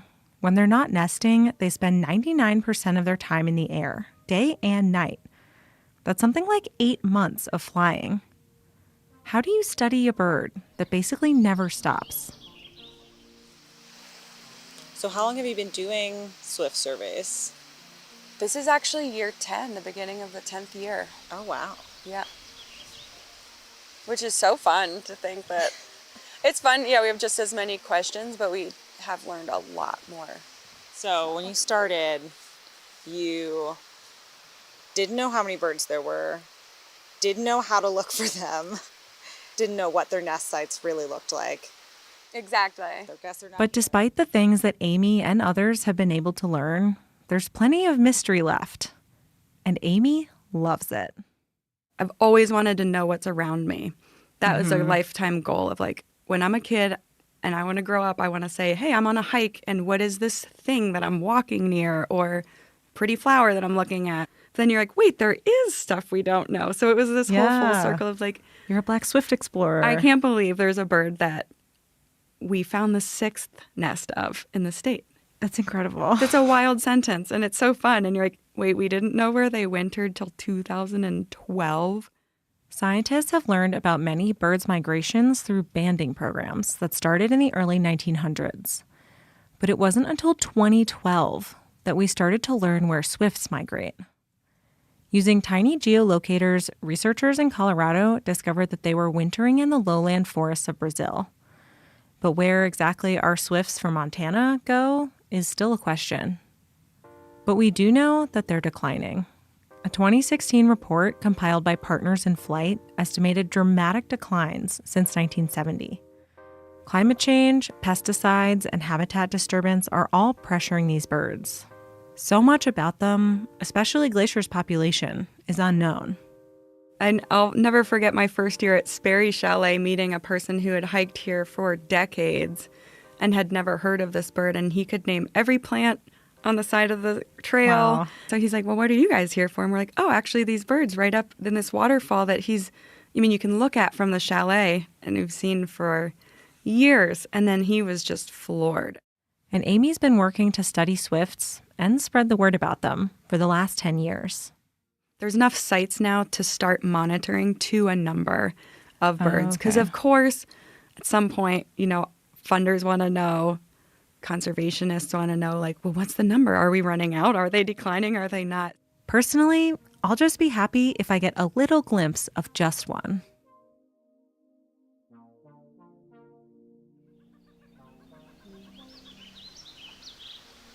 Okay, have I missed anything? Not yet. Just staring. I'm standing with Amy and her team, all of us staring intently at the waterfall coming out from under Going to the Sun Road. I'm bundled up, but the cold, damp air is still somehow seeping in. It's 5:25 now. I've still seen no swifts, although it's seeming less absurd that I might be able to see that now that it's a little lighter, but it hasn't happened yet. We do call them the swifting hour. There's like a certain light that starts to settle in the morning or night, and you're like, okay, I can feel the activity now. So Maybe Amy could feel it, but I was not at her level. So I'm just looking at the waterfall in my binoculars, and we talked for like 2 hours yesterday about how you can find the nests and what to look for, and this kind of nook or crevice or the whitewash from their poops out of the nest, and they made it all seem very straightforward. And I am befuddled. Needless to say, seeing a swift, even with Amy's help, was not going to be as simple as I'd hoped. But compared to most of their sites, which involve not just a drive, but hiking miles off trail to get to, this is a breeze. So is this like the cruisiest survey spot you guys have? yes. I was saying I've never rolled up and I was like, I'm going to wear Crocs just because I can this morning. It was enough of a challenge for me to get up at 3 in the morning, and I'm grateful we did not have to backpack here or bushwhack for hours up a mountain. So I like to say swifting's not for the faint of heart. You would be right. Also, because you get so excited sometimes, I'm like, oh, I'm going to have a heart attack because of my excitement level.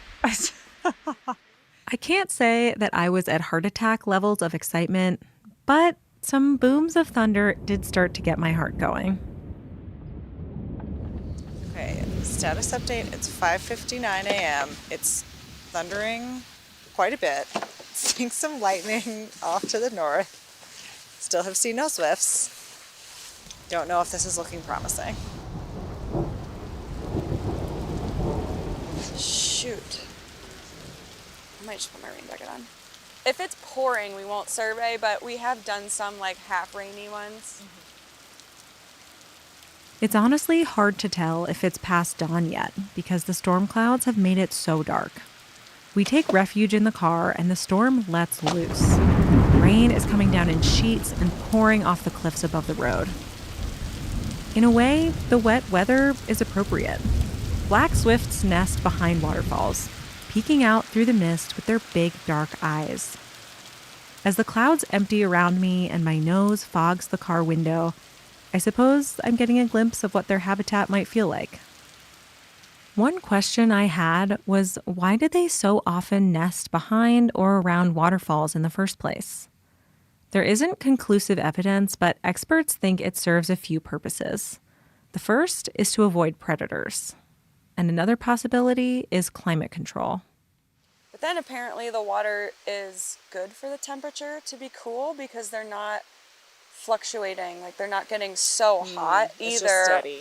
Yeah, I think it stays basically like 45 degrees all the time behind. Glacier has plenty of waterfalls in the spring, fed by melting winter snow. But by late summer, most of them run dry. Black swifts are smart enough to only pick waterfalls that will protect and cool their chicks all the way until the end of summer. And those can only be fed by glaciers and persistent snowfields, which this park has a lot of. We have realized that they love Glacier National Park. There are more nests here than in the rest of the state combined that we know of. But as temperatures warm with climate change, the sources of these waterfalls, those glaciers and snowfields, are declining. Because I guess you could see the swifts as a bit of a canary in the coal mine. And as you say, like, the waterfalls are where they are. They can't move up in elevation. But also they feed on insects. And so as insects decline, like that's even more invisible. Yeah, and I think you totally nailed it, because part of the interest in studying black swifts isn't just that they do have a unique place that we just didn't know about them, but they totally share a decline with other aerial insectivores. And the jury's kind of out on exactly what issues are happening. This is one of the biggest motivations for their studies in Glacier, trying to figure out what the population is like and how worried they need to be. And it also helps us know, like, oh, maybe we don't need to hit the panic button either right away. Like, there is a lot of great habitat in Montana, and it could be that we have a lot more of these birds than we thought. But all of Amy's work can still only go so far.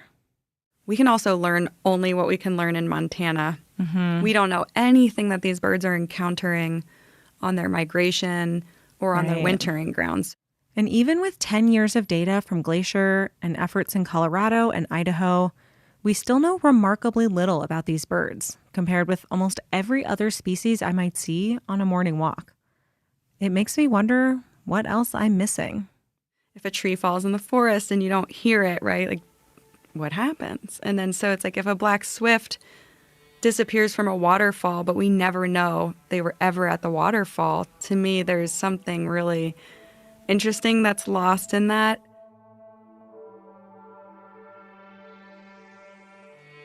Still hiding out from the rain, talking with Amy in the car, I've pretty much lost all hope of seeing a swift today. Maybe of ever seeing one. I feel like the thunderstorm is an embodiment of climate change and all the threats these little birds are facing, looming over all of us.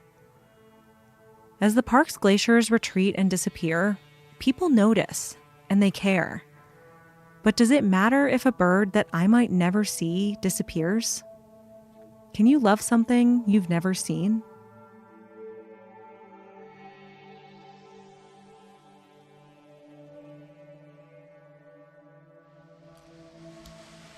All right, it's 6:38 now. The storm has abated. There are a lot more cars now. I'm still seeing no swifts, but so you would normally survey until 7:15. So we have another like half hour.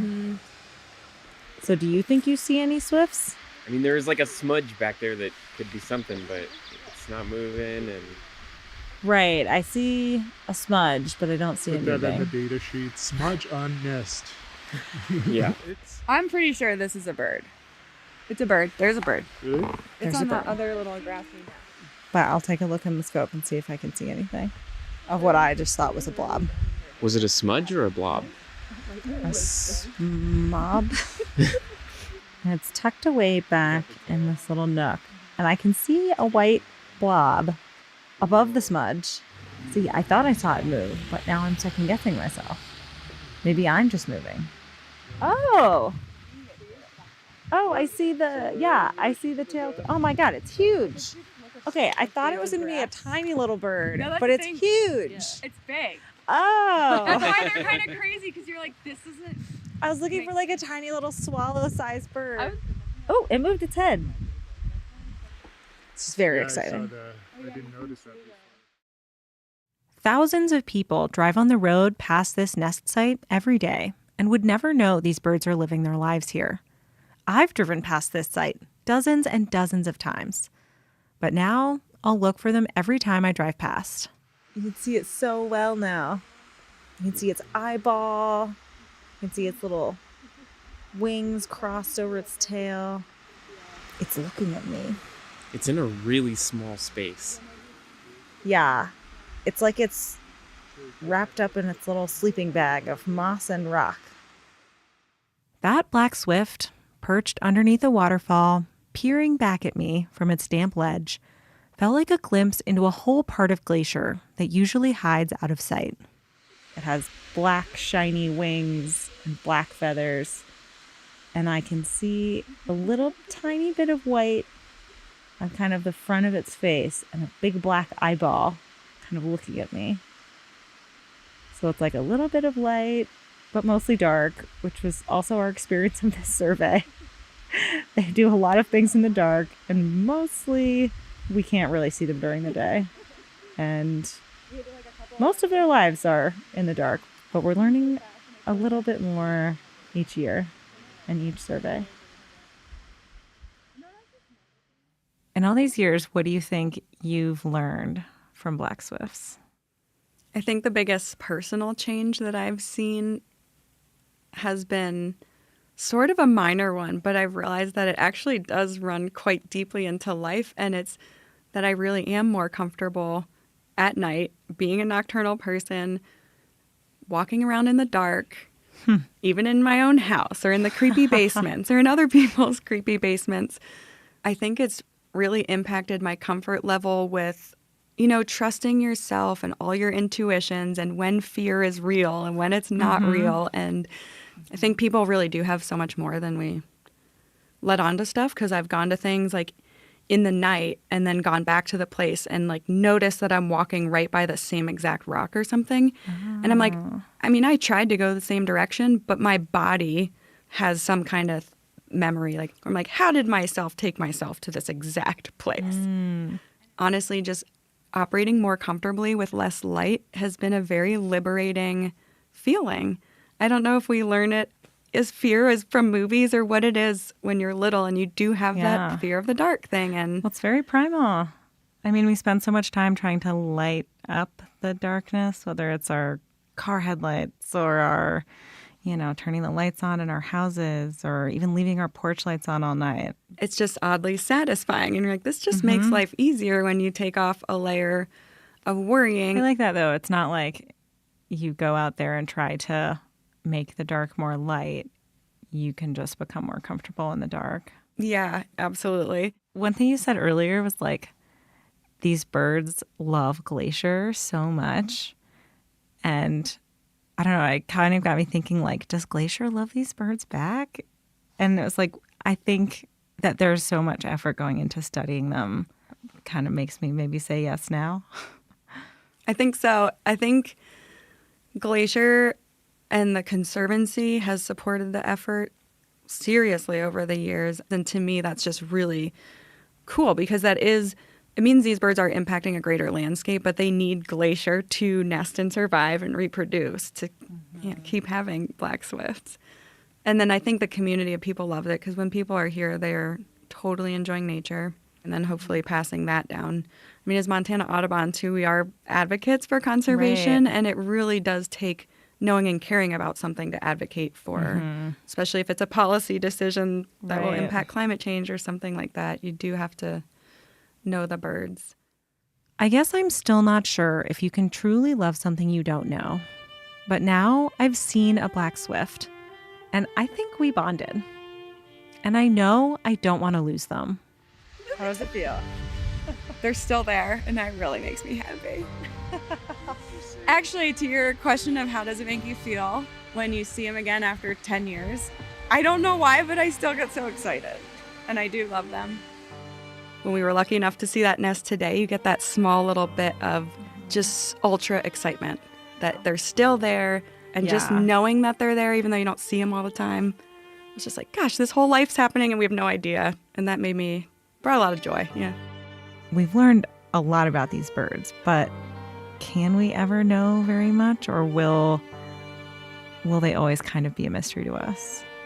That type of thing is so interesting to me, and I think just because we can't exist in their habitat comfortably for much longer than a few hours, I think there is definitely going to always be the part that is just too dark for us to see.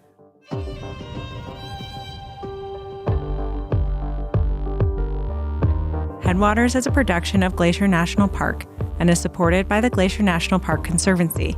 We could not make this show without them. You can learn more about what they do at glacier.org. Headwaters is made possible with help from Lacey Kowalski, Melissa Slottick, and so many people throughout the Glacier community, especially the natural and cultural resource teams. We're grateful for all of you. Our music this season is by the brilliant Frank Waln. The show's cover art is by our sweet friend Stella Nall. Check out Frank and Stella's work at the links in our show notes. Special thanks this episode to Amy Seaman and the whole Black Swift team, Montana Audubon, Lisa Bate, and Kaylee Kimball for all the pickles. Besides sharing this episode with a friend who might appreciate it, you can help us out by leaving us a rating and review in your podcast app. Thanks for listening. Headwaters is supported by the Glacier National Park Conservancy. Have you ever met somebody for the first time, introduced yourself, and had a nice conversation, only to walk away and immediately forget their name? I have. It feels like one of the great shared human experiences to have that guilty conversation with yourself. Was it John? Jim? Shoot. Which makes it all the more surprising when you meet someone who seems to be immune to that phenomenon. Someone like Chuck Cameron. My name is Chuck Cameron. There's a squirrel. There's a little squirrel. All right, one more time without the squirrel. Without the squirrel. My name is Chuck Cameron, and I'm a wilderness ranger here in Glacier. Chuck has been a ranger at Glacier longer than I've been alive, and he's a bit of a local legend. Even so, after meeting me once for 30 seconds at a party during my first season here, he remembered my name months later, shook my hand, and was happy to see me. Which felt nice, because I'd heard Chuck's name a lot. He's the sort of person that everyone you meet knows and loves, and the incredible stories you hear about them don't seem to line up with the calm and mild-mannered person you've met. But while Chuck has led a long and storied career here in Glacier, the most surprising part of that career is that the park terminates him every fall. Well, kind of. A common question we get from visitors is, what does it take to be a park ranger? And while there is no one answer to that question, as there's no one type of park ranger, a good answer is, you've got to be willing to move every 6 months.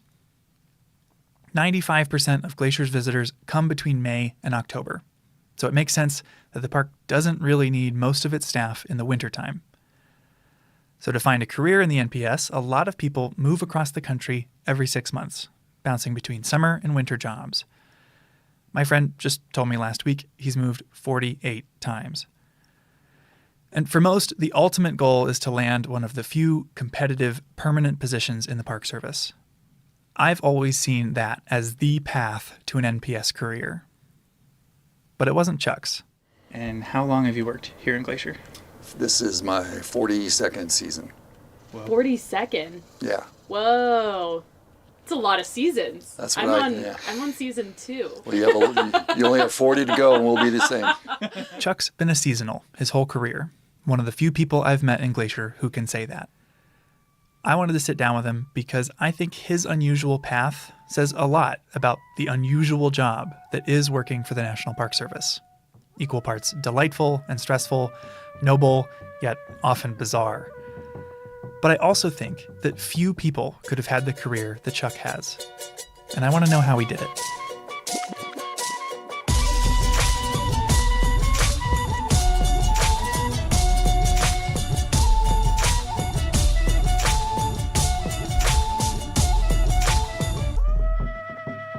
You're listening to Headwaters, a show about how Glacier National Park connects with everything else. I'm Michael, and today I invited lifelong Glacier Ranger Chuck Cameron over for dinner. Yeah, let's go to the porch. Yeah. Chuck's a laid-back guy, very tall, with a warm smile, and he's easy to get along with. You can tell just by looking at him. He showed up to dinner wearing an Aloha shirt, cooler in hand. Serve yourself. We've got pulled pork and coleslaw sandwiches. The plan my fellow producer Gabby and I came up with was to sit around the campfire with Chuck and share stories. But unfortunately, a much larger fire had just started. A wildfire 7 miles away. So we were under a strict burn ban. No campfires. So instead, I made pulled pork sandwiches and we settled down on a porch with a view. Thank you. That was delicious. You're a wilderness ranger now. What was the first job you had here in the park? I worked on the trail crew as a laborer in Many Glacier in 1982. Was that the first time you ever came to the park? It's the first time I'd ever been to Montana. Whoa. Really? Yeah. From where? Well, I worked actually at Rocky Mountain National Park in 1980 and 81, right out of college. But I was looking at the map and I saw Glacier National Park, and I liked the sound of the name. It just sounded cool. And it was in Montana, and I've never been here. So I threw in an application, and they called me up and offered me a trail crew job.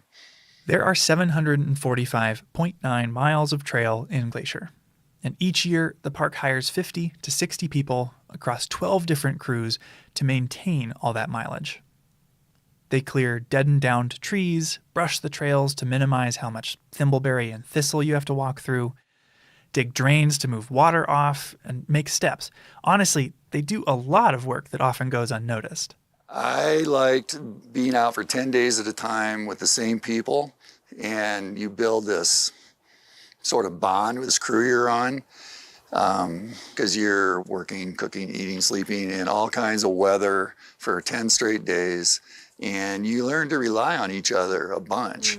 It's just a really unique work situation, I think. You know, I never really thought like everybody working at JCPenney like hung out after work and went home and cooked dinner together. Shared the same room. Or slept in the same tent.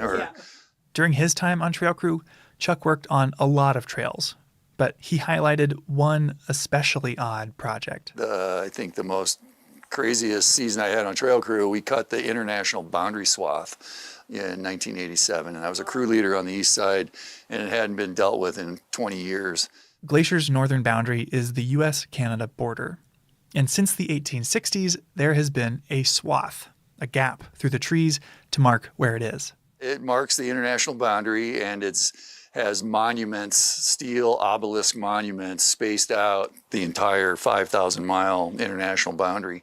To keep trees and brush from filling in the swath, it's needed periodic maintenance in the 150 years it's been here. And it's a 20-foot wide swath cleared of all vegetation. So you can see from monument to monument, basically. Yeah, we spent 80 days, 10-day hitches at a time, doing nothing but clearing the boundary. Jeez. Wow. Chuck and his crew were cutting it out by hand in the late 80s. But I'd heard a rumor that in the 60s, someone decided to use Agent Orange to clear the swath, the infamous ingredient used in napalm. That at one point, they used Agent Orange to clear the boundary swath. They did. That's what they had done the time before we cut it by hand. They had defoliated it from the air, which wasn't very accurate. And so the boundary swath was this like snaking thing and so our job was to straighten it out. And so we surveyed it as we went from monument to monument. You're redrawing the line. Redrawing the line, yeah. That's a lot of responsibility. Wow. Well, it was, and it was kind of nutty because sometimes the swath was just going through the forest. There was no like cut. It was just point A to point B. We just up the side of one mountain and down the side of the other, when we went around beaver ponds, we handed tools up cliff bands, 5-gallon cans of gas up through these cliffs, to get to the next bench and keep going. Because normally trail crew working on trails requires a lot more thought and care into where the trail is placed than many people realize. And so the boundary swath is kind of atypical. It's like, yep, straight ahead. Across. Yep. Yeah. Our slogan, and we made a t-shirt, was total destruction is the only solution. Which is, it's a line from a Bob Marley song about nuclear war, and that's kind of how we felt about it.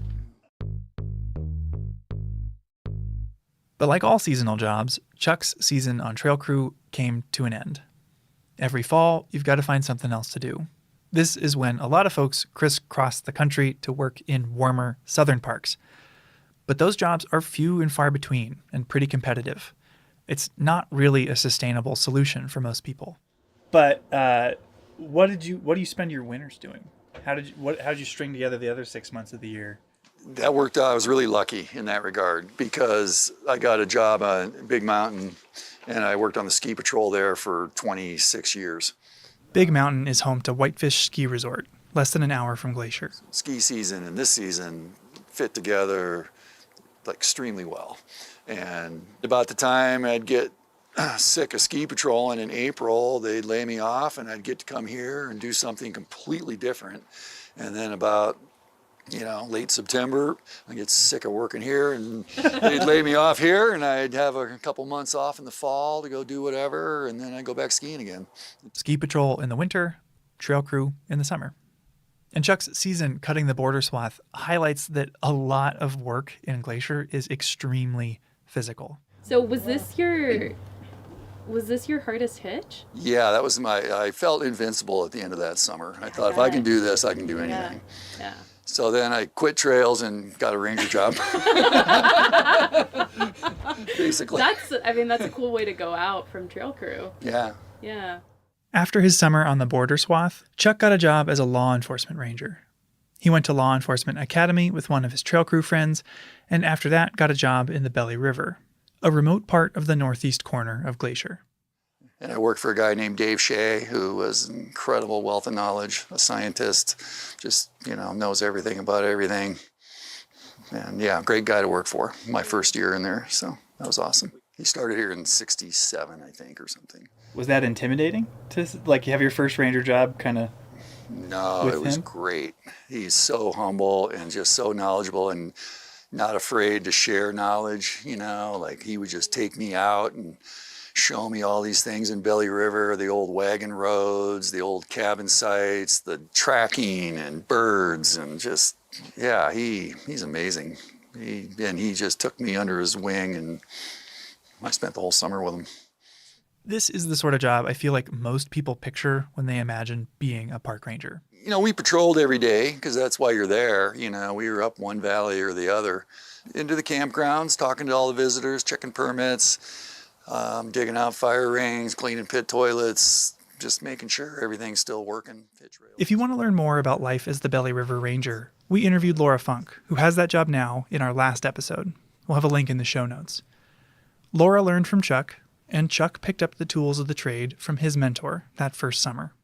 It was great. And then, unfortunately, at the end of that summer in 1988, we're sitting around behind the ranger station having dinner, and he said, I just want to tell everybody this is Vivi and my last summer here. I'm just like, what? I just got here. You can't leave. This is my first year. I want to keep working. I was going to plan on working with him for a long time. It was good for me. I got the lead ranger job in there, and spent the next 9 years in there. But it was hard for me to adjust from being trail crew, the kind of the renegades of the Park Service, right? You're kind of out there out of uniform doing whatever, digging in the dirt and then to a law enforcement ranger. Yeah. Wearing a uniform. In the uniform, in the campgrounds. People come to the ranger station when they're in trouble or need something. And so the typical day can be very atypical very quickly if somebody shows up at 8 o'clock at night. And to hear Chuck tell it, there was a bit of a learning curve to becoming this new type of ranger. I was hiking back down from Helen Lake, I think, and I got to the foot of Elizabeth, and there was a beargrass flower in the trail, the whole stalk and the flower. And I thought, that's kind of weird. And I just walked by it, and then there was another one, and then another one, and another one, and I'm like, this is not natural. So I started picking them up, and I had this huge bouquet of beargrass flower stalks in my arms. I don't know that I could have carried 150 of them, but I had 100 of them, I'll bet, in my arms. Following the trail of beargrass flowers, Chuck found a Boy Scout troop at the nearby campground. You've had the entire trail time to just get angrier and everyone I picked up. A lot of work on trail crew is physical, but working with the public, keeping people in the park safe, can require a lot of empathy and patience. Chuck's known for his people skills today, but all skills take practice. So I walked in there, and I'm holding these things, and I didn't handle it very well because I was taking it personally, which is a huge mistake when you're a law enforcement ranger. You cannot, I learned that. This was a good lesson for me then. Don't take it personally. It's not about you. It's about, education, and, I've learned that. But then I'm like, does anybody know what these are? And this kid looks at me and he goes, yeah, that's beargrass. I said, yeah, and it used to be alive till all you guys killed it all.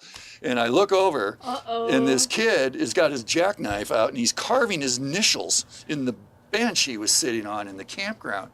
And I'm like, can you knock it off? Can you quit doing that? And he looks at his buddy and he goes, I don't think he likes us. Very astute. For ripping up 150 beargrass flowers, the troop leader got a $50 fine. Chuck's the first to say that he took that incident personally because he cares about the park and the Belly River. He was essentially its caretaker, after all. We saw some great northern lights over the years, the stars, the full moon. You know, it's magical sometimes. It really is. Yeah. Never got tired of it. It feels like kind of like romantic. Do you remember it that way? Did it feel that way, or was it sort of tougher and rougher than what we imagined? No, I think the anticipation was always really great. It's just like, wow, you know, first trip up to Elizabeth Lake or up to Helen or wherever you were going, and knowing nobody'd been in there maybe since October. You know, stuff like that just made it really adventurous. Yeah. What I liked about it. Yeah. But despite all the things that kept Chuck there for 9 summers, he couldn't stay in the Belly forever. All this to say, what pulled you out of the Belly? Life. So I was in there, I left there in 96, but I got married in 94. I had bought land in 89, and by that time in the mid-90s, I was starting to try to build a house, and my wife got pregnant. And so I was in Belly River with a pregnant wife, trying to build a house outside of Whitefish, and it just wasn't working out that well. For context, the Belly River Ranger Station is a 3-hour drive and 6-mile hike from Whitefish. It was too hard to do that. And so I decided to leave after the summer of 96 and work on the house. And our son was born in January of 97. But my wife and I climbed Mount Merritt while she was pregnant with our son. So that was pretty cool.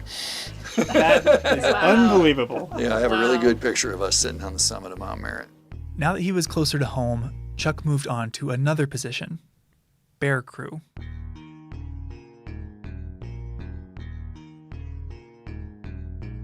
What was the bear team? Our job was to default to wildlife calls in the McDonald district. And there are no shortage of these types of calls. Each year, there are hundreds, some years nearly 1,000 bear-related incidents in the park. That's everything from bears causing traffic jams on roads to more serious incidents, like getting into improperly stored food. You know, the bears get all the press, but we did all kinds of wildlife stuff, goats and sheep and marmots and skunks and bats and, you know, anything that anybody was having an issue with wildlife, the bear team would get to go deal with it. Do you have any memorable, specific wildlife encounters from that time? Yeah, lots. Well, one of the funniest ones, if you want to hear a funny one, was the auto shop called one day and said, we have a marmot in our auto shop over here. If you don't know, marmots are big squirrels, Montana's version of the groundhog. And this marmot had crawled up into the engine well of one of the road crew trucks and ridden all the way down from Logan Pass and ended up in the auto shop. Oh, wow. And I'm like, okay, I'm on the bear team. We'll go get this marmot. So it was in their break room over there. They had it trapped in the break room, and it was behind the refrigerator. Well, so I had a live trap. And I thought, okay, we'll pull the fridge out and put the trap down. The marmot will step in it like they should, and it'll all be done. Well, the marmot had no interest in leaving the back of the refrigerator. So we pulled the refrigerator out, and I was on kind of leaning up on top of it, sort of poking down there with a stick, trying to get this marmot out of there. But he had gone in under the compressor of the refrigerator, like there was no back on it down by the floor, and he'd gone way up in there, he or she. Gave the trap to this guy, and I put on leather gloves, and I reached in there, and I grabbed this marmot by the hind legs, and I started to pull him out from under the refrigerator, but this marmot grabbed the refrigerator with his front feet, and he would not let go. And he's squealing like crazy, making some god-awful noise. And so I'm yanking this marmot out, and finally he lets go, and I just stuffed him in this live trap and slammed the door. And oh my God. Did you drive it back to Logan Pass? We let him go at Packers Roost. It's like, I'm not going all the way up there. You're just going to climb in another engine. Unbelievable. Marmots are strong. I don't know if you know that, but marmots are really strong. So far, Chuck's career has focused on, among other things, physical work and people skills. Bear Crew required getting to know the park's wildlife up close and personal. So was it in college or in law enforcement academy when you learned how to wrestle a skunk or like talk down an aggressive bear? Like, how do you learn how to do this? Trial and error. Never going to do that again. I don't know. You get thrust into it and you just sort of do it, figure it out. I wasn't afraid to ask questions. If we had something that I needed to talk to the biologist about, I would certainly go talk to the biologist about what do you think we should be doing here. But I didn't go to school for wildlife biology or anything. I have a liberal arts degree, so I wasn't college training by any means. It was on-the-job training, basically my entire career here. Finally, I wanted to ask Chuck about climbing. He has a shout out in the Climber's Guide to Glacier National Park, which is essentially the local mountaineering Bible. When did you climb everything? Because it seems like you've climbed a lot. I tried to climb every peak in the Belly, and I didn't quite get there. But yeah, well, when you're in there 9 years, you have a lot of time to climb, right? Actually, my boss in there told me that if you don't climb Mount Cleveland this summer, you're fired. Mount Cleveland is the tallest peak in Glacier, and it's been the site of some infamous accidents. He said that visitors are climbing these mountains. They're going to get hurt or disappear. You need to know the routes. You need to know where they're going. So you need to get out there and start climbing all these peaks. I said, great, I'll do that. Chuck has a lot of funny stories from his time in the park, but there were a lot of serious days too. Thanks to his knowledge of climbing routes and the park landscape, Chuck started helping with search and rescues, and he was good at it. Good enough that the park asked him to get certified as a helicopter manager. And he's been helping with search and rescues on the ground and in the air ever since. Had you had interest in going into search and rescue, or was it sort of just like a function of being law enforcement in a national park? No, I like it. It's a really interesting part of my job. I enjoy it. And so I was more than willing. Unfortunately, search and rescues happen every year here in Glacier. In the last 3 years, there have been over 200. And they're not just climbing accidents. Folks get lost on trail and are reported missing by friends and family. Others wind up in trouble from exposure to heat or the cold. When you worked search and rescue, what were the outcomes that you expected? Especially when there's like those low percentages of finding. It's based on areas. time, right? How long has this person been out there? And what was their plan, if we even knew what their plan was? Searches often include huge teams of people covering all the places that person might have been. People can survive for pretty extended periods of time based on the weather, what kind of shape they're in, if they have any food with them. But if they fall 500 feet off a cliff, they're not going to survive. And so if you can search an area really thoroughly, day one, everybody's like, we're going to get this person. Day two, we're going to get this person. Day three, they're still viable. We know this person can still be alive. Once you get 6, 7, 8, 10, 9, 15 days down the road, and it's like, this person's probably not alive anymore. You never want to feel that way. You always want to know that they're still alive. You can find them. It drives you crazy when you can't. It's like, where are they? They still could be alive. Now, where are they? I came across an incident that the guy, he was trying to get to Longbow Lake in the North Fork. Oh, yeah. Oh, you knew who it was? I found him. Yeah. He was a baker at the Polebridge Mercantile, and he went on a hike to Longbow Lake and never came back. And so we started looking for him. And we had ground teams, and Longbow is above Akakala. It's off trail. We had a helicopter in the air. Chuck was actually assigned to a ground team with the subject's nephew. And they sent us up on the ground, up this creek drainage. Oh my God, it was horrendous bushwhacking. And we're just beating the bush, going up this creek and yelling this guy's name. And we're out there yelling, thinking, he's not out here. This is stupid. And then we hear, all of a sudden, we hear a voice up in the woods. I'm like, I looked at this guy, I don't remember the kid's name. Did you hear that? He goes, yeah. So we start yelling. The guy's, Dan, we hear this voice, yeah. holy crap. And so we bushwhacked our way up to where we heard this voice, and there he is. And he has this huge gash in his head. He'd been out 48 hours maybe at that point. Had no recollection of what happened to him. It appeared to me he fell off a cliff or something from his head trauma. Once we found him, I think everything that was keeping him going left. He was just like, I'm rescued now. I'm just like done. And anyway, we're in the middle of this lodgepole thicket, basically, an alder thicket. It was like, okay, now what are we going to do? The trees were so dense, they couldn't lower a litter for the guy down through the trees, let alone land. So instead, Chuck asked for chainsaws. So anyway, they flew us in a couple chainsaws, and we spent like 2 hours cutting a landing zone out of the woods right in the middle of wherever, 40, 50-foot diameter hole out of the woods maybe in a couple of hours, and we brushed it all down. And this allowed the helicopter to land and take the guy to the nearest hospital. And he ended up in the hospital for like 11 days. He had a brain bleed. Yeah, he had a major issue going on. He wasn't going to make it maybe another day, but he made it. He made it. He's alive and well. Chuck's colleagues are quick to say that he's the kind of person you want involved in a search and rescue because he cares so much, even if the result is ultimately to give a family closure. And thanks to folks like Chuck, most search and rescues in Glacier end like this. Maybe someone's a little banged up, but they're alive.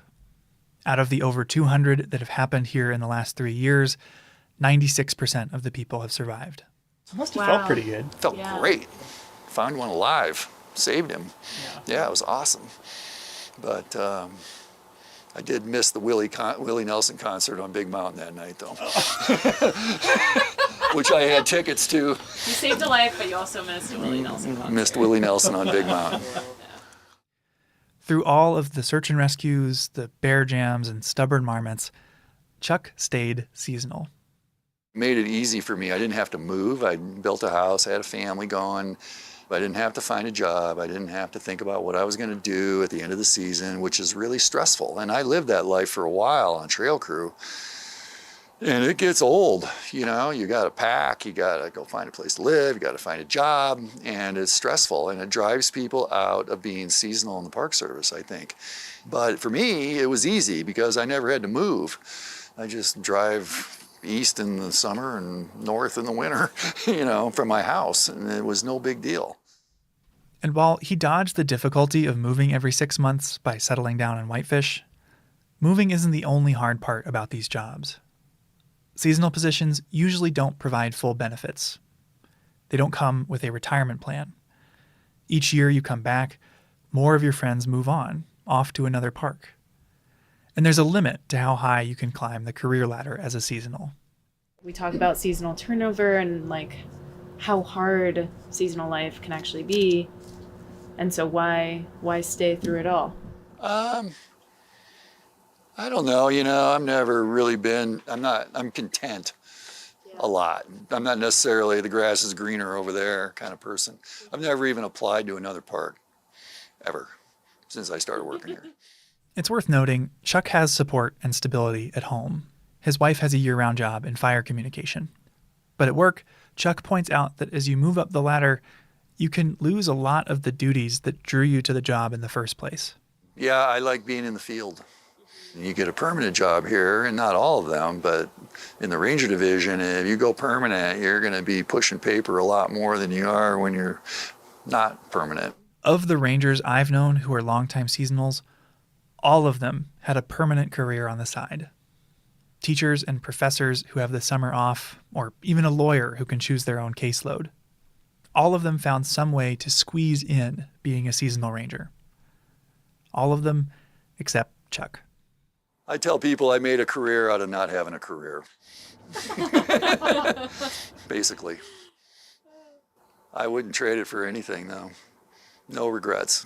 You know, there's some great permanent jobs here, don't get me wrong, but there's just the way overloaded people working here, and it's just, you see it, you know, and I just never wanted to try that. Yeah. But I'd say if Chuck has a secret to how he stayed seasonal so long, it's how much he loves this place. And all of it, too. The scenery, the wildlife, the plants, and the people. I just like it here. I just like the whole persona of what Glacier is. Always have, from the minute I got here. And don't get me wrong, I've had some bad days here. You know, there's been some days where I'm just like, oh man, I got to get out of here, you know, but that just doesn't last long, you know. Yeah. We owe it to the park to take good care of it and do the best we can. I really firmly believe that. And so whether it's small world stuff or big world stuff, and there's big world stuff going on like climate change and all that, my world's very small world. You know, I pull weeds, you know, I clean out fire rings, I pick up trash, I educate visitors. That's a huge part of it, super important part, building advocates for the Park Service. If I can get somebody to like buy into the idea of the Park Service and advocating for it, you know, success. Well, I think that is a nice segue into the rumors I've been hearing about this maybe being your last season. Is that true? It is true. It's not a rumor. I'm wrapping it up. It's not called retiring when you're seasonal. What is it called? Quitting. They're going to try and hire me back, and I get to say no. Chuck loves Glacier, and it's clear Glacier loves him right back. He invited us to his retirement party, which happened a couple months after our interview, and we arrived to find every parking spot full, cars lining the road to the venue, and people from every stage of his career who'd shown up to celebrate. Here are just a few of the nice things they had to say about him. He's humble. He hates leading, but everybody looks up to him. He's trusted. He spends more nights out camping in the park than his colleagues half his age. He's a mentor, a moral compass, and he never forgets a name. And over again, we're going to miss him. Chuck's career captures what it's like to work for the Park Service, and he's been a role model for a lot of the people who work here today. Our last question for him, what comes next? You know, I've been stuck in the glacier rut for so long, I've never even been to the Cabinet Mountains, you know. There are all kinds of little mountain ranges around Montana. We got like 54 state parks. I've only been to like 3 of them. I just want to go look around and see what else is out there, you know, and maybe just have the time to do it and feel like doing it. I guess on the same question of reflection, was your career everything that you expected, or? I don't know that I had any expectations. I think it was just this new adventure to Montana. You know, we'll just go check it out, see what happens. Headwaters is a production of Glacier National Park and is supported by the Glacier National Park Conservancy. We could not make this show without them. You can learn more about what they do at glacier.org. Headwaters is made possible with help from Lacey Kowalski, Melissa Slottick, and so many people throughout the Glacier community, especially the natural and cultural resource teams. We're grateful for all of you. Our music this season is by the brilliant Frank Waln. The show's cover art is by our sweet friend Stella Nall. Check out Frank and Stella's work at the links in our show notes. Special thanks to Chuck Cameron and everyone who shared memories or stories of Chuck at his very fun retirement party. Besides sharing this episode with a friend who might appreciate it, you can help us out by leaving us a rating and review in your podcast app. Thanks for listening.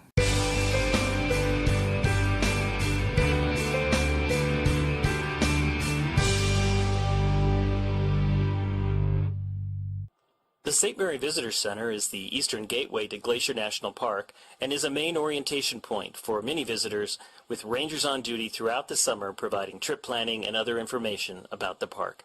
If you find yourself on the east side of the park and you have a question about something you've seen or heard while you were here, this is the place to stop and find the answer. This is also the place for backpackers to obtain their backcountry permits for exploring into the depths of the wilds of Glacier National Park. Exhibits in the building explain the park's cultural and natural history, and a 15-minute film plays every half hour. Rangers present evening programs throughout the summer in the auditorium. The building itself has an interesting story to tell. In the 1950s, the National Park Service embarked on an ambitious 10-year program called Mission 66 to upgrade facilities throughout the country's parks. The St. Mary Visitor Center remains a classic example of the architectural style prevalent during this program. If you look closely, you'll notice that the building's lines reflect the mountains in the background. In the years since Mission 66, many buildings and parks around the country have changed or been remodeled or in some cases torn down. That makes preservation of buildings like the St. Mary Visitor Center all the more important. These buildings help to tell the story of one of the most significant initiatives in the history of the National Park Service. One thing you'll notice right away about St. Mary, it's almost always windy here. So the building needs repainting often to keep up its appearance. And over the years, the original colors were painted over in shades of tan and brown. Recently, it became time to repaint the building again, and historians researched the original records and rediscovered the original colors used during the Mission 66 construction of the building. Its exterior has now been returned to its original appearance, allowing the building to once again showcase one of the most important building projects in National Park Service history.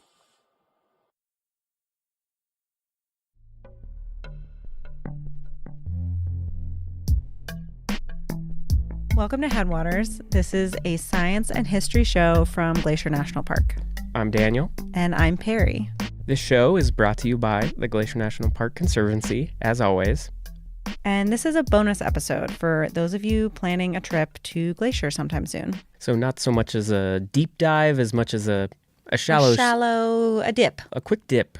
Okay. We're going to talk about place names. I think the place names around here can be a little confusing. I remember when I started here and people just were throwing out like Many Glacier and the North Fork and the Middle Fork. It's very confusing. There's a lot of forks. This is true. So, first of all, we're talking about Glacier National Park in Montana. There is also a Glacier National Park in Canada and also Glacier Bay National Park in Alaska. Not those. We're talking about Montana. Okay, so just to note up front, a lot of place names in Glacier come from a lot of different languages, perhaps least of all English. Originally, the landscape had a lot of names from Salish, Blackfoot, Kootenai, and Cree languages. Then French trappers came into the area, and lots of other people have come here over the years with lots of different names for many of the same places. So if you're encountering a name that you're not understanding right away, it might be because it's a name coming from a language that you're not familiar with. Right, or like a direct translation from a language that is not English. I always reach for a book called Place Names of Glacier National Park. I got it right here. This is probably the best book that I know of, that it's, a few hundred pages of all of the place names from a park map, and it's got a little bit of history of all of them. Yeah, here's maybe my favorite quote from that book. It says, "Each language portrays a universe of its own, and it will often be difficult to fit the universe of one language into the universe of another," which kind of speaks to what we were talking about earlier, where all these names come from all these different languages, and they don't always make sense in translation. Yeah, I like that. That's interesting. All right, well, with that in mind, Perry, let's start really broad. Take me around the park. I know that the North Fork has nothing to do with like a spoon or a fork, but it has something to do with a river. So maybe start there. What's the North Fork? Okay, so the North Fork refers to the North Fork of the Flathead River, which splits into three forks. One comes down from the north along the west edge of the park. Confusing. Yeah. The Middle Fork flows along the south of the park. Also confusing. And the South Fork is not in the park. Did that help? But at any rate, they're all forks of the Flathead River, and they all come together to form the main stem of the Flathead River. Yeah, which flows west of the park towards the Flathead Valley. Right. Now, I hear people talk about the east side a lot. There's more to it than that, though. Yes. So the east side of Glacier has a series of big valleys, each with more or less confusing names. So there's Many Glacier, St. Mary, which some people call St. Mary's. It's controversial. And Two Medicine. Okay. And then there's a town called East Glacier, which is not the same as the whole east side. East Glacier also has its own history of many different names. Yeah. It at one point was called Glacier Station because the railroad stops there. And it also was called Midvale. Yeah. So in 1950, they changed it to East Glacier. And we are on the west side. We are in the town of West Glacier, which is near Lake McDonald and Apgar. Yeah. Okay. Yes. West Glacier, according to the Holterman book, was formerly called Belton, and then they changed the name just so it would be more friendly to tourists, I guess. Or more confusing? Maybe. So it used to be called Belton, but today it's called West Glacier. And again, it goes without saying probably that indigenous people have their own names for these places. The Kootenai have a word for the Belton area that means something like spotted foot mountains. Okay. Okay, so 3 of the main entrances to the park are West Glacier, East Glacier, and St. Mary. I feel like we probably confused people even more about those, but... Well, let's zoom in. What's in between West Glacier and St. Mary? Going to the Sun Road. That's what everyone's here for. This is true. So it's... The road to the sun. Yes, going to the Sun Road is not between East Glacier and West Glacier. That's Highway 2. But between St. Mary and West Glacier is going to the Sun Road. Now, Jack Holterman here has a little bit of history on the name going to the Sun Road. You would expect nothing less. I would not. Okay. This most unforgettable name in Glacier turns out to be a bit disappointing. Well, at least if we follow James Willard Schultz, who bluntly told the Geographic Board of Names in 1929, quote, "I myself named going to the Sun Mountain. There is no Indian legend in connection with its name." But then Jack Holterman goes on to explain that there actually were a bunch of different indigenous legends associated with that mountain and with similar names. Okay, so James Willard Schultz is a big character that pops up a lot in Glacier. In early park history. Yeah. And something that I learned just a few years ago is that when you look at the map in Glacier, you see a lot of names that you might think are native names for things like going to the Sun Mountain or Rising Wolf Mountain, all of these places. However, James Willard Schultz actually applied those names to all those features that probably already had different, much longer standing indigenous names and probably many different ones from many different tribes. So in some ways, some of these names are kind of a blending of Euro-American early trapper explorer names mixed up with the indigenous names that existed at that time. Yeah, and confusingly, James Willard Schultz did a combination of naming things because he thought certain names sounded cool, but also naming places in honor of actual indigenous people. People he was friends with. Yeah, his contemporaries. Yeah, so I guess we've just made this all more confusing than it started. Well, I'd like to think we've sparked some interest, perhaps, for people. At the very least, all I can say is, take out your park map and ask some questions. Yeah, there's a lot of overlapping eras of history here and a lot of different cultures that have been a part of this landscape. And names really kind of capture all of that history in an interesting way. Totally.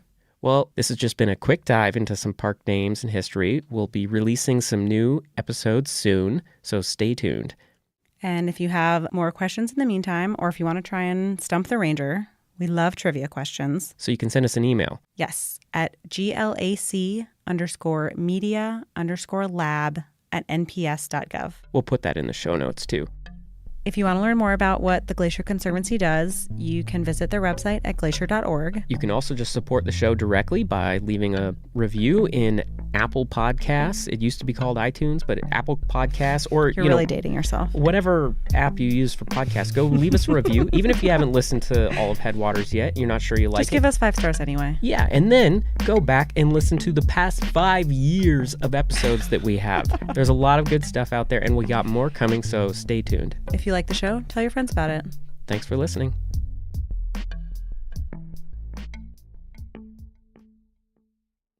Headwaters is supported by the Glacier National Park Conservancy. My name is Elise Bowman, Sergeant, Troop K, 9th Cavalry. Today the sun come up, and it come up strong, burning through the treetops, and it lit up the world around me. And I saw the trail ahead of me, and I'm riding like we always do. And there was just the wind, just the sound of the wind in the sky and the sound of my horse and me breathing as we moved along the trail. And I started thinking that this is what freedom must feel like. Never felt freedom when I was a sharecropper growing up in South Carolina. Never knew about freedom when my mother and my daddy had been enslaved. Freedom was this wind. Freedom was this rain. Freedom was being pushed up into the sky by these mountains beneath my feet and the rain coming down. That was freedom. I couldn't find it in South Carolina. I couldn't find it where I enlisted in Nebraska, but now I got it, and I don't know if I could ever let it go. How do you let go of freedom when you hold it for the first time? Welcome to Headwaters, a show about how Glacier National Park is connected to everything else.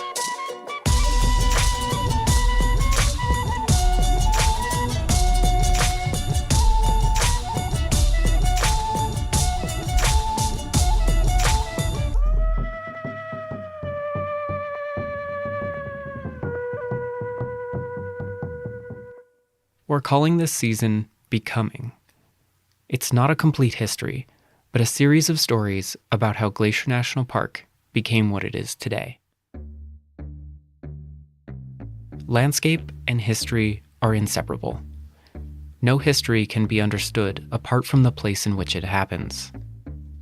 And like landscapes, histories can erode. Stories can disintegrate or be buried under the sediment of those that follow. This episode is about a story that has been poorly preserved and deeply buried. Why that happened and why it matters. It is the story of the first Black park rangers and how so much of their history has been overlaid by the grains of 1,000 others. Perry, this episode is about the Buffalo Soldiers here in Glacier. Yes. Get us started.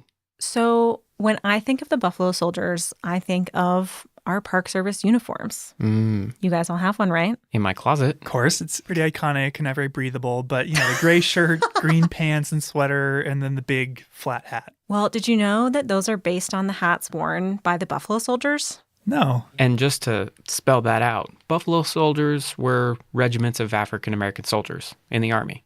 Right, and they were essentially the first park rangers in the years before the Park Service was formed. And we still wear their hats. Huh, I didn't know that.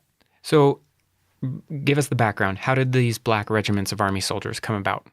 Well, basically, segregation. After the Civil War, the Army created regiments for Black soldiers to serve in, and they had to be separate from the ones that white soldiers served in. But still, I suppose they were led by white officers, right? Yeah, although there is a famous exception, Charles B. Young. He was a West Point grad who was acting superintendent of Sequoia National Park in 1903, and he's the first Black superintendent of a park.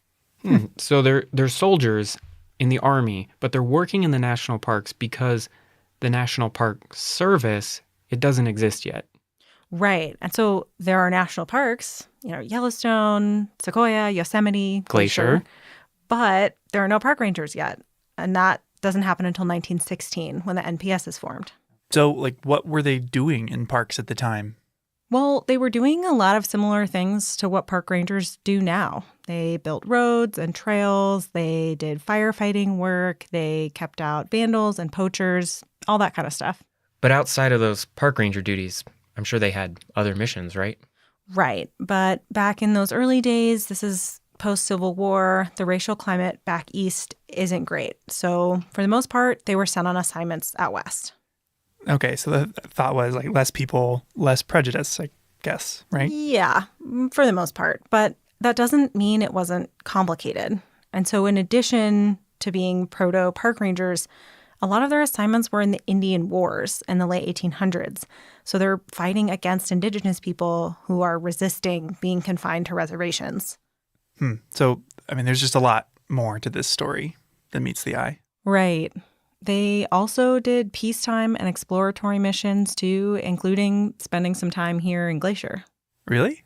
Yeah, they were here in 1910 fighting fires during the Big Burn, and they were also part of a couple early expeditions before this was even a park, including the Ahern expedition. One of the best surviving accounts of this expedition is from G.E. Culver, the geologist they brought along, who starts his report by describing the group. The party consisted of 2 mountaineers, 2 prospectors, 2 Indian guides, a squad of soldiers, black as ebony, and the rider. All were mounted and well armed. 30 days' rations were carried. So Culver, this guy is your main source for this story. He was the team's scientist, and he kept a record of the trip that you're looking at. Yeah, he recorded kind of the broad strokes of the adventure, but it's like 2 pages of adventure and 15 pages of geology. But through his writing and his sketches of the mountains, you can start to reconstruct where they went and why. I had an actor read some excerpts from the report. The object of the expedition was to find, if possible, a pass over the main range, farther north than any then known, to map the course of the streams and the principal Indian trails.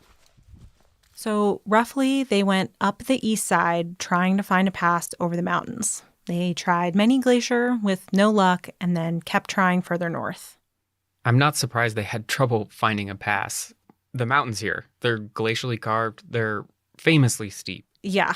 So this expedition of about 15 people travels several hundred miles across the park and in a big loop around northwest Montana over 57 days. Yeah, I don't think I've ever backpacked more than maybe a couple nights at a time. Yeah, me neither. So while it would have been quite an adventure to retrace their whole journey, I decided to just follow their footsteps where they crossed the Continental Divide, probably the most challenging day of their trip.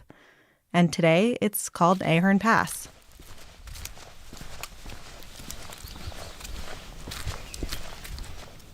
It takes a solid day of hiking to get to Ahern Pass, if not a couple days. And I'm heading out with Michael and Gabby to see it for myself. If you want to figure out what you don't know, go hiking without any cell service. As soon as you can't look something up, you realize how little you understand.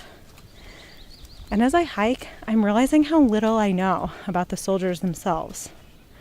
Why aren't there any first-hand accounts from them? What do they think of this place? My name is Shelton Johnson, and I currently work as the Community Engagement Specialist for Yosemite National Park. Shelton is one of the most renowned and respected rangers in the Park Service. He appeared in Ken Burns' National Parks documentary, and he's one of the foremost experts on this history. He's studied, portrayed, and written about buffalo soldiers for decades, including the first-person narrative that began this story, which was a clip from his podcast series, A Buffalo Soldier Speaks. And so based on your research, can you speculate, like, what their experience was like? Like, what did they think of the landscape? What did they... Yeah, no, I think that they felt what most people feel. It's a universal sentiment, if you will, to be impressed by a landscape that is literally overwhelming. That happened in Yosemite, it happened in Yellowstone, it certainly would have happened in Glacier National Park, because the landscape itself sparks that sense of wonder. And I think that's a human trait that is universal. The morning when we looked out of our tents, the fog was slowly drifting away, and glimpses of the lofty peaks could be had through rifts in the fog. The effect was quite striking. This was one of the earliest mapping expeditions of the region, long before the park existed. They climbed peaks, made camp, and spent weeks in this rugged mountain ecosystem. It's the sort of trip that people take today to get away from it all, to escape everyday life. The difference would be that they lived in and operated in a virulently racist time period. When you're part of an expedition, there's a certain level of interdependence and respect that has to be there in order for it to function properly, in order for everyone to benefit from that association. If you've ever been camping or backpacking with a group, you can understand this sort of teamwork. You figure out who carries what, who sets up the tent, who cooks the food. A few ducks, grouse, and ptarmigan paid our cookhouse a visit, as did numerous fine trout.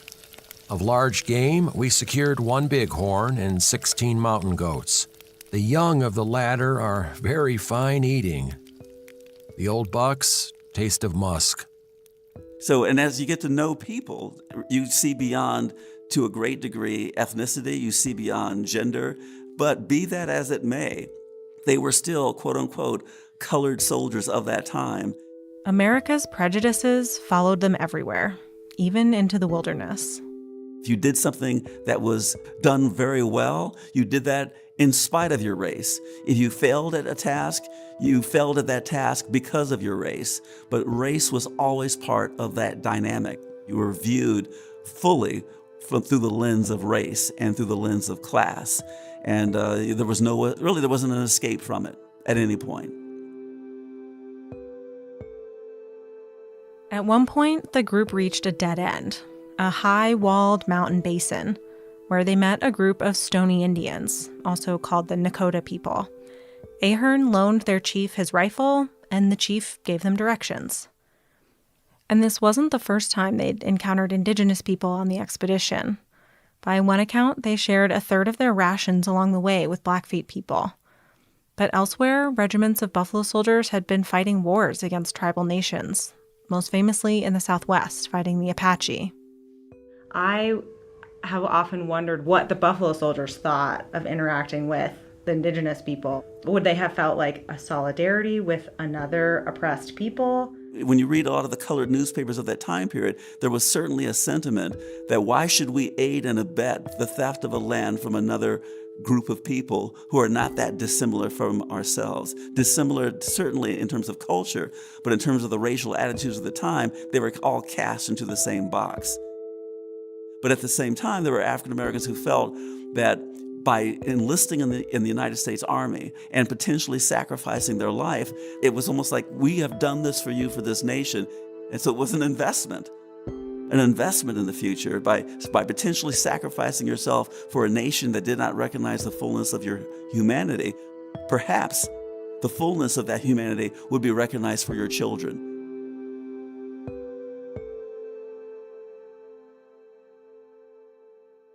While this expedition was a peaceful one, it was still dangerous. Following the advice of the Stoney Indians, the party set out to climb the Rocky Mountain Pass ahead of them, Ahern Pass. Here's Lieutenant Ahern's report from that day. August 22nd. As I led the pack train out this morning, I felt extremely anxious as there were several places on the trail where a misstep meant certain death. At one place, we climbed a narrow and very steep rock 15 feet high in which we had to cut steps. We led our most troublesome animals over this. My feelings were indescribable when I started up this rock, not knowing what the horse would do. The ledge was about 18 inches wide. On the lower side was a fall of 1,900 feet. I can only imagine riding a horse through this kind of terrain, but Shelton doesn't have to. He's done reenactments of buffalo soldier patrols in Yosemite on horseback, in full uniform with saddles and gear of the period. Why did you choose to wear the uniform, to ride on horseback? Why was that important to you, and what did you learn from it? I chose that pathway because I wanted to not just see the history from the outside looking in, the way that you look through a window at a world that there's a partition between you and that world. I wanted to put myself into the history. And the best way to do that would be to do what they did and to wear the uniform that they wore, to ride a saddle that they might have ridden. And when you're on a horse and you look straight down, all you see is the horse. The horse is blocking the view of the ground beneath your feet.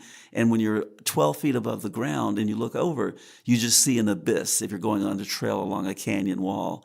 You can talk about it, but it's better if you live it. And if you live it, then you really feel it. And if you feel it, then it's you. You've become the past that you're interpreting. And that's what I wanted. That's why I did that. And it did deepen my experience, and it did deepen my perception of this entire history. To deepen my experience and perception of this history, I have to live it.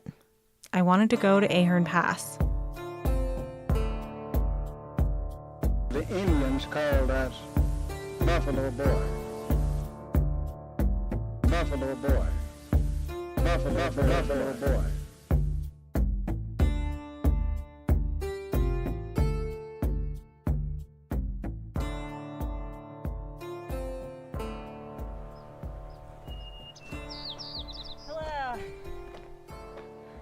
Hi.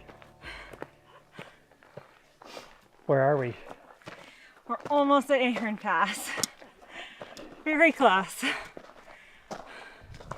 But not quite. How are you feeling right now?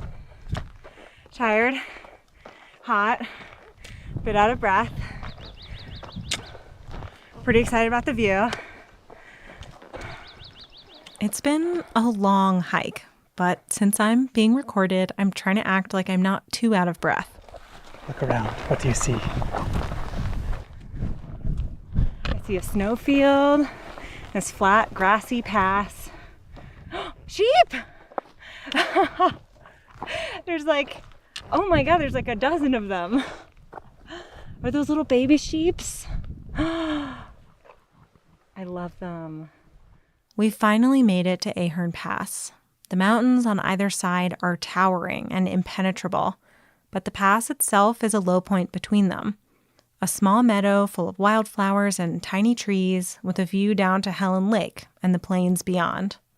There's even a trail up here now on the west side, but that's not the side the Buffalo Soldiers came up.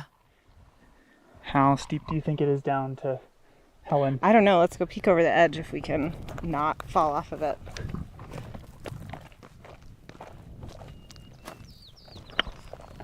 Their route, basically a cliff. Ooh, this is very steep. Ah! Michael! Don't go so close to the edge. Oh my God. Oh! I know. No way. I'm flabbergasted at trying to take horses up here. This is absurd. That's a lot steeper than I expected. Yes. I thought there would be these sort of grassy green slopes with bare grass, and that can be tough to traverse. And there was maybe one rock ledge that they had to climb over or something, and that's what they cut steps into. But this is just a vertical cliff. Glaciers carved this valley, leaving behind a steep rock wall below the pass. It's perfect for cliff-dwelling bighorn sheep, but a terrifying place to take a horse. The slope rises sharply from the lake, turning into a network of ledges covered in crumbling rock that clatters loose at the slightest nudge. Ahern Glacier looms to the north, and the landscape feels alive, the geology an active force. We're looking down at Helen Lake, and I see Elizabeth Lake in the distance. And I mean, Ahern Pass is 2,000 feet above the lake at its foot, and the summit wall on either side of the pass was estimated to be at least 1,500 feet more. The entire force had worked 2 days in making a trail from the foot of the talus slope to the summit of the pass. The ascent is very steep and was made with difficulty. I did not imagine it would look like this. Well, knowing that they had horses and stuff, I definitely imagined it to be a bit more gradual. Yeah. Like if I looked at this, like could I get down this or up this? I'd be like, I don't know if I really want to do that. I would definitely need a helmet. I don't know that this is the most hopeful way to get across. No, I'd be like, maybe let's try Canada instead. How about Logan Pass? It definitely gives me a newfound respect for what they were doing here and their skill to navigate in a place like this.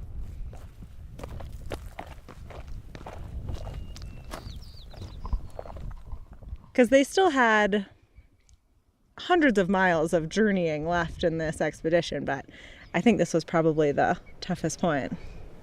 It makes me feel like really reflective, because this was 1890. 1890. Yeah, 20 years before the park was even established. So in a way, their presence probably hastened or contributed to the eventual formation of the park. But yeah, it was 132 years ago. And so, it's pretty cool to know that they walked right through this spot.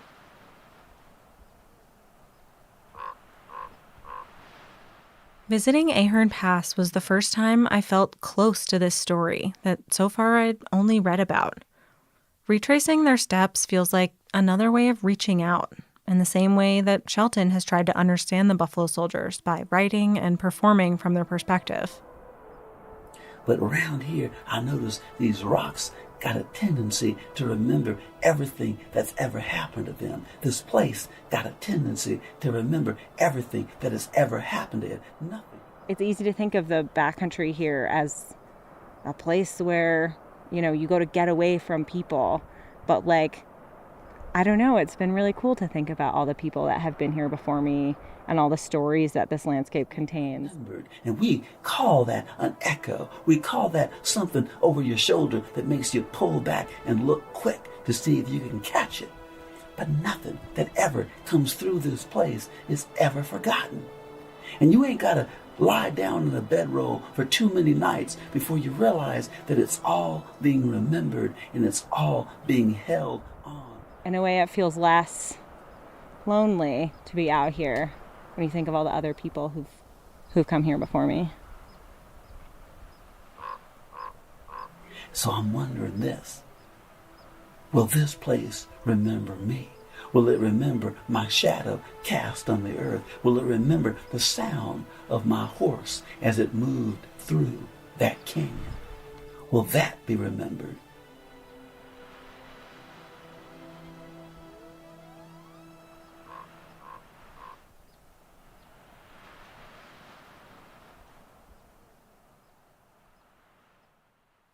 Every place has a history, and history has a place too. But most people have never been to Ahern Pass, and most people don't know this story. If history can be eroded, some rocks are harder than others, more resistant to wearing away. Some layers of history become bedrock, common knowledge that we all share. Or they crystallize into something easily found, like when a place is named for a person. Like George Patrick Ahern, the expedition leader. A peak, a creek, a glacier, and, of course, a pass are all named for him. The white leader of this diverse group that mapped this section of the park. His story might not be common knowledge, but his biography isn't hard to find either. Can you tell that story and talk about, how you talked about expanding the frame? Yeah, and that's the photograph of Theodore Roosevelt next to John Muir in May of 1903 at Glacier Point. And then I discovered through my research that in 1903, Yosemite and Sequoia National Parks were protected by the 9th Regiment of Cavalry, one of the Buffalo Soldier regiments. And so since the official escort for Theodore Roosevelt at that time, for President Roosevelt, were these African-American troops that belonged to the 9th Cavalry, they're there. And yet there's no photographic evidence of them being there. And so when I give my performance, I share that story, I talk about how a soldier might be standing there and being within 10 or 15 feet of the president, and they get kind of moved. No, could you guys move back? Could you move over there? You're in the picture. The picture is a focus on Theodore Roosevelt and John Muir. The picture is not supposed to capture the African-American soldiers who are there, who are actually protecting the park all summer long. And so the question then becomes, who also, throughout history, who are the folks that have been pushed away to the boundaries, to the frontier of that light that tries to capture a moment in time? And frequently, it's women, and frequently, it's people of color. And that's how history is lost. What I like about kind of how you tell that story is that you don't need to rewrite history. You're expanding the frame. You're expanding our understanding of what happened in these moments that we think we already know about. Yeah, that's what it really is. It's if you look at it from the point of view of a tapestry, the threads, those colorful threads of ethnicity, were always there. It's just that the perception that we have of that tapestry has literally been put into black and white. And the black part's not there. The red part's not there. The yellow, these other colors that were always present weren't there. And if that became and established the template for our perception of who was in the West at that time, then we've been gifted with a distortion. Buffalo boy. Buffalo boy. The Indians called us Buffalo boy. I was also curious about some of the structural reasons that this kind of distortion might happen again and again. I reached out to Anthony Wood, a historian who has focused on Black history in Montana. I started by asking him why stories about people of color, like the Buffalo Soldiers, and especially the ones on this expedition, can be so hard to find in history. And because that's one of the things I've been wondering about with the Buffalo Soldiers is, like, We don't really have many of those primary sources. So it's like, what existed in the first place and what is preserved over time or not?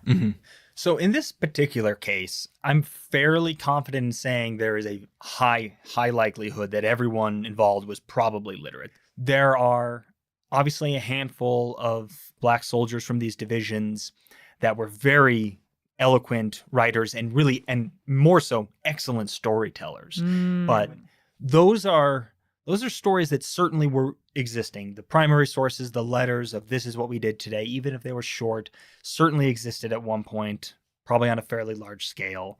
So then what affects whether those are preserved over time or not, like whether we have those today? Right.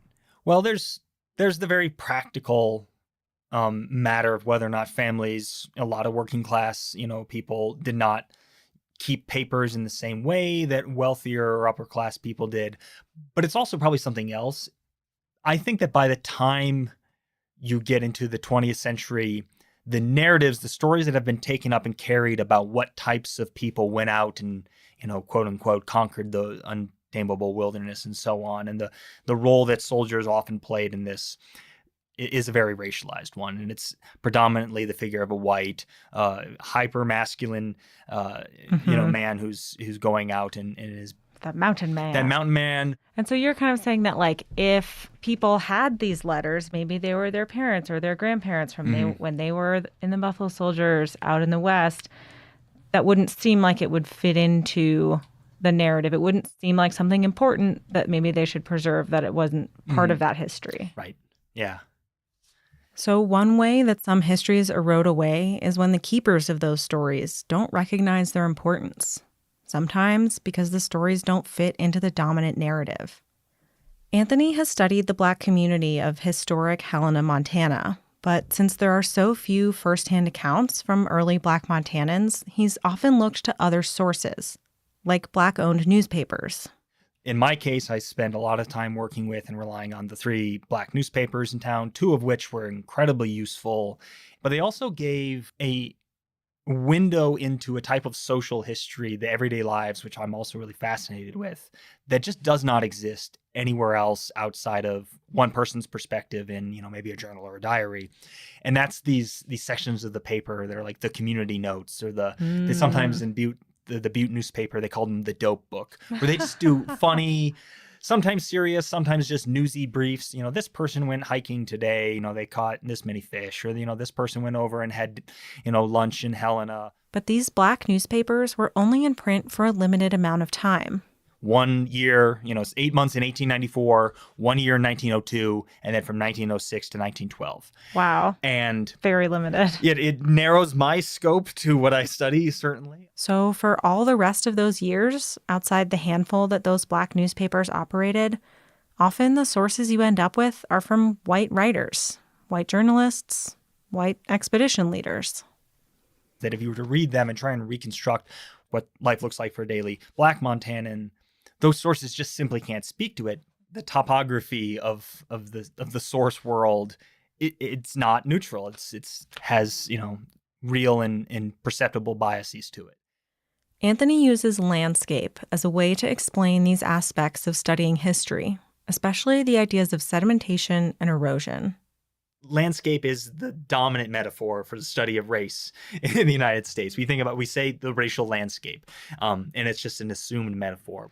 So how does that fit for you into the historical record? How do you apply those terms? So the way I apply the idea of erosion and sedimentation is to focus on the way that stories are told or not told. A story that is, left aside and not told, we can think about it as being eroded. It sets us into certain ways of thinking about the past and about thinking about what really matters, who really belongs, who's really at home in this place. Is this something that exists because it fits the pattern or it fits the channel where the water is flowing most easily? Every time we tell our national story, some things are being added, while others are being forgotten. Covered over by stories fresher in our memories, ones we choose to tell instead. Erosion can take place in multiple speeds and durations. It can be fast and enormous, like a flood that just rips everything out, and you get, the scablands of eastern Washington. Or it can a be building is slow and demolished. glacial, and it can just take a very long time, and you can have just an imperceptible change over such a long generation or more. Like a story that's not told, that's not passed on and slowly forgotten. Yeah. And the way I'm experiencing this landscape right now is both as something that is in the past and changing in the present. And the way that it is changing in the present is because of the past. When I looked out from Ahern Pass, I saw U-shaped valleys carved by glaciers during the last ice age. But the glaciers followed those paths because rivers and streams already flowed there. Today, the glaciers are gone, but Ahern Creek flows down the valley those glaciers left behind. Everything in geology, and I'd argue in history, is shaped by what came before. It's happening in the moment that you're studying it. It's happening, in the 1890s. Then it happens again. It's like the sands are always shifting. Yeah, and so how do you study that? I'm a geologist, so Yes. I love it. I'm glad that, I wondered if that was why. And I love thinking about geology this way, too. It's like people think about geology as something that happened in the past, but it's still happening all the time. Exactly.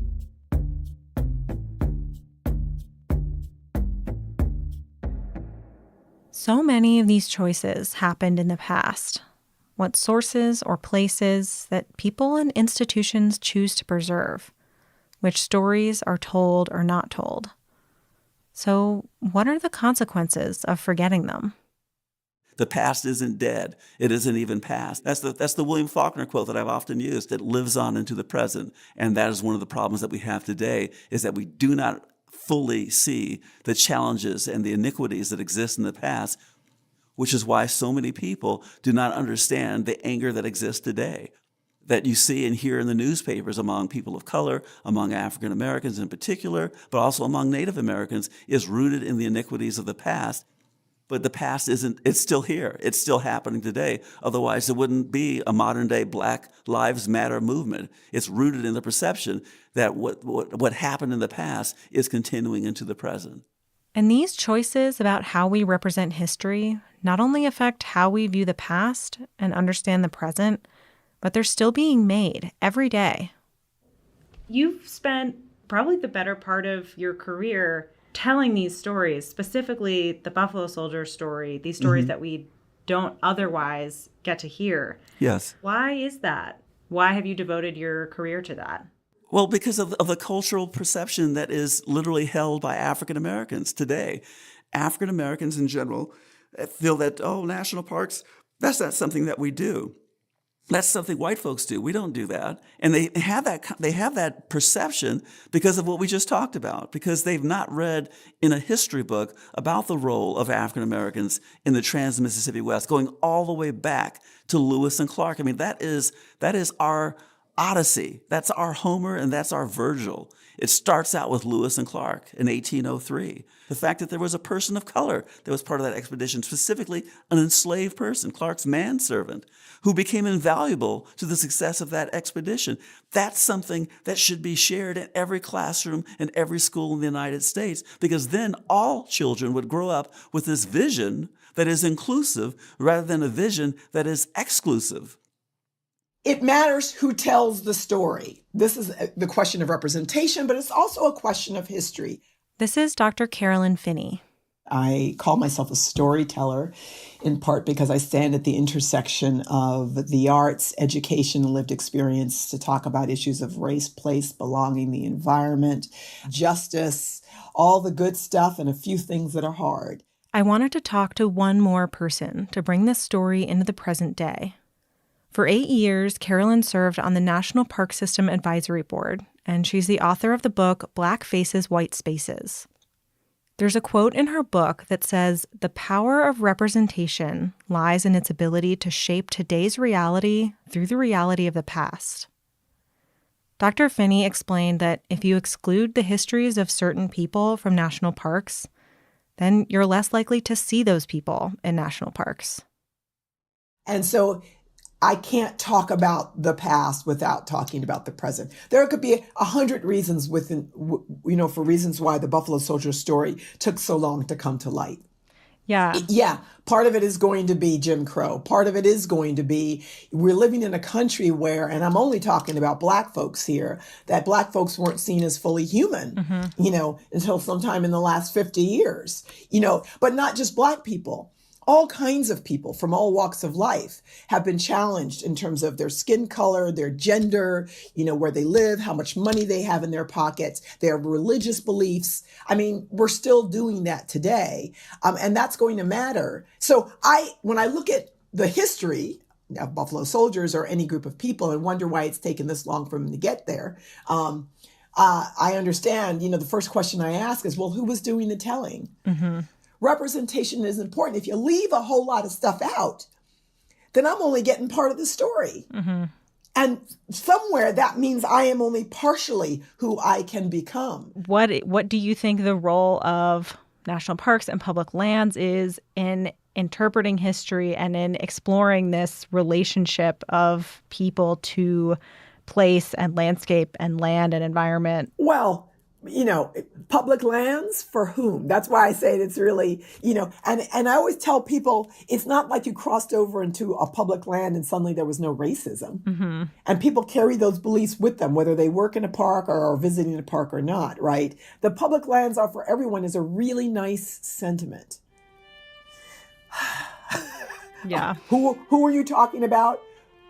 Who's claiming that? Where is that? I think I understand the common good, the idea of land being for the public. This is for all of us. And I think it sits on a complicated history of blood, sweat, and tears for real, And I think the only way that public lands can really serve us all is that we engage that blood, sweat, and tears as part of the story. This is where our redemption lies. For me, the beauty of public lands is that we can actually find redemption in who we've been and who we are right now. The public lands give us that opportunity. To keep these histories from eroding, we need to do the work of preserving them. I think when I look at the Buffalo Soldier story from the inside out, what becomes obvious to me, what becomes perceivable to me, is that there are so many stories involving women, involving other people of color, other communities, that are not told or not heeded, and that those stories could have a profound impact on how we see ourselves and how we see our own country. I think in parks like this, the history is often left out of the landscape. A big, beautiful park like Glacier that people think of for the mountains and the rivers and the bears, all of those things are part of the story, and so are people, and so are the history. Yes. Yeah. All those stories need to be told because we are not the America we think we are. We're still on the road to becoming the nation that we think we already are. We're not there yet. And people who feel that we are there yet do not understand the fullness of our history. That in and of itself should make us recognize and revere the idea of public lands so much more, not avoid the telling of that history because it's not a pretty telling. That should make it cost people something for us to be able to call a piece of land public. And we as the public have a responsibility and an accountability to that idea of public lands. That's the conversation I want to have around public lands. And that is what's powerful about telling these stories. It makes American history, reveals American history to be much deeper than we give it credit for being. And anything that results in a deepening of light, a deepening of sound, a deepening of color, results in a clearer vision of who we are as human beings, who we are as Americans.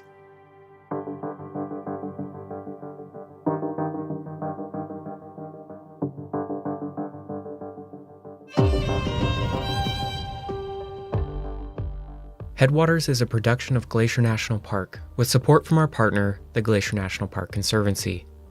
This season of Headwaters was made by Daniel Lombardi, Perry Sassnett, Michael Feist, and Gabby Esavari. Frank Wallen wrote and performed our music, and Eric Carlson created this season's cover art. Extra special thanks this episode to Shelton Johnson, Carolyn Finney, Anthony Wood, Daniel Brewster, and the Black Park Ranger Experience. Also, thank you to Ed Whittle, Tim Stevenson, and Frank Gerard. We could not have made Season 3 without Lacey Kowalski, Melissa Sloddick, Sierra Mendelko, Brent Rowley, Darren Lewis, the Glacier National Park Archives team, and we relied on so many great resources from the Montana Historical Society, so thanks to them too. Thanks for listening. Next time on Headwaters. The history of homesteading and allotment in northwest Montana. Everybody thinks it's so simple, but it gets so complicated. There were strong personalities, and they disagreed about a lot of stuff, but in the winter, you get along. To William Howard Taft, June 1910. There is 1,353 flathead that don't want to be open. That's next time on Headwaters. So, Andrew. Yes. Headwaters couldn't happen without the support of the Glacier Conservancy. Mm-hmm. But you guys also help with so many other projects in the park. Yeah, one I wanted to talk about today is the project to build an accessible trail around Swift Current Lake. Swift Current Lake is right in front of the Many Glacier Hotel. It's probably one of the most popular trails in the Many Glacier Valley. Hiked it many times. Yeah, it's really beautiful. And we're working on a long-term partnership over the next few years with the MCC, the Montana Conservation Corps, to make a wheelchair accessible trail all the way around so that people with mobility impairments can enjoy that lake and that beautiful area just like the rest of us. That sounds like a great project. Yeah, we think the national park should be available to everyone, so we're really excited to make it happen. And if people want to learn more, how can they do that? They should visit our website, and they can find us at glacier.org.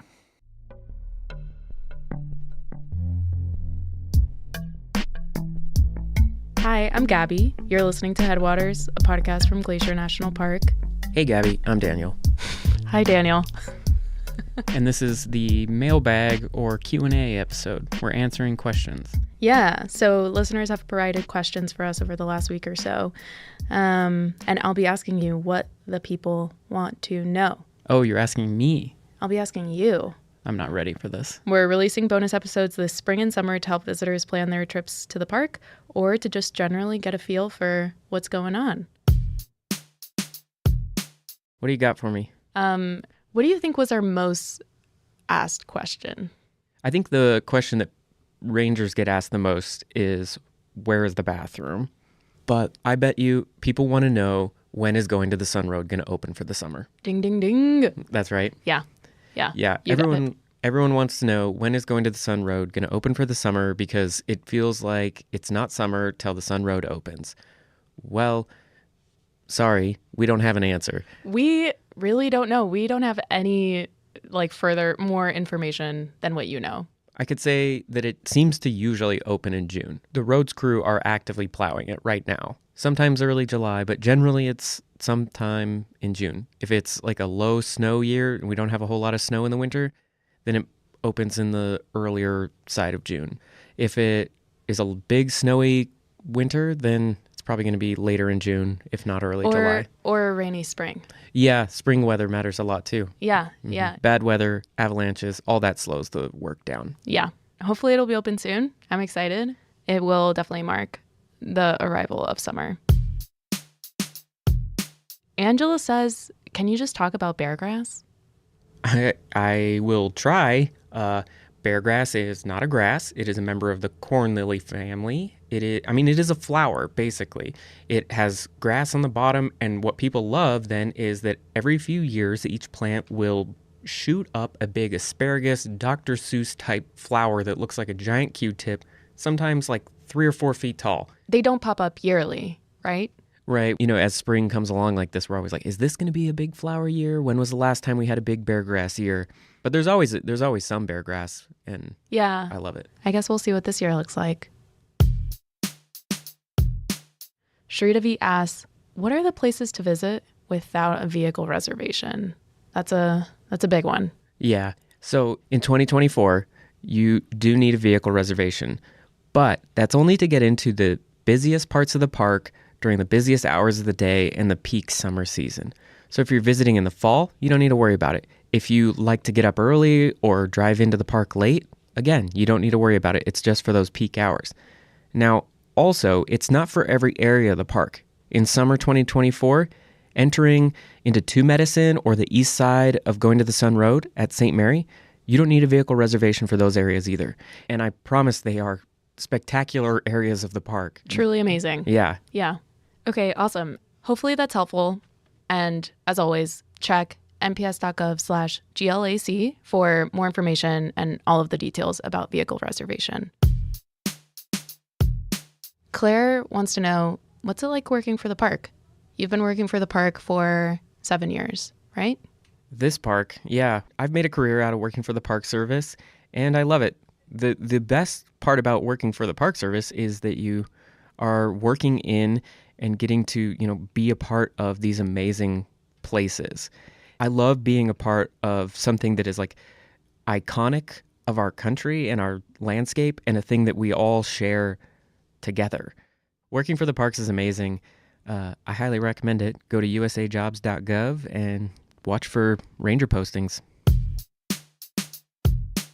Give me another one.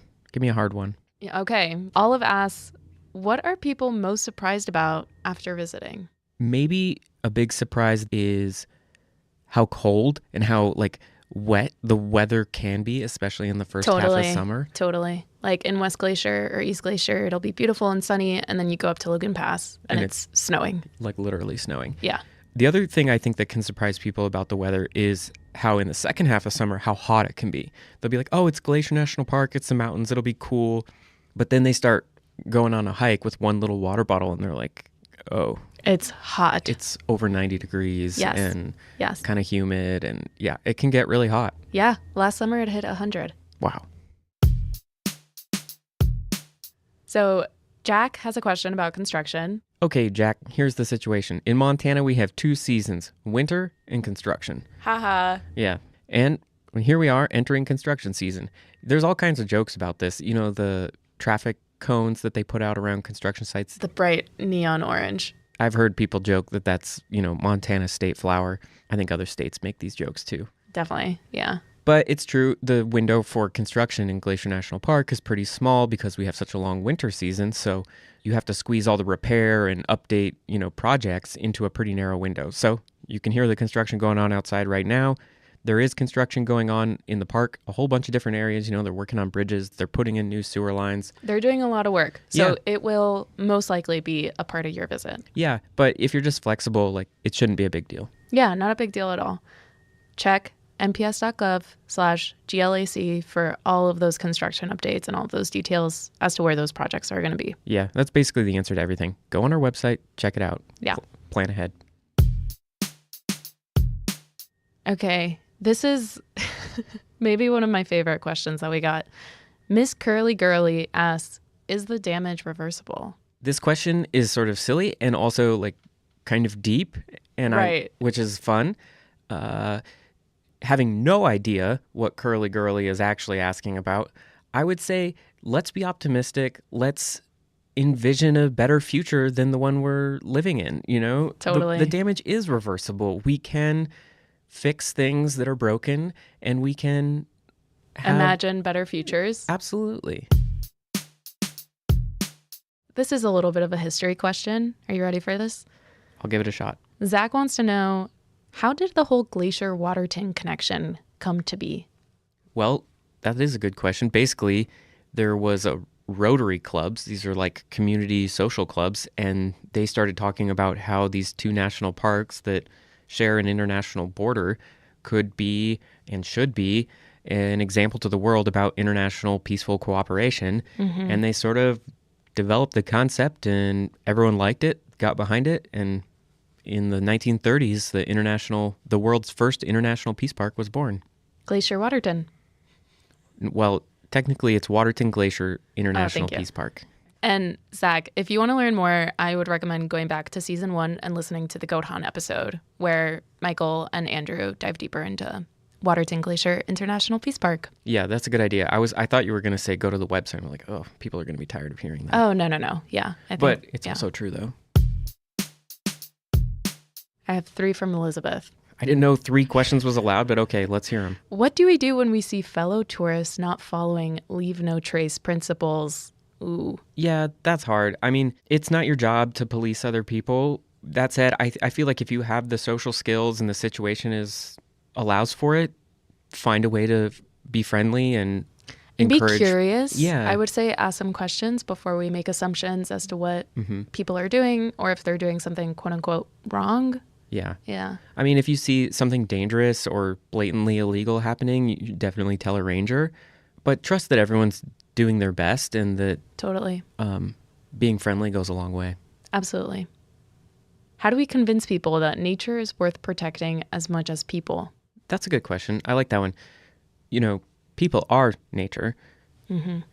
The national parks operate with the belief that a really important part about getting people to care about the world around them and to care about this country's history and making the world a better place is learning and experiencing and making connections firsthand. So that is a really central part of the mission of the National Park Service, is to give people an opportunity to come visit natural places like Glacier National Park and make those connections and realize why that's so important to protect and cherish and as well. preserve and Mhm. honor. Mhm. Yeah, Mhm. totally. Okay, Elizabeth has one more question. Oh, is it what's my favorite beetle? I knew it. That's exactly right. Mountain pine beetles, a natural insect that eats away at pine trees in the park. It's not good for those pine trees, but it's good for the ecosystem as a whole, and they're cool little beetles. Are these the beetles on whitebark pines? Pretty much every species of tree in the park has an associated species of beetle. So yeah, whitebark pine included. That's so cool. Mm-hmm. And if you want to know more about beetles or whitebark pine, you can go listen to season 2 of the podcast. Of course. Thanks, Elizabeth, for those questions. Okay, so the next question is from Lane, who wants to know, how has climate change impacted the way the park is managed? Yeah, that's a good question. I mean, it would actually probably be simpler to say, how has climate change not impacted the way the park is managed? Because it infiltrates every decision made in the National Park Service at this point. There are broadly 4 big categories in how the National Park Service is responding to climate change. One is through communication, so just doing things like podcast episodes about, educating on the topic. Then there's science. There are scientists actively studying how a shifting climate is directly impacting the resources or the plants, animals, history, culture, and all of that, how that's being impacted. But then on top of communication and science, there is also a whole lot of adaptation work. Basically, people studying and thinking about how, okay, we have more wildfire now because of climate change. How do we need to shift our response to wildfire in the face of that? Right. And then the 4th big area of the National Park Service's response to climate change is mitigation. And that means that we're trying to actively reduce the amount of greenhouse gases that are emitted inside the national park, reducing the amount of fossil fuels burned, stuff like that. How are we doing that? Putting solar panels on roofs, switching to more fuel efficient or zero emission vehicles, recycling, composting, basically anywhere we can find ways to reduce the park's emissions, we're trying to do that. And that's not just here, right? That's across the National Park Service. Yeah, it's across the federal government in general. That's great. How might visitors see and or experience everything that you talked about? Well, if you come to Glacier National Park in your electric vehicle, you can plug it in and charge it with a pretty much renewable energy resources that we have here with hydropower. You're going to see solar panels on the roofs of some buildings, but you're also going to experience the impacts of climate change almost inevitably. It gets a lot hotter here in the summers than it used to. We have a lot more wildfire smoke than we used to. And of course, the namesake of this park. Everyone wants to come and hike to a glacier or take a look at the glaciers as they melt. And so that's a big part of the visitor experience these days. Okay, Daniel, I'm going to close it out with one more question. Okay. What snakes are in the park? We have 2 kinds of snakes. They're both garter snakes. We have 2 species of garter snakes, and neither of them are venomous or dangerous. Snakes are cool. A lot of people don't come here for the snakes, but they really should. It's always, where can I see a grizzly bear? Never, where can I see a garter snake?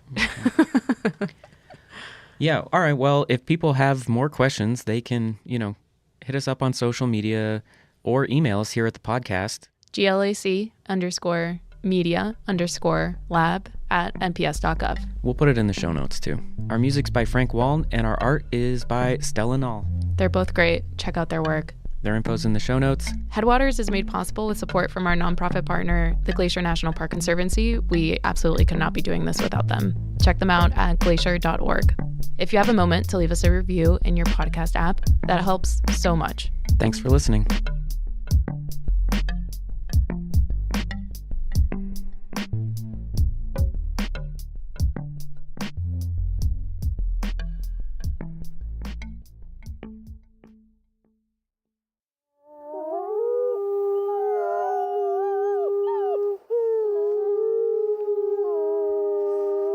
From Yellowstone National Park, this is What We Do. I'm Miles Barger. And I'm Ashton Hooker.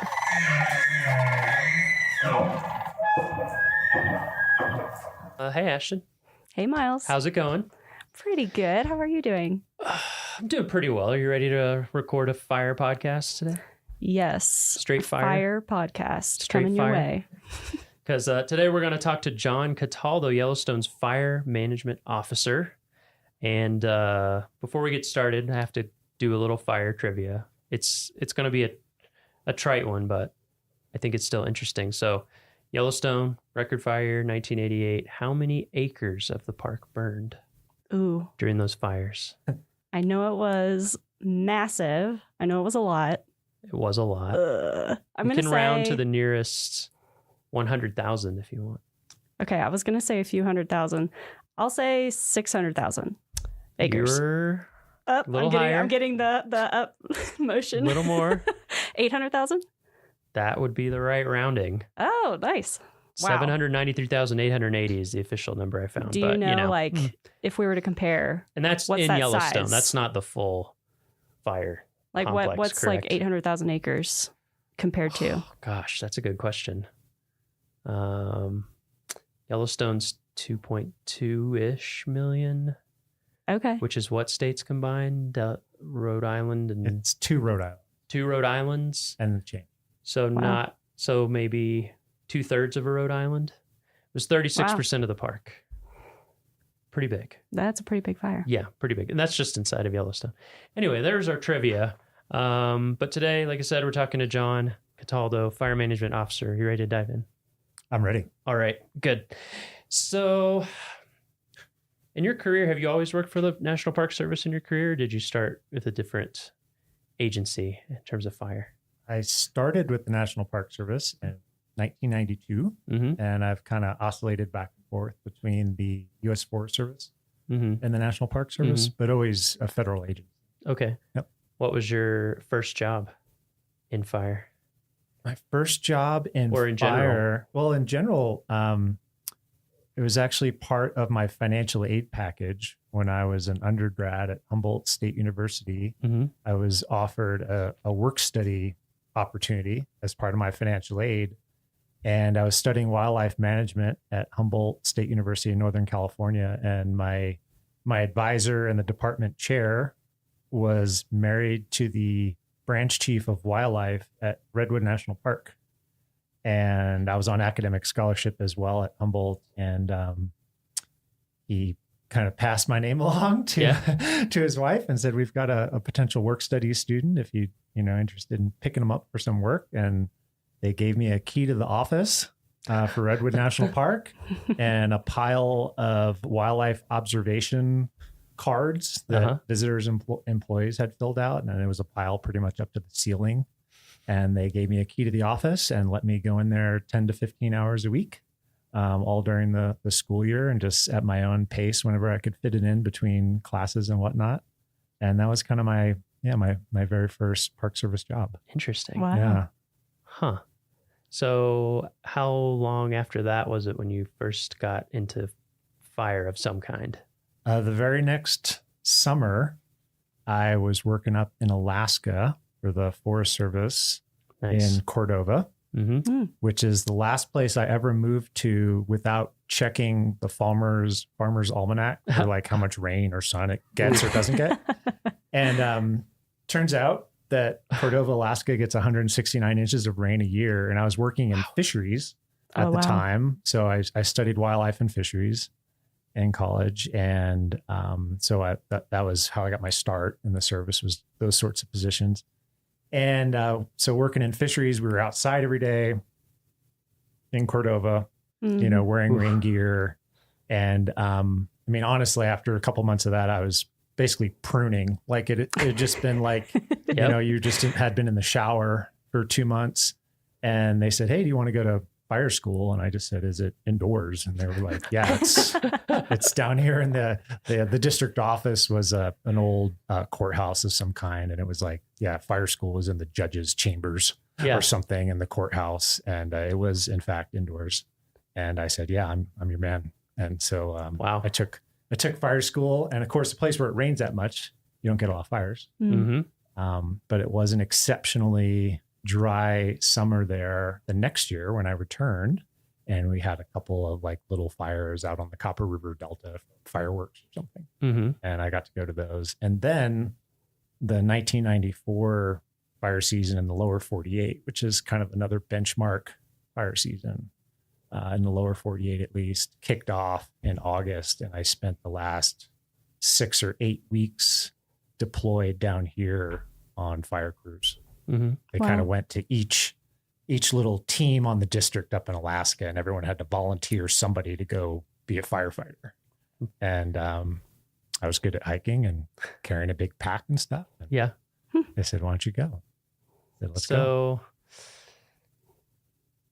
Well, so what did you said you were studying wildlife starting out. Yeah.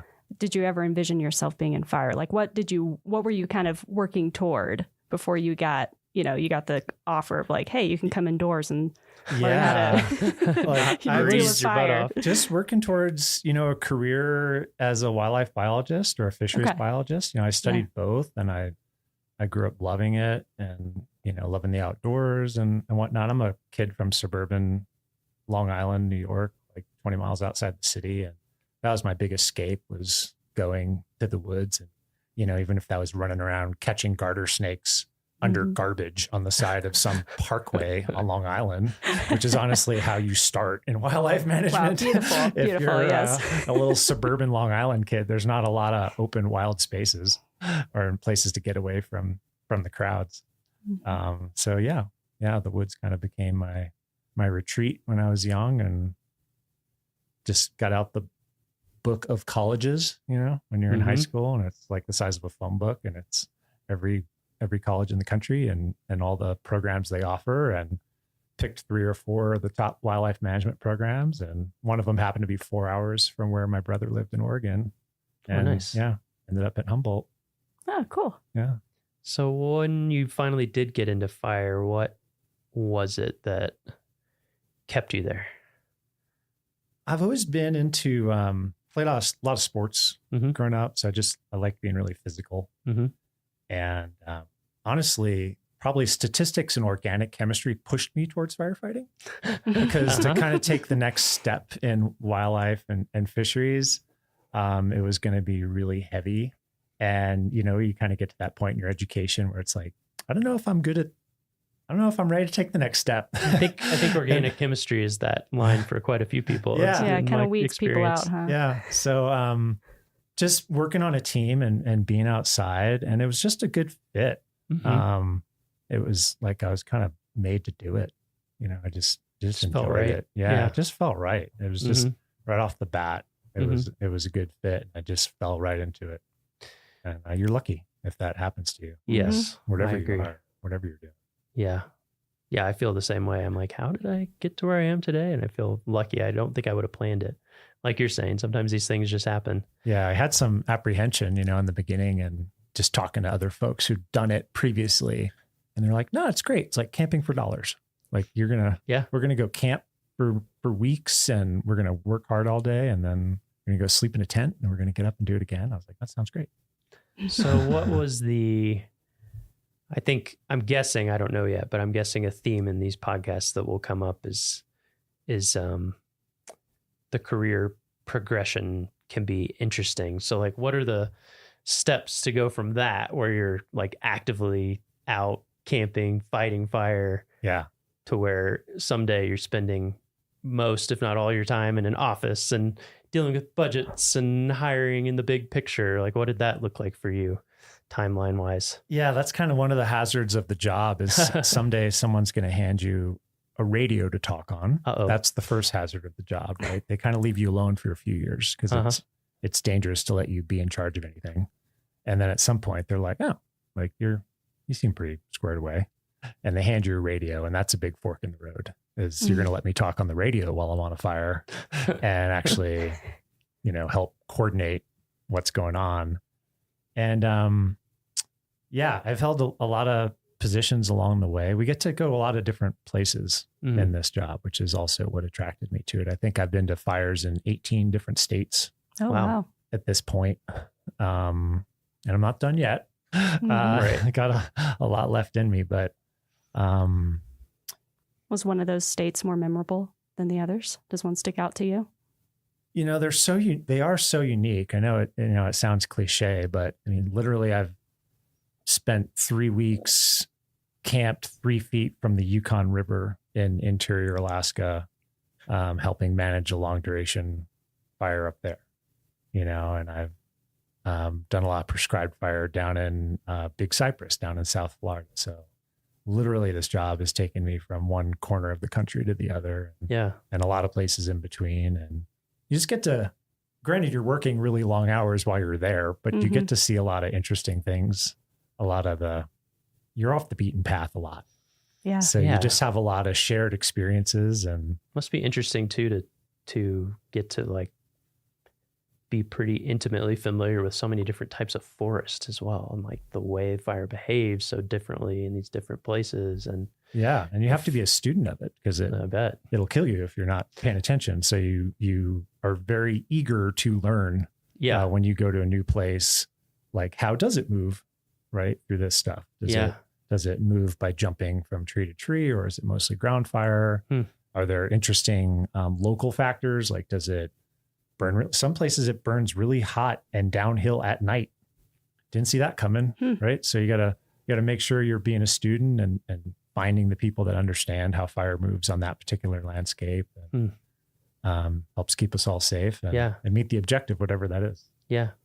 So let's jump ahead to now. Okay. So do you have a typical day in your job? A lot of what drew me to this is that it's not a lot of typical. I guess should focus on the summer. Cause like you mentioned, the winter, when you're in a year round position and you live at 6,300 feet in a national park, we get a lot of opportunity for winter and typically don't have fires. And in the off season, it is a lot of just planning and for next season and hiring and communicating with our partners and cooperators and just kind of getting on the same page for the next season. But once we kind of throw the switch and the temporary employees come on in the spring and we kind of ramp up and just sort of get into the mode, so to speak. A typical day, we start off with a briefing with everyone on the team, and we get together for about 20 minutes and we go through a safety conversation and a weather conversation, situation, whatever's going on, fires in the park, fires around the park, fires we may find ourselves on later that day. Just whatever's going on, go through a plan for the day. And then we just sort of fledge everyone to their assignments. And typically we'll go 5 different directions on any given day. And we'll be engaged with fuels reduction projects, in some of the urban interface areas around the park. We'll be out monitoring the fuel moisture and different types of fuels that we're curious about in the park. That's a big part of the program, just being prepared for what might come, and how wet or dry the fuels are is a big part of that. So we'll be out doing that, maybe helping our neighbors with some incidents that they're managing. So they're just really, every day is different. Yeah. Especially once we get around to like May or so, and then through October, you just really never know what you're getting into. Right. So it's a good career field for someone who likes to keep moving and have surprises thrown at them. There's a lot of moving. Yeah. There's a lot of moving parts. You have to be and really, you're out in the field a lot in the summer? I get to pick and choose my spots at this point.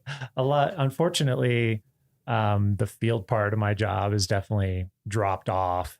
particularly here just because of connectivity issues. Yeah. Because we are so remote, relatively speaking, to a lot of other places in the lower 48 that because a lot of my day-to-day responsibility is to be what we call a duty officer. So I'm the first phone call on any new potential vegetation fire.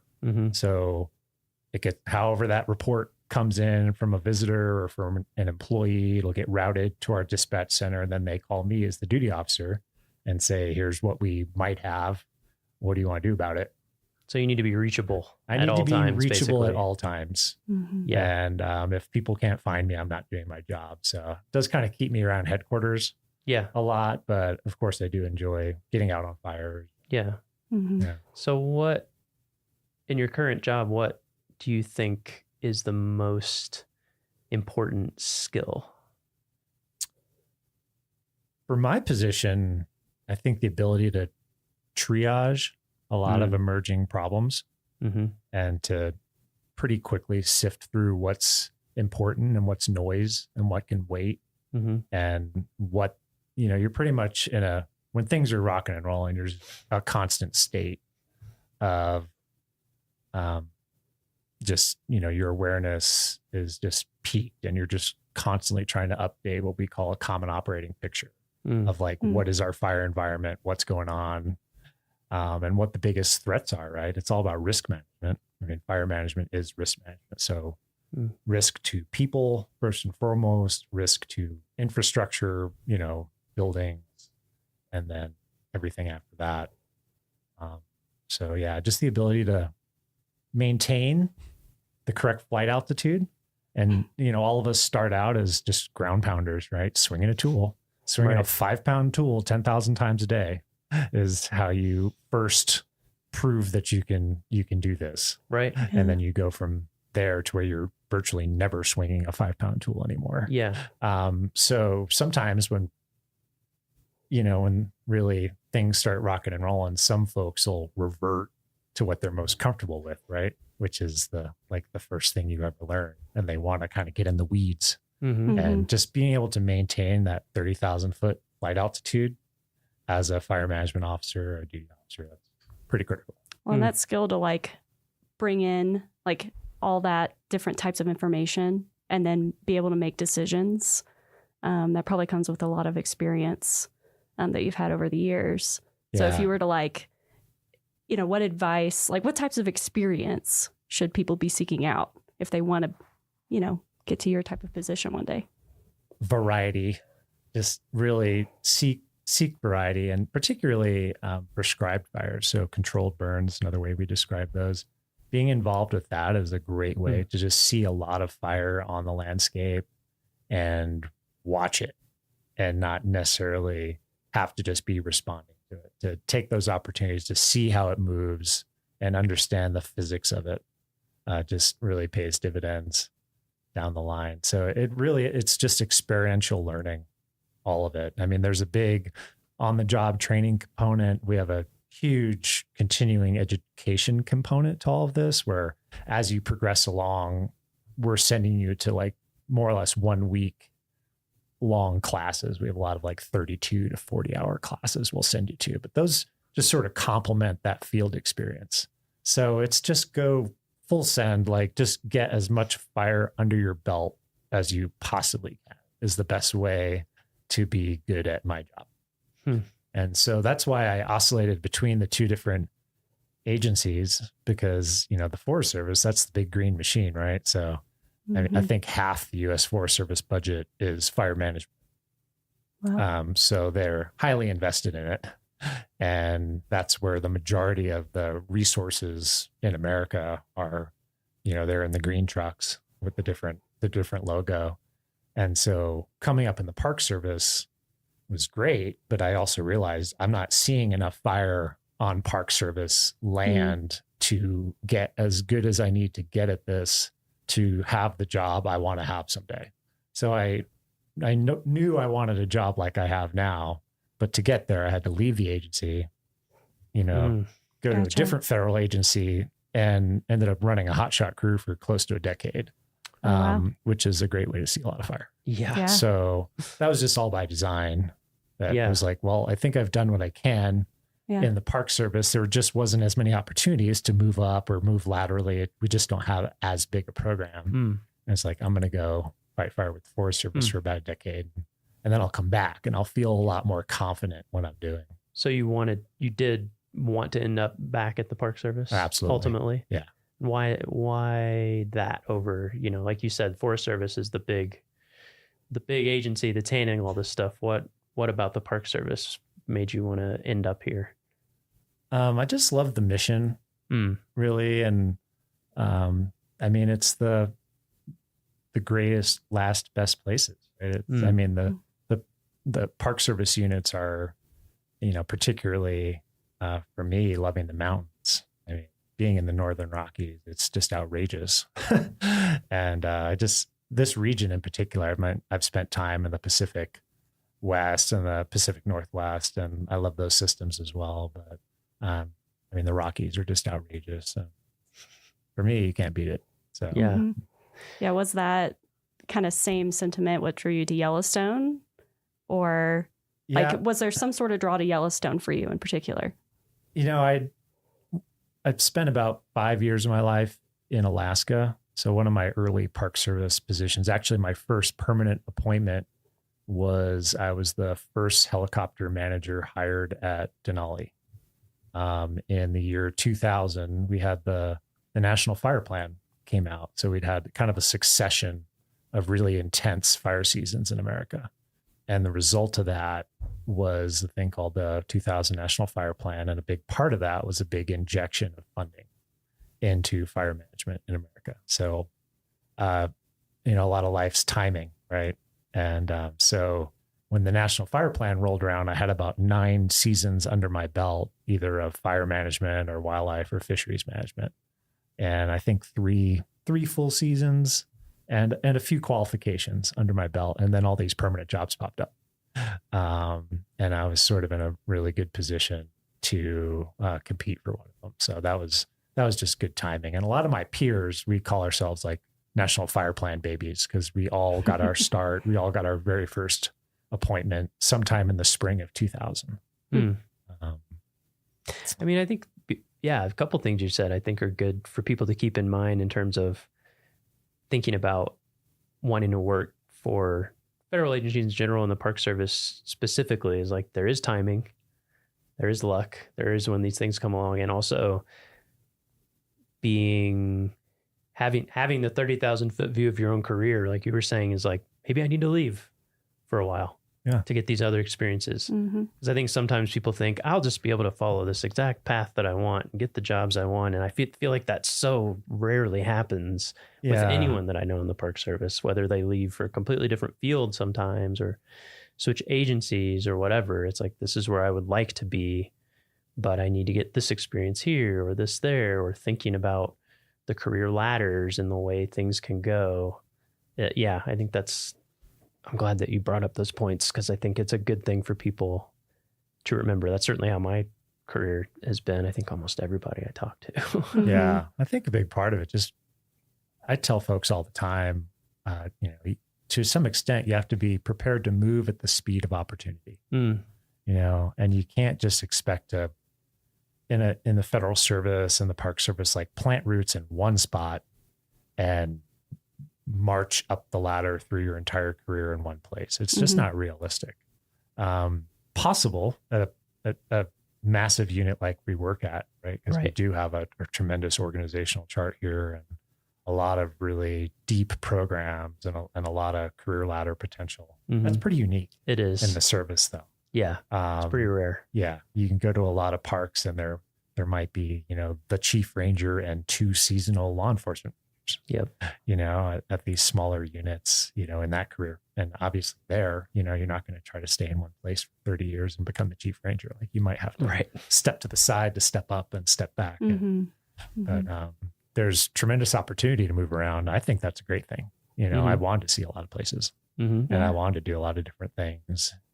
And for me, the emphasis in my life wasn't going to be plant roots, start a family young, be in one place, coach the volleyball team or something. Right. Like I didn't want to do that. I wanted to like just really move around a lot and just see a lot of things. Like I said, I'm a suburban Long Island kid. Yeah. Once I hit the West, I wasn't slowing down. I wasn't going to move out West and plant somewhere. So I've achieved that. So with all these different experiences that you have, it might be hard to pick one, but is there like a moment in your career that stands out to you as really being a defining moment or even the defining moment? Was there some time where you're like, this is it for me, or was it more gradual? In my fire service career, I'd say the day that we were certified as a hotshot crew in Northern California, that process took several years and was pretty intense.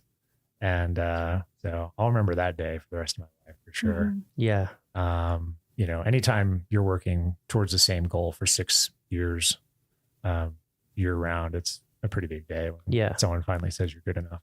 Wow. But within my Park Service experience, really the entire 2016 fire season here in Yellowstone is kind of a benchmark too. Yeah.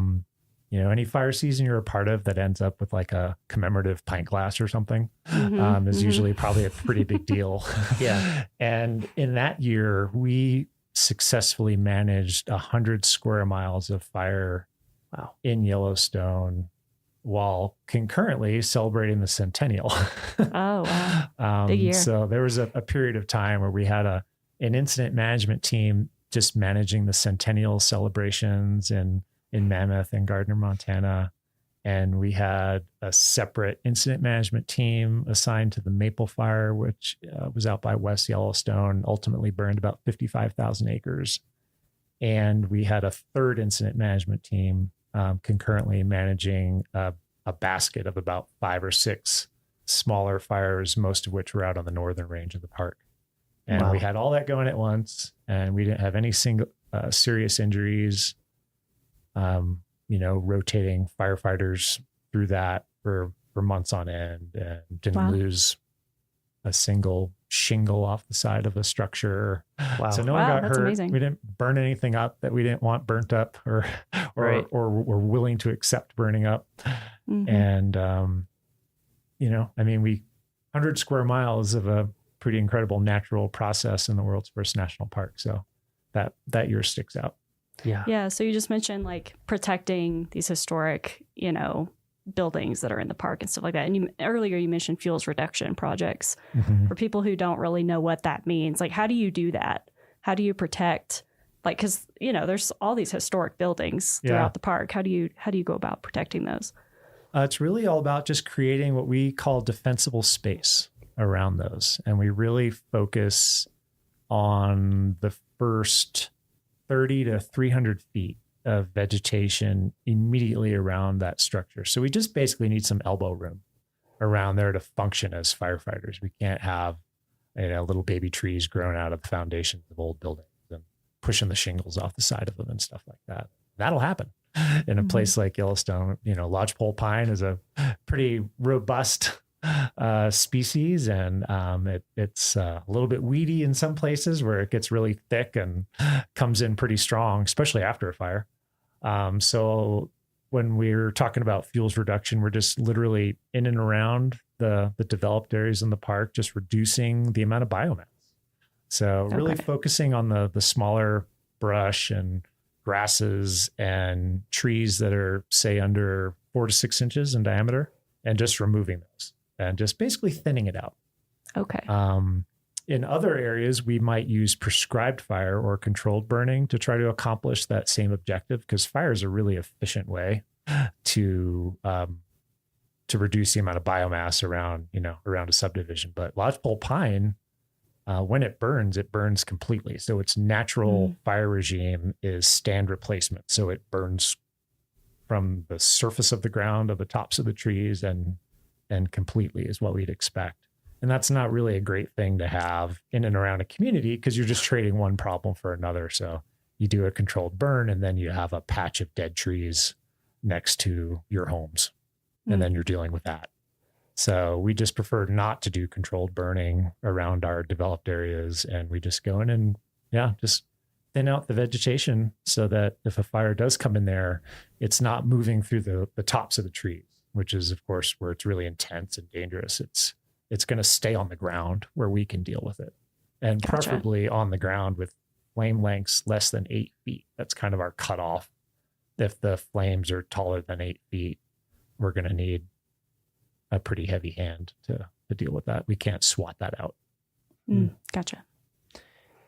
So for people interested in your field, your career field, what, before we get to your series and grade and all that kind of stuff, where would people look if they wanted to get started in fire? Like what series would they look for? We're actually going through a really big transition right now in how we're classified as firefighters. We were forestry technicians for the first few decades of this profession. And essentially, it's been decided over the past few years that's not a very accurate description of wildland firefighting for lots of good reasons. And so now there's a new wildland firefighter job series, and that's 0456. And it's designed to be a hire to retire job series. So we're going to be recruiting and advertising positions in that from now on, literally from the GS3 to the GS15 level. Wow. So that's really cool. Yeah. And previous to that, we were hiring entry-level positions as 0462 forestry technicians. And then I'm currently in an 0401, which is a biologist, ecologist job series. And that's all transitioning. So going forward, it'll be 0456 from GS3 to GS15. Wow. So that simplifies it a lot for people interested in looking. It does. Yeah. Yeah. They can focus in on that series and find something that aligns with whatever experience they have. Yep. And get in the door. Yeah. And getting in the door is not that complicated. We don't have super high educational requirements, basically a high school diploma and a great attitude and an aptitude to learn new things. A commitment to physical fitness. Like, let's go. Yeah. And that's it. Like we can start there. Right. And we're going to teach you the rest. So it's pretty cool. It's pretty cool. Yeah. Yeah. Cause I've definitely noticed, like, I've never been in wildland fire or anything myself, but just being around people who are, there's definitely like a vibe, a culture, I think, of the people who stick with it. Cause like you said, you gotta want to get into it. Well, and you have a lot of intense shared experiences, right? Yeah. So anytime you do that, you do form a certain bond with the people that you're doing that with that you can't simulate elsewhere, except maybe like within your actual immediate family, like the experiences you might have with your brothers and sisters growing up. And there's, so many stories I can't tell anybody because they won't even understand. Sure. And that's a powerful thing. And it could be lonely at times because there's, you got to like find your old hotshot friends to like talk about, some fire you're on, because you would just spend all your time trying to explain it to other people. Yeah. So yeah, it's kind of a unique job in that regard. But you meet a lot of great people and it's not easy. It's not an easy job to do. Right. So if you're around people that are doing it and sticking with it and making it past, there's kind of this imaginary line at year 3 where you're sort of in or out, right? You're either like, this is what we're doing because the commitment level is so high, or maybe this isn't for me and I don't like sleeping on the ground and not being completely convinced like when the next meal is going to show up out here, or just being out in that environment. Yeah. So when you're around people that have made that commitment and made those sacrifices, it's a pretty special. So yeah. We have really good stories if you can get us to tell them. Maybe someday. About to say I could keep I wish we could talk for like 3 hours. Yeah. And so along those lines, like if somebody's looking for this job in a national park, not every national park has these jobs, right? Or do they? I'm not familiar. Not every unit. Certainly the larger mid-size to larger parks. So for example, in our region, we have 14 park level fire programs, and those programs either manage one or a group of parks. So, when you talk about a Yellowstone or Mesa Verde or Bandelier, Rocky Mountain, Dinosaur, Zion, all those units have a program, and pretty robust, So sometimes when you get into like a much smaller unit, like we manage fire for the Little Bighorn. So Little Bighorn Battlefield National Monument, it's about 4 hours east of where we're sitting. Mm-hmm. And we provide fire management services for them, but they don't have any firefighters per se, or any equipment. So it's just sort of an administrative responsibility. And so, yeah, we manage their fires through agreements and relationships. So the Crow Agency has agreed to come over, put out any fires if we get any out. So yeah, but most mid-size national parks are going to have especially out west, will have their own program. So cool. There's a ton of opportunity, investment. The bipartisan infrastructure law I call it National Fire Plan 2.0. It's essentially the next huge influx of investment in wildland firefighting in America.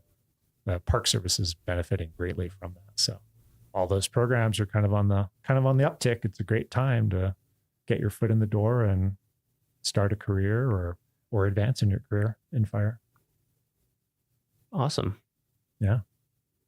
Well, like I said, I wish we could talk for like 3 hours. I want to just ask you about fire ecology and behavior and what it's like to like get to know it's just like a fascinating process to me. It's like a chemical reaction happening that has its own life and scale, and like you said, behaves so differently. But we do have to wrap it up. So do you have a favorite story or memory from your time in Yellowstone or another national park, but just something that I've been reflecting on that recently, and I couldn't come up with the one thing.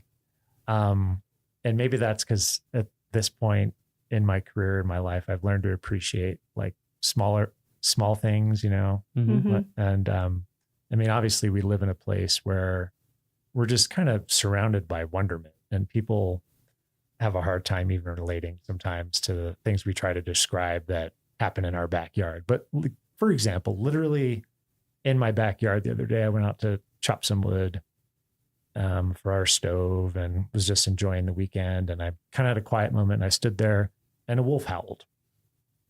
And it sounded like it was, maybe a mile behind the house. And I thought, it's like noon. That's not typically when I hear wolves howl. Sometimes they come around at night, and I'll hear them when I'm letting the dog out, for the last time in the evening or something. And so I sat there real quiet, and it howled again. And I probably have 100, little stories like that. We're just surrounded by it all the time. And it's there all the time if you're listening for it, and if you're open to it. And we're just surrounded by wonderment there. So if you got your eyes and your ears open, it's always there. Go enjoy it. I think that's the perfect way to wrap up. Thanks for coming and talking to us today. Oh, you're welcome. Fascinating. Let's do it again. Yeah, I would like to. Cool. Thank you. Thank you. You're welcome. Well, that's it for this week's episode of What We Do. Thanks again to our guest, John Cataldo. If you like what we do, rate and review the show wherever you listen. Every positive review helps new listeners find the show. If you have questions or want to learn more about a particular job, contact us using the form at go.nps.gov/whatwedopodcast. Thanks.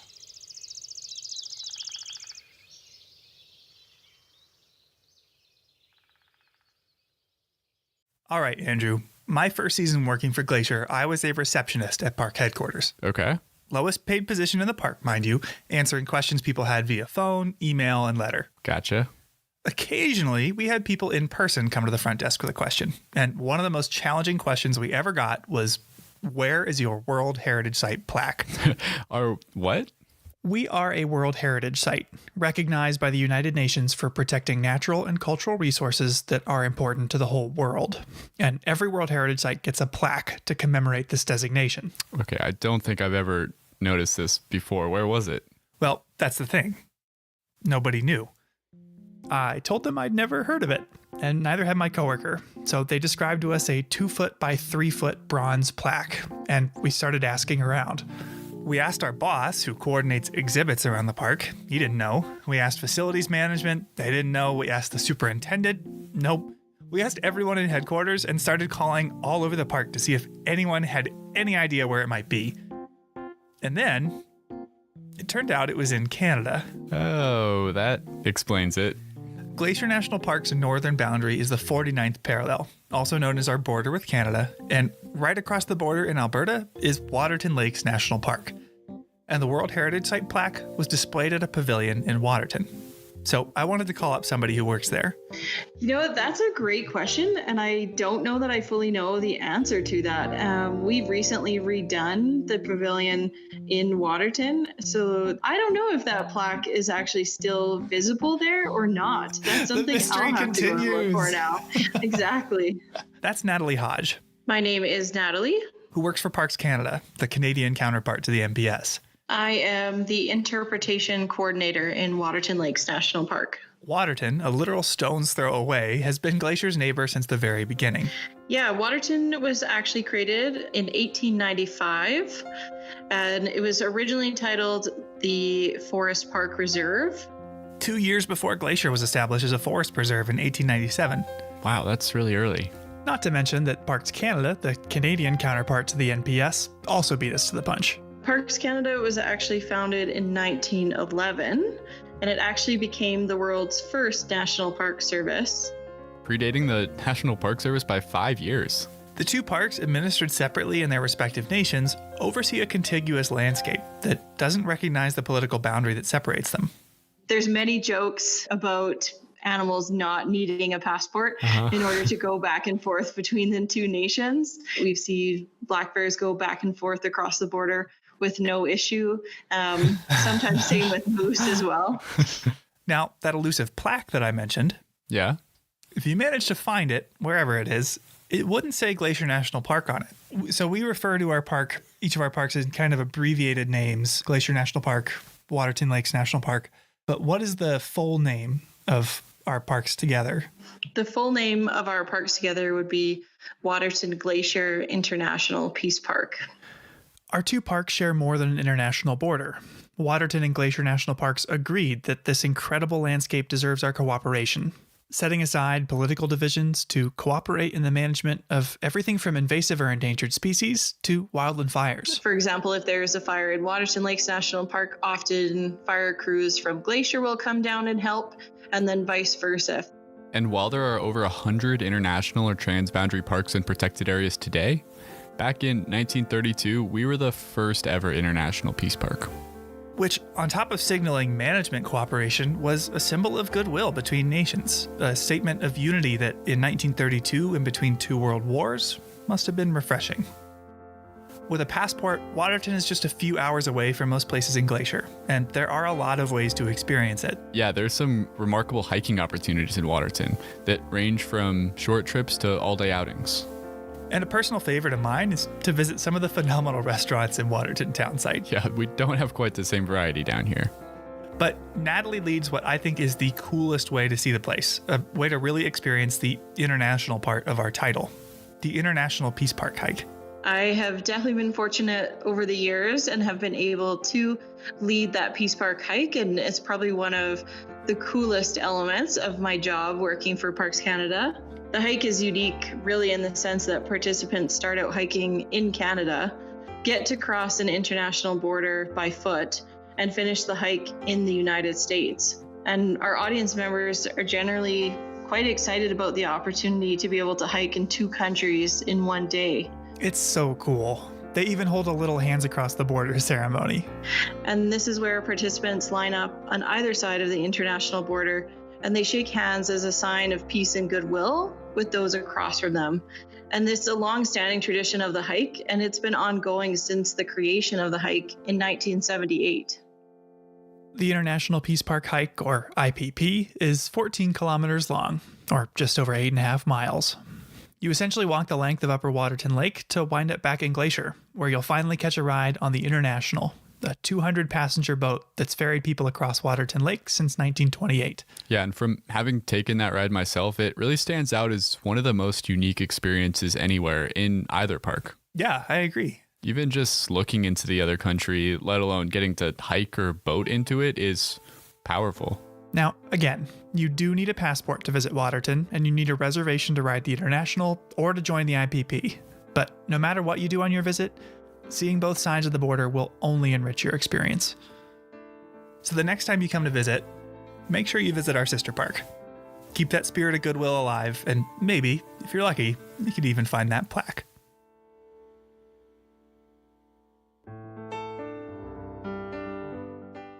Welcome to Headwaters, a Glacier National Park podcast, brought to you by the Glacier National Park Conservancy and produced on the traditional lands of many Native American tribes, including the Blackfeet, Kootenai, Salish, and Gillespie people.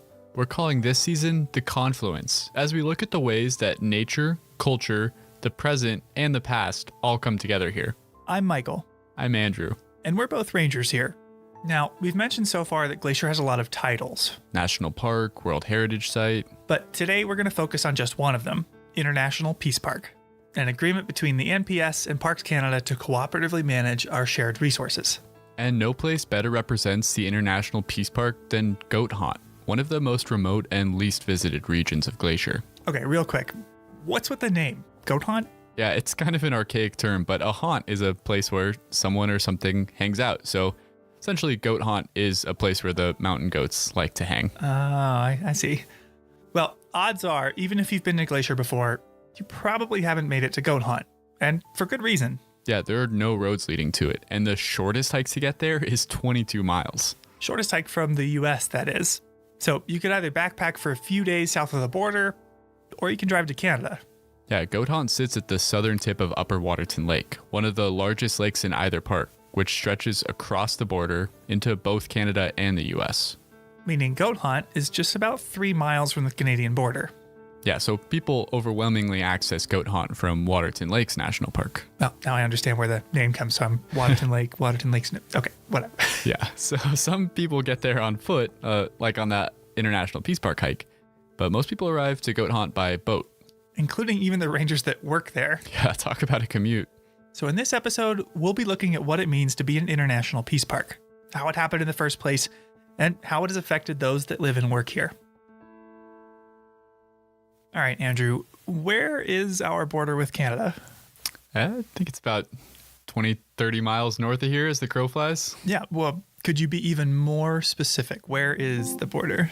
It lies on the 49th parallel. Yeah, exactly. The 49th parallel was first proposed as a border by the Hudson's Bay Trading Company in 1714, which is a story for another day, but it was ultimately adopted by the US and British governments, because at the time, Canada was still under British rule.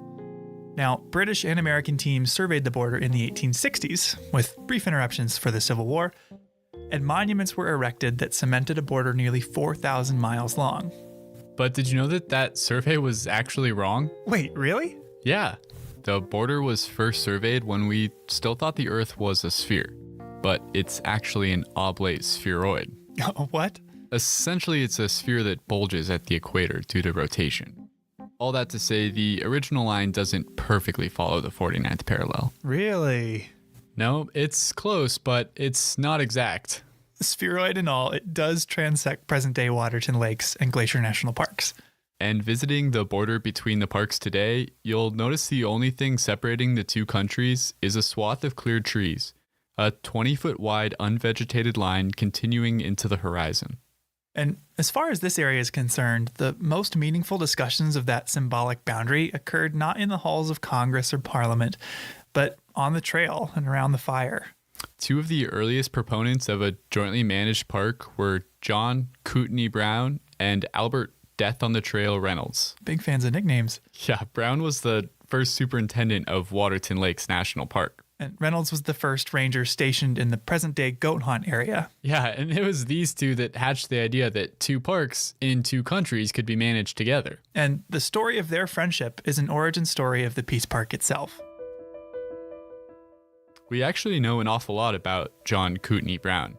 He was raised by his grandmother in Ireland during the Great Famine and led a colorful life after leaving home. He joined the Royal Militia in 1858, but never saw combat.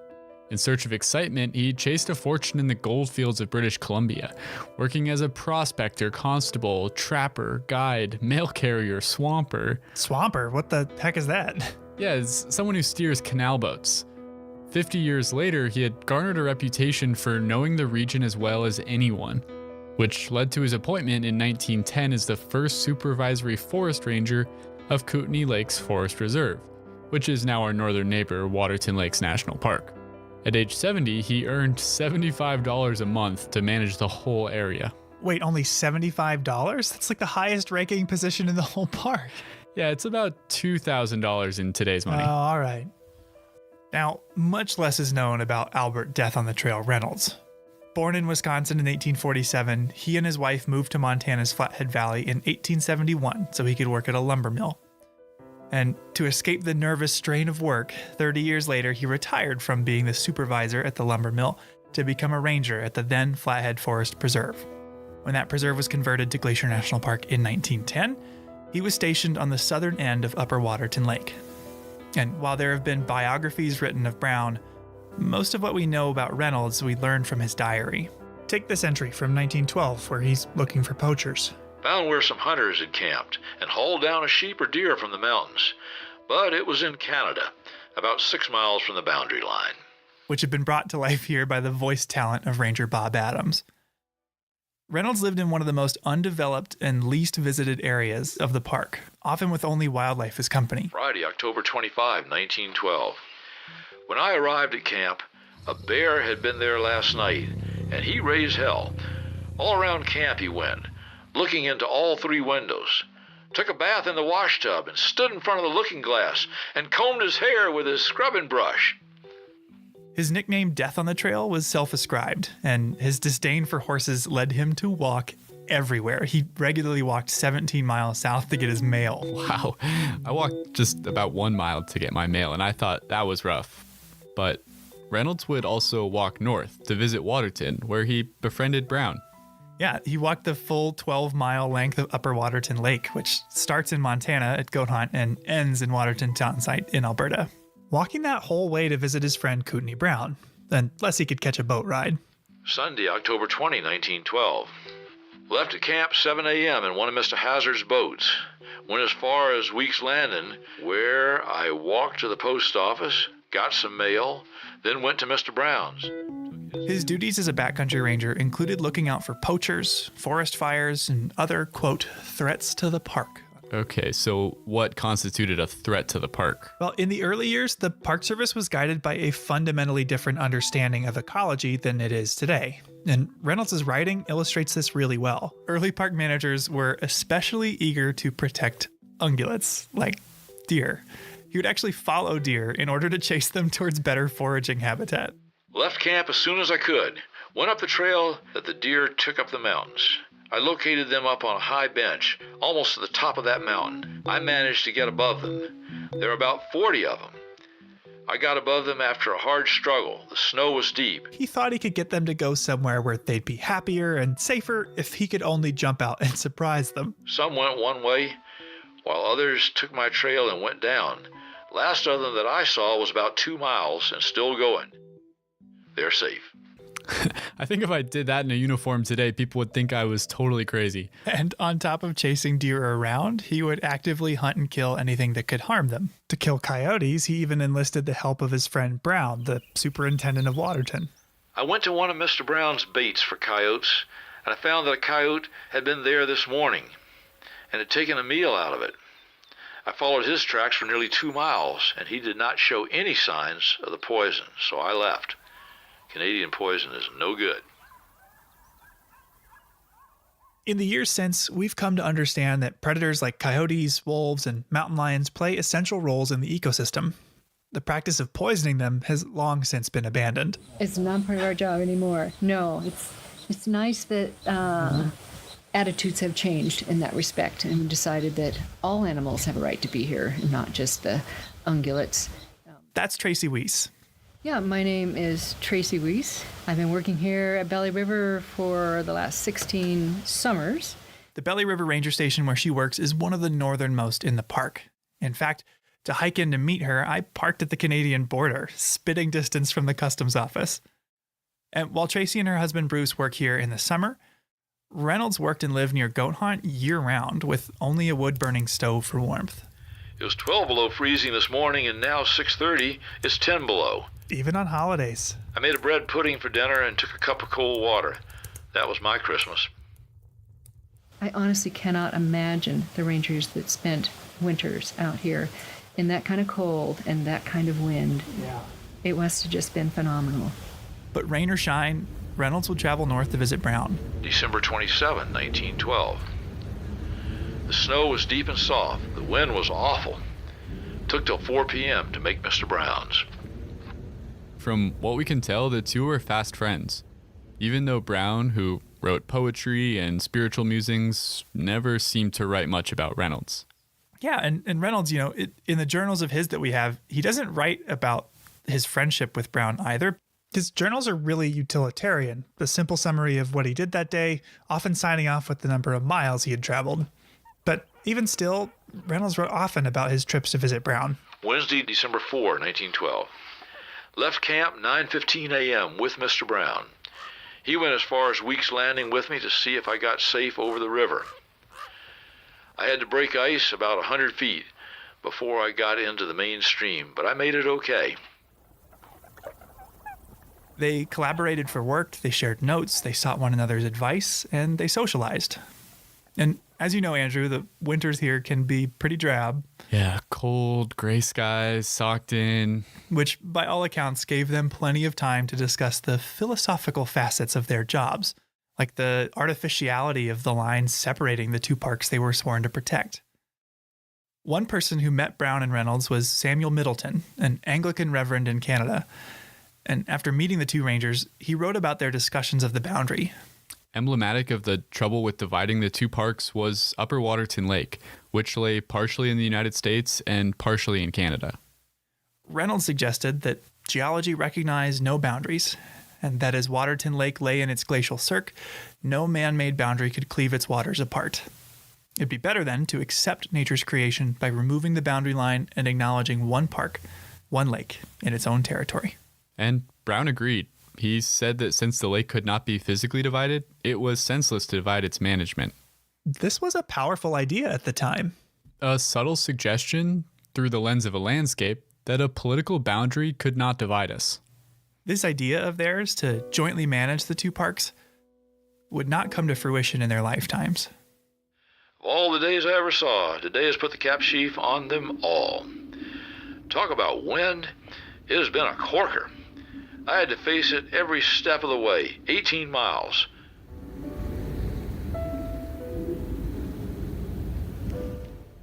"9 p.m., fearful storm raging. Don't know where from and can't open the door to look out. Snow drifts all through the house."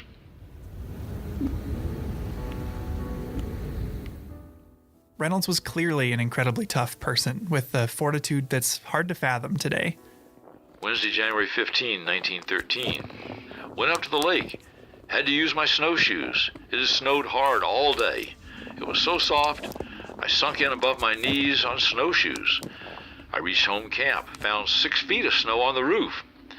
I had to go up and shovel away from the stovepipe before I could build a fire. It took over 3 hours. Did not get it nearly all off. We'll finish in the morning.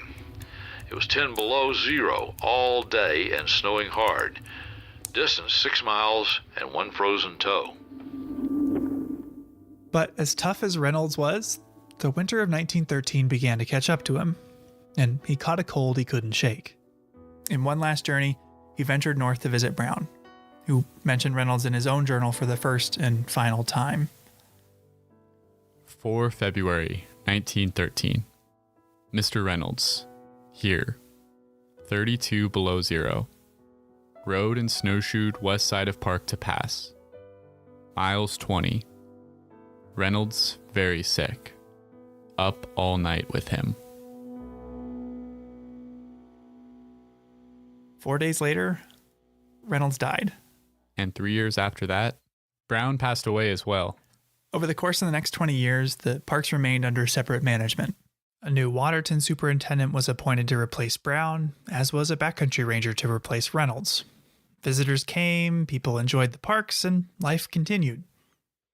But Reynolds and Brown's idea of an international park lived on, because in July of 1931, the local Canadian Rotary Club called a get-together of Montana and Alberta Rotarians to discuss for the first time the creation of an international peace park. And while Reynolds and Brown had entertained the notion, it had never before gained traction. In fact, this would be the first international peace park in the whole world. Yeah, and this new idea was drafted in a resolution by the newly inaugurated president of the local Rotary Club, Samuel H. Middleton. Who just so happens to be the same guy we quoted earlier, who had interviewed Reynolds and Brown about their thoughts on the border. The very same. Now, it's worth noting that Middleton first came to Waterton in search of a summer camp for St. Paul's Indian School, of which he was the principal. One of many schools of its kind that sought to suppress native culture, taking kids from reservations away from their families to boarding schools where they were taught, more or less, how to be white. This policy was called at the time, "Kill the Indian, save the man." Yeah. But acknowledging his racist efforts towards indigenous people, he was an important advocate for the establishment of a peace park. A bill establishing the peace park passed the U.S. Congress in December, and it was echoed by the Canadian government the following year. The details of this new designation were not clear-cut, leaving park managers to decide how they would jointly oversee the two parks. Parks that have evolved a great deal in the years since.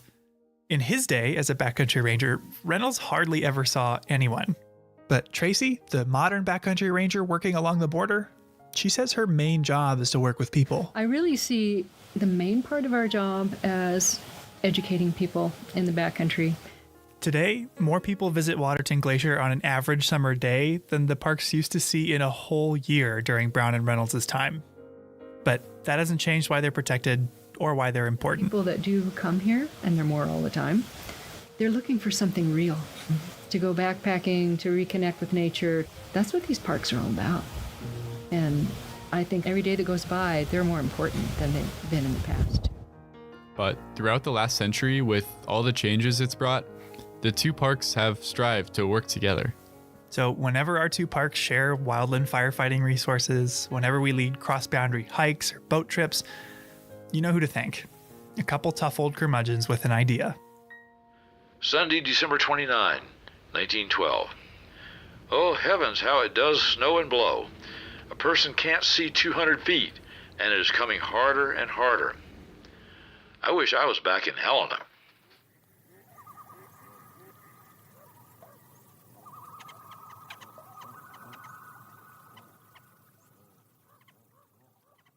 So, Michael, we've been talking about the International Peace Park today. What does Waterton Glacier International Peace Park mean to you? Selfishly, it makes for a pretty awesome place to work.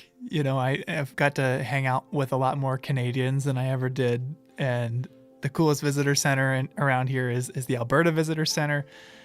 I feel like Wilson from Home Improvement, like peering over the fence at my neighbors, because from a lot of trails in the park, you could actually see Canada. So I think it's pretty unique to be part of that symbol of cooperation as an employee and as a visitor. I totally agree. It's pretty cool when you think about, the ecosystem here, the plants, the animals, even the rivers and lakes. They don't know where the border is. They don't care where the border is. They're just interacting with each other in the way they always have. And to think that we can overcome the challenges of the border to manage this place jointly and to take care of this ecosystem as a whole instead of as two separate parts that are divided, just by a line on a map is a pretty special thing, I think. Yeah, two countries, two parks kind of choosing to work around or to work through a political boundary for the joint management of a place like this is neat. Yeah. And on that note, I think we should move into our next story about how scientists from 2 different countries came together across the border to study some important animals that spend time on both sides of the international boundary. Yeah, but always look back Look in back there. in there. Yeah. And you're good at recognizing ducks. So It's 7 a.m., and Lisa Bate is thinking about ducks. And every year, the weather channelizes things differently. But usually this is really deep on me, the path, like go through. Are they talking about walking through that water? Yeah, duck science, as it turns out, involves a lot of water. So I don't think you're going to be able to do that for safety reasons. So then you just exit and come out. Today we're doing a brood survey, where we'll review the river to see if any of the female harlequin ducks there have new chicks with them. And Becca, since you're going to have to wait for a while, what you could do is just walk up the boardwalk and look for ducks on Avalanche Creek, and then when you're finished, come back down here. Lisa Bate is a wildlife biologist here in Glacier National Park, and one of her projects is to study the park's harlequin ducks. Observing these birds takes a lot of eyes, so Lisa enlists a ton of volunteers to help her collect that data. It's a pretty fun project to be involved with, and as it so happened, all of us in the podcast somewhat independently got involved with it. This year, Michael and I and producers Daniel and Alex have all gone out with Lisa to study the ducks. Michael even ended up pretty wet from his experience. Yeah. If you want to hear that story, you got to go to the Mini Glacier episode. Before we get into the study I did that morning, there's a few things you need to know about harlequin ducks. First, the name. Harlequin ducks are named for the male's breeding plumage, which resembles the makeup of a harlequin, a jester-like character popular in early modern European theater. And harlequin ducks are migratory birds, but unlike most migratory birds, They don't migrate north-south when the breeding season arrives. Instead, because they're sea ducks, they actually migrate east-west. but just because these birds migrate east-west doesn't mean they're not international. How so? I know a bird that migrates north-south, like a robin, will spend time in Canada, the US, and Mexico, but if you migrate straight west of here, you'll just hit ocean, not Canada. Yeah, it turns out the migration path isn't quite straight west. Check out this map of one duck Lisa tracked. Oh, wow. Spent part of the year in Washington, part in British Columbia, part in Glacier, and part in Waterton Lakes National Park. The next thing you need to know is that these birds love whitewater. They feel right at home in crashing surf and fast-running creeks, and that's part of the reason why they're so hard to study. And the last thing you need to know is that harlequin ducks are very loyal. Extremely loyal. As far as we know, the females only nest on the streams where they were born, their natal streams. Though we've banded nearly 300 harlequins in Montana thus far, we have yet to document a breeding female dispersing to a stream other than her natal stream to reproduce. Well, what if something happens to the natal stream? Yeah, that's kind of what makes them such a sensitive species. They seem to not be able to just find a new home. I think this is one of the leading reasons that harlequins are a species of concern. Their range has shrunk. We used to have harlequins in Colorado and many streams in Idaho and Montana, and we no longer have for a variety of reasons. And right now, I think it's highly unlikely that those streams would ever be repopulated unless we can document that females will disperse to other streams. It's not just streams they're loyal to. I asked Lisa if the ducks are loyal to a particular mate as well. If you asked me that question at the beginning of this study, I would say very loyal. The first 3 years of this study, we just saw incredible, I think 100% mate fidelity. Since then, we have seen some so-called divorces, but I'm working on a paper with some Canadian biologists, and they just documented a female with a certain mate 1 year, the next 2 years with a different mate, and then in the 4th year, she returned to that original mate. So we know that sometimes things happen, we don't know why. And if a duck's mate dies? We've documented times when the female died, and the males have already migrated back to the coast, but the following years, those single males will come back here looking for those females. And we've seen 3, possibly 4 males return looking for their females. I assume that's what they're doing. And we have one male who I know now has returned 3 years in a row, always single, never with another female, and never with the original female. and we just assume that that female has died. I can picture the Hallmark movie now. Lonely duck wintering on the coast and spending the summer searching the Rocky Mountains for his missing mate, looking for a love he'll never find. And Lisa told me that there's about 33% more males than females on the wintering grounds. So these single males are pretty unlikely to find a new mate. At the beginning of her research, Lisa didn't really know how many ducks there were here. When I first started this project, I thought maybe there were 40 pairs of harlequins throughout the whole park. And you can't tell because they look identical. It wasn't until we started putting colored bands on them that we realized that we had more ducks just on Upper McDonald Creek drainage alone than we realized. So to tell individuals apart, you've got to catch them and put a unique band on their leg. Biologists have developed lots of ways to safely catch birds, but none of them could really account for the challenges of dealing with a bird whose preferred habitat is whitewater. In the spring, when both males and females are in Glacier, the water on the creeks here is dangerously high and fast.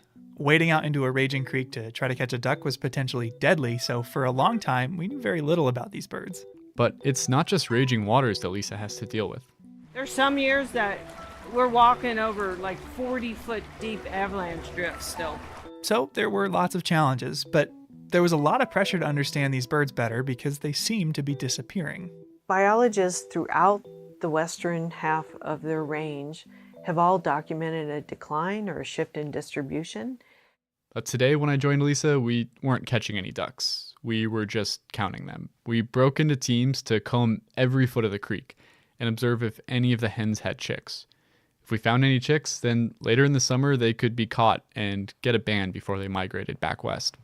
But this wasn't just walking down a trail. To stay along the stream was a lot of bushwhacking.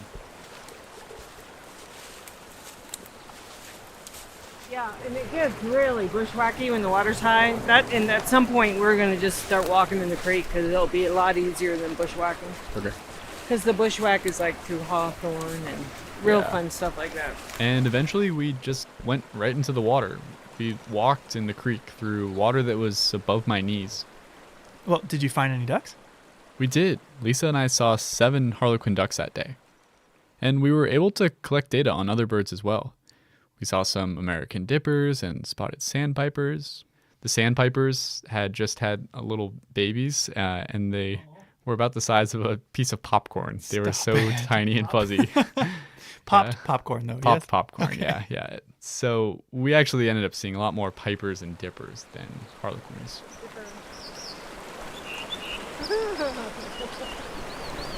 What is that? Yeah.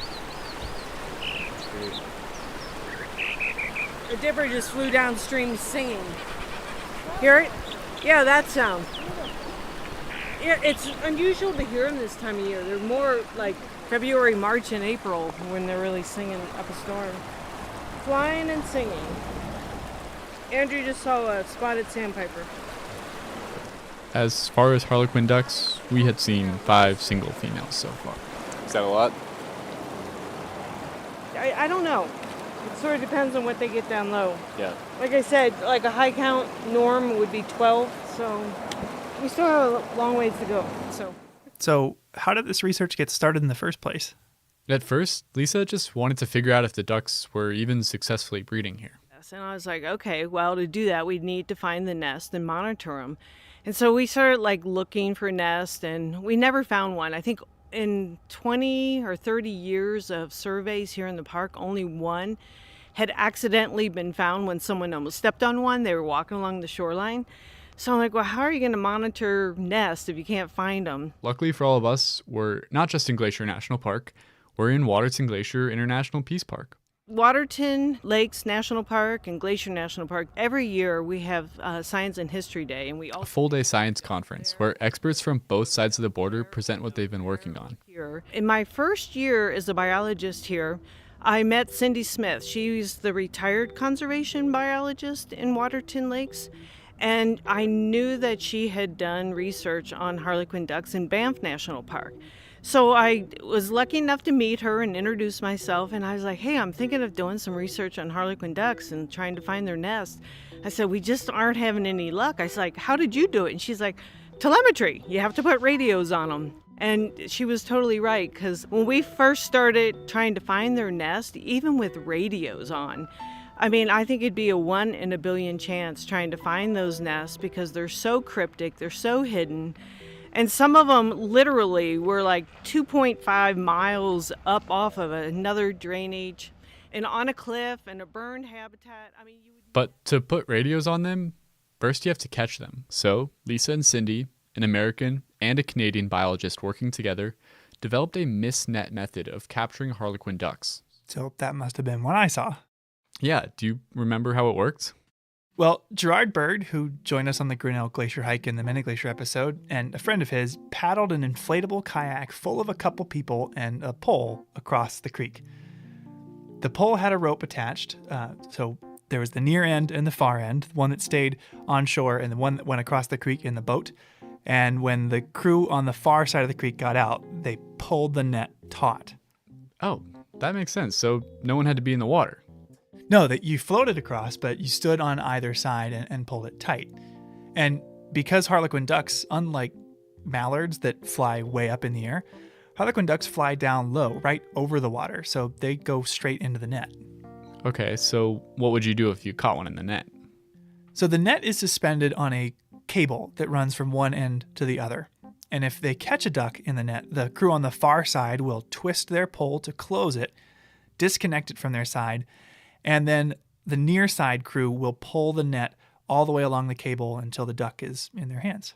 And then they can handle it on shore without having to get into the water. Yeah, precisely. So what was your job then? Oh, I had a really critical, a very important duck catching job. Oh, yeah? What was that? I sat probably a half mile up the road just looking at the creek with binoculars to see if ducks were coming. Okay, that sounds pretty important. How many ducks did you see? None. Well, okay, no, I saw mallards and I saw some mergansers. I saw mergansers, but no harlequins. They didn't come down the creek that day. Well, hopefully you still felt useful. I did for all the lofty ambitions I had of catching a duck that day. Lisa valued all the effort we put in. Lisa reminded me that even if you don't find any ducks, knowing that they're not there is useful data for her too. People get disappointed when we don't see many ducks or zero ducks, and I always remind people that 0 is a real number too. It's a sad number, but it's an important number. And even though you didn't see any ducks that day, this method has been incredibly successful here. We have not had any serious injuries to any people, and we have not had any injuries or mortalities to any of the birds. And we have probably captured 250 birds now. Do Lisa and Cindy still work together? Yeah, they do. In fact, Lisa spoke really glowingly of their collaboration. Cindy Smith has been a mentor of mine for years. She's amazing, even though she's retired. As she told me, she's retired from bureaucracy, not biology. So I've worked with her on a number of publications, and she still mentors me on several projects. That's a real Peace Park success story. And the success isn't just with the science they've done. We're not just colleagues, she's become a very close friend. A friendship that's been able to thrive across the international border.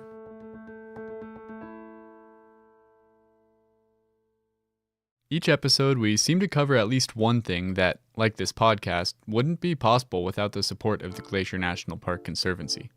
With the help of some friends over there, we got the number of Executive Director Doug Mitchell and decided to call him up out of the blue to ask about these projects. For this episode, we wanted to ask him about a very special bird.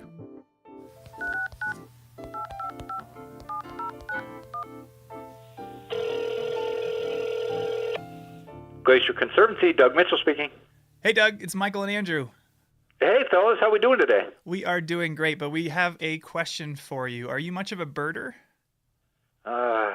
I am not much of a birder, but I am anxious to learn. Okay, well, we've got a great little bit of audio trivia for you. We're going to play a bird call and want to see if you can guess who that call might belong to. Okay, I'm up for it. I'm ready. All right, here we go.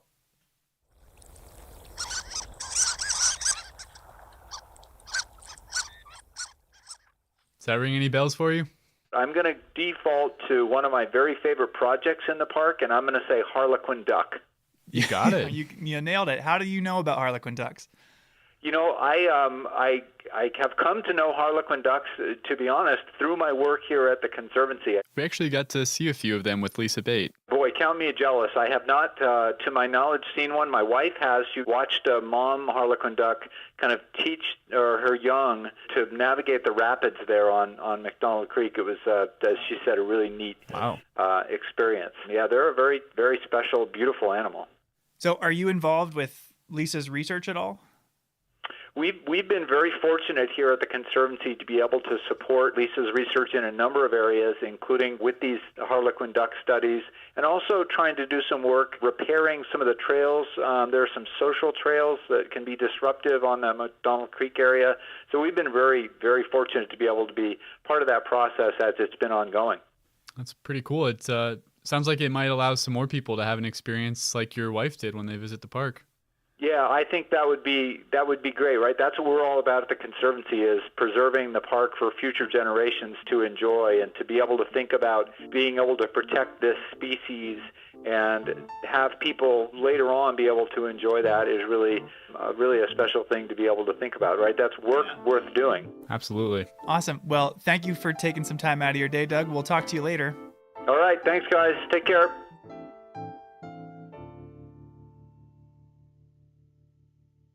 So, Andrew, neither of us grew up in Montana, right? That's correct. I actually grew up in Washington State. Yeah, and I grew up in Ohio. So the fact that we not only met, but became friends is something that just flat out never would have happened if it weren't for Glacier. Absolutely. Over the course of a year, this place serves as an intersection of people all over the world. A couple years ago, I was working as a ranger up at Logan Pass, and a guy asked me if I was the same Andrew who had refereed his kid's soccer game like 6 years ago. What? And I was. No way. So the Peace Park provides a unique opportunity to meet other people and experience cultures on both sides of the U.S.-Canada border. Just by virtue of having the Alberta Visitor Center near the west entrance here, we've had the chance to meet and befriend a lot of Canadians over the years. From the little things like celebrating Canada Day on July 1st to having them go out of their way to get me Canadian candy, ketchup chips, or Fruitopia that you can't find down here. The International Peace Park is like a confluence of two countries coming together into one unique thing. I mean, it's a lot of fun. And just in this episode, we've heard a few examples of employees befriending their counterparts from across the border. But I want to close us out today by meeting some folks that took the whole cross-border friendship thing to the next level. You know, I would say we got the full story from the Peace Park perspective. Meet Justin and Kim. Yeah, I'm Justin McEwen. And I'm Kim McEwen. We're currently at our home in Calgary, Alberta, Canada. Some Canadians? Well, yes and no. I'm from Ohio. And I grew up in the prairies of Canada in Saskatchewan. Oh, I see where this is going.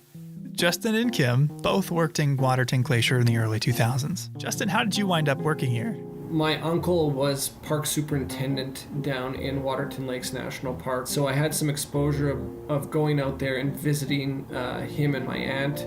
It was a job and lifestyle that appealed to me at sort of a younger age. Appealing enough that around the time he went to college, or university as they call it up there, he got a job with Parks Canada. Started at Elk Island National Park and then moved down to Waterton Lakes. What did he do at Waterton? He was an interpretive ranger just like we were, leading guided hikes, campground programs. You know, I can probably look back on it and say it was like the best job I ever had. And Kim, how did you wind up working here? So my dad decided to come out and play park ranger from Ohio. I missed him and I came out to work for the boat company in 2003, the year before Justin and I met. What was the name of the boat that you captained? What is the name of the boat? The Morning Eagle is on Lake Josephine, and on Swift Current Lake is Chief Two Guns. Oh, so she worked at Many Glacier. What is memorable specifically about the job of being a boat captain? If I think back now, like, it seems like it should have been a more difficult job than it was. It didn't feel difficult to drive these boats, and I really enjoyed like giving the talk on the boat, and I liked making people laugh. You're getting sometimes to show people bears for the first time, and the hotel there employed a lot of young people, and so you're just around a lot of other basically university-aged people. It's like summer camp for adults. I think they call it college down in the United States, dear. Been Canadianized. And they actually met at work. We actually met on the boat dock at Many Glacier.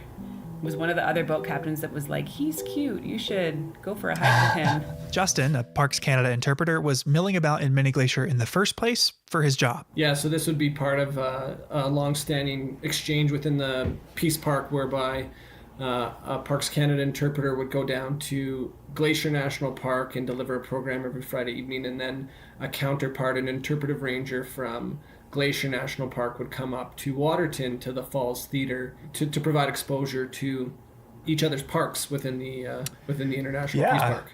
But work wasn't the only reason he wanted to go to Glacier. Pretty soon after, I think I invited myself to come for a hike with Justin in Waterton. And yeah, after that first hike, it was basically like, it was a thing. It was the start of a relationship. Well, that's adorable. And not your typical workplace romance. The two parks brought them together, but they're from two different countries. Long distance is hard enough without a border in between you. How did that even work? Well, as you can imagine, it did make it tough, but they were able to find a way. So how long did you do the distance thing? We dated cross-border for 7 years. Kim worked as a teacher on the Blackfeet Reservation living in East Glacier, and Justin could find year-round, off and on work in Waterton. Okay, that's only a few hours apart. So relatively close, but they still crossed the border a lot, to the point where Customs and Border Patrol got to know them by name. I'm wondering, when you started seeing each other, how normal in your brain was the idea of dating somebody from another country? It became quite normal. I mean, it definitely took a while, like figuring out the differences between the two countries in the early stages of dating. I remember at one point making Justin a little paper dictionary, translating Canada speak into America speak. And then Justin made me like his edition. So I think I had put things on there like, it's a beanie, but you call it a toque for a winter hat. And I don't remember that, to be honest, but I know you've so mentioned there were like this before. lots of things like that. And eventually it just kind of melded into like, this is normal. Like my Ohio accent kind of became a Canadian accent, although in Canada for a long time, they still thought I talked like an American, but my American family would like make fun of me when I came home because I was speaking like a Canadian. Yeah. So they made it work for years. But as time wore on, crossing the border to see one another grew more and more cumbersome. We sort of recognized the fact that we were dealing with an international border, and it was really cramping our relationship style. Yeah. And one way to remedy that would be to put a ring on it. And plans were afoot. You know, I realized like I wanted to ask this girl to marry me. Somebody was kind of getting impatient at some point in time. They're not thinking it was actually going to happen. So we went out on a hike some evening, sort of on the shoulder of Galway Mountain in Waterton. So it's up the Red Rock Road, and sort of found this little offshoot. Had a great view of the valley. You know, asked Kim to marry me, and obviously she said yes. So they found a local justice of the peace that liked hiking, and they hiked up Avian Ridge in Waterton with a few friends and got married. We have that date. That's our proper wedding anniversary, and we have that date stamped on the inside of our rings. And yeah. The following year, they had a full-blown ceremony in Waterton with family coming from all over. Although it was September in Alberta, so the weather was a bit of an adjustment for some. My grandmother actually came from Florida, and the wedding was in the fall, and she like moved to Florida because she does not like the cold, and my uncle as well, so he kind of had brought her. And I know that he had to go to the drugstore in Pincher Creek that morning and buy her long johns that she could wear under her dress clothes because she was too cold in Canada. It was like 50 or 60 degrees. It was a nice day as far as we're concerned, right? And I, for one, learned a thing or two about Canadian weddings. Yeah? Like what? So they ask a family member or close friend to preside over the event instead of a DJ or MC. And they have something called midnight lunch, essentially a full-blown late-night snack. People eat at the reception, then they get up for dancing and drinks, and then a little while later, bam, poutine. Okay, that sounds really good. Yeah, but what Kim and Justin did the best, I think, was the dessert. We didn't have cake at our wedding. We had pie. We had like a variety of pies, but our wedding pie that we cut into was apple, Saskatoon, huckleberry, and it was apples to signify Ohio, and Saskatoon berries to signify Saskatchewan, and huckleberries to signify the Peace Park. And so that was the kind of pie that we cut into as like our ceremonial cake cutting. Oh, that's something else. Today, 16 years after they met at the boat dock in Many Glacier, Kim and Justin are raising a family together in Calgary. So not too far away. Right, close enough to visit. Now, we have spent a lot of time talking today about how the International Peace Park recognizes that the landscape we share knows no boundaries.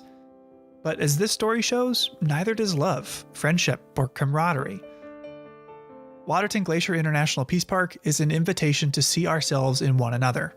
A much needed reminder to see not our differences, but the things that we share. Justin and Kim lived this firsthand in a way more dramatic than most of us ever will. So I was curious, what does the designation International Peace Park mean to both of you? I think it is a place that you can sort of leave jurisdictions and politics behind to some degree or another and focus on this sort of contiguous landscape. I don't know, to me it means family, you know. If it wasn't for the International Peace Park, we wouldn't be a family. To see what the International Peace Park means to you? Well, you'll just have to come find out.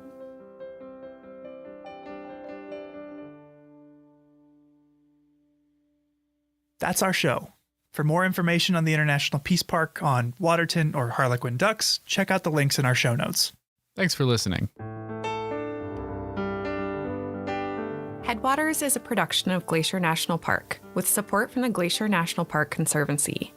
The show was written and recorded on traditional native lands. Andrew Smith and Michael Feist produced, edited, and hosted the show. Ben Cosgrove wrote and performed our music. Alex Stilson provided tech support. Quinn Feller designed our art. Renata Harrison researched the show. And narrated the credits. Lacey Kowalski was always there for us. And Daniel Lombardi and Bill Hayden were the executive directors. Support for this show comes from the Glacier National Park Conservancy. The Conservancy works to preserve and protect the park for future generations. We couldn't do it without them, and they couldn't do it without support from thousands of generous donors. If you want to learn more about how to support this podcast or other awesome Conservancy projects, please go to their website at glacier.org. Of course, you can always help support the show by sharing it with everyone you know, your friends, your family, your dog, and also leave us a review online. Special thanks this episode to Natalie Hodge and our friends at Waterton Lakes National Park, Tracy Weiss, Bob Adams, Lisa Bate, Diane Sine, and Kim and Justin McEwen.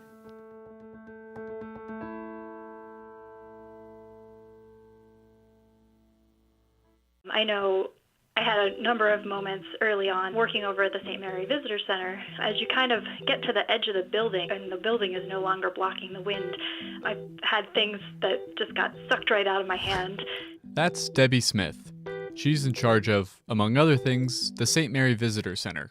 You know, it's also funny, we'll often get these high wind warnings. I think it was for 40 to 50 mile an hour gusts and maybe even as high as 85. And I've told people that don't live around here that that's our weather forecast, and they're like, oh no, that can't possibly be right. You know, you couldn't possibly have wind that high, but we do. How does wind affect people's experience when they're visiting the St. Mary area? Partly it's just about the sort of obvious things like making sure their tents don't blow away and making sure when you're eating lunch that you have, you know, a hold of everything that you brought with you. And then there's also being able to see what the park is like, and whether it's seeing St. Mary Lake on a day that it's really windy with huge white caps.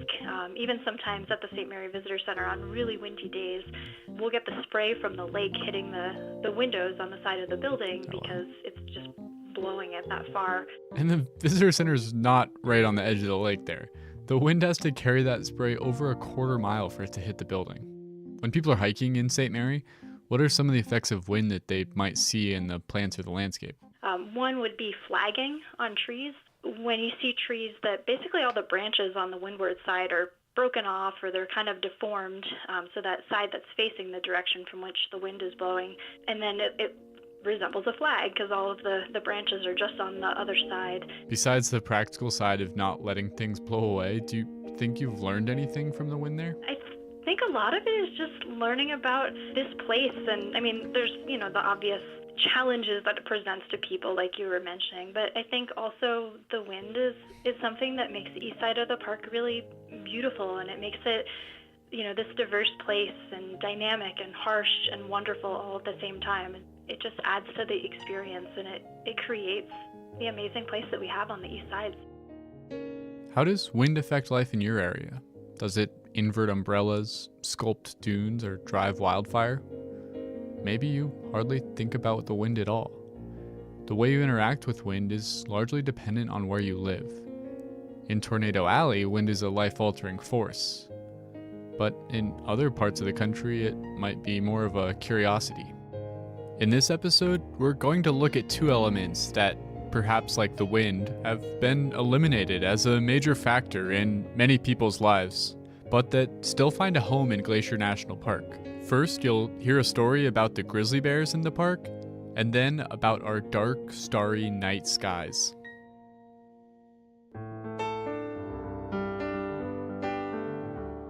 Welcome to Headwaters, a Glacier National Park podcast, brought to you by the Glacier National Park Conservancy and produced on the traditional lands of many Native American tribes, including the Blackfeet, Kootenai, Salish, and Kalispel people.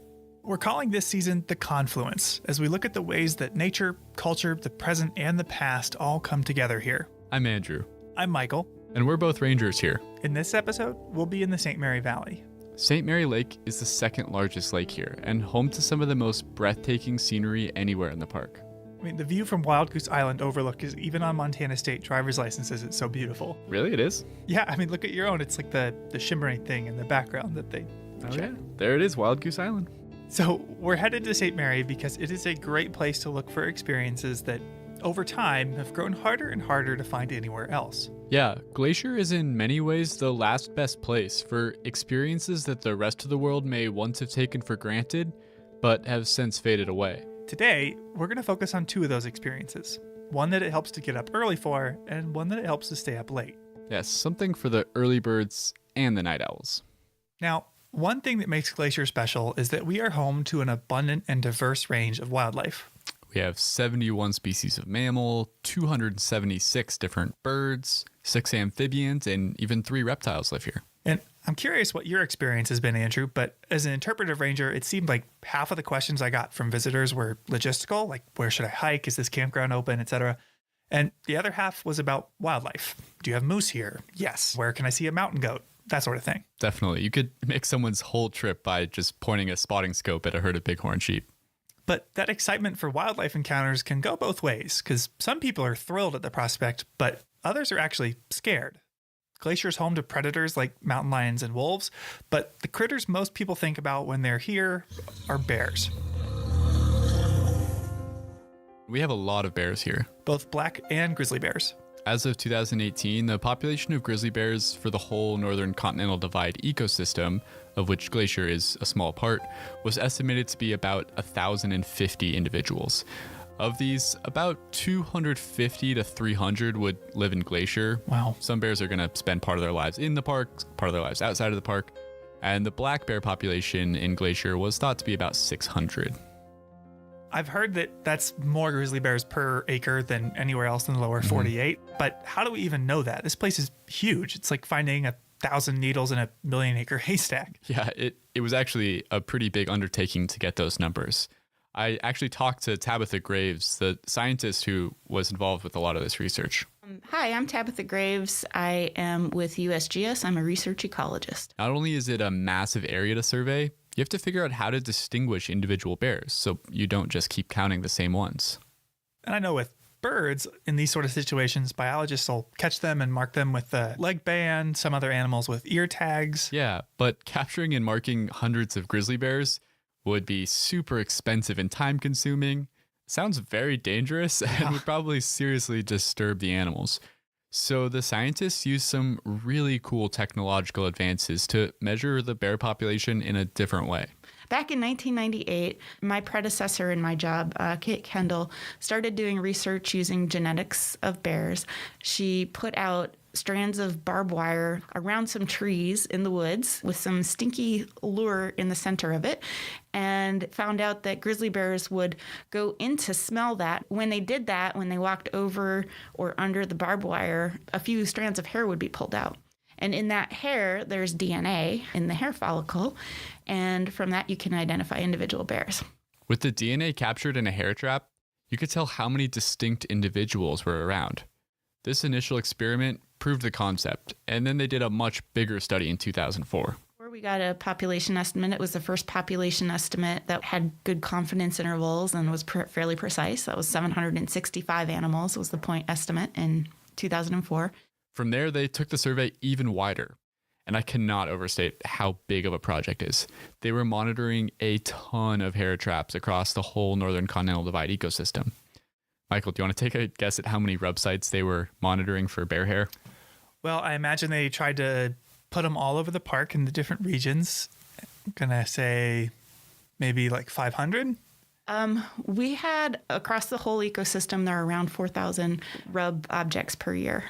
4,000? Holy crap, that's a lot. Yeah, and Tabitha told me that this genetic data is useful for a lot more than just those population surveys. That's the cool thing about having genetic data is that you can not only identify individual bears, but you can actually see who's related to who. For instance, they found that one male grizzly bear that had 101 descendants. So that included his offspring, his grand cubs, and his great-grand cubs. So how's the population doing now? It actually seems like it's still growing, even in Glacier National Park, which Tabitha said is good news. Well, we were actually surprised that the population was still growing in Glacier Park because the protections have been so strong here for so long. We thought it was possible that it would just be completely stable. Because bears have larger home ranges, it could be that changes that are going on the Blackfeet Reservation or the Whitefish Range are also influencing the number of bears here. Wow, that's amazing. But it makes it all the more frustrating that I haven't seen any in the park this summer. I saw one really early in the spring, but once summer started, I just haven't been able to find them. Have you been out looking for them? Yeah, I've driven all over. I did a ton of biking and day hiking. I've gone backpacking collectively for nearly 20 days so far, and no bears. Wow, that's pretty bad luck. So as a last-ditch effort, I thought I'd go to St. Mary. Along St. Mary Lake is a stretch of open meadows called Two Dog Flats, a place where in the past I've seen bears before. Yeah, me too. It's great habitat. And a common piece of wisdom is that if you want to see wildlife, it helps to get up early. So this morning I left the house around 5. Really early. Let's get this over with. That's especially true in the summer when it gets hot in the middle of the day. Wildlife like bears are going to be more active around dusk and dawn. Exactly. So with that in mind, I drove over to St. Mary from the west entrance, a nearly 2-hour drive to make it there before sunrise. Before sunrise? Yep. You don't have the reputation of being No, I'm not very much of a morning person. There it is.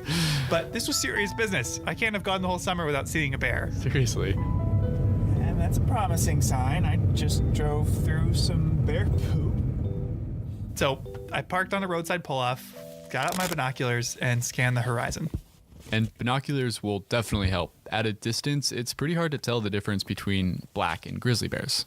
So there's 8 species of bears in the world, and brown bears, grizzly bears, Kodiak bears are all the same species.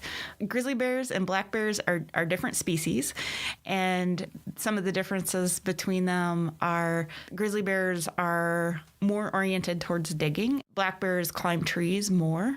One of the most common misconceptions is that black bears are all black and that grizzly bears are all brown. The truth is we have brown black bears, black grizzly bears, and they're examples of both species that are cinnamon or blonde here in the park. So don't rely on the fur. Look for physical characteristics. Tabitha mentioned that grizzly bears like to dig. That means they have huge shoulder muscles that give them a really pronounced hump on their back. Black bears, on the other hand, spend a lot of time climbing trees, which gives them really strong hindquarter muscles and gives them a nice big rump. And there are other little things to look for too. Grizzly bears have longer claws, black bears have a straighter snout. But to use any of this information, you have to find a bear in the first place, which was something after an hour I had not managed to do. Well, the first thing I've seen that isn't a bush is a deer bounding through the field. You didn't find any bears there? No. How long did you wait? 3 hours. Oh, wow. I'm parked like on top of a pile of bear poop. So I know that they come through here, but there's been nothing. But I didn't want to throw in the towel that easy. Just a few miles away, the trail to Otokomi Lake started, a trail I've also seen a bear on. So I decided to try my hand at seeing a bear while hiking. And with very high hopes of seeing bears earlier in the summer, I interviewed one of Glacier's resident bear experts. Could you introduce yourself? Sure. Well, Michael, I'm Bob Adams, and I have been here in Glacier as a seasonal ranger for specifically 44 seasons before this. Bob is a legend in Glacier. After serving in the military, he came to Glacier on a whim in 1966, went on a day hike to the Sperry Chalet, and wound up meeting his now wife, Carolyn. And I did a lot of hiking up to Sperry. In fact, I packed a half-gallon ice cream solid with dry ice and packed it up to Sperry. I think that's the only reason that Carolyn and I ended up together. I don't know. That ice cream? The ice cream, you betcha. More or less, he's been here ever since, wearing a variety of hats. He's staffed entrance stations, campgrounds, done law enforcement, but has spent most of his time as the lead bear management ranger in Many Glacier. I haven't counted up exactly the number of years, but it's been about 25 to 30, I would say, as bear management ranger at Many. A job that often entails direct contact with bears, even deciding if a trail needs to be closed for bear danger. But to hear him say it, the job is mostly about people. My emphasis is in meeting the public and trying to educate the public every day on the trail about bear safety, certainly, and safety around large animals, and safety in regard to other environmental hazards of the park. I figured he'd be the perfect person to ask about how to safely see a bear on trail. The ideal situation, in my estimation, for seeing a bear, black bear grizzly, is when it's way more than 100 yards away from you, up in a hillside or down in a valley. It's a pretty exciting experience to get that chance and have a few minutes to stop and look and get out your binoculars. Seeing wildlife from a safe distance is obviously the best scenario for all involved. Seeing animals up close can be a different story. Moose are very large animals, maybe 1,000, 1,100 pounds with a brain the size of a walnut. I mean, nothing could go wrong, I'm sure. So, anyway. If you're in its personal space, any animal, or person for that matter, will respond more dramatically. So, keeping wildlife at a distance is step one. In fact, park guidelines state that you should stay 25 yards from herbivores like deer and mountain goats, and 100 yards from predators like bears. Which is easier said than done. On a lot of trails in the park, it's pretty rare to be able to see anything, let alone a bear, from 100 yards away. Twists and turns in the trail mean trees and rocks can block your view. Exactly. And while it's never ideal to be up close and personal with a bear, the worst case scenario is to surprise one, something you can easily imagine happening around a blind corner. So the best thing to do while hiking is to regularly let them know you're there. To minimize the likelihood of encountering a bear or surprising a bear is to make noise when you travel. That means using your voice to call out. It's not conversation. People say, oh yeah, we're talking. We go, okay, sometimes your conversation carries quite a distance if the wind is blowing, but usually it does not. Coming through. Bears have an incredible sense of smell. They are believed to be able to smell things from over a mile away, but their sense of hearing is about as good as ours. I, in Glacier Park, am just obnoxiously known for my presence, I guess. Every 50 yards or so, I'll shout out, especially around a blind corner where